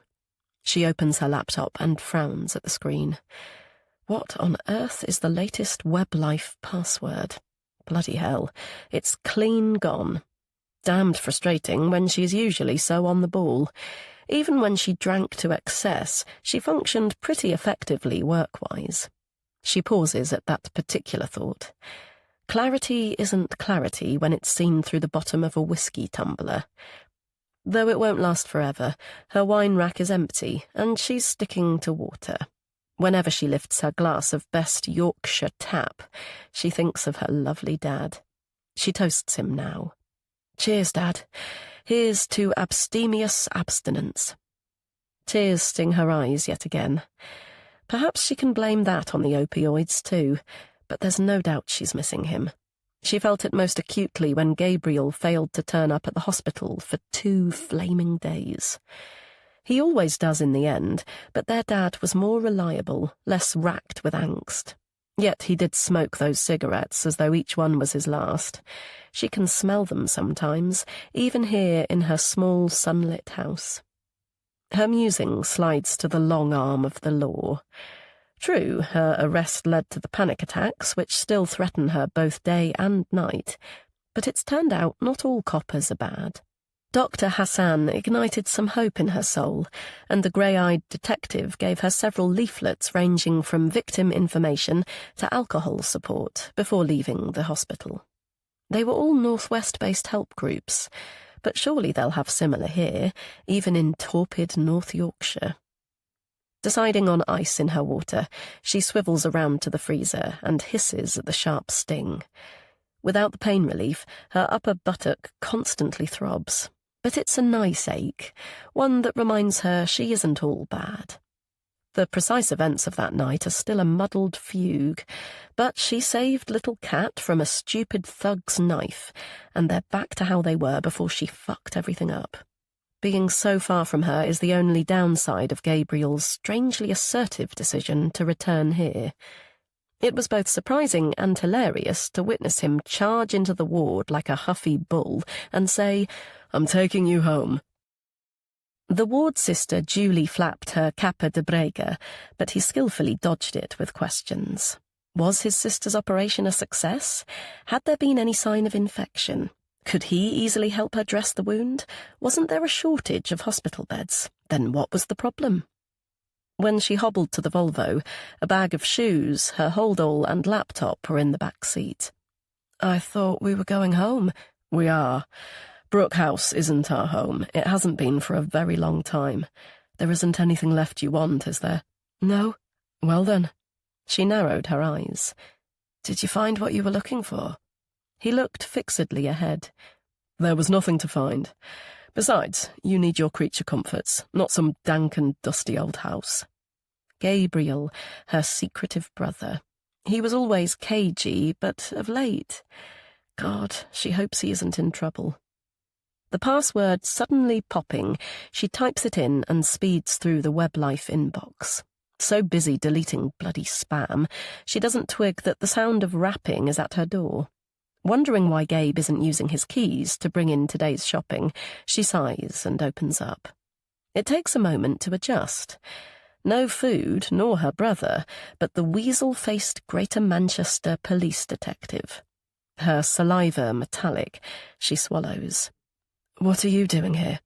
Then, more like the old Sib, What do you want? Catherine Henry made a statement withdrawing her complaint. He moves to one side, and a hefty woman steps up. I'm Detective Inspector Tong. May we come in? She asks. Why? We'd like to talk to you, please.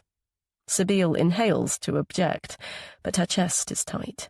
Sure that telltale beads of sweat have appeared on her forehead, she gestures to the kitchen. Why the hell have they travelled 70 miles without an appointment, or at least calling her first? When they gather at the table, she tries to keep the tremor from her voice. Catherine dropped the charges. There's nothing more to talk about. May we sit? Her earlier calm eradicated by the woman's grim expression, she nods. D.I. Tong cracks her shoulders. It isn't the complainant's decision alone, but you are correct. Miss Henry did change her statement. However, Sibylle holds on to the back of a chair. Her fingers feel numb. However, what? Your DNA sample was processed. Why? Under the law, we are entitled to keep it for 6 months. But Cat dropped the charges. I know, it's unusual, but it happens, and in this instance, I'm afraid... She smiles, a small smile of... what? Apology? Regret? What the hell is going on? Your DNA sample came up with a filial match in our database. From a serious crime. Filial? Sibylle's palpitations lurch from a flutter to a full-blown thudding. Like familial. Close family. There is a distinction, she hears through the rushing sound in her ears. Then... Miss Matthews, Sibylle, are you all right? Oh, God, Gabriel, what has he done? DNA, serious crime, database, his secretiveness, missing days and no money. That young pupil with a dog. She needs to warn him, get him away. But there's nothing she can do to help her brother right now. Her legs are insubstantial, the walls caving in. Chapter 75. Sibylle. Gradually aware of low conversation coming from somewhere, Sibylle opens her eyes. She's lying on her sofa, the right side of her body on fire. Gabriel's face comes into view, his eyes bright with tears. Thank God you're awake. Try not to move. He gestures to her jogging bottoms, where blood has seeped through.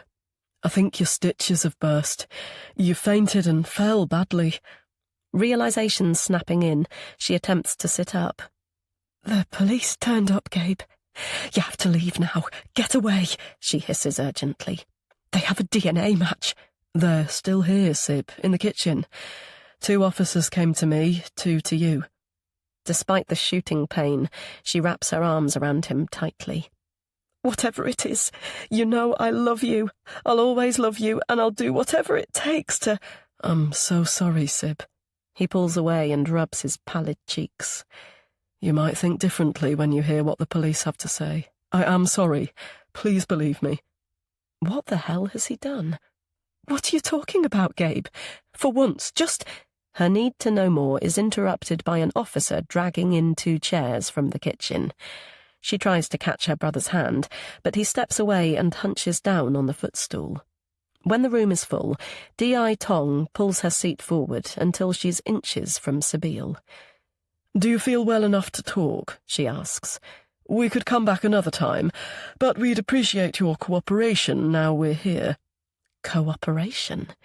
She wills Gabriel to speak, but he keeps his head down, doggedly staring at the carpet. What's this all about? Several pairs of eyes stare at her. Do we have to have the whole bloody circus? You're right. For now, we don't. The detective wipes her glossy forehead. Just Miss Matthews and her brother for now. When they've finally shuffled out, she leans forward again. Can I call you Sibylle? Unlike the weasels, her demeanour seems kind, but alarm and agitation make Sibylle snappy. Call me what the hell you want. Can we get on with it? Yes, absolutely. Before you became ill, I explained that your DNA sample was processed, and it was found to be a partial match with DNA in our database. It's what we call a filial match, and it relates to an alleged sexual assault. Sibyl struggles upright. For God's sake, Gabriel, don't just stand there like a dolt. You need a lawyer. They're not allowed to do this. You're entitled to a solicitor. He lifts his head. Sib, just sit down and listen. Di Tong clears her throat. A filial match from an alleged rape in Windermere 34 years ago. Processing the words, Sib gingerly takes her place. Windermere is in the Lake District, and Gabriel is 35, so... Filial is the term used for offspring, not siblings, the officer continues slowly. It's a parent and child connection, which means the partial match must be with your mother or my father. Sibyl whispers the word, but knows they're mistaken. James Matthews wouldn't hurt a fly. Almost laughing at the notion, she voices it.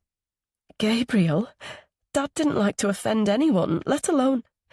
Then with anger taking over. Gabriel, why the fuck aren't you saying anything to defend him? When he shakes his head, recall hits like a slap. Those newspapers her dad kept, those headlines she read out. She frowns in thought. The Westmoreland Gazette. A man charged with sexual assault who then had an alibi. Bile bubbles up. Surely to Christ, not her dad. But criminals do that, don't they? They keep tokens of their evil acts and hide them in plain sight. Sibyl, are you with us? The detective peers intently. Gabriel has volunteered a sample of his DNA to help with our inquiries, but from the information he's given us within the last hour, we believe James Matthews will be ruled out of our investigation. I don't get it, she replies, the palpitations building. 1 minute you're saying my dad was a fucking rapist. The next minute... He wasn't your father, Gabriel interrupts. His face starched white, he moves towards her. Not your biological one, anyway. I know this because Mum told me before she died. Kneeling at her side, he gabbles on fast forward. I never told you. I'm sorry. She was drunk when she said it. I didn't even know if it was true. You were only 11, so it wasn't appropriate to say anything anyway. I was only 16 myself. It was my birthday, for God's sake. Went to college as usual. Then when I got back, How could I have known? Possibly known? We got older. We had Dad.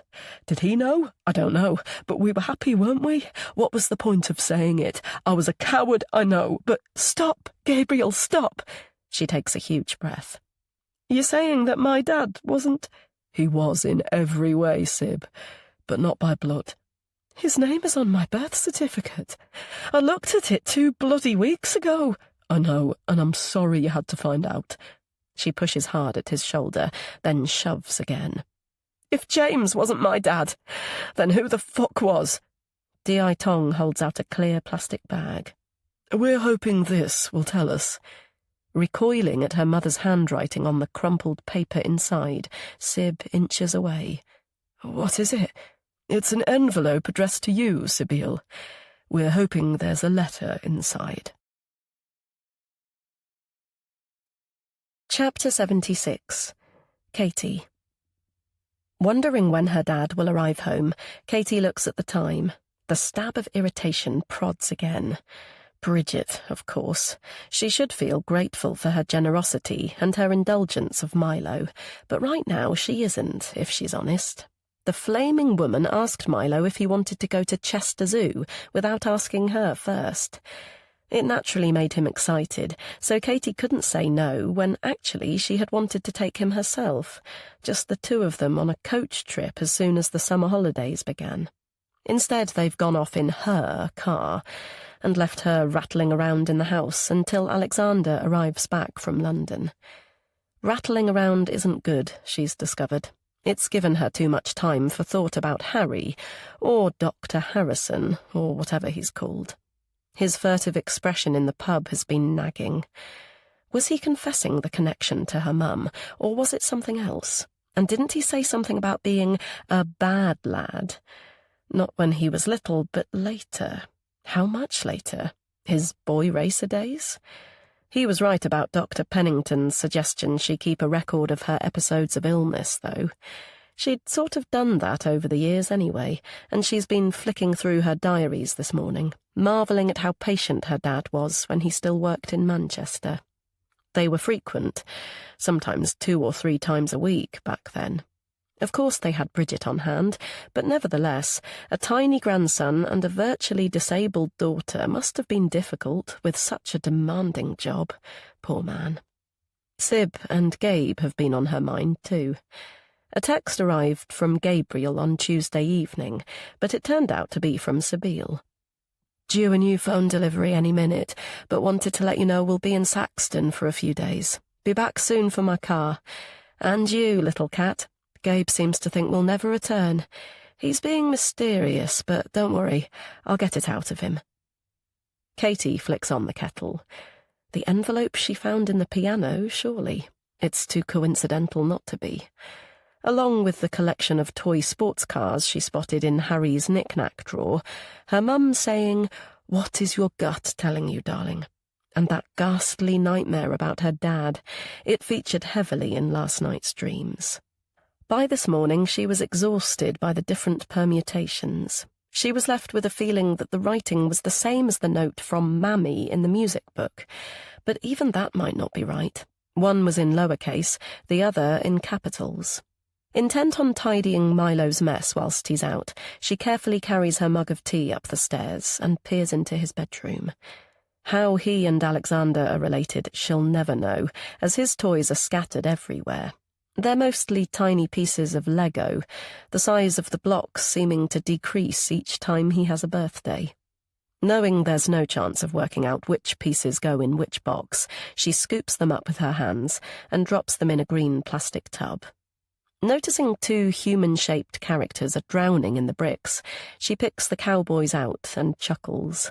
Her dad and Milo avidly watched Cowboys and Aliens 3 times back-to-back one rainy Sunday. Like that dreadful film, the cheeky little rascal has been mixing the old with the new yet again. The sound of her mobile pierces the silence. Rushing to her bedroom, she snatches it up and smiles as she looks at the screen. It's from Sabile New Phone. "Hi, how's the patient doing?" she asks with a grin. A pause, and then, "Is Alexander there, please, Kat? I've tried his mobile, but it goes straight to voicemail." Though Katie knows she's being silly, a spread of pique burns her chest. "He's on his way back from London. He should be here fairly soon." She tries to recover herself. "He's probably in the car now and driving from Stockport Station to here, which is why it's going to... Is there anything I can do to help?" "No, it's..." There's talking in the background. Then Sib speaks again, her voice sounding peculiar.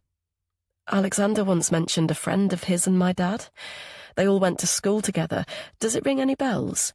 "Oh." Katie thinks back and pictures her dad's fond smile. "One of the 3 Musketeers, do you mean? They went away for weekends when they were students. What was he called?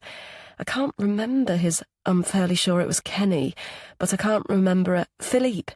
He's called Kenny Philippe." More whispering in the background, then Sabile comes back. "For speed, could you look him up? Maybe in an address book or similar? We're trying to track him down." "Sure, it's by the telephone downstairs." She frowns at the peculiar request. "What's going on, Sib?" The quaver palpable, she replies in a whisper. "God, Kat, it's dreadful. I can't talk now, but I think Kenny Philippe is my father. My biological father, at least." Then louder, "Could you have a look and call me back?" Katie hurries down to the hallway. What on earth? If Kenny is Sabile's father, then what about James? And how come she's discovered this only now? But there isn't time for speculation. Sib sounded so very shaky and serious. She grabs the book, sits on the bottom stair and opens up. Dragging her finger down the index, she finds the letter P and carefully goes through the names and addresses. Many have been neatly crossed out and replaced, but there's no one called Philippe. She does the same with the letter K. No match. Apprehension fizzing in her stomach, she pauses before calling Sib back. She hasn't been drinking, has she? Did she forgive her too quickly? Will it always be like this? Sensible, grounded Kat, but unpredictable Sibylle? Gabriel answers her mobile. Hi, Katie. Did you find anything? Sorry, no, I didn't. But we're talking 30 years ago, so it might not be in there. It was definitely Philippe, like the French, not Philip or Phillips. The name rang a bell, so I'm pretty sure, but I'll ask Dad as soon as he's home. What's going on, Gabriel? Sib said... The police are here. He lowers his voice. They don't want us to say anything, but it's nothing for you to worry about, Katie. We'll fill you in when they're gone, but in the meantime, if your dad has any contact details for this Kenny bloke, any clue where he might live, can you call us urgently? OK, will do. Katie stares at the blank screen. Police? What the hell? She withdrew her complaint, so it can't be that. Is it something to do with the mugging? But how is that connected to Sib's dead father and Kenny? It feels odd, surreal, uncomfortable. The sooner her dad's home, the better. Her mind clouded with worry, she goes back to Milo's bedroom. Where was she? That's right, she was returning the Wranglers to where they belonged. She pads across the landing to her dad's room, opens his wardrobe and stretches on tiptoes for the high chaparral tub. It almost hits her head, but she manages to steady herself and place it on the bed. As she replaces the errant figures, a thought occurs. The pre-Elka's death photographs are stashed up here. They used to be in the lounge cupboard, but her dad discreetly brought them up here at some point after the accident. She pulls out the first box, lifts the lid, and peers at the familiar snap of her as a baby in Alexander's arms. Careful not to mess up the neat order, she flicks through her childhood. Like an animated film, Catherine Henry develops into an adult. If she's to find one of Kenny, she'll need to go further back to before she was born, perhaps even pre-Alexander and Elka marriage. Dragging over the navy recliner, she climbs up and peers into the back of the shelf. Only the board games stare back, so with a sharp breath of resolve she opens the door above. Still in their original packaging, her mum's hat, matching handbag, and the shoes she bought for a wedding are where she left them 5 years ago. After a moment she exhales. It's fine, she's fine. It's another hurdle overcome, another positive step. Pushing the items to one side, she finds Chambers' diaries and lever arch folders. Then finally another box. She lifts the lid. Perfect. More photographs. Sitting down on the chair, she begins at the back. Her mum and dad's honeymoon, their wedding, then engagement. Reverse order, that makes sense. Her dad, James, and Kenny were school friends, so it's best to start from the front. She begins slowly at first, but they're mostly team photographs. Football, hockey, rugby, and cricket. Too many youthful faces to pick out anyone but her dad, and only because he's the tallest. She continues to glance as the other boys grow in height, and eventually she finds one of James, the spit of Gabe. There's James, and James again in different laughing poses, so she skips ahead. Beginning to get bored, she runs through her dad's university days. But she pauses and frowns.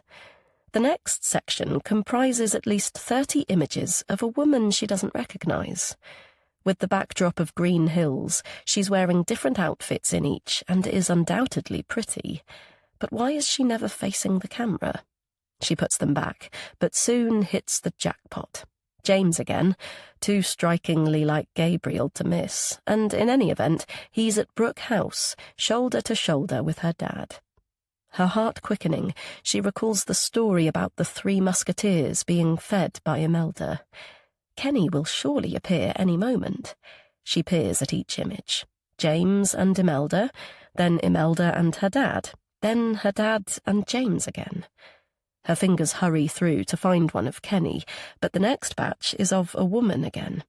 Wearing different outfits in each and undoubtedly pretty, she's never looking at the camera. But this person she does recognise. Her hands no longer willing, she replaces the lid and leans back against the headrest. Her heart beating wildly, she tries to focus. Why would her dad have 30, maybe 40 snaps of Imelda Matthews without her apparently knowing?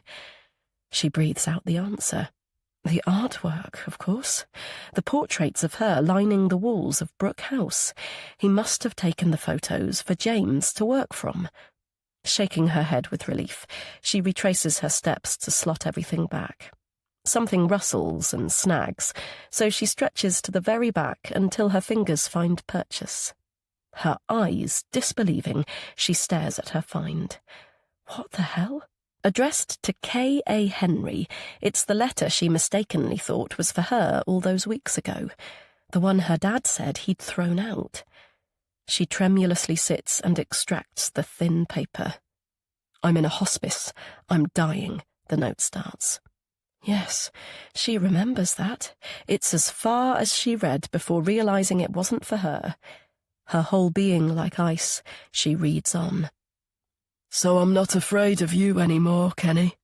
Your manipulation, your cunning, cleverness and charm, your deviance, your lies and sleight of hand. Imelda might have put the rope around her own neck, but we both know who killed her." Chapter 77. Katie. Though Katie falls to her knees, she doesn't sob. Her mind is in overdrive, thoughts and memories clashing and colliding. However this appears, it's not what it seems. It can't be. She has to stay calm and piece the jigsaw together for Milo, her Milo, the only certainty in her life. She paces the soft carpet. Kenny Philippe might be Sabile's father. Her dad could be Kenny, but who says so? Firstly, Sabile Matthews, who's unstable, who stalked her and Robin's boy and even sneaked into the child's bedroom. Then secondly, James, dying James Matthews, confused and heavily medicated, no doubt. So what if Kenny wasn't in the phone book or the photographs? They were friends long ago, and he might have been camera shy. Yet the wording of the letter flies back. Cleverness and charm. Oh, God, even manipulation and sleight of hand. That's her dad, Alexander Henry, isn't it? And Sabile. She's unmistakably her mother's daughter, but the images just now show a petite person with blue eyes, not a broad-shouldered, tall woman with something she recognized from the moment they met. Stopping at the window, she stares out at the brilliant blue sky. They live in the leafy suburbs of Cheadle. Her dad is His Honour Judge Henry K.C. He's charitable and generous and kind. He's a tower of strength and respectability. She has it all wrong. There has to be another explanation. She pulls out her phone and stares at the screen. Ask him. She just has to ask him. Taking a deep breath of determination, she calls his number. It diverts straight to voicemail. She tries again, then again. Where the hell is he? When he called earlier, he was at Euston Station. She could hear the bustle of people and a tannoy in the background. What exactly did he say after their initial pleasantries? "Is Milo there?" No, he's gone out. "Oh, that's fine. With Bridget in the car?" What makes you think it was Bridget? She replied sarcastically. His tone was honeyed and smooth. "You know she means well, Catherine. She has no kids. Let her enjoy him for the day. There's a new baby elephant. He'll love it." Her heart clatters, loud in her ears. In the car? Why would he assume that? With Bridget, it's normally a walk with the dog or the playground at Bruntwood. And the baby elephant? Did Katie mention the zoo? No, she didn't. She calls Bridget's number. It rings out until voicemail kicks in. This time she doesn't bother trying again. Her mind is playing back the Euston noises from earlier. Instead, she scrambles to Alexander's side table and searches inside. No passport. His passport isn't there. Adrenaline propelling her forward, she darts to her room, opens the small cupboard and scrapes everything out. Her fingers almost refusing to work, she snatches up the sole booklet and opens the first page. Oh God, it's her own. Milo's is missing. His passport has gone. A steely calm descending, she calls Sabile. There's no point speaking to an operator and wasting time. Kat, have you found— Put the police on. Whoever the boss is. Quickly. Detective Inspector Tong here. Can I help? Yes, I'm Catherine Henry. I think the man you are looking for is my father, Alexander Henry. You need to act now. I believe he's at an airport, absconding with my son. Chapter 78. Katie. We're leaving Saxton now, Katie, The DI says. and we'll be with you in an hour and a half. In the meantime, I'll send over someone from my team with a family liaison officer, okay? Family. Family. Katie doesn't understand the bloody word. She finds herself yelling. I don't want a liaison officer or anyone else here. I want you to get out there and find my son. That's exactly what we're doing. Calls are being placed with the National Ports Office to alert all UK points of departure as we speak. We're ensuring all forces in the UK are aware that Milo is missing via the Police National Computer. All sea and airports will be alerted. He's got Milo's passport. Suppose they've already gone. We work with Interpol to link into police forces around the world, but I think that's jumping the gun, Catherine.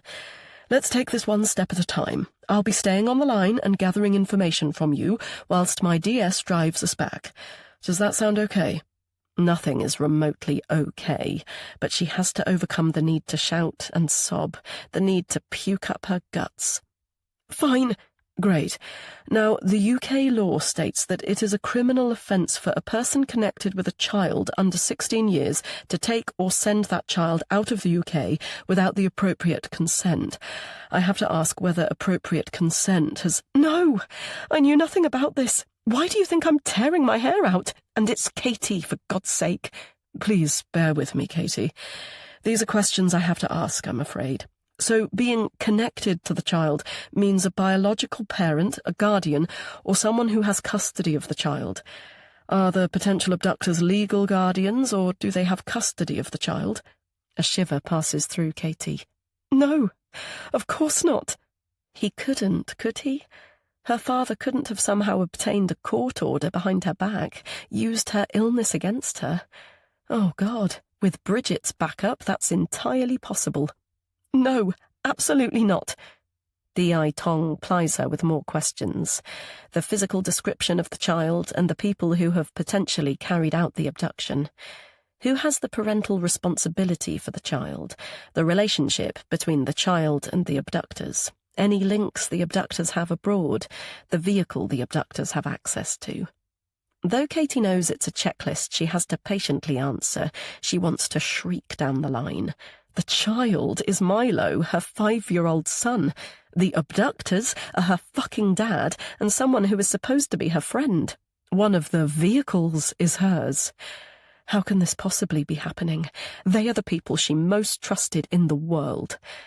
The doorbell rings the moment D.I. Tong exhausts her probing. Deliberate timing, Katie assumes, passing over the buck now the cavalry have arrived. But when she opens up, the 2 fresh-faced officers look no older than her. She lets them pass and gestures to the kitchen. You can come in and do whatever you need to, but I'm going upstairs. She heads for Milo's bedroom, kneels by his bed and sobs into his pillow. Where is he? Where is her son? There's a whole bigger story involving Imelda and James and Kenny, but she can't go there now. Her mind is so cluttered it's hard to think straight, but she has to focus on Milo. Why would her dad do this to her? Punishment, she's sure. He undoubtedly uses the charm James mentioned, but everything has always been Alexander's way. He was miffed when she offered to help Sabine with Brooke House. He was quietly livid when she called the police. But why commit this astonishing act of cruelty? She pictures his face full of love for both her and Milo. Could she have got it all horribly wrong? Did he simply use Milo's passport to book a holiday? But why not take hers too? Then what about Bridget? What did she say the other day about if she'd had a child? She was the one who took Milo under the ruse of a trip to the zoo. Has she instigated this nightmare? Is she doing it alone or with Alexander, as a couple?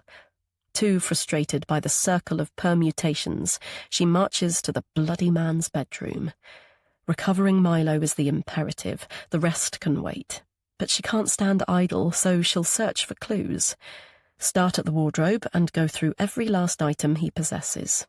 Climbing the blue chair again, she drags everything out until all the shelves are bare. Then she sits on the bed, inhales deeply, and starts with the lever arch folders. She is so engrossed in the paperwork, it takes a moment or two to realise her mobile is ringing. Scrambling across the mattress, she scoops it up. Her heart pumps loud in her ears as she takes in the name of the caller. It's Bridget. God, it's a FaceTime from Bridget. She knows she should holler for the officers downstairs, but time is of the essence. She can't risk her ringing off. Steeling herself to be calm and not scream in the evil woman's face, she swipes to answer. Milo's smile fills the screen. "Mummy! Milo!" She feels physically sick. "Where are you, love?" "At the zoo, of course." He pans the camera around to the elephant enclosure. "Look, Mummy, it's the baby." Chapter 79. Katie.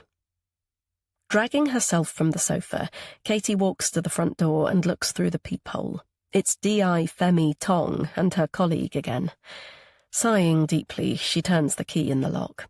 Yesterday's adrenaline has clean gone, leaving her with a sensation of sheer emptiness. After the confusion, anxiety, terror, and relief, the strength to feel anything has disappeared. No rage, no hate, not even fear. Numb shock, she supposes, similar to when her mum died. But at least then she had the resolution of her death, not this floating, muffled limbo. Femi steps in. "I called, but you aren't answering your telephone or mobile." Her skin is glossy, as though she's been running. She was here until late yesterday, and she's back now. Has she rested in between? Who knows? What's the point of sleep, anyway? It only postpones the inevitable next day.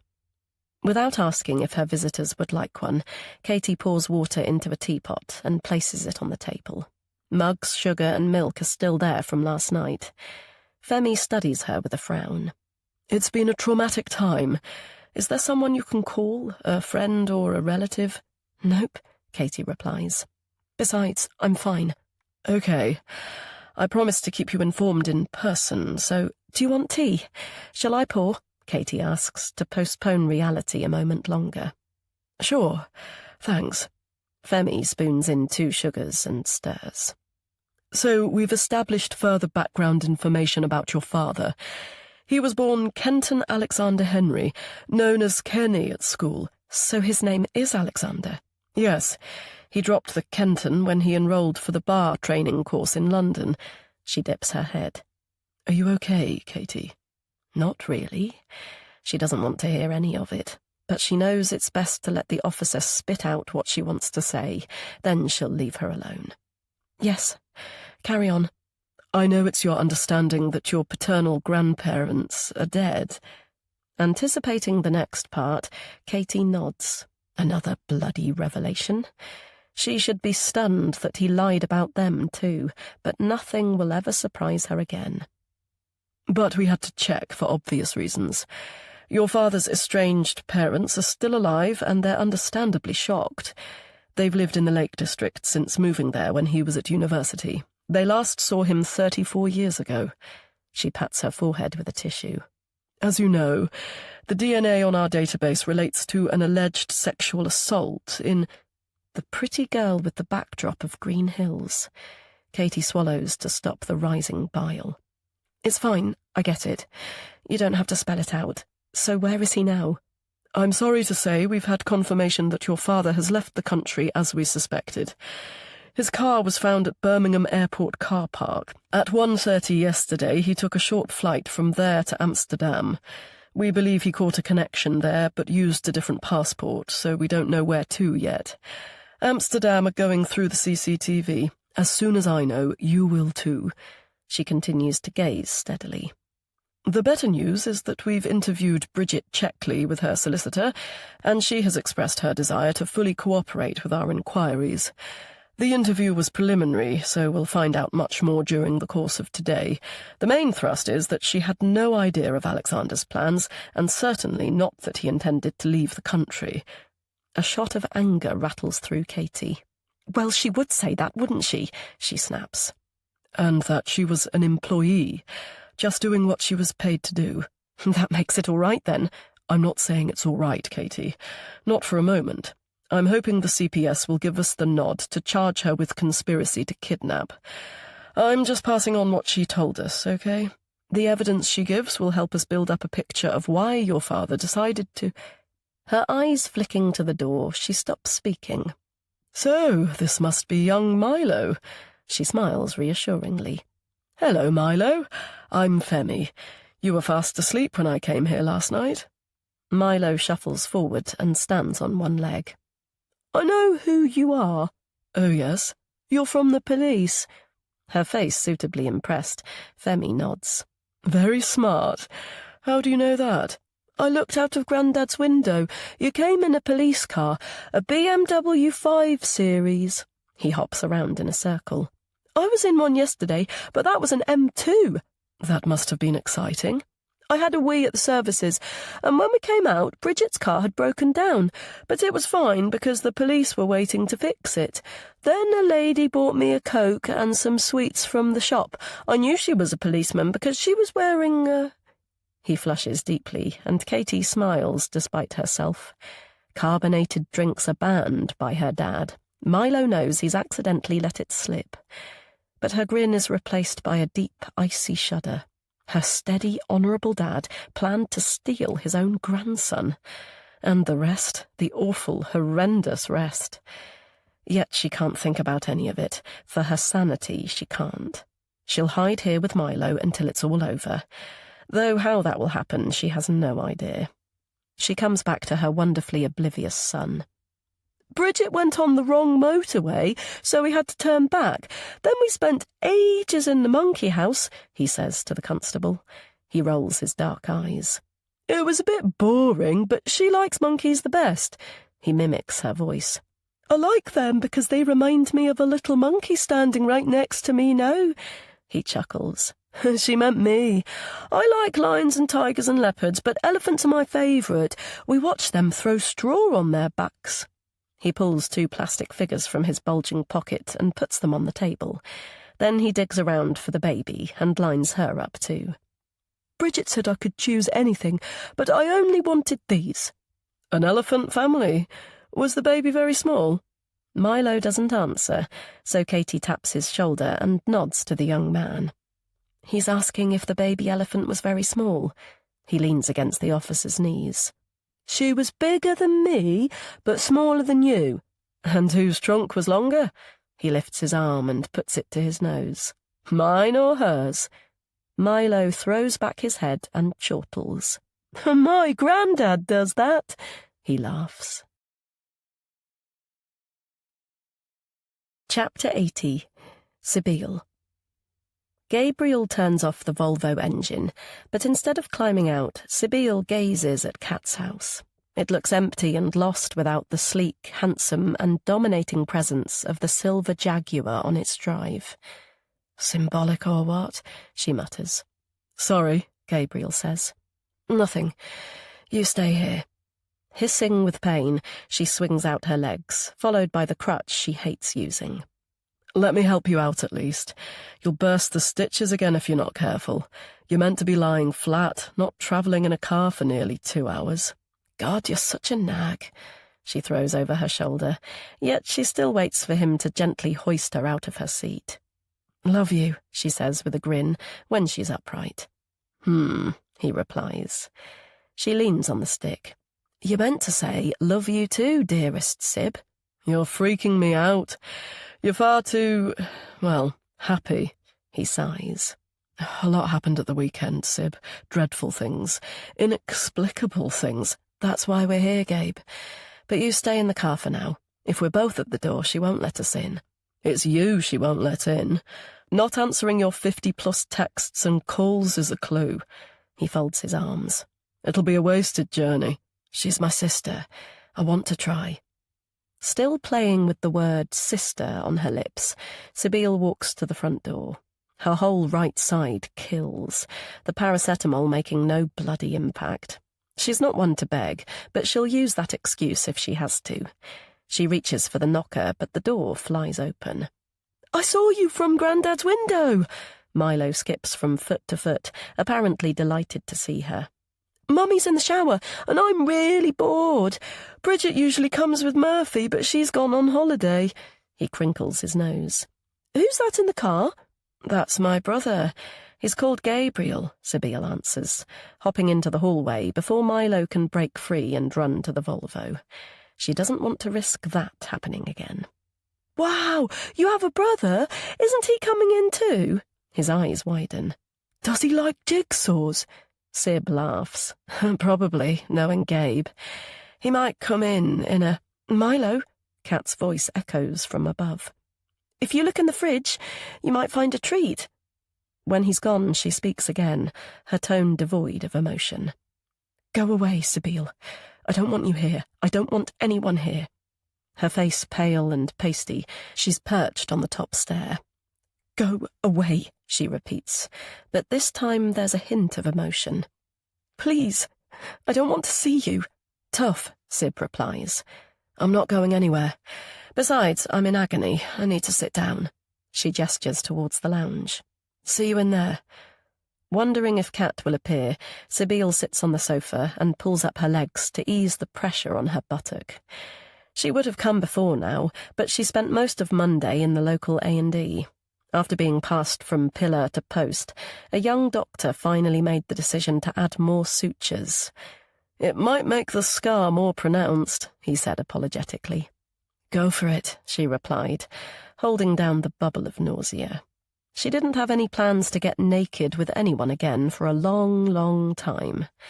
The last time she had didn't bear contemplation, especially as full recall tumbled back late one evening, so she decided not to go there in her head, ever. Finding a reasonably comfy position, she finally stops shuffling. "Please, Sib." She starts at the sound of Kat's thin voice, her arms wrapped around her chest. She's just out of reach. "Please, Sib, go home. I don't want to think about any of this. It's too painful, all of it." Her blue gaze falters. "I realise you must be shocked, too, but there's too much to deal with. Apart from—" She swallows. "Apart from him, Bridget was supposed to be my friend." "She was, Kat. She had second thoughts and turned back with Milo. She even carried out her promise to take him to the zoo. And some good has come out of this shitstorm. We're sisters. Me and Gabriel are your family now. We're here for you, and we're not going away." She pulls a daft face. "Family means you have to put up with us whether you like it or not." Tears splashing her cheeks, Kat holds out her palm. "Please, Sib, stop. I can't." Sib struggles to get upright. "For God's sake, Kat, I'm in flipping agony here. Can you please just sit down?" Kat lowers herself onto the carpet. "I meant here, next to me, so I could give you a hug." She studies her sister's wretched face. "Look, there's nothing we can do to change the past. I was shocked, stunned, mortified. I had another major panic attack in front of a room full of bloody cops. Fucking hell, I don't want to be the offspring of a—" Willing her to understand, she takes a big breath. "But there was relief, Kat. Huge relief.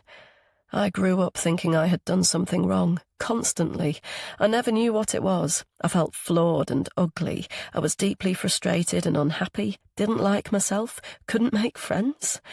Tears burned the back of her eyes. "So I was pleased that I wasn't just unlovable." She peers at Kat intently. "We have to walk on with our chins held high. We've both lost so much, but we've found each other. Chalk and cheese, maybe, but there was always that attachment, wasn't there? I'm your big sister. I'm here to help you. I'm not going to let you hide." She pauses. "What have you told Milo?" "That his granddad is on holiday." Kat frowns. "Why?" Sib brushes the nap of a velvet cushion.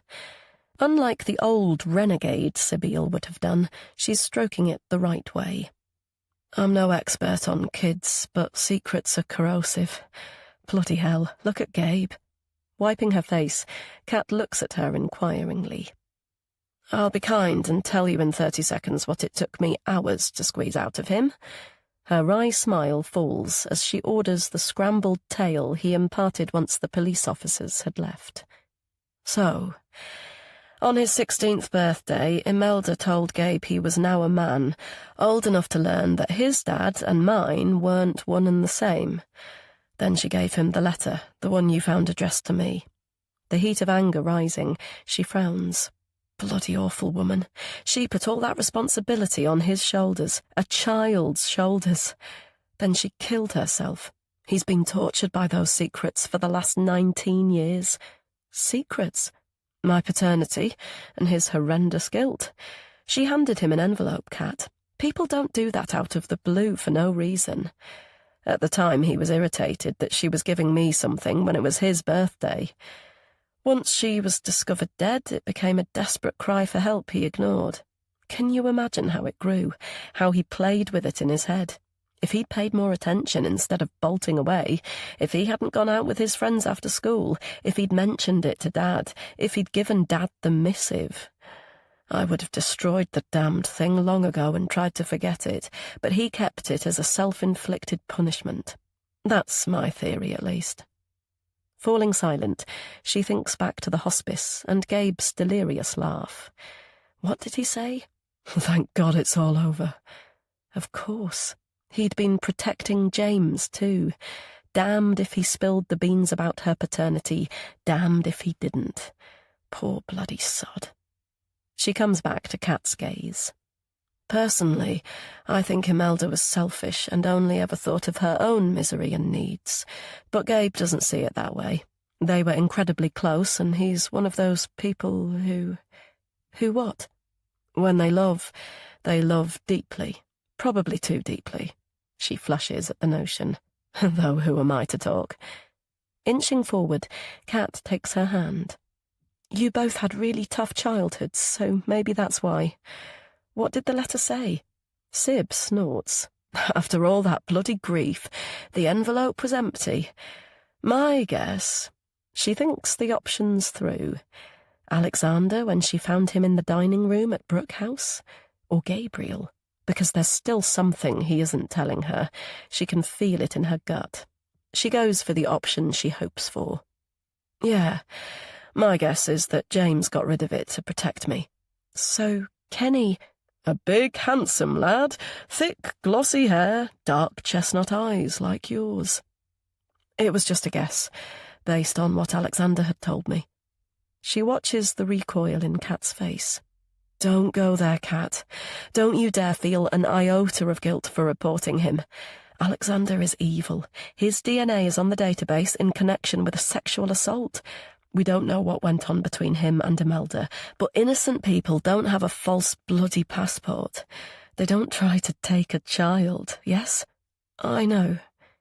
She thinks of his sly but prying questions at Brooke House about her parents' personal effects. What would Imelda's diary have revealed? A fling with Alexander and all the Catholic guilt that went with it? Or rape? In all likelihood, I started the ball rolling by getting arrested. He'll have known his days were numbered when the police took my DNA. Maybe that's when he arranged the passport, money, flights, and whatever else. No, it was earlier than that. James wrote him a letter from the hospice. That's right. Alexander mentioned it. Something about Dad wanting to see Kenny before he... She grimaces. More bloody fiction. What did it really say? Her head down, Kat picks at the carpet. I can't remember exactly. I guess the police have it now. She takes a shuddery breath. But it mentioned your mum. Said something along the lines that he was responsible for her suicide. Sibyl blows out a long puff of air. So James definitely did know. All those teenage years when I was a nightmare, rude and willful, testing the boundaries. He never let on. I didn't realise until recently, but he remortgaged Brooke House so I could buy my little place. Her nose burns. He was always there for me, patient and kind. Despite not being his biological child, he still loved me. Kat's tears pool on her knees. I thought my dad did too. It's still so unbelievable. I keep thinking that maybe we've got it wrong. What do we know about the original allegation? It could have been a genuine misunderstanding. He absconded, Kat. Perhaps there is a real Kenny somewhere out— No, Kat. Sibyl waits for eye contact. Everything he did, each clever little fabrication he created, each charming lie he told, was calculated and horribly self-serving. She thinks about her research last night, not only about him, but the pseudonym he chose. Did you know Philippe was the name of the protagonist in The Man in the Iron Mask? You know, by Dumas. He must have thought that was funny. He's a narcissist, a sociopath, a bloody psychopath, probably. That man is a monster. Kat plays with the clasp on her gold watch for some time. She eventually looks up. But he's also the father I've loved all my life. Chapter 81. Sibyl. Did you hear that? Sibyl says to Milo. She cups her ear. It's the sound of keys in the door, so it must be Uncle Gabe. It's time to hide. She lifts the tartan throw on the Chesterfield. Quickly, he'll never see us under the magic blanket. Savouring his breathless excitement, she holds Milo tightly. Though his hands are squashed over his mouth, she can feel the tremor of laughter bubbling up through his skinny chest. The parlour door creaks. There's no one in here, Gabriel says. Where can Sibby and Milo possibly be? We're here, Milo replies, bursting out. We were in here all the time. We were under the magic blanket. Sib's lips twitch at Gabe's attempt to look surprised. Actor, he isn't. Ah, magic. That's why. He looks pointedly at her. I see you're resting. Absolutely. Just like the doctor ordered. So I spotted through the bay. I assume jigging around is part of the therapy? She gestures to the coloured circles on the floor. Twister dance, actually. She pulls Milo onto her knee. We were pretty hot at it, weren't we? Anyway, it has been 3 weeks, so, less than 2 since the infection. His eyes sweep the room. I see you're still helping the economy by replacing all the toys we chucked out. From when you were little? Milo asks. He doesn't wait for an answer. Did you have the high chaparral? Grandad let me play with his cowboys and Indians, even though they were old and very special. He frowns. Do you think he took them with him when he ran away? Maybe, Sib replies. That's why we went shopping with Mummy for— You've been driving, Sibyl. You're not supposed— Kat drove. Don't worry, Sergeant Major. We arranged insurance. She's out in it now, having some time out from the— Holding back the word shitstorm just in time, she goes back to Milo's downcast expression. I think grumpy Uncle Gabe needs a hug, she whispers in his good ear. And you can show him your surprise. Breathing away the surge of emotion, she watches her gorgeous nephew hold up his arms. She understands Gabriel feels shy, but she senses Milo's need for another man in his life. Wrapping his legs around his new uncle's waist, he clings on for some time. When he pulls away, he grins. We've been baking, but it's a surprise. I thought I could smell something delicious. What are we waiting for? You lead the way. They settle at the kitchen table. Guess which bun is yours? Milo says. Tricky. The one with the— He wrinkles his nose in thought. The treble clef on it. That is one pretty good musical notation. Gabriel takes a bite. Delicious buttercream, too. What a good baker you are. When he's finished his, Milo licks the gloopy icing from his fingers. Sibby helped. Are you sure? Gabriel laughs. Do you mean the same Sibby as the one sitting here? He's cheeky, my big brother, isn't he? Have you had enough cake? Upstairs to the bathroom with those sticky hands. A really good wash, please. Squeaky clean. You're good at this, Gabriel says when he's gone. Despite your protestations, maybe you're mum material after all. Ignoring the comment, Sib picks the crumbs from her plate. We were going to make gingerbread people, but we got into the story itself, and it became alarmingly topical. You know, his granddad running away like the gingerbread man had. He wanted to know whether Alexander had done something naughty. She laughs dryly. And, of course, the whole fable is about trust. The cookie believed the fox when he promised he wouldn't eat him.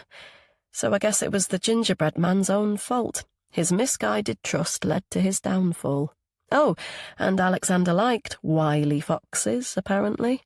Yeah, of course he did. Gabriel rubs the table. The minefield of trust and downfalls. He briefly glances up. I think we've all had our share. True. She studies him rubbing his glasses with a tea towel. What is Gabe keeping from her? Yet, as ever, who is she to complain? How can she expect him to spill if she doesn't do it herself? She's only been to one AA meeting so far, so it's early days, but she knows honesty is key to recovery. My protestations, as you put it. She takes a sharp breath. I was pregnant once. Twice, actually. The first was nothing, scraping away a bunch of inconvenient cells at 18. But the second time, I desperately wanted to keep it. I welcomed the sore boobs and puking. I even gave up the booze. Never felt so bloody happy. But at 11 weeks, I had a miscarriage. I was at a business meeting and felt the blood inside my knickers. Gabriel sits back. God, I'm sorry, Sib. I had no idea. It was Robin's. Both were. Her heart starting to race, Sibyl inhales deeply, but she already feels lighter for spitting the words miscarriage and Robin out. Gabriel's brow furrows. Why didn't you tell me? Robin was married to Zoe, for starters. I didn't want to tempt fate until 12 weeks had passed, so he didn't know about it either. Then he broke the news about her baby. I lost mine, she didn't. As for our relationship, he asked me not to tell you. Right. Though Gabriel plays with his cup, she catches the shot of emotion which passes through his eyes. Sorrow, anger, pain, but not surprise. You knew about me and Robin? Nope. Not then. He flushes. Katie told me recently. She didn't intend to, it just slipped out. Gabe? Alarm flutters in Sibyl's belly. There's more. What aren't you telling me? Nothing. He briefly looks up. Really? For God's sake, Gabriel, she begins. Then she quietens as the sound of piano music filters in. Not her dead mother today, but Milo's attempts to perfect Amazing Grace. It feels weirdly symbolic. She lowers her voice. I know it's in the past and complicated, but you kept a huge secret from me, Gabe. You said you'd forgiven me and that we'd look forward from now on. I know, and I have, but we also spoke about honesty. There's still stuff you haven't told me. His inward struggle plays out on his face. They had the I'm not an idiot, Gabriel, I know you're gay conversation in the car when he insisted on dragging her back to Saxton. But the strange glance between him and Zoe at Robin's wake still nags. And what did the woman derisively say when she confronted her in the car? If Robin was in love with anyone, it was... Incredulous realization burns deep in her chest. You and Robin? You were an item? No. Gabriel frowns. Not an item. Then what? Was he in love with you? That's actually funny. He guffaws. God, no. Robin was only ever in love with one person, and that was himself.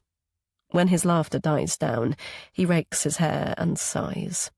I was simply his dolt, his fool, his puppy dog, his lifeguard. Lifeguard? He was into autoerotic asphyxiation, even at uni.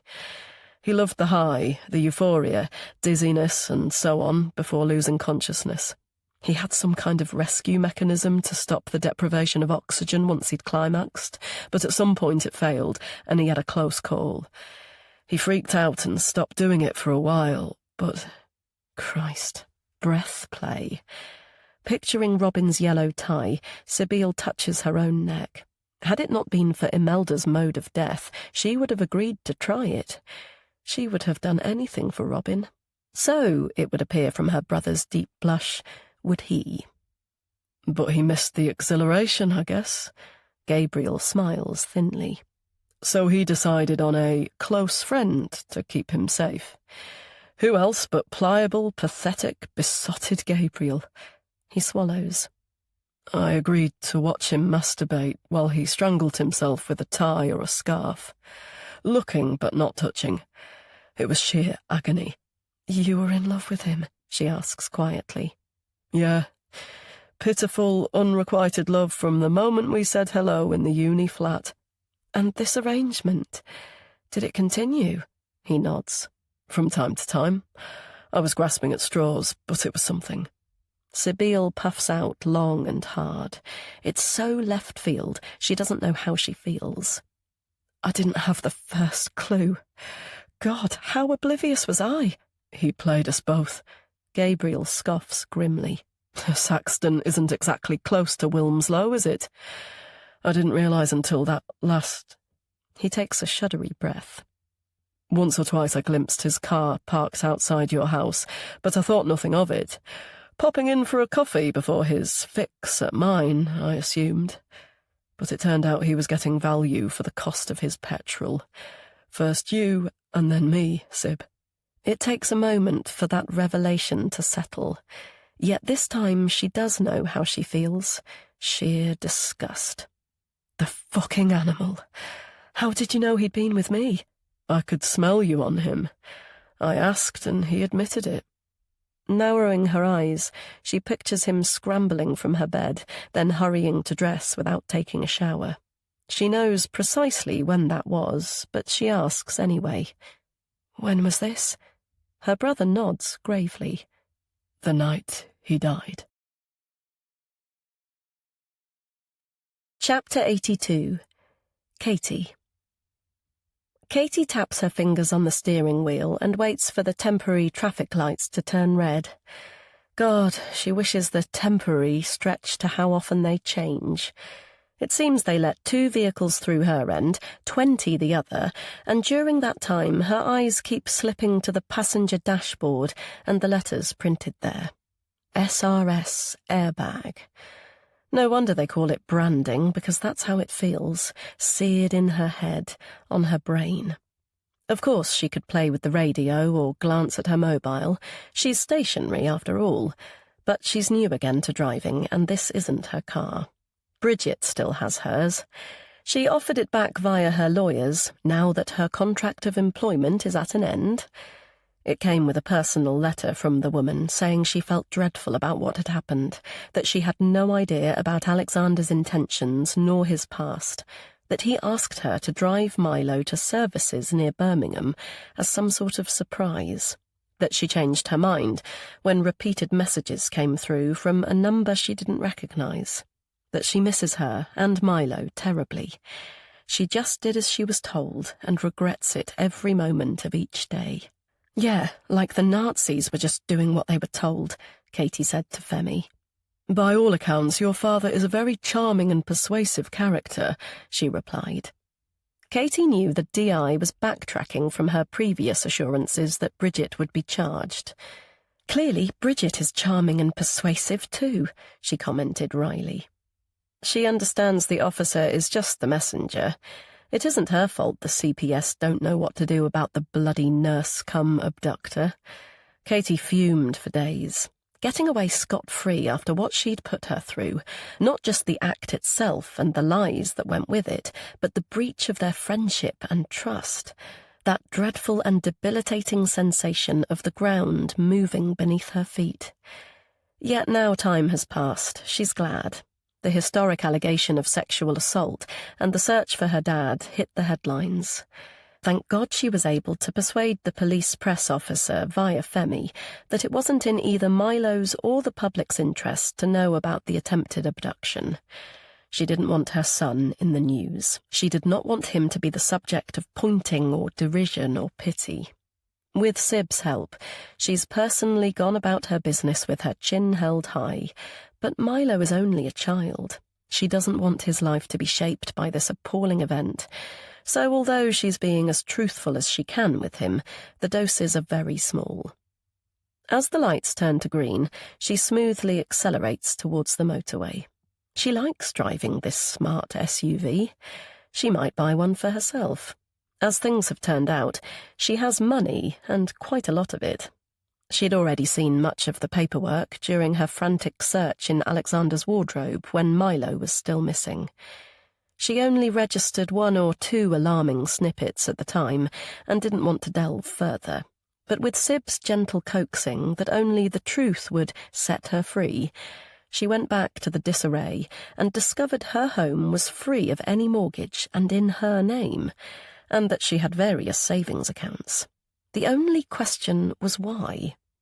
The red folder he'd hidden from the police was a whole different ballgame, containing cuttings from every newspaper that reported it, ambulance, vehicle examination, and post-mortem reports, photographs of the damaged car and the scene. It should have been labelled Elka's death. Once she started going through it, she couldn't stop. She examined each image, every document and report, read all the correspondence from Alexander's solicitors. Because the crash had been caused by an unidentified driver, Elka's estate had an unanswerable claim for compensation against the Motor Insurers Bureau, the body that covered such cases, they said. Surely he'd want to pursue it. Then there was the malfunctioning airbag. The car was less than a year old. A successful civil action against the manufacturer was almost guaranteed. Agreeing to the write-off and destruction of the vehicle was premature. Alexander might change his mind.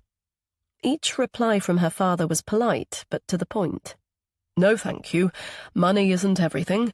We're putting it behind us. It's what's best for my daughter and her unborn child. Katie now sighs. It's plausible, very plausible. She was undoubtedly traumatized and paralyzed with grief. She can't deny that. And clearly they already had plenty of money in the pot. Indeed, her financial security means she can sell up and move, as Sib has suggested. Buy somewhere new, start afresh. So maybe some good has come out of the darkness. Really? She asks herself in the mirror. Really? Does this feel right, darling? What is your gut telling you? She blows out a long puff of air. The scaring off of boyfriends, the control and manipulation, the lies, the backhanded compliments and anxiety-inducing criticism about her weight, her looks, her academic abilities, behind that honest, reliable and loving facade. Who the fuck is she kidding? The shock and numbness will wear off, and the enormity of everything will strike at some point. But it's vital she keeps it together. All she can do is take one step at a time. Later today, she'll instruct an estate agent to put the house on the market. But first, she's going for a swim. Chapter 83. Sibille. Sibille knows from Gabe's frozen demeanour that she finally has her answer to how Robin died.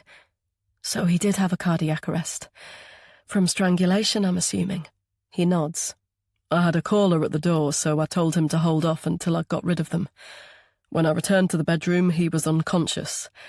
I immediately called an ambulance, but he died on the way to the hospital. It was horrendous. You went with him? Yeah. Watched the paramedics do their stuff. They really tried. She frowns. But what about Zoe? She was at home with Joseph. I called her, obviously. So how did that go down? God knows why, but the thought of the poor woman's discovery takes Sibille's breath. Her husband had died 80 miles away from home. Bloody dreadful enough, but from autoerotic asphyxiation in another man's house. I know, but... Gabriel lifts his hands. She didn't say it outright, but I think she knew about his proclivities and preferred to take a blind eye approach. I don't know her that well, but when she arrived at the hospital in York, I felt really sorry for her. Her husband had just died, Gabe, so I'd have thought feeling sorry would be the bare minimum. I didn't mean that. She felt deeply humiliated. And you didn't want the truth getting out? Yes. And in fairness to her, she has Joseph and another child on the way. She didn't want them to ever know how he died or have the stigma. So between the two of us, we hatched a more palatable version of his death, for public consumption. Another tune from Little Milo wafting by, Sibyl drifts and mulls on the ability, or more aptly the curse, of loving someone as deeply as she and her brother had loved one man. Obsession like that is truly terrifying. Good God, she's a case in point, drinking excessively, stalking and spying, having irrational thoughts. But Gabriel, she glances at him. That snap of anger he can have, coming out of nowhere. She isn't convinced there was a random caller at his door so late at night. But that's fine by her. Robin was a shit, a complete and utter shit. All those insults Zoe hurled at her would have come from him. He fed many lies about her, too. Then hopping from one sibling to another for a double helping of sexual gratification. She just hopes his death hurt horribly. So Zoe isn't a complete bitch, then? She asks. I think she loves her kids and wants only their happiness. And you can imagine all that denial behind the smile, all that pouting and posing for the camera when she's probably broken inside. Yeah, I feel really sorry for her. The trouble with you is that you're too nice. I wish. He takes Sibyl's hand and traces the fine scars on her fingers. I wish I could turn back the clock and undo this. It was a moment of madness. We all have them. You were a child. You were angry. You didn't mean to hurt me.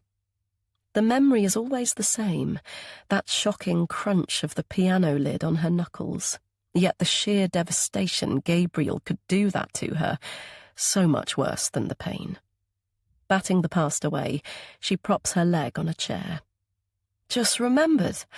I'm supposed to be recuperating, and I'm ready for lunch. She playfully pushes him. Come on, dearest brother. Get to it. Chapter 84. Katie. The July sunshine warming her shoulders, Katie makes her way towards the glinting lake. Have you been open water swimming before? The guy at the counter asked. No, but I thought I might just take a look and see how I feel about it. Would that be okay? Yeah, sure. We recommend swimming in twos to begin with, so if you do decide to take the plunge, come and have a word and we'll see if someone is available to go in, or spot you from the banks. Okay, sounds good. Inhaling a honeyed, warm smell, she watches a bee go about its innocent business, transferring pollen from one flower to another. And there's a red admiral, dancing from white to purple to butter yellow. Were there actually more butterflies in her childhood? Or does that thought come more from that insubstantial cloud that swings from sweet nostalgia to murkiness? She mentally pinches herself. Keep it together, stay strong. The future is what matters, not the past. Sitting on the jetty's edge, she slowly slips her feet into the dark depths. She anticipated it would be extremely cold, and it is. But as she closes her eyes and feels the water ripple around her goosebumped flesh, there's already a sensation of cleansing, of purging the voices in her head. Does this feel right, darling? What is your gut telling you? And those deeper tones, so beautiful, so compliant, your skin like alabaster. Why on earth wouldn't you want a beautiful addition to our family? You do know how deranged that sounds, don't you, Elka? You're overwrought with anxiety, that's all. Perhaps take a Prozac to calm you down? She splashes them away and turns to the old nightmare she longs to expunge. But someone from behind interrupts her contemplation. Hi, are you the woman looking for a swimming pair? She turns and looks up. A towel in one hand, cap and goggles in the other, Harry's kitted out for a swim. Hello, she says. I didn't know if you'd come. She didn't. She really didn't. A text asking if I wanted to be your partner was hard to turn down. Swimming partner, she replies, blushing despite herself. It's safer to have one, apparently. It is indeed. Smiling thinly, he sits down beside her. If it's the right person. That's very true. Gazing at the greenery all around, she falls silent. Why did she message him? Loose ends, she supposes. Can I ask you a question? She says. Sure. What's your real name? Your real first name? It's Bijan. How come you're asking? Of all her bloody worries, it's strange this one popped out. I wondered why you call yourself Harry. He smooths the scar on his chin. Short for Harrison, of course. Bijan wasn't a great name growing up. You know, kids shortening it to Bi. He sighs. That's what I told Mum and Dad, anyway. The truth is, I was teased about it at primary school. I hated the foreign name. I was embarrassed about my mum's accent. I just wanted to be normal. So at high school, I changed it and introduced myself as Harry. The next loose end rushes out. Is that why you were a bad lad? He looks into the distance. To prove my whiteness. I got in with a bad crowd for a while, he grimaces. You met one of them in Phil's pub. It's a time I'm not proud of. Ashamed, in fact. He comes back to her. You remember me saying that? So beautiful, so compliant, your skin like alabaster. I remember more than I think I do. He peers at her thoughtfully. I heard about your father, he says softly. I'm so sorry, Katie. It must be incredibly hard for you and Milo. She takes a sharp breath. Why didn't you get in touch after I stalked out of your house? I know I was angry and that I reacted impulsively, but I thought you'd message to see how I was. I was completely out of order, but I thought you'd understand. I did text. I called and texted several. There was nothing on my phone. You replied and told me to stop. He lifts his head skywards. Why did you post my keys back? I didn't. They're still in my... Her protest trails off. What did James's letter say? Manipulation, sleight of hand. That clearly included responding to and deleting Harry's messages, as well as visiting his home. And, of course, feeding in those alleged connections. The three-legged mare, red cars, country roads and fast drivers. Deceptive, distorting, clever and cunning. Clearly reading her thoughts, Harry nods grimly. Phil said he'd been in the pub, casually asking questions about me. You knew, didn't you? Katie turns to look him in the eye. You called my dad Kenton when we were looking at his car. Kenton Henry. That's the name I was given when he was admitted to A&E. From his driving licence, I guess. But he frowns. I didn't know anything. I still don't. It's just... He appears to search for the words. Nothing quite added up. Katie swallows. She has to keep it together. She has to find out what he knows. What didn't add up? He massages his forehead, his expression pensive. I was told your dad was brought in unconscious, that he was still unresponsive when you arrived. You confirmed that when we talked about it. But I'd seen him before then in a side room, sitting up and on his mobile. My beeper vibrated, so I hadn't gone in. I didn't think about it at the time, but I recognised you when we met at the fair. He smiles a small smile. You aren't easy to forget. He spreads his hands. I'm sure it means nothing, Katie. It was just odd, that's all. She eases out her trapped breath. When she went through the Elka death folder, her father's impatience to dispose of the faulty vehicle stood out a mile. Of course she'll never know for sure, but a sixth sense tells her that he tampered with the passenger airbag. Praying the high dose of Prozac they found in her mother's body lessened her fear and pain, she shredded every last document in the file. Though the police's investigation is focused on the sexual assaults, she can't take the risk they'll turn their attention to Elka. She can't expose herself, and especially Milo, to more trauma. How have you been?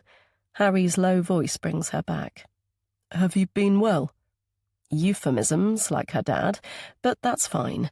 She needs to address it. Reeling from recent events, obviously, but no tiredness, no lethargy, no episodes for quite some time. I don't want to tempt fate, but for now, all is good. When she properly studied her diaries, the pattern of her fatigue was unmistakable. She was only ever ill when her father was home. Drugging her with strong opiates is her guess, sleeping draughts in those delicious sauces he was so delighted to prepare just for her, as well as his curries, porridge, nighttime cocoa, and God knows what else. It must have been a bonus she was opioid-adverse like her sister and took longer to recover from the stupor. The clotted voice swipes in again. So beautiful, so compliant, your skin like alabaster. She shudders deeply inside. To control her and keep her biddable like a pet. That's all. That is all, surely. The disgusting dreams are just dreams. Her mother's surprising insistence she have an abortion simply sensible. The arguments she overheard and the proximity of her pregnancy to her mum's death coincidental. And Milo? His deafness, his cryptorchidism and tendency to catch colds could apply to any kid. Bridget was at his birth to support her, wasn't she? Not there to count his fingers and toes. She'll never let on she glimpsed the destination that man was researching for the holiday, and she destroyed James's letter and the word deviance. The abduction is under wraps, so there's no one left to query why he would snatch his grandchild. And grandsons look like their granddads all the time, don't they? The old nightmare prods. So tired, too tired in the car next to Dad, the flash of his features and the comforting smell of his aftershave in the dark. Stop! Dad, stop! You have to stop! And inevitably the weight, constricting her chest and her body, pinning and pushing her down. She inwardly sets her jaw. She will obliterate it. She will. She'll plunge into the cold water as many times as it takes and swim the evil out. She returns to Harry's soft gaze. Seeing as I'm finally maturing at 28, I think it's about time I... She gestures to the sparkling lake surrounding them. Dive in at the deep end. Not even dipping your toe in first. Nope. She likes this guy. She really does. I'm ready if you are. I absolutely am. Let's do this. He stands and offers his hand. Katie Henry, may I have the pleasure of being your partner? That is the end of The Stranger Beside Me, written by Caroline England and read by Tamsin Kennard. This has been an ISIS audio presentation. Text copyright Caroline England 2023. Production copyright ISIS Audio 2025. The moral right of the author has been asserted. All rights reserved. If you have enjoyed this production, please call us on 01164 971 233 or visit our website www.thereadinghouse.co.uk.